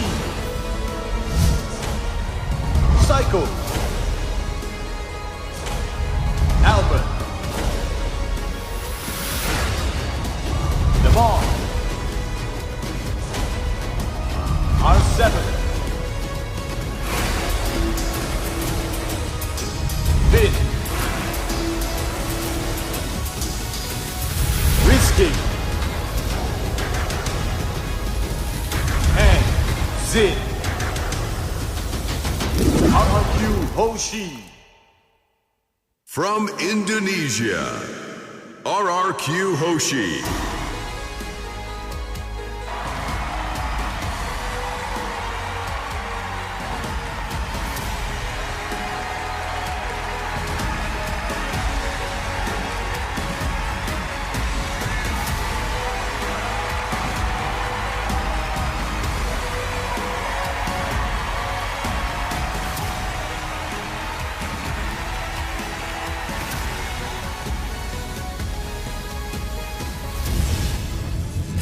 The players are ready. They are in the player booths. And right now, ladies and gentlemen, let's talk about this unspoken rivalry between Indonesia and the Philippines. Like, a lot of people don't really say it, but you can feel the intensity when these two countries meet in an international competition.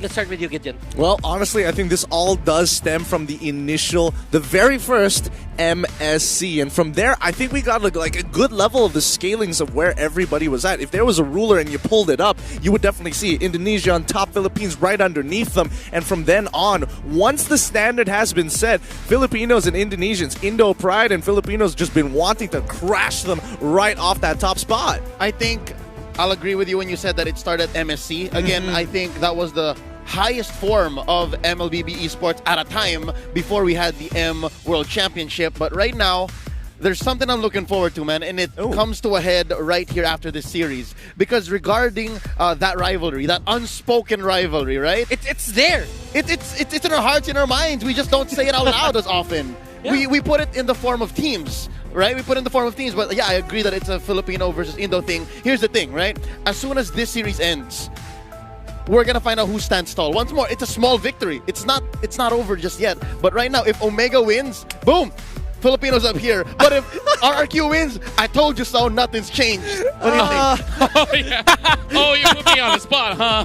Oh, you really put me on the spot. I'm a Filipino. I think I'm just as pressured, so this is my defense mechanism. I definitely think that, both sides have been on that level of performance, and now that, of course, the Kings of Kings have already shown a little bit of signs of weakness in the group stages, there's a lot more to say when both of these guys actually collide, but of course, we got our stage already lined up. The Marshal actually saved you on this, and we have our Marshal heading up to the stage. And it's Christina Nang. A lot of things are riding on this young woman's back. And looking at it, we have our two coaches right there. It's going to be James versus Vitog, or popularly known in the Philippines as Dale Dalos. Yeah. Dale Dalos here is a SEA Games gold medalist coach. All right? But James here, James, we don't even need to talk about what this man has accomplished. We've already been singing his praises. But right now, I think it's just a matter of time before we find out who the first five is. Yeah, absolutely. And I think this is going to be a really important start to the game here, because at least it gives us an idea of how serious, or maybe or not, they have something in store, especially from RRQ side. Indeed, and of course, when we talk about these two teams here, as much as when you compare those super stats, numbers don't really lie when you just look at Hajizi's form right now on his Yishun Shin. He's probably got the highest of all these KDAs, but Lemon, he's been boasting some crazy stats, and you just don't know what he's going to pull up next. The Beleric that he pulled up against Evos SG have definitely won that entire series. You know what? I have this question for later, but right now, let us see who is going to play between these two teams. Who are the first five for these players? For the side of Smart Omega, it will be Kenji, Heath, Hajizi, Yelly Hayes, and Curtizi. What do you guys think, Leo? You probably have Filipino pride up high. No. It's not Filipino pride. It's Omega pride. It's Omega pride. I've been watching this team, the way they've been growing for the past, 2-something years now. And in the local MPL, right, in the Philippines, they've always had this glass ceiling up to top 4. And most recently, they just broke into the grand finals. And who's to say they're not going to take M2, right? For the side of RQ, it's going to be R7, Lemon, Psycho, Albert, and Vin. And on that video that we had earlier, there was this statement: Lemon is doing Lemon things. What does exactly Lemon do? Lemon just gets at you, and then he just makes your life really sour in this sort of sense, where he gets to the jungle, he tries to yoink your buff, he becomes that annoyance that you have to answer or else you have to pay the price. Yeah, we're talking about MLBB. Lemon doesn't do that in real life.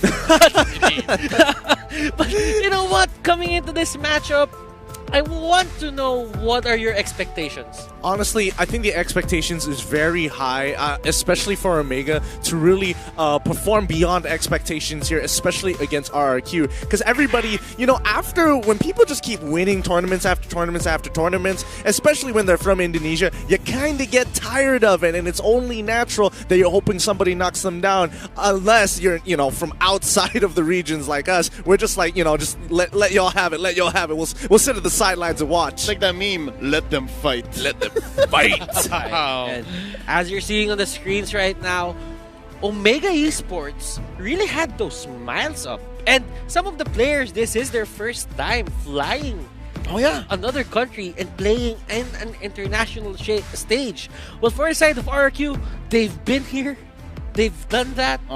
And they aren't called kings or kings of kings without any reason. Now, for Smart Omega, do you think that they're at a disadvantage, Leo, that this is the first time that they're gonna play in an international stage? For Omega, definitely, I think it's gonna be something that might get to them. But just as a short answer, no, I don't think it's. All right. It's not gonna be a disadvantage, but it's going to be an advantage if you complete the task and predict the champions to win M2 coins. Exchange M2 coins for M2 exclusive rewards. That includes the M2 special avatar border, M2 exclusive skin, M2 battle emote, and M2 sacred statue, and you can get that for only 899 diamonds. And don't wait until the end or after the M2, because it's probably gonna be gone by that time. Yeah, and of course we got a lot to talk about on this matchup here. R7 did not get to play back in M1, and that time he was known as the very best player around. Is he still the very best coming into this tournament? I mean, you're looking at me, and I'm only going to give you a solid answer. Absolutely. R7, when have you seen R7 troll? When have you ever seen R7 choke? Never. And he is just this unwritten rule of, you expect Lemon to be the flashy one, you're expecting Psycho to always be able to be there, Albert to carry, but R7, he sits behind, he tells you, don't worry, no matter what, I got your back. And this is the first draft of this series, Omega Esports versus RRQ Hoshi, game number 1. This is for the upper bracket. This is a best of 3. And Omega Esports, they're really taking their time with this. Just to put things into perspective, this is Friday night Mobile Legends, alright? This is tonight's main event, and we're waiting for the first band to show up. We already heard it, and priority has already passed over to RRQ Hoshi. Guessing what Omega is getting rid of, but right as we stand here waiting for RRQ Hoshi, I'm guessing that this is something we need to deal with. But let me just put it up there. Someone's got to get rid of the Yu Shinshin. Yeah, and this is definitely the hot topic here, and we did have a little bit of a touch on this topic, Hajizi, with that Yu Shinshin. Maybe he wants it for himself as well, so he don't really necessarily need to have that being banned away, forcing RRQ Hoshi to do something about it. Sorry, I don't know. In these situations where it's like saying the Yishinshin is going to be that priority band there's also that big question about Hayabusa also rising up in the stakes, and also Sylvana as well, where the meta is actively changing as these games go by. So really, the real question is, who is going to be that trendsetter first? It's always about adapting and conquering every single challenge that you have to face in the M2 World Championships. Now, seeing this RRQ lineup, let's talk about Albert here. Albert is probably one of the most improved players in Indonesia. What do you think, Contra? Yeah, he's definitely been that rising star that, when it comes down to filling all these veteran shoes, especially from RRQ side, who's going to replace who, you ask? And suddenly the shining star came in, stepped into the scene, blazing hot, and winning the grand finals back in Indonesia. They have definitely convinced everyone that, hey, they still have a lot to offer. And coming back in towards the World Championship itself, we talked a lot of times about the run that they had against Evos Legends. Now, that aside, of course, they had another nemesis in the form of Alter Ego and the long-time rivalry against the Filipino teams in the form of Bren as well as Omega. There's a lot more challenges, and now there's no more so-called underdogs in the entirety of the tournament. things are looking pretty interesting. You know what I think? I'm tired of this. I'm tired of people saying, yo, this guy is the new Albert. He's just young. Everybody keeps thinking that these young rookie players don't have anything to show, but they are the hungriest and they will always be able to learn faster than everybody else. So let's set the standard here where I'm waiting for a champion before you can start comparing it to everybody else, because M2 happens once in a while. There are 2 seasons of MPLs. Come on, you gotta get tired of that. We want the best, not just another young prodigy. You have to make a name for yourself if you really want to become the best in terms of being the best player in MLB, be in the whole world. Now, exactly. Leo, seeing how Omega just likes to change up a lot of their roles mid draft. They really, I have to say that Omega is probably one of the most adaptable teams in the Philippines. Yeah. They like to play with their draft. They do not stick with just one certain role. Every single player can play multiple roles. I mean, this is coming straight from just how long they've been in the game, right? Like, they have a player like Hayes who started out as a tank and now is playing mid, mage support. And then you have Curtiz who started out as an offlaner in the side lanes, mostly the EXP lanes where he likes to just duel with folks, right? And then sometimes you would see him in the mid lane.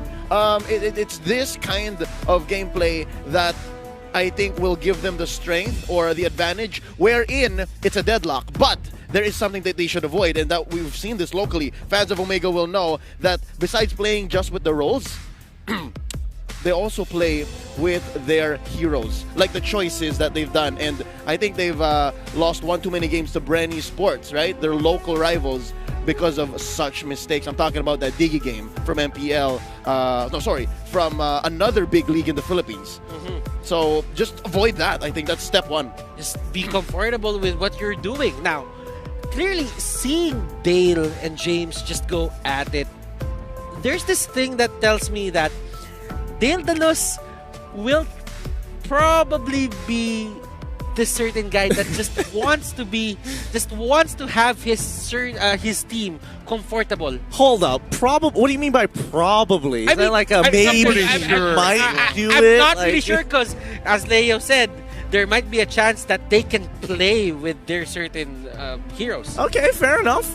And of course, going in towards the RQ Hoshi side of things as well, we know them as the most versatile team out there. So it's going to be a little bit tricky as well if both sides are doing pretty much a mirror or parallel in that sort of sense. So what's your take on this, Gideon? Because we've seen some pretty interesting stuff going on in the group stages. Well, I mean, after the evolution of the meta coming in from the group stages, teams have really started taking full advantage of what the meta has to offer in terms of like having solutions to initial problems. You think the ceiling is here, then you come up with a solution. That's the new ceiling, and it keeps on pushing up forward. We haven't really figured out what the top of the top of the meta is going to be. It's not like previous seasons where everything was revolved around, it was about that Lunox, it was about Kaja and Cho, in Season 2. But let's jump into the draft itself. RQ Hoshi here banning out the Eason shit. That's what it's about. Omega Esports banning the Brody, and ceiling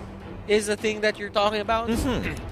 Right now, this is the penthouse right here. This is the penthouse right here. They're chilling.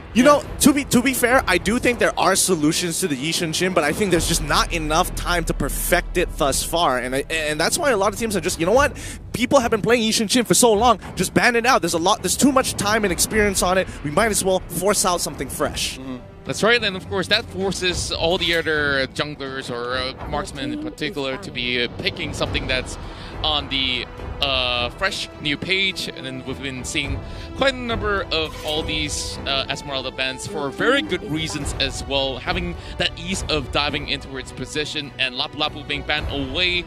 I'm not too sure how that's going to be affecting the picks coming in towards the table. After that Lemon Lapu Lapu performance against Evos SG, I think you wouldn't really just you wouldn't want RQ Hoshi to have that certain hero on their side. Mathilda is banned here for the side of RQ Hoshi. Now, I really think that for them, they just don't want these these heroes that have a mid-game spike to just come out here for the side of Omega Esports? I mean, you're saying that, but I don't see the Natalia ban just yet. I don't know if RRQ Hoshi is willing to actually deal with it, or Omega. Yep, Omega decided to ban it out. Whew! I'll probably just heard you. I felt that as you were talking about it, it was also a split-second decision because they almost came down to the wire, right? It was like, okay, if we don't ban the Natalia here and we get rid of something like a Jawhead or a Benedetta here that RRQ picks up, how can we make it back, right? Like, what's the combo with the Natalia? And that's just something that Coach Dale or Vituk here at M2 did not want to deal with. Instead, they went with the Yelly Haze special. It's the Selena. And, of course, Mr. Fundamental's favorite hero right now is the Jawhead. R7, on the other hand, really just goes for the Benedetta. Now, there are a lot of different understandings in how to use the Benedetta. Some use her as a damage side lane. Some use her as an off-tank. Now, in your opinion, like Gideon or Leo, let's just throw it to Leo. I've been asking you a lot of questions. I might be a burden. I'm sorry about that. Do you think that is the off-tank Benedetta more effective than the damage Benedetta? Okay, so an example of an off-tank Benedetta would be like Flap Teasies from the group stage. That's right. That's right. That just refuses to die. And the damage type Benedetta is something that we may have seen from the likes of DMX whenever they got it back then, when the boys from Brazil were still around. So yeah, I'm guessing the answer is yes. There is some value in the Benedetta that just refuses to die because it plays the same role as a Lapu Lapu. Right? Like what Gideon would call the Chad Lapu Lapu. Just face off against 3 people, 4 people, not planning for it, and then winning anyways. Excuse me, it's called Alpha Chad. There you go. There you go. There are betas, and then there are omegas, but now that was an Alpha Chad Lapu. There you go. Absolutely, but yeah, I want to keep up with the current draft so far because again we're seeing the Wan here showing up extremely early here. We don't exactly know whether it's offlane or probably in the jungle, but based on what we've seen so far, it goes into the offlane. Claude has been the next ban. Farsa has been the next ban. I wouldn't be too surprised if Loyi or Kagura is going to be the next ban for Omega, followed up by RRQ Hoshi just saying, you know what, we might as well just get rid of the Roger, right? I agree right here, and you can see a very high mobility composition coming from the side of RRQ Hoshi. They took the lane, something that Omega Esports could also play. Of course, with that being said, we do see the bans coming to fruition. You mentioned about the Loyi, it's immediately axed away. Right now, RQ Hoshi down to their last ban. They're probably thinking about banning another jungler, and that is going to be the Hayabusa. Hayabusa has been rising a bit. Is really rising in terms of picks in the playoffs. So, a lot of players just want to go for that, and right now, Omega Esports, they need to choose their second to the last hero. Yeah, I think the rise of Hayabusa is coming off of the fact that there's a lack of bodies, meaning Popol and Kupa doesn't see much play. There's no sun, literally no sun in M2. And yeah, again, I hope so too, right? Yeah. But again, a lot of these fights happen in tight enclosed spaces and they end up in odd chases. So who does that good? Who does that well? That's Hayabusa. So I guess that's why a lot of teams have the stock built up. But right now, second to last pick for Omega Esports is going to be the Ruby in the side lane. And then for RRQ Hoshi, rounding it out, what are they missing? They need a support hero in mid. And they already have their jungler. They need another side laner. At this point in time, I mean, they've taken away quite a number of good ones and also kind of bit themselves in the back in that situation where getting rid of the Claude might not exactly been the best. So having to go for the carry, this is a really risky move, but we'll see. The last one is going to be Kagura. Oh, actually, it's going to be the Eudora. They rhyme though. Yeah, I heard that wrong. I don't blame you. Ooh, this is going to be an interesting one. Is this going to be Benedetta on Psycho? We did see this in the group stages. Very, very likely that he might just be on this Benedetta. Good call right there. And, you know, this is the second carry that we're seeing, the very first one being picked up by the side of Evos SG. Now, the problem the other time is that the lack of tank, and, of course, they pay the price, but it does force the Benedetta to play a little bit more defensively as well. Don't you guys think? I would like to agree with that. However, there are it depends on certain conditions. Are they going to be playing on the top side of the map? Are they going to play on the bottom side of the map? Is Benedetta going to go with the opener where she cuts the midway first before rotating back up? There's a lot of different openings that Benedetta can do, which I think is what makes her so versatile and what makes everybody kind of want to first pick her in these situations. RQ Hoshi, they have their draft locked. Omega Esports, they picked the Roger for their last pick. In terms of the drafting, how are you guys taking this? Let's start with you, Gideon. I'm thinking, I'm leaning more a little bit towards RRQ because, again, their composition is a lot easier to pull off. However, Omega, a lot of mechanical work going to be put into it. So that's a possibility to actually mess up. So that's why I'm leaning more towards the easier comp to pull off. Leo? I will go the other way. This is a fork road, and I take the Omega Esports route because their lineup looks very 2021. It looks very M2, right? It covers all the bases. You know exactly where who is going, and it makes sense to me. So I'm saying Omega.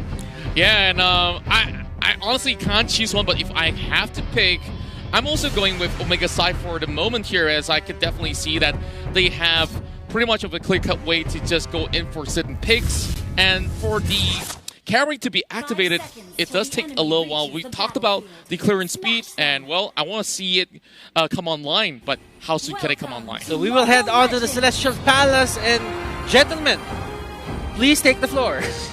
Here we go. RRQ Hoshi versus Omega Esports. Starting it off, let's figure out exactly what's going on. This pause here gives us time to understand who's laning where. Of course, Vin for sure taking the mid lane. You got R7 up top.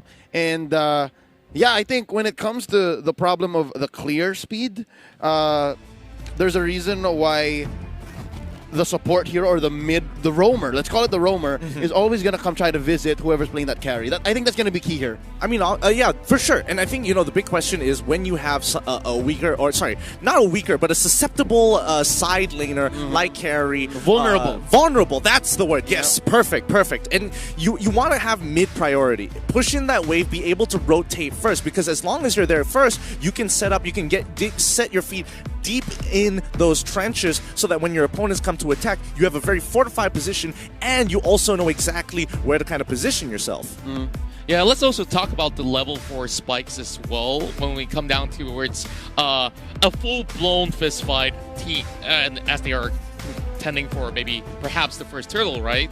Like, I think it's really interesting where the Aurora stands right here, because on the opposing end you have the Jahit as well as Selena, which of course poses a threat, but that one-shot potential also when 1-1 tries to go up in the air, tries to execute the ultimate, and you try to catch her as soon as you can before she can do anything else, and everyone just collapses on her. That might just be the formula. Which I understand now. If RQ did not pick up the Eudora, then they would all the more just lose early and mid. Having the Eudora kind of shores up that level 4 spike because they kind of have a dead hero in carry.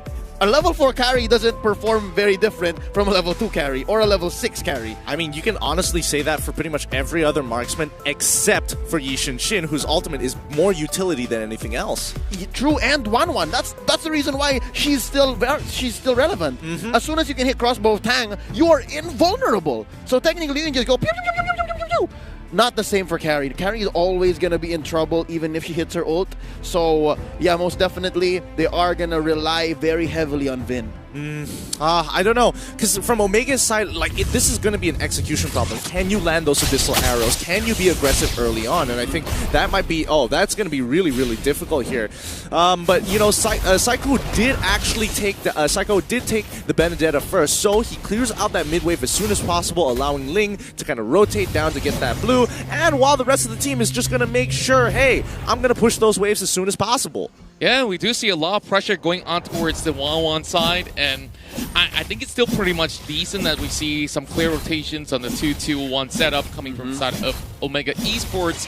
So this will be self-sustaining for the moment, and what's to say that Ling possibly will be having a lot of all these great vision. We're going to be going on another pause as we talk through things. Now, a double execute setup coming from the side of RQ Hoshi also poses a little bit of that early threat too. That is something to note. So yeah, now that we have a little bit more better vision on what things are looking like for both teams, this is a roaming Benedetta. So it's neither that off-tank Benedetta, nor is it like the full-on damage Benedetta. It's something in between. It's something that's looking to use parry to actually stun someone, like bait them in, so that, you know, the likes of the carry here can actually just go ham. I mean, of course, but I think the best role to call it is the mid laner, you know, because essentially what you want the Eudora to do is actually be that initial roamer, because she can't, like, Eudora can chase, sure, but who's going to initiate those picks and chances to take them out and abuse those double executes?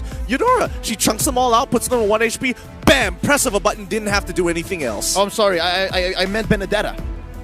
Benedetta and Eudora are going to be working to keep mid in control, yes. And then what I'm guessing is Benedetta is going to be using those sword intents to actually act like a backshot, to have additional mobility, right? Like, that's not fair. That is an off-kit dash. That's not in anywhere of your skills. Yeah, and of course it'll be really annoying to deal against. And RQ side of things, it's really interesting that they found out about this formula in this game 1 to try to throw the side of Omega off.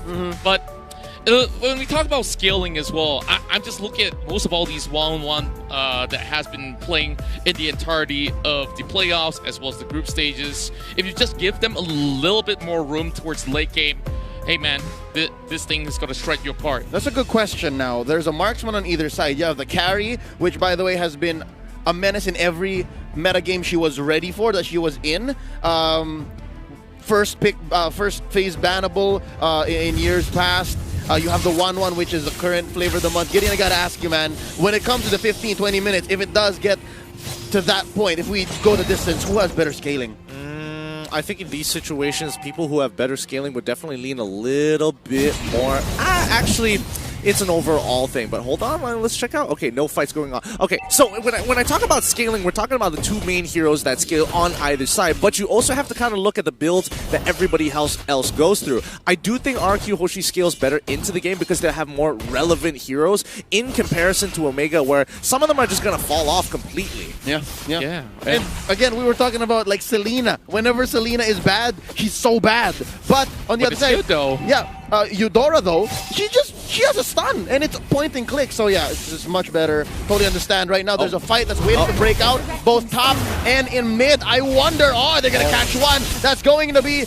That's going to be Flicker out. Heath burning it already 2 minutes in, and the first turtle is going to be started in by Psycho. Such a great reaction coming from the side of Heath, as he has already read the situation well enough. And keep in mind that there's also going to be that link. If he sets up a perfect Tempest on towards some of these team fights, it could be a pretty huge one out there. And when we talk about these two sides, of course, it's definitely going to be hard to tell, like, okay, which one gets activated first when we talk about the marksman.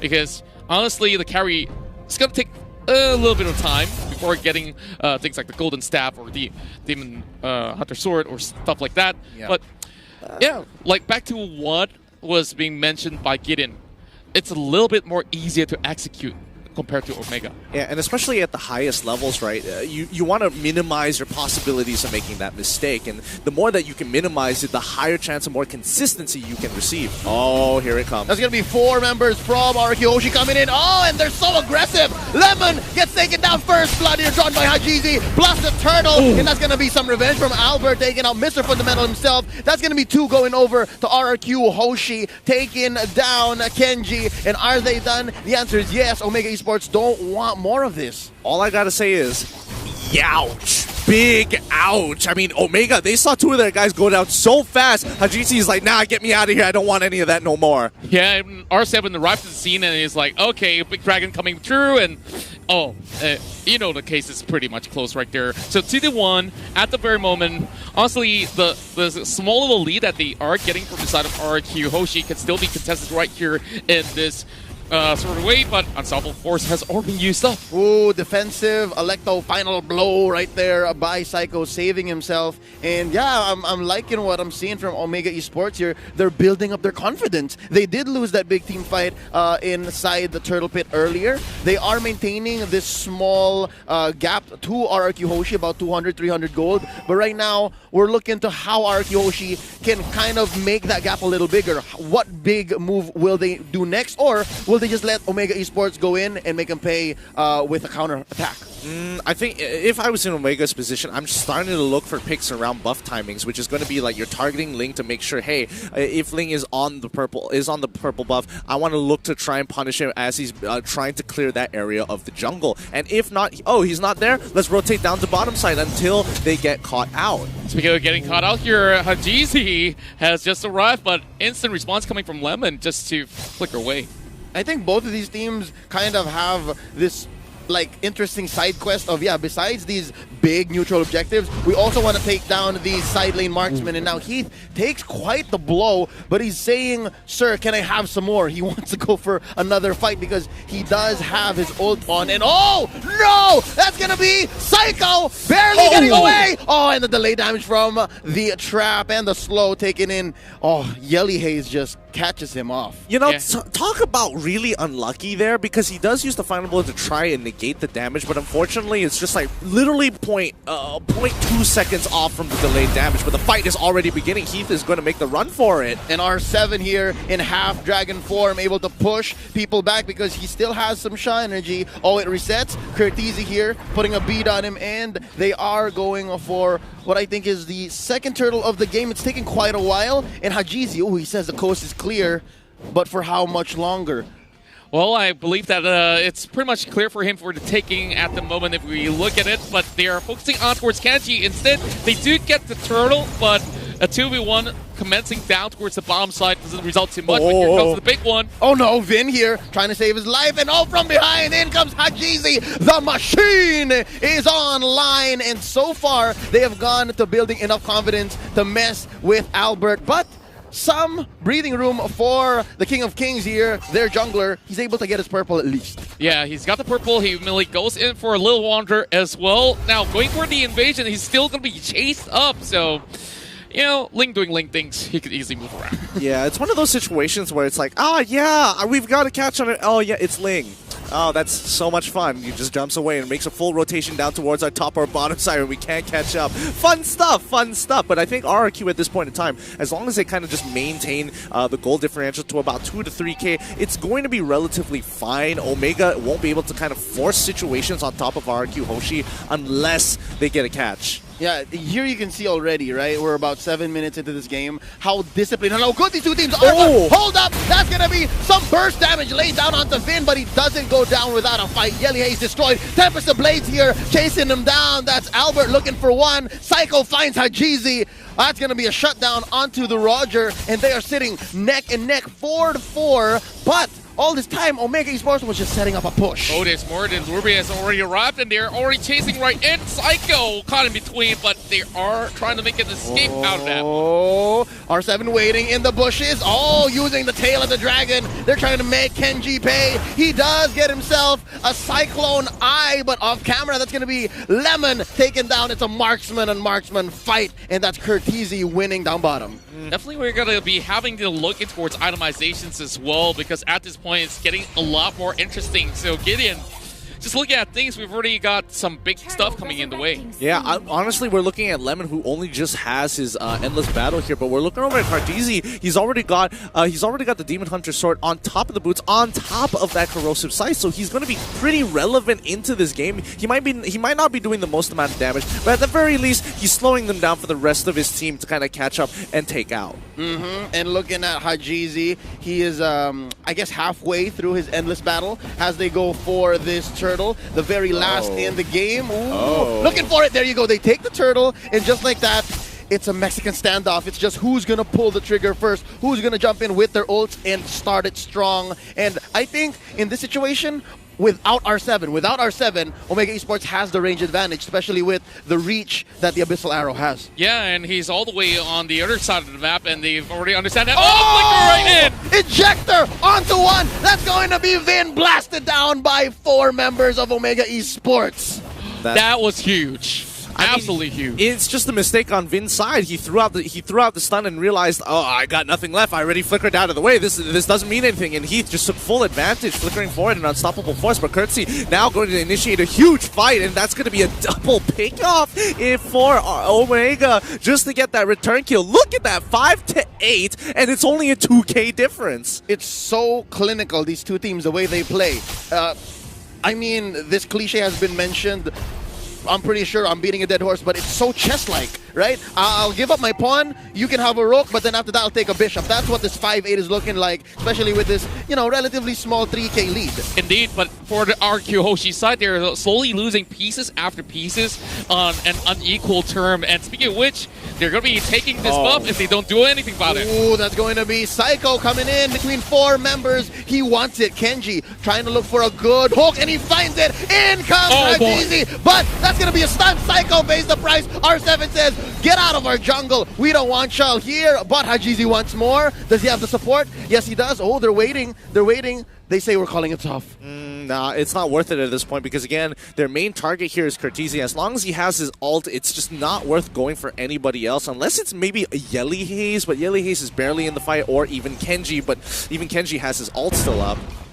That's right, and with that being said, we're looking at Omega Esports side. Now that they are so much more up ahead after a couple of all these sort of picks, they're starting to feel a lot more confident about taking every single thing that they have inside the jungle. All they can do is just wait for the right moment to strike in. We do have the Lord up available, but over here, a little bit of a slight 1v1 between Albert as well as Kenji. Oh, it's just the battle of swords and sights, and here comes Lemon, Tempest of Blades, barely misses. Oh, he's got some dashes here. He's trying to grab him. Oh, there you go. Full range stun here by Yelly Haze. Gonna be using the dashes, trying to get out of there. Not enough to save Lemon. That's 1 for free. Oh, this is while they were going for the Lord. Psycho goes down. Hajizi takes him. R7. Here comes R7. Oh, wow! A dragon helps the Lord get stolen by R7. That's going to be R7 surviving. Oh, I think it's worth it already. Crossbow of Tang. 4 members down. Traded off for the Lord. Oh.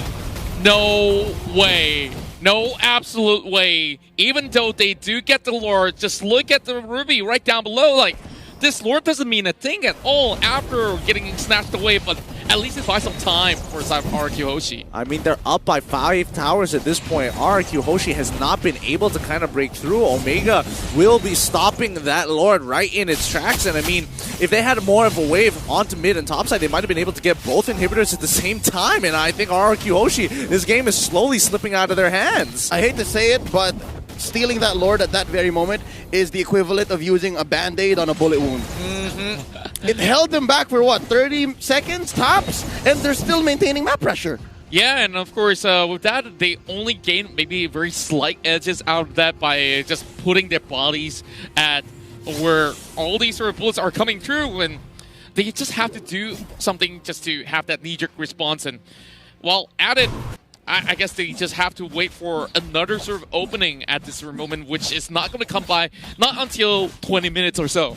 Speaking of 20 minutes, Gideon seems to know what timers are like. And Gideon, what's your feel, man, right now before this fight happens? Oh, it actually has started. Too late. Cortese gets blasted by Vin. Not over. They're looking for some revenge here. Vindication. That's what Omega Esports is looking for. They take out Yelly Haze. R7 is a man on a mission. They're going to blast this turret and push Omega Esports back in. Now, that timer, man, 13 minutes in. How long until we see Lemon pop off? I mean, honestly, let's double check the items so I have a better idea of what where is he with that. Lemon is currently at 6,000 gold. He's got 2 items, both pretty defensive. He doesn't even have the golden staff yet. I think at this point of time, he needs to get the golden staff to have that major kick of damage. So he'll probably get that at the 42,000 gold mark. So my guess is going to be the 16 or I'll give him a bit of credit if he doesn't die and works perfectly. 15-30. Ooh, very close. And that's Kenji flickering in. Enough to save him. Tempest of Blades. Oh, no. Albert don't want none of this. And Hajizi putting a beat on him. There's the unstoppable force from behind. Can they juggle the aggression from underneath the turret? Kenji still alive. No. Lemon about to get destroyed. Hajizi gets him. Heath puts the nail in the coffin. It's a trade so far. Hajizi for Lemon. The fight continues. Kenji's looking low. That's a blast onto Heath. Vin takes him down. This turret still stands. And only RRQ can win fights that way. Going back and forth, back and forth. And they are just forcing fights by hook or by crook. There's no other way to go about it. They don't care if they lose one member as long as they get more in return. I'm not gonna lie, Vin's is starting to become a bit of a problem for Omega in this point, and I think that's where the executional part of it is starting to kick in, because as you can see, Yelly Haze, he's not landing as many Abyssal Arrows, and even if he does, he's probably not going to be able to capitalize on it in comparison to Vin, who just goes in, full combos you, walks away and says, R7, go get him, boy. Yeah, and we've already seen purchases like the Blade of the Heptaseas coming in as well, so very much interesting as we hit towards the 15-minute mark. You can see that we are having pretty much an equal level terms after so many fights. RQ Hoshi, not in the number of kills, but the goal has already been equal. Oh, yeah. Barely 1,000 now. Barely 1,000. RQ Hoshi, the King of Kings, have figured out this strategy. And just like that, I think Gideon is on the mark pretty much. About, what, 3 minutes away since he did say. And right now, Omega Esports isn't as confident with the Lord this time around. Oh yeah, definitely not. I mean, honestly, I was off by a full 30 seconds there. Lemon just got his Winds of Nature, and that's going to be a huge, huge buy, because that means Cartesian as well as Kenji can't take full advantage of him. Things are looking relatively difficult at the very moment.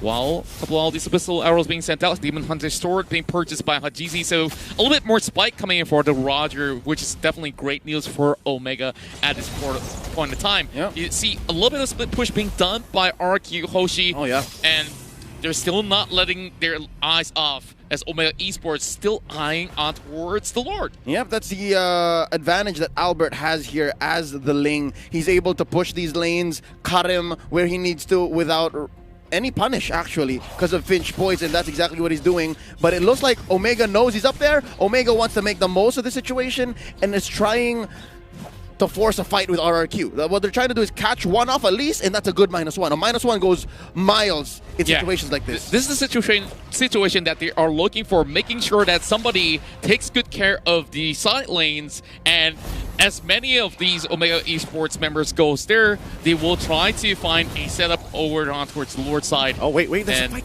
Is there not a fight? No. Oh, no, they backed away. Sorry. Yeah. Oh, they catch one. That's full stuns onto Vin. Oh. Honestly, at this point in time, it's a game of cat and mouse. Whoever gets picked off first is going to essentially win or lose the fight. But I have to point out here, it's 9-14. It's they're 3 towers ahead. They're literally 5 kills ahead as well. And it is 49.2k to 49.8k. Where is the disparity here? There is almost no disparity at all, even though in every single numbers and 2 turtles on top of all of those stats, how is Omega not ahead? RQ has just been really proficient in their way of farming. If I may build on that, it's a game of cat and mouse where neither is sure which they are, right? It's also a blind game of cat and mouse, and it's very important to check your bushes right now. And the one person or one team who has the advantage when it comes to the range and the vision is Omega Esports. Now Heath catches Psycho. Oh, they catch Kenji off guard in the Omega Esports side of the jungle towards the purple. That's a huge -1 for Omega. I wonder how Omega's gonna just recover from here. That's right, a big opening that they have managed to find just by having the Benedetta pulling all the attention, and now they fixate their attention on towards Lord. Instead, they want Omega to commit. Without that Ruby, things are definitely going to look a little bit haywire in this sort of fight. Sideways, if you ask me, sideways for Omega Esports. This time, that's a huge chunk of damage, of lifesteal, and of crowd control. And I think what Omega Esports trying to do is reset. I think at this point, it's about finding the opportunity to get the angle, because right now, look at that bottom wave. It's pushing in naturally. As long as RRQ just kind of chill and just wait, somebody is going to have to deal with that slowly building up wave. And RRQ, they don't mind doing it because they are scaling towards the late game. And Omega, they've run out of time at this point, and they have to solely believe in their own mechanics to actually win them out in these bigger fights. That's right, and now we're hitting 18-30. With most of the members already hitting level 15, and I guess this is where it's all about completing your items at this point in time. At M2, or at least, right? And even the playoffs specifically, when you reach the 18-20 minute mark, that's basically a marathon. Like, this is longer than usual already, and right now with Kenji back on the map, they have eyes on Albert since he is pushing down bottom. I think Omega Esports is just going to jump the gun. They're just going to go for it, saying, just start it up, start it up. Just hope that Vin isn't there and that Albert isn't ready with the retribution. Oh, this is going to be big news here. Ruby is being pretty occupied, but they understand once again, they're going to go in for another reset, but Heath, though, playing with fire. Oh, he got caught out. That's at least one ultimate from Vin. They have the timer. They have to make sure that inside, deep inside, they know what it looks like for the opponent, what kind of firepower they're packing. And wow, again, they're back to the game of how low can you get lured before the opponent actually jumps in, bites. Yeah, and Lemon, although he's 60%, easily could just find his way to live steal Malefic Roar on the hands of Cortese. And yeah, very much interesting. Just keep your eyes while this boomerang game of who can get the Lord lowest before resetting. Just look on the opposite side of the map here, because you can see that Ling as well as Ruby are both trying to make sure those lanes are clean. And RRQ, simple macro here, just get a wave pushing on their side, because again, if Omega Esports walks out too far, you can punish. If one person goes over, you start the Lord. You put them between a rock and a hard place, and eventually somebody is gonna crack. Yeah, and if we do look at the goal differentials, it honestly doesn't matter at this point in time, where most of the people have already completed all their items. And being up ahead means that they are shoving way harder towards the side of Omega. Dude, check out that graph, man. Omega was just dominating the first half of the game, and then RQ Hoshi just slowly catching up. If only Omega was able to close out that game. Man, they must be kicking themselves like, oh, if only we had that Lord and it didn't get stolen just now. That's essentially the story of the past 5 minutes. The past 5 minutes have been RRQ Hoshi just applying pressure on Omega Esports, and some part of it, I believe, is just conditioning. Like, slowly but surely, RRQ Hoshi has been saying, all right, if you don't do anything about this, Albert's just going to push and penetrate your lane down bottom. And right now, again, back to the game of hot potato onto this Lord. It's a matter of allotting resources. How much are you willing to put on the line to be able to take this huge objective? Now, Psycho at half health, and now it's Lemon they send over. Oh, this is going to be a push. Yeah, and that's my attention actually fixating on towards the lower side of the map, and with that, RQ still wants to play this Dance of Death. How are we going in? Finally! Oh, they're going in. This is no turning back. That's Heath getting blasted. He's still alive. R7 with the black dragon form. Tempest Ablaze in here. That's going to be a knockup on the Psycho. R7 being pushed back. That's going to be Vin taken down by Hajizi. Oh, it's looking grim. Heath destroyed from the back line by Psycho. That's going to be 2 for 1. Lemon destroyed by Hajizi. And now the Wolf, the machine, is on the chase. Psycho, oh, he needs the Cyclone Eye. Oh, he's going to get it. But inside the orange buff pit, that's going to be the Hajizi run. Taken down one last 1 for 3. Is this enough space for the Lord? This should be plenty of space for the Lord, actually, unless Albert makes a bad steal here, which I don't think he's going to do. In most situations, Lings are just going to cut the wave, but considering the wave still has a long way to go. No, the burst is just too much. That's what, 4 members of Omega Esports? Oh man, RQ Hoshi's very own R7 was a little too optimistic. Yeah. Absolutely dropped the ball right there. You can see Albert can only fly around just to see this Lord go in the hands of Omega Esports. And I'm pretty sure the Filipino fans here rejoice after that long dance. And it all started from sending Lemon right down below, and Omega Esports knows, okay, we can actually catch them out of position, and that's where that 3-for-1 trade didn't go anywhere as planned for RRQ. I think RQ at this point in time, it's just a game of cat and mouse, because again, there's nothing much they can really do about it in most of these situations if they put themselves too far out and they get caught out by Heath. And you know what? Speaking of Heath, in that last fight, he preemptively flickered forward thinking somebody would be further, deeper into the brush. Ends up they were standing right in front of him and he just blew his flicker for no reason. But here comes Luminous Lord. Oh, but he got away with it anyways, right? Here we go now. Finally, the first inhibitor taken down, and it's going to be on the side of RQ Hoshi. That's going to be quite a few ults spent by RQ to take down Lord, alongside that inhibitor up top as well. So it's a 2 for none, relatively clean for Omega Esports. Impressive how they're able to just center and just gather themselves once more, especially after earlier how RQ Hoshi was slowly turning the whole map blue. Right, and now Psycho tries to cut off the wave, but what a big take! That's going to be Hajizi running away. Immortality popped in here. Vin destroyed by Kurt the Hurt Teasy. And now Hajizi. That's going to be R7 taking him down. It's so far a 1-4-1. And right now, Albert destroyed once more by the 1-1. And they're going in. That's a lot of damage coming in from Lemon. That's Heath. Mr. Fundamental destroyed. And right now, that's another pull. Lemon survives. Oh, I think he's going to heal up because they're still ready. They're going for this half health on all members of Omega Esports. They may have been going in too deep. And I think the investment has already been spent. R7 destroyed. That's going to be 1. Oh, Heliali Hayes. That's going to be 2. They're trading back and forth. 2 members left. Good plays coming in from RQ Hoshi. Even though they had a bad situation, they just have to make sure that they understand who scales into this game. Okay, Albert dies. Who do we have to depend on? Lemon. If you have to throw your body in to buy some time, then throw your body. Just like what they're doing out now, it's going to be a 2v2 situation. Oh, they trigger the crossbow tang, but Psycho gets away. Oh no! Full range. Oh, that's going to be a pull by Kenji. And that's Lemon. That's Lemon finally shut down. And that's 2 defenders, though. Vin is back in here, so that's some wave clear on the side of RQ Hoshi. Just look at it, 50 over seconds if you go down at this point of time. RQ Hoshi, at the very least, still have 3 members up. So this is where Omega Esports can continue to apply the pressure.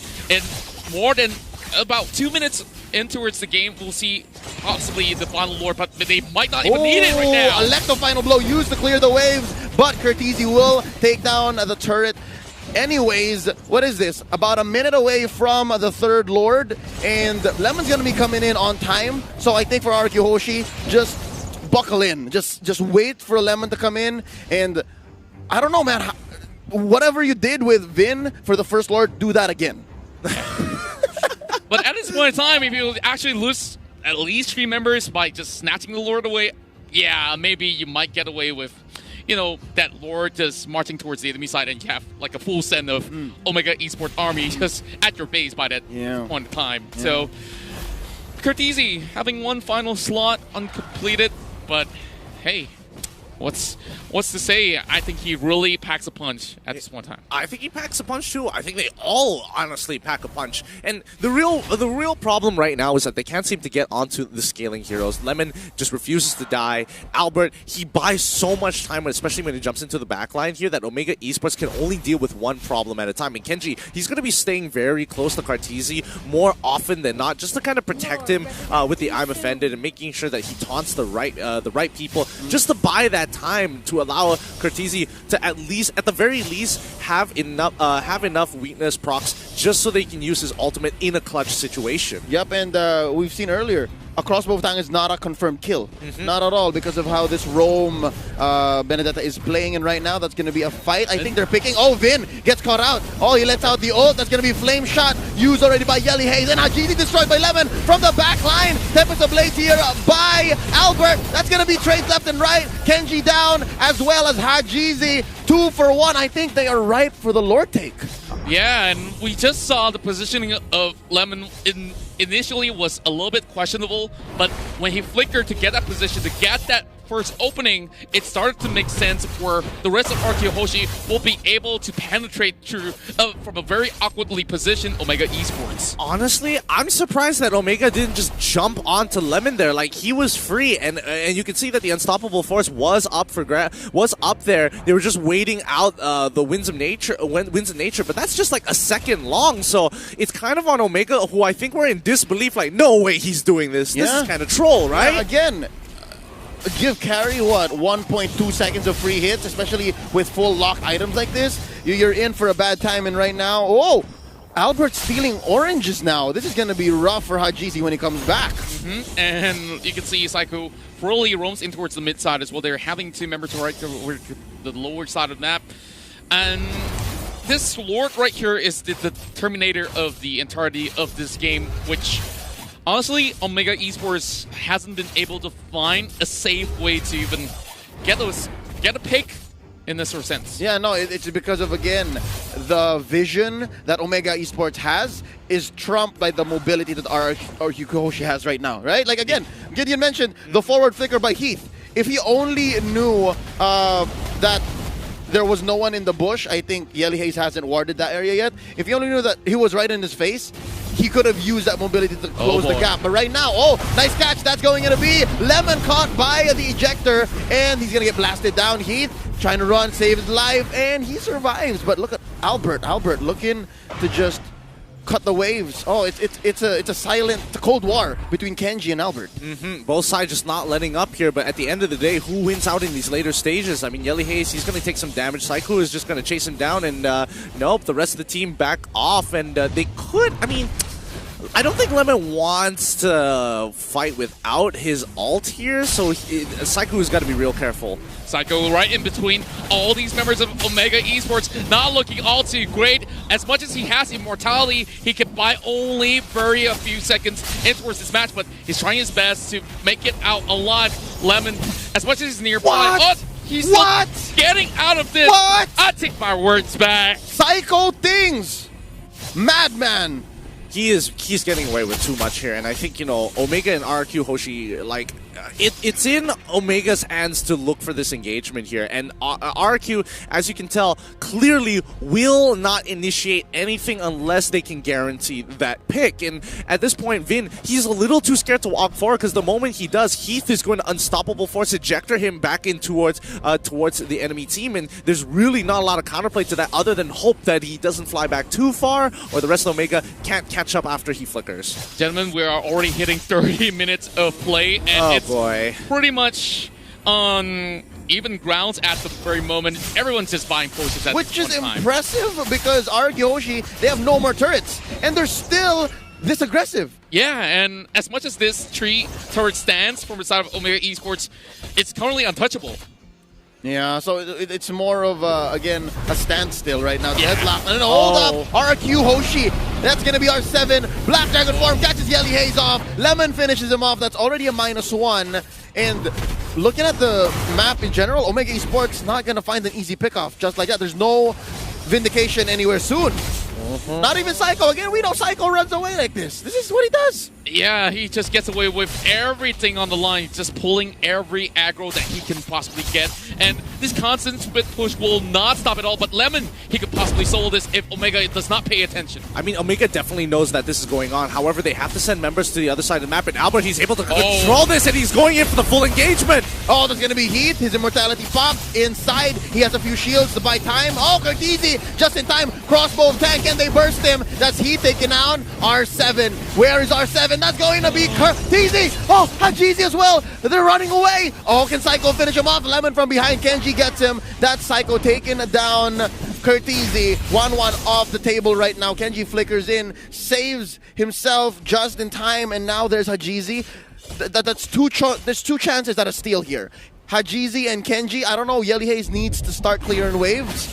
And yo, this might be our RQs. I feel like RQ is just more confident this time around. Like it should be. However, Selena and those Abyssal Arrows could be the game changer. Vin just waiting for the catch. He gets caught out himself. Oh, Vin is still alive because they are going to burst down Yelly Hayes. And Yelly Hayes is still in this. Vin gets destroyed. Hajizi gets him from behind. The delayed damage gets down Yelly Hayes. And there's still 4v3. Hajizi survives. Psycho's chasing him. Oh, they're looking for the juke. And, oh, what a catch farm. Oh, they're going to find him anyways. Kenji's still in this. There's not enough damage from the side of Omega, though. Fight's still going on here. Going strong. This brawl is going to go. Kenji finally gets taken out. The ejector onto Psycho. This is finally looking good for RRQ. My goodness, Omega, they've got to be real frustrated about this entire situation. Yo, just look at the waves that's already crashing right in. Oh, this is something that Orkyoshi has to watch out for as well. Again, note, they can join fights as long as they want, but if they don't manage their waves, it could end in the blink of an eye. And I think all of these long team fights, it's resulted in, again, more members of Omega coming back, but finally this is third Lord. I can say confidently, it's gonna go definitely to RQ Hoshi. Oh! Definitely. Close. I thought there was another Vin situation. Yeah, it almost could have been in that sort of sense with Heath being so close by. And unfortunately, things are starting to open up for the side of RQ Hoshi. And Omega Esports had to back away and retreat, not having Hajizi as well as Kenji around. There's so many switch of itemization going on. And we've seen the Rose Gold Meteor being bought there by Curtizi. Yeah. Kurt's swapping around. That last slot is his juggle slot. Yeah, I mean, it's going to be important that teams know how to juggle their items, especially this late. Oh wait, hold on. This is the pick of a lifetime. Bin is getting chunked back, but this could be the fight that they've been looking for. Like the final blow by Psycho, trying to dive in and take out the softies from behind. He is destroyed here by Lemon, and Psycho able to just maintain pressure here, just escort Lord into this inhibitor, and that's going to be Kenji getting blasted down by Lemon. Ladies and gentlemen, carry is back. That's going to be the push on all 3 inhibitors for Omega Esports. Curtisi taken down Vin. That's going to be a crossbow of Tang. Hajizi destroyed here. It's just a matter of time. They just need to focus down on the base. And ladies and gentlemen, the King of Kings take game number 1 after a long, drawn-out game here in the very last day. The last game of day 1 in the playoffs. 34 minutes, 14 seconds on the clock. This has to be the longest game in the playoff runs thus far. And my oh my, what a comeback coming from the King of Kings. Contra, my friend, that is the longest game of all time here. Butters, what do you have to say? I can see you rubbing your eyes like, oh my goodness, I've been staring at the screen for 30 long minutes. 30 long minutes, and to be honest, it could have gone both ways. It was a battle of having the less errors, and the 1-1 was looking great. Omega looked great at the early stages of the game. They made a few mistakes along the way. RRQ capitalized on it, and the Kings of Kings are actually the Kings of comebacks as well. I think we've been sleeping on RRQ. It's so weird to say that we've been sleeping on RRQ. And the past few days have always been about, Alter Ego this, Brenny Sports that. But ladies and gentlemen, y'all are forgetting.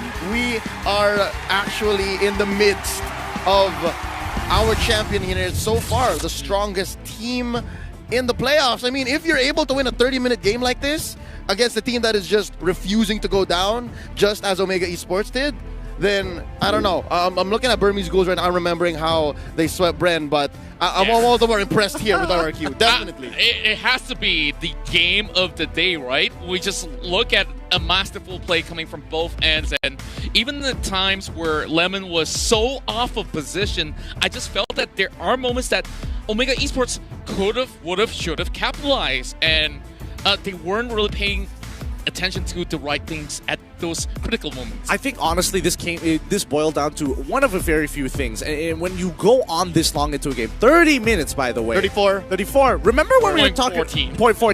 Remember when we were talking about scaling and high execution to easier to execute? This is the perfect example to kind of just display just that. Oh, easier to execute? I didn't have to really do too much. Yeah, but we are going to throw it to our analysts. So Lafel and Wolf, what do you have for us? Let's go.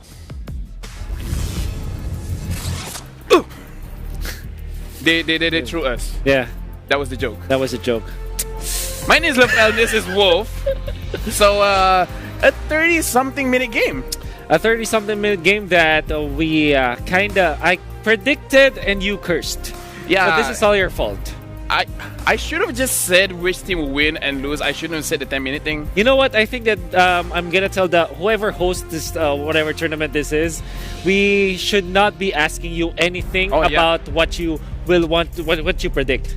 Agree. Now let's talk about the game. Let's actually talk about the game. Now the thing is, a lot that can be talked about is in the draft itself. I mean, of course, we see that a lot of gameplay, but the thing is, I want to see the interaction between heroes. Like, for example, we see Hajizi with Roger being really, really good, but who shut him down in the midst of all of that team fight? Like, according to what I saw, is Eudora. Definitely the Eudora. I also have to take note the decision coming out from Omega Esports to take the 1-1 instead of the Benedetta, because if you notice, the Yisenshin was banned and all the other big heroes out there, big ticket heroes, but then RRQ, they were able to secure their Benedetta, and naturally Omega Esports will just pick up the 1-1, because I think that we saw that earlier as well, when a team that was facing Benedetta picked up the 1-1. It makes a lot of sense in a way. But I think the biggest problem here is they had to choose either a Roger or a Harith. I think we were talking about this. We were talking about it, we were. It's either just the Roger or the Harith,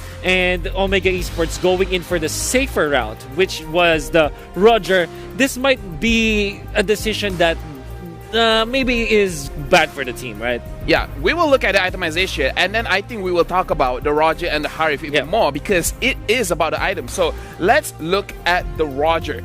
Casual items, mostly damaging items as well as 2 defensive ones. But the thing is, why we talked about Harif is just because Harif is actually pretty good in terms of scaling. Roger, you have to snowball. So it's 2 different kind of heroes. So it's like Omega and RQ. Why we even brought it up is because both of these teams, they enjoy playing very, very slowly. They enjoy scaling into the game and then trying to win off of a big team fight. And in this situation, if Harif has the Calamity Reaper, Feather of Heaven, as well as the concentrated energy, he will be able to survive against all of this onslaught from RQ Hoshi. I mean, sure, get bursted a little bit by the Eudora, but with the Chrono Dash, instantly heals back. Yeah, there's a lot of utility outside of the just bursting, pushing damage, right? And imagine if Omega Esports had something with better late game objective taking potential, like the High, for example, right? It would be totally different. I want to say though, Omega Esports with their draft and with the stats that we're looking at right now, 3 turtles going in their favor, I think that is massive, because this is the point where you can say that Omega Esports, they are en route to actually reaching their win conditions. But come the late game, there's really much more scaling heroes. I think in terms of quantity of scaling heroes, Ling and Carry and Benedetta, they're all scary in the late game, and I think that RQ just doubled down on many scaling heroes. Yeah, and now look at our MVP, which is Psycho using the Benedetta, and proves to be as annoying as it can be with the Bloodless Axe, making sure that she can sustain. And I think she sold 1 item, because I cannot imagine how you can play that level of a game and not have full items. But either way, being super tanky as well as creating a nuisance in the backline, making sure that Omega cannot really stay for a team fight, because the Electro Final Blow, it actually hurts. It hurts a lot. I think that Psycho is just the hardest working man in the M2 World Championship.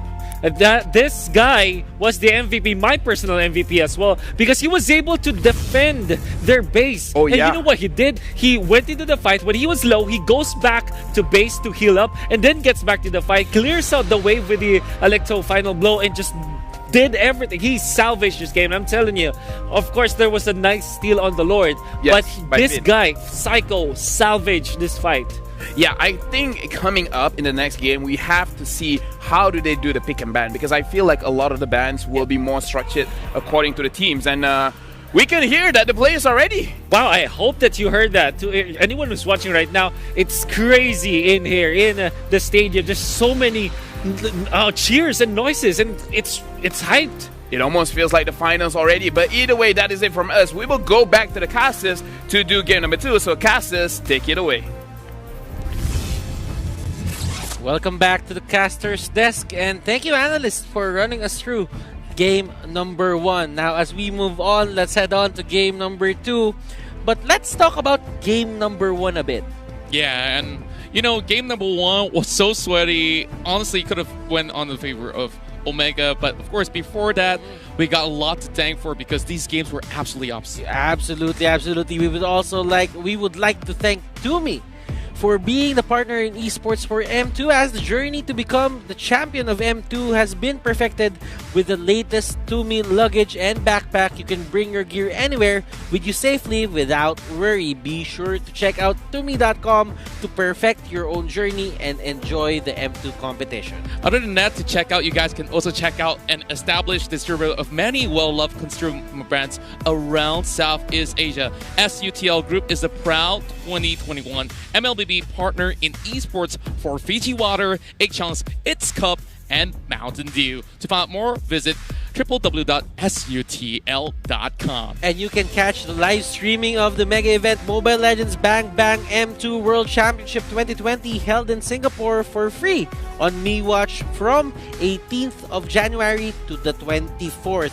A total of 12 teams from 9 countries will be battling it out for the chance to get $300,000 US. Support your favorite teams along the way and make sure you guys catch the heated battles in this tournament now. Yeah, and of course, back to what we were saying, right? in just one game, it felt like we were already at the third game of the series, you know? Like, it honestly took a long time to finish off that what all these players have started. And just to think that we are in game number 2. What if it hits more than 34 minutes and 14 seconds? I want to know from you guys, from you, Gideon, what went wrong for the side of Omega Esports? Well, honestly, I think a lot of things for Omega Esports actually went right, especially from the first 8 minutes of the game. They had a lot of control. However, it came down to the trades. They traded 2 for 1, 1 for 2, 2 for 1, 1 for 2, back and forth for the next 6 minutes straight. The last 2 minutes, they finally get a lead, and when they had it, what happens? The Lord gets stolen on the 12th.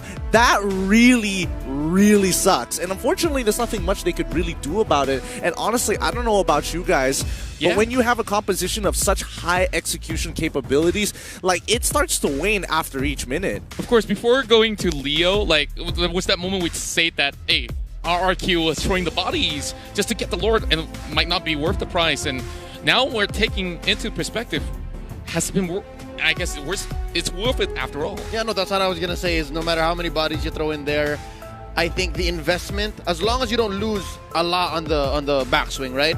As long as you take Lord, and again, kudos to Vin. That was amazing. Grand Theft Lord. Yeah. You do what you can because, again, there's an enhancement to your siege minions, right? So I think that's one of the reasons why RRQ Hoshi stayed in this game for so long, even if all of their inhibitors were taken down, is because their siege minion was so strong at the start. So yeah, even if it took them a while to actually end at around 30-something, they were in this the whole time also because of, I don't want to talk about what's wrong because this is more of an RRQ victory than an Omega failure, okay? Yeah. I believe this wholeheartedly. Yeah, there's definitely no failures when we come in towards that sort of perspective. Of course, macro decisions here and there does count in sort of thing. I think here it is the perfect time that it counts because taking for example that Lord, had they stolen it at any other time or any later into the game, the death timers would have been way too long. The waves would have already crashed in and they would have lost everything at that point in time. And not to mention all the waves were clear, so they had no real way to capitalize. And that's why it was an RRQ win, right? It was pixel perfect timing. Yep, just again, it was a perfect time to YOLO, right? Like, you chose to YOLO right here. Any other time, it would have been done, right? So, again, back to even the start of the game, why this was such an effective lineup. I kept saying it earlier, now that we have the time to discuss why. Do note, this is a tankless lineup, right? And the reason why it's okay that it's a tankless lineup is because they're able to just juggle the damage around because of mobility, right? You have Finch Poise on Ling, you have the Sword Intent on Benedetta, and then you have just R7, which is able to cut through walls with the Black Dragon form. It's a thing of beauty. Yeah, and now that you did bring up about the damages, we did actually have a little bit of glimpse when we go in for the sort of breakdown as well, where we saw about a 10k sort of differential in terms of damage exchanges. Is it the point that, you know, when you hit towards the very late game, was Omega actually lacking in terms of damage? Because I felt it wasn't the case. I'm looking at it right now. That was the longest game that we've had all day for the playoffs. And a lot of things are going to be discussed with us, with the chat, and with everyone watching all around the world. Now, tankless lineups. This has been the approach of RRQ for the group stages even. Do you think it all comes down to that extra help in terms of damage output when it comes to the late game? The Benedetta can shift from an off tank to actually getting the damage output. So do you guys think that if ever it comes to the late game, will RRQ have the better chances in the coming fights? That's a really good question here because I think it really boils down to the composition that they want to go. And I think, you know, like you can take two simple examples of Selena versus that Eudora. Eudora, pretty nasty. And honestly, that was an you know what another name for it could be? A Battle Night. A Battle Night. And log in on January 30th to claim a free permanent skin. And do remember that we are pleased to announce that the launch of the new anniversary season of Magic Chess Blazing Hammer, the new adventure will officially begin on January 30th. there is a new upgrading system which is called Blessing, new Lethal Commander, and map, all synergies revamped, and free trial of advanced skins await you. So make sure you guys log in on January 30th and try that out. Boy, honestly, start in the day and then you end long, like it's a 30-40 minute game. Yeah, it's a battle night. Yeah, it is a battle night. But boys, real talk. This is on everybody's mind. Who plays Magic Chess? Because I don't. Hot take here. I'm really not into it, but some people are, and I just don't get it. I do. It's my non-ML game. Really? Yep. Man, I don't know. A lot of people look at me weird when it's like I'm not into Magic Chess, and they're like, I think Battle Night might be a good way for you to start because again, they are revamping quite a bit of the game. It might be a whole new game, far as I'm concerned. So yeah, Gideon, check it out when it does hit the 30th. But right now, we're gonna jump into game number 2, Omega Esports on the play. This is the second draft of this series, Omega Esports versus RRQ Hoshi. And Omega Esports started out with Natalia and the Lapu ban for the side of RRQ Hoshi. It's going to be the Brody and the Yi Sun-Shin. Do not fix what is not broken for the side of RRQ Hoshi. Yeah, and we definitely see a little bit of sign of relief coming into the faces of RQ Hoshi. Midway through, everyone was just sweating their foreheads out, and you definitely see that coming in towards these sort of bans here, it's sensible to not have the Lapu Lapu in the case that you hit in towards the late game as well. It's definitely going to be a little bit harder to deal with. Looking at it, Omega Esports just want to make the most out of this make the most out of probably a Benedetta by banning out the Lapu Lapu. What do you think, Gideon? I suppose they're just posing the question to RRQ to say, hey, Jawhead or Lapu Lapu, which one, sorry, not Lapu Lapu, or Benedetta, which one do you really want to get rid of? And if you do, by the way, there is also Esmeralda on the table, so RQ Hoshi bans out the one and says, hey, let's open up the entire draft. Pick one. No, that's it. I think Esmeralda should be key here for Omega Esports, if not the Jawhead, which, I don't know, I have to be honest, in game number 1, Heath's Jawhead, again, was found in spots he should not have any business. I kind of find it weird that they start off with an Esmeralda without Toshi. What? Toshi is the one who's actually playing this hero for Omega for the longest time. I trust Kenji and Cortese. I think it's fine. But stats don't lie, though. Stats don't. Hey, stats don't. Hey, if stats don't lie, talk to me about Bren versus Burmese Ghouls. Hey man, a lot has changed over that one patch, so honestly, I do think that experience does play a part here. But you know what? RRQ Hoshi probably in these situations, they're probably gonna go for, okay, you know what? I was about to say Jawhead, throw that out of the picture. I was absolutely wrong. Wow, absolute change of pace here, coming in with a Khalid as well as Sylvana, and we talked a lot about Imperial Justice being a very sort of a big key pick, and man, this is definitely going to be really interesting to just lock people down. I think for the side of RQ Hoshi, they probably are guessing that Omega Esports would go for a Benedetta or a Cho. I suppose, but I don't know. The Khalid pick is already throwing me off because why exactly do you need the Khalid this early on? Are you trying to harass the Esmeralda early on? Is that what you're hoping for? Because Esmeralda can easily be thrown in towards the mid lane. You have a wave clearing support and it's like, oh yeah, she's not off lane anymore. Then again, we are going to get their 2 picks right now. It's going to be the Benedetta. They step into the trap, or is it a trap? The Jawhead is there as well for Omega Esports. So good. This is looking like Omega's just playing their game, and I understand why the Khalid might throw off a few signals from RRQ, but I think it's also just a safe pick as a side laner anyways. But again, also questionable because why did they not just go for the Benedetta first or the Yuzhong? Like, why the Khalid? I guess there's a bigger plan. RRQ Hoshi works in mysterious ways, man. Exactly, and I think there's something ticking in James's head, and I'm trying to figure it out here. This feels like, you know, the Da Vinci Code, and I'm just working backwards to put together the pieces as we're about to finish this last pick. And at this point, it could be anything here. Yeah. I kind of get RRQ Hoshi wants to break the status quo a bit here, and they really just keep on throwing us off with these kinds of picks. Bruno is their 3rd pick. So this is definitely a secret sauce that they are unveiling here. So you got something to say before, of course, I continue my point. Well, honestly, I think the only reason why they chose Bruno is because carry is too slow and Claude is counterintuitive. That's basically all I've got so far. Yeah, and we've already known for a fact that nobody's going to touch a Yi Xunshin 1-1 with really being banned now. Now, giving a lot of power picks, though, over on towards Omega Esports. Like, I'm pretty sure they are ecstatic just to get in towards the program, and we're already seeing a Selena being taken out of the picture here, which Omega Esports was initially going for it.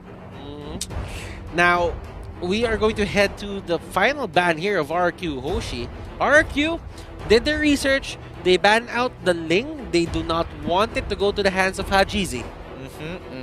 And I wouldn't be too surprised if they decided to ban out Hayabusa here on the side of RQ Hoshi if they want to make, or Claude if they want to make sure that's like, hey, absolutely zero scaling, and they're gonna have to just depend on the Benedetta, who doesn't exactly hyperscale, and Esmeralda, who does, is just really nasty. Banning out Louis. There are a lot of open heroes here for the side of Omega Esports, though. In terms of the mid lane, you have the Lance. You really have a lot of options. Hell, even Benedetta could go to the mid lane if Omega wanted it to be a mid laner or a jungler. That's a good point. Yeah, exactly like what Psycho did in the past game could potentially be a formula that they could take good use of from that page. Now, we're just waiting for the last possible... Well, this is the last ban for the side of Omega Esports. They're taking their time, trying to not rush things. Probably a Forza would be a nice ban here for their side, and they go for a Diggy. Oh, I get the Diggy though. I get the Diggy. This is shades of what Burmese Ghouls did earlier with their own Diggy. Rafaela, it's a way to stop out. It's a way to help Bruno maneuver through the fight. Yeah. And in terms of Diggy, you're just going to negate a lot of these Jawhead, Esmeralda disables, and probably Omega Esports, they're thinking about getting some teamfight ultimates going on for their side. Yeah, that's what I was thinking too, because you don't just necessarily ban out the Diggy just for a Sylvana. It just doesn't add up necessarily. But RQ Hoshi taking up the Rafaela, something very, very interesting. They want to be able to outmaneuver this Esmeralda overall. But again, big ultimates here. What could it be? Last two picks for this draft of game number 2. It's going to be the Farsa and the Harley. Okay, so this kind of telegraphs that it is Farsa in mid, Harley in the jungle, and I think they're a little conservative when it comes to the magic damage. I must say, Esmeralda's a hybrid. Yeah, I mean, true, but for the large majority, she works weird. She works weird in the sense where it's like, I kind of do damage, but I give you shield, turn your life into shields and then steal it away, you know? It's rather interesting, but majority of her damage does come from magic. And RQ Hoshi, they're going to finish it off with the Belleric. This is such an interesting composition coming in from RQ, and it's definitely something to just kind of watch back later on to understand what is going on. Wow, the layered defense coming in from the side of RQ Hoshi, though, is definitely going to be something interesting to watch, especially you have that sustain coming from the Rafaela, going with the holy healings and just keeping them up all night long, alongside with the Khalid, which is already kind of tough to deal against. But looking at the sort of the pace that we're going in towards game number 2, this draft, which is definitely the first out of the many that is being pulled up from the side of RQ Hoshi, is keeping our eyes wide open. RQ Hoshi, clearly they have a different stand on the meta right now. They are playing, they are throwing us off, and right now we're trying to decode whatever it is that they're trying to do in this meta. And Omega Esports, they really have to face this. I hope they figure out something in this game, because if not, they're going to go to the lower bracket. Ladies and gentlemen, game number 2, we head on to the Celestial Palace, and Gideon, Leo, and Contra take it away. Thanks, Butters. And this game is... I'm hoping it doesn't reach all the way to that 30, but RQ Hoshi wants to start off strong. And when you got a Bruno, and when you have a Rafaela, you just can't help but to look to push them out of their own jungle. All right, this is Psycho once more in the roaming role on that Rafaela. and we're trying to decipher slowly what's going on with this lineup. Curtizi juggling these waves, juggling the aggression, and there seems to be a scuffle here in the river for the Litho Wanderer. Not exactly sure who got it, but oh, Heath was just chilling. Oh man, and yep, they just ran past him, forced to flicker away this time around. So not all too shabby after all for attempt from RQ. So honestly, I think Heath was just clenching his butt cheeks, just like, don't notice me, as he slowly walked on out and waddled through river. yeah, like this kind of things don't just go by unnoticed. Most often than not in competitive play. Over on towards the lower side, we do have Kenji versus R7. Oh, first blood. No, but he's going to get returned. Wait, don't tell me he got... Okay, I thought he was executed for a moment there. I was like, no way, the passive would have procced at some point. Would have been amazing. I think that's what he was just hedging on. And right now, look at this. Kenji baiting out R7. Does he know that Hajizi's waiting here? Oh, there you go. Poker trick, clearing the waves, and R7's not having any of it. They go for the crab. I think overall this game is just going to be like a nice and slow pace here, unless RQ wants to ramp it up by adding gasoline to the little fire that they've started so far, especially since both sides haven't really gotten too far ahead. And I think even Khalid is just chilling in his lane, thinking, I don't really need to do anything and hold and protect myself. Yeah, and speaking of which, I'm definitely keeping my eyes on Hajizi as well, as he'll be setting to go in for those picks up in towards the mid game itself. I'm not sure what kind of position can he possibly pull up this time, but they're pulling out the turtle. All right, here we go. Starting it up. That's 4 members of RRQ Hoshi Omega Esports going to answer back.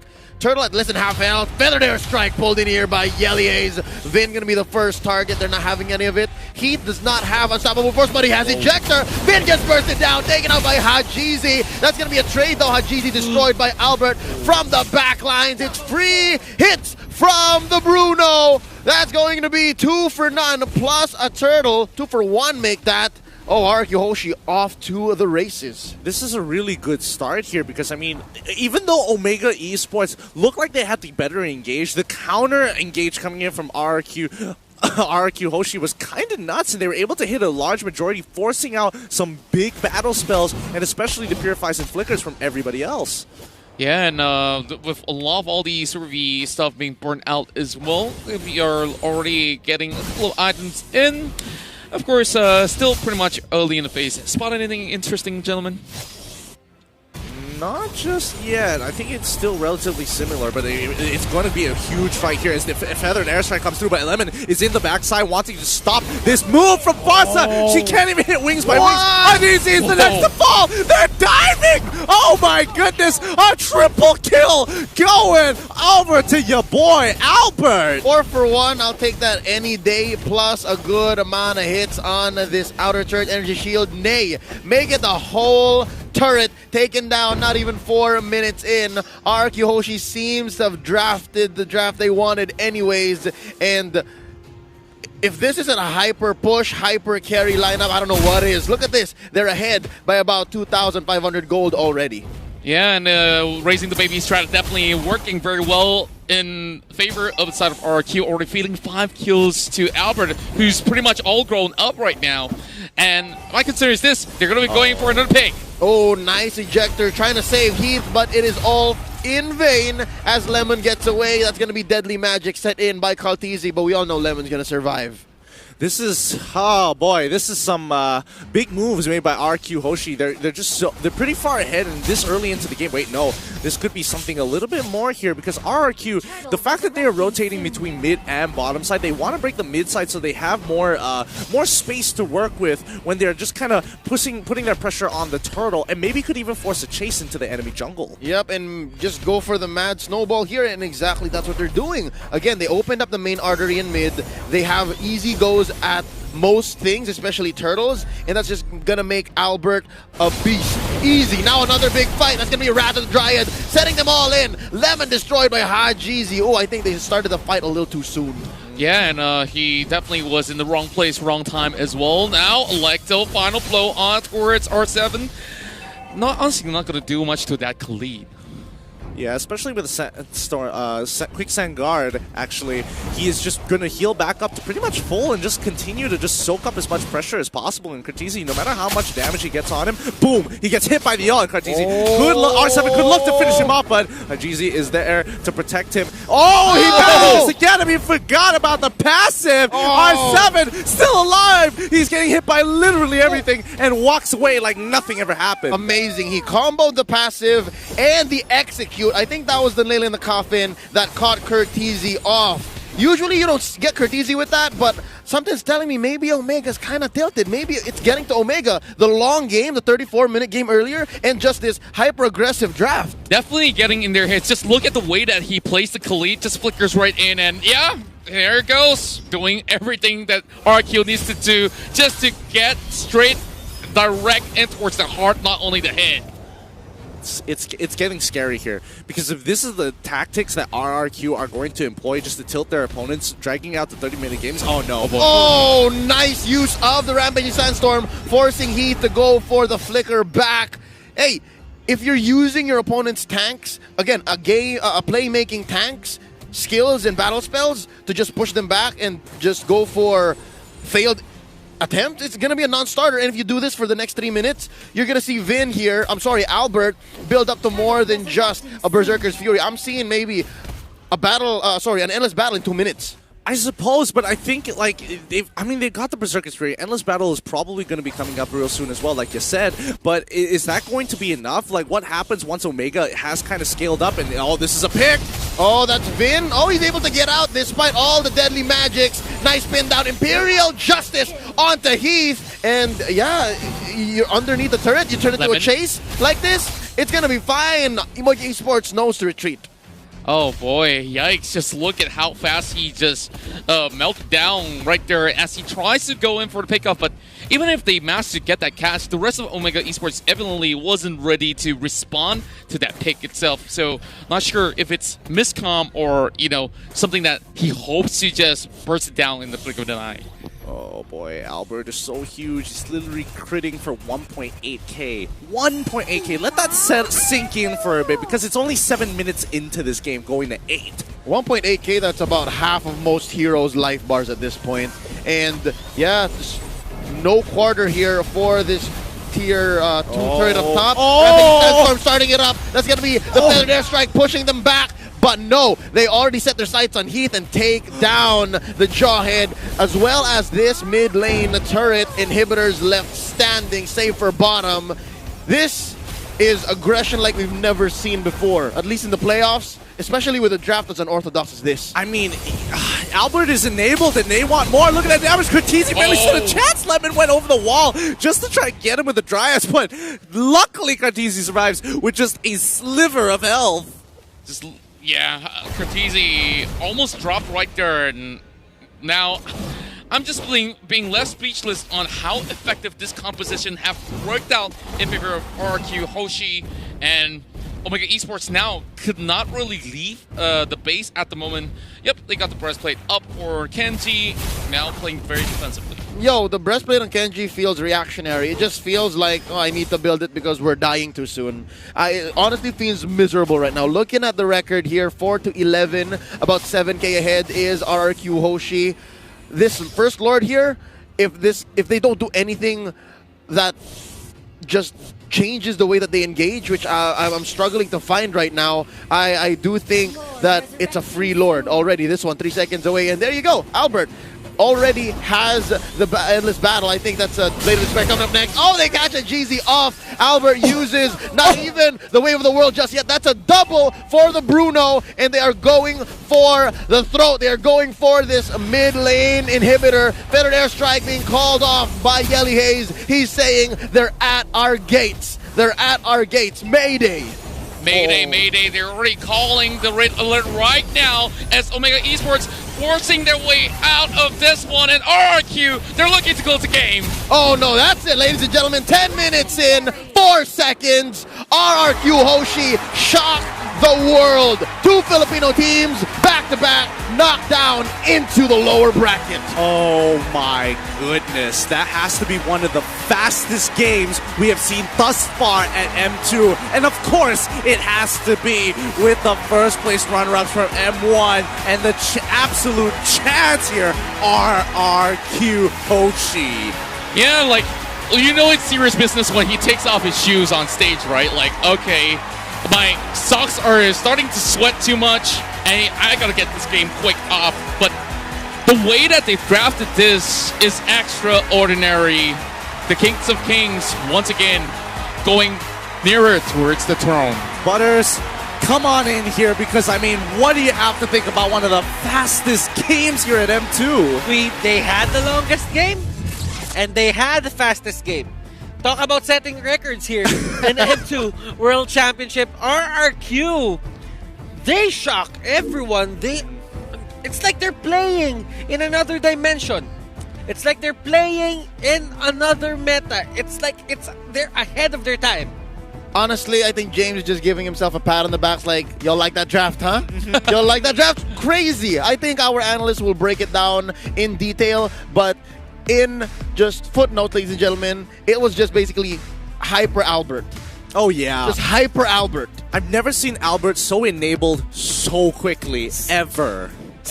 Is this the new funnel?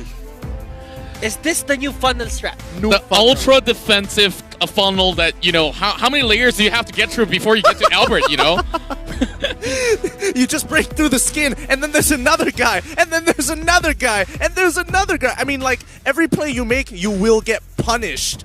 And it's the right kind of guys behind them, right? Like, let's say you get through the Sylvana, there's R7 on the Khalid. It makes sense now. Why it's the Khalid, right? And again, there's so many facets of this lineup, Butters, that just impresses me. I'm just...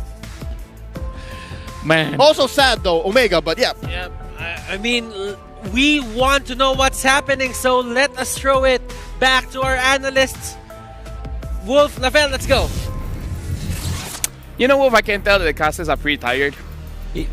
Why? Why do you say that? I don't know. I just feel like it, you know. But either way, it's kind of like reinventing the wheel, where funneling is a thing in Mobile Legends, and then they dropped off of it. But then, with the right draft, it will work very, very well. And the thing is, I do have to pass it to you, because Bruno Rafa is a thing in the Philippines, but it's not a thing everywhere else in the world. So why don't we start with that? You know, Lavelle, I think that if the Filipino viewers are watching me, right, or hearing me right now, they know that I'm a big fan of this. I predicted this Bruno Rafa many times because I know a lot of teams run it. And like I said, it's cheese, or it's a niche draft. It's cheesy, but it's like cheddar. It's quite common. You gotta do it. So what you do now is to really make a hyper carry out of any carry. That's how do you do it. And I think what really sets me up here for RRQ Hoshi is the fact that they did not pick the Bruno like literally with the Rafaela. They kind of set it up. And the Rafaela is such a good pick inside of RRQ Hoshi, because it really not only helps the Bruno, but it also helps his tank, which was the Sylvana, as well as the Belleric. Yeah, and right now we're gonna look at the highlights over here, where Team Omega Esports, they could not do anything with RRQ Hoshi. Yeah, they're trying to chase, they're trying to go to the backlines, they're trying to kill the Bruno. But in this particular race, we can pause here actually. I really love the fact that they are maximizing everything. So here's the thing, Psycho, his positioning on this Rafaela, phenomenal. I think that this is one of the best ones. I think that the fact that he's not getting jumped on, that's massive. And I think that this is also part because RRQ are playing well. I love the fact that Vin coming in from this spot and then going back, then he will go back once more because he knows that he's not gonna die to any deadly magic or whatsoever. The fact that he was the recipient of deadly magic, that was also not really a mistake from Hajizi, but more of a forced error coming out from RRQ. Forced error meaning he is forcing his enemies to commit those errors. And then Lemon, the real way on how you play the off lane or the side lane or the EXP lane, Belleric is just to really literally run at your opponents. And with the speed boost, it's more than enough. Yeah, the thing is, Belleric has been buffed in terms of HP items, giving him much more HP. So he really should just charge straight to the enemy, right? And looking at the draft, Team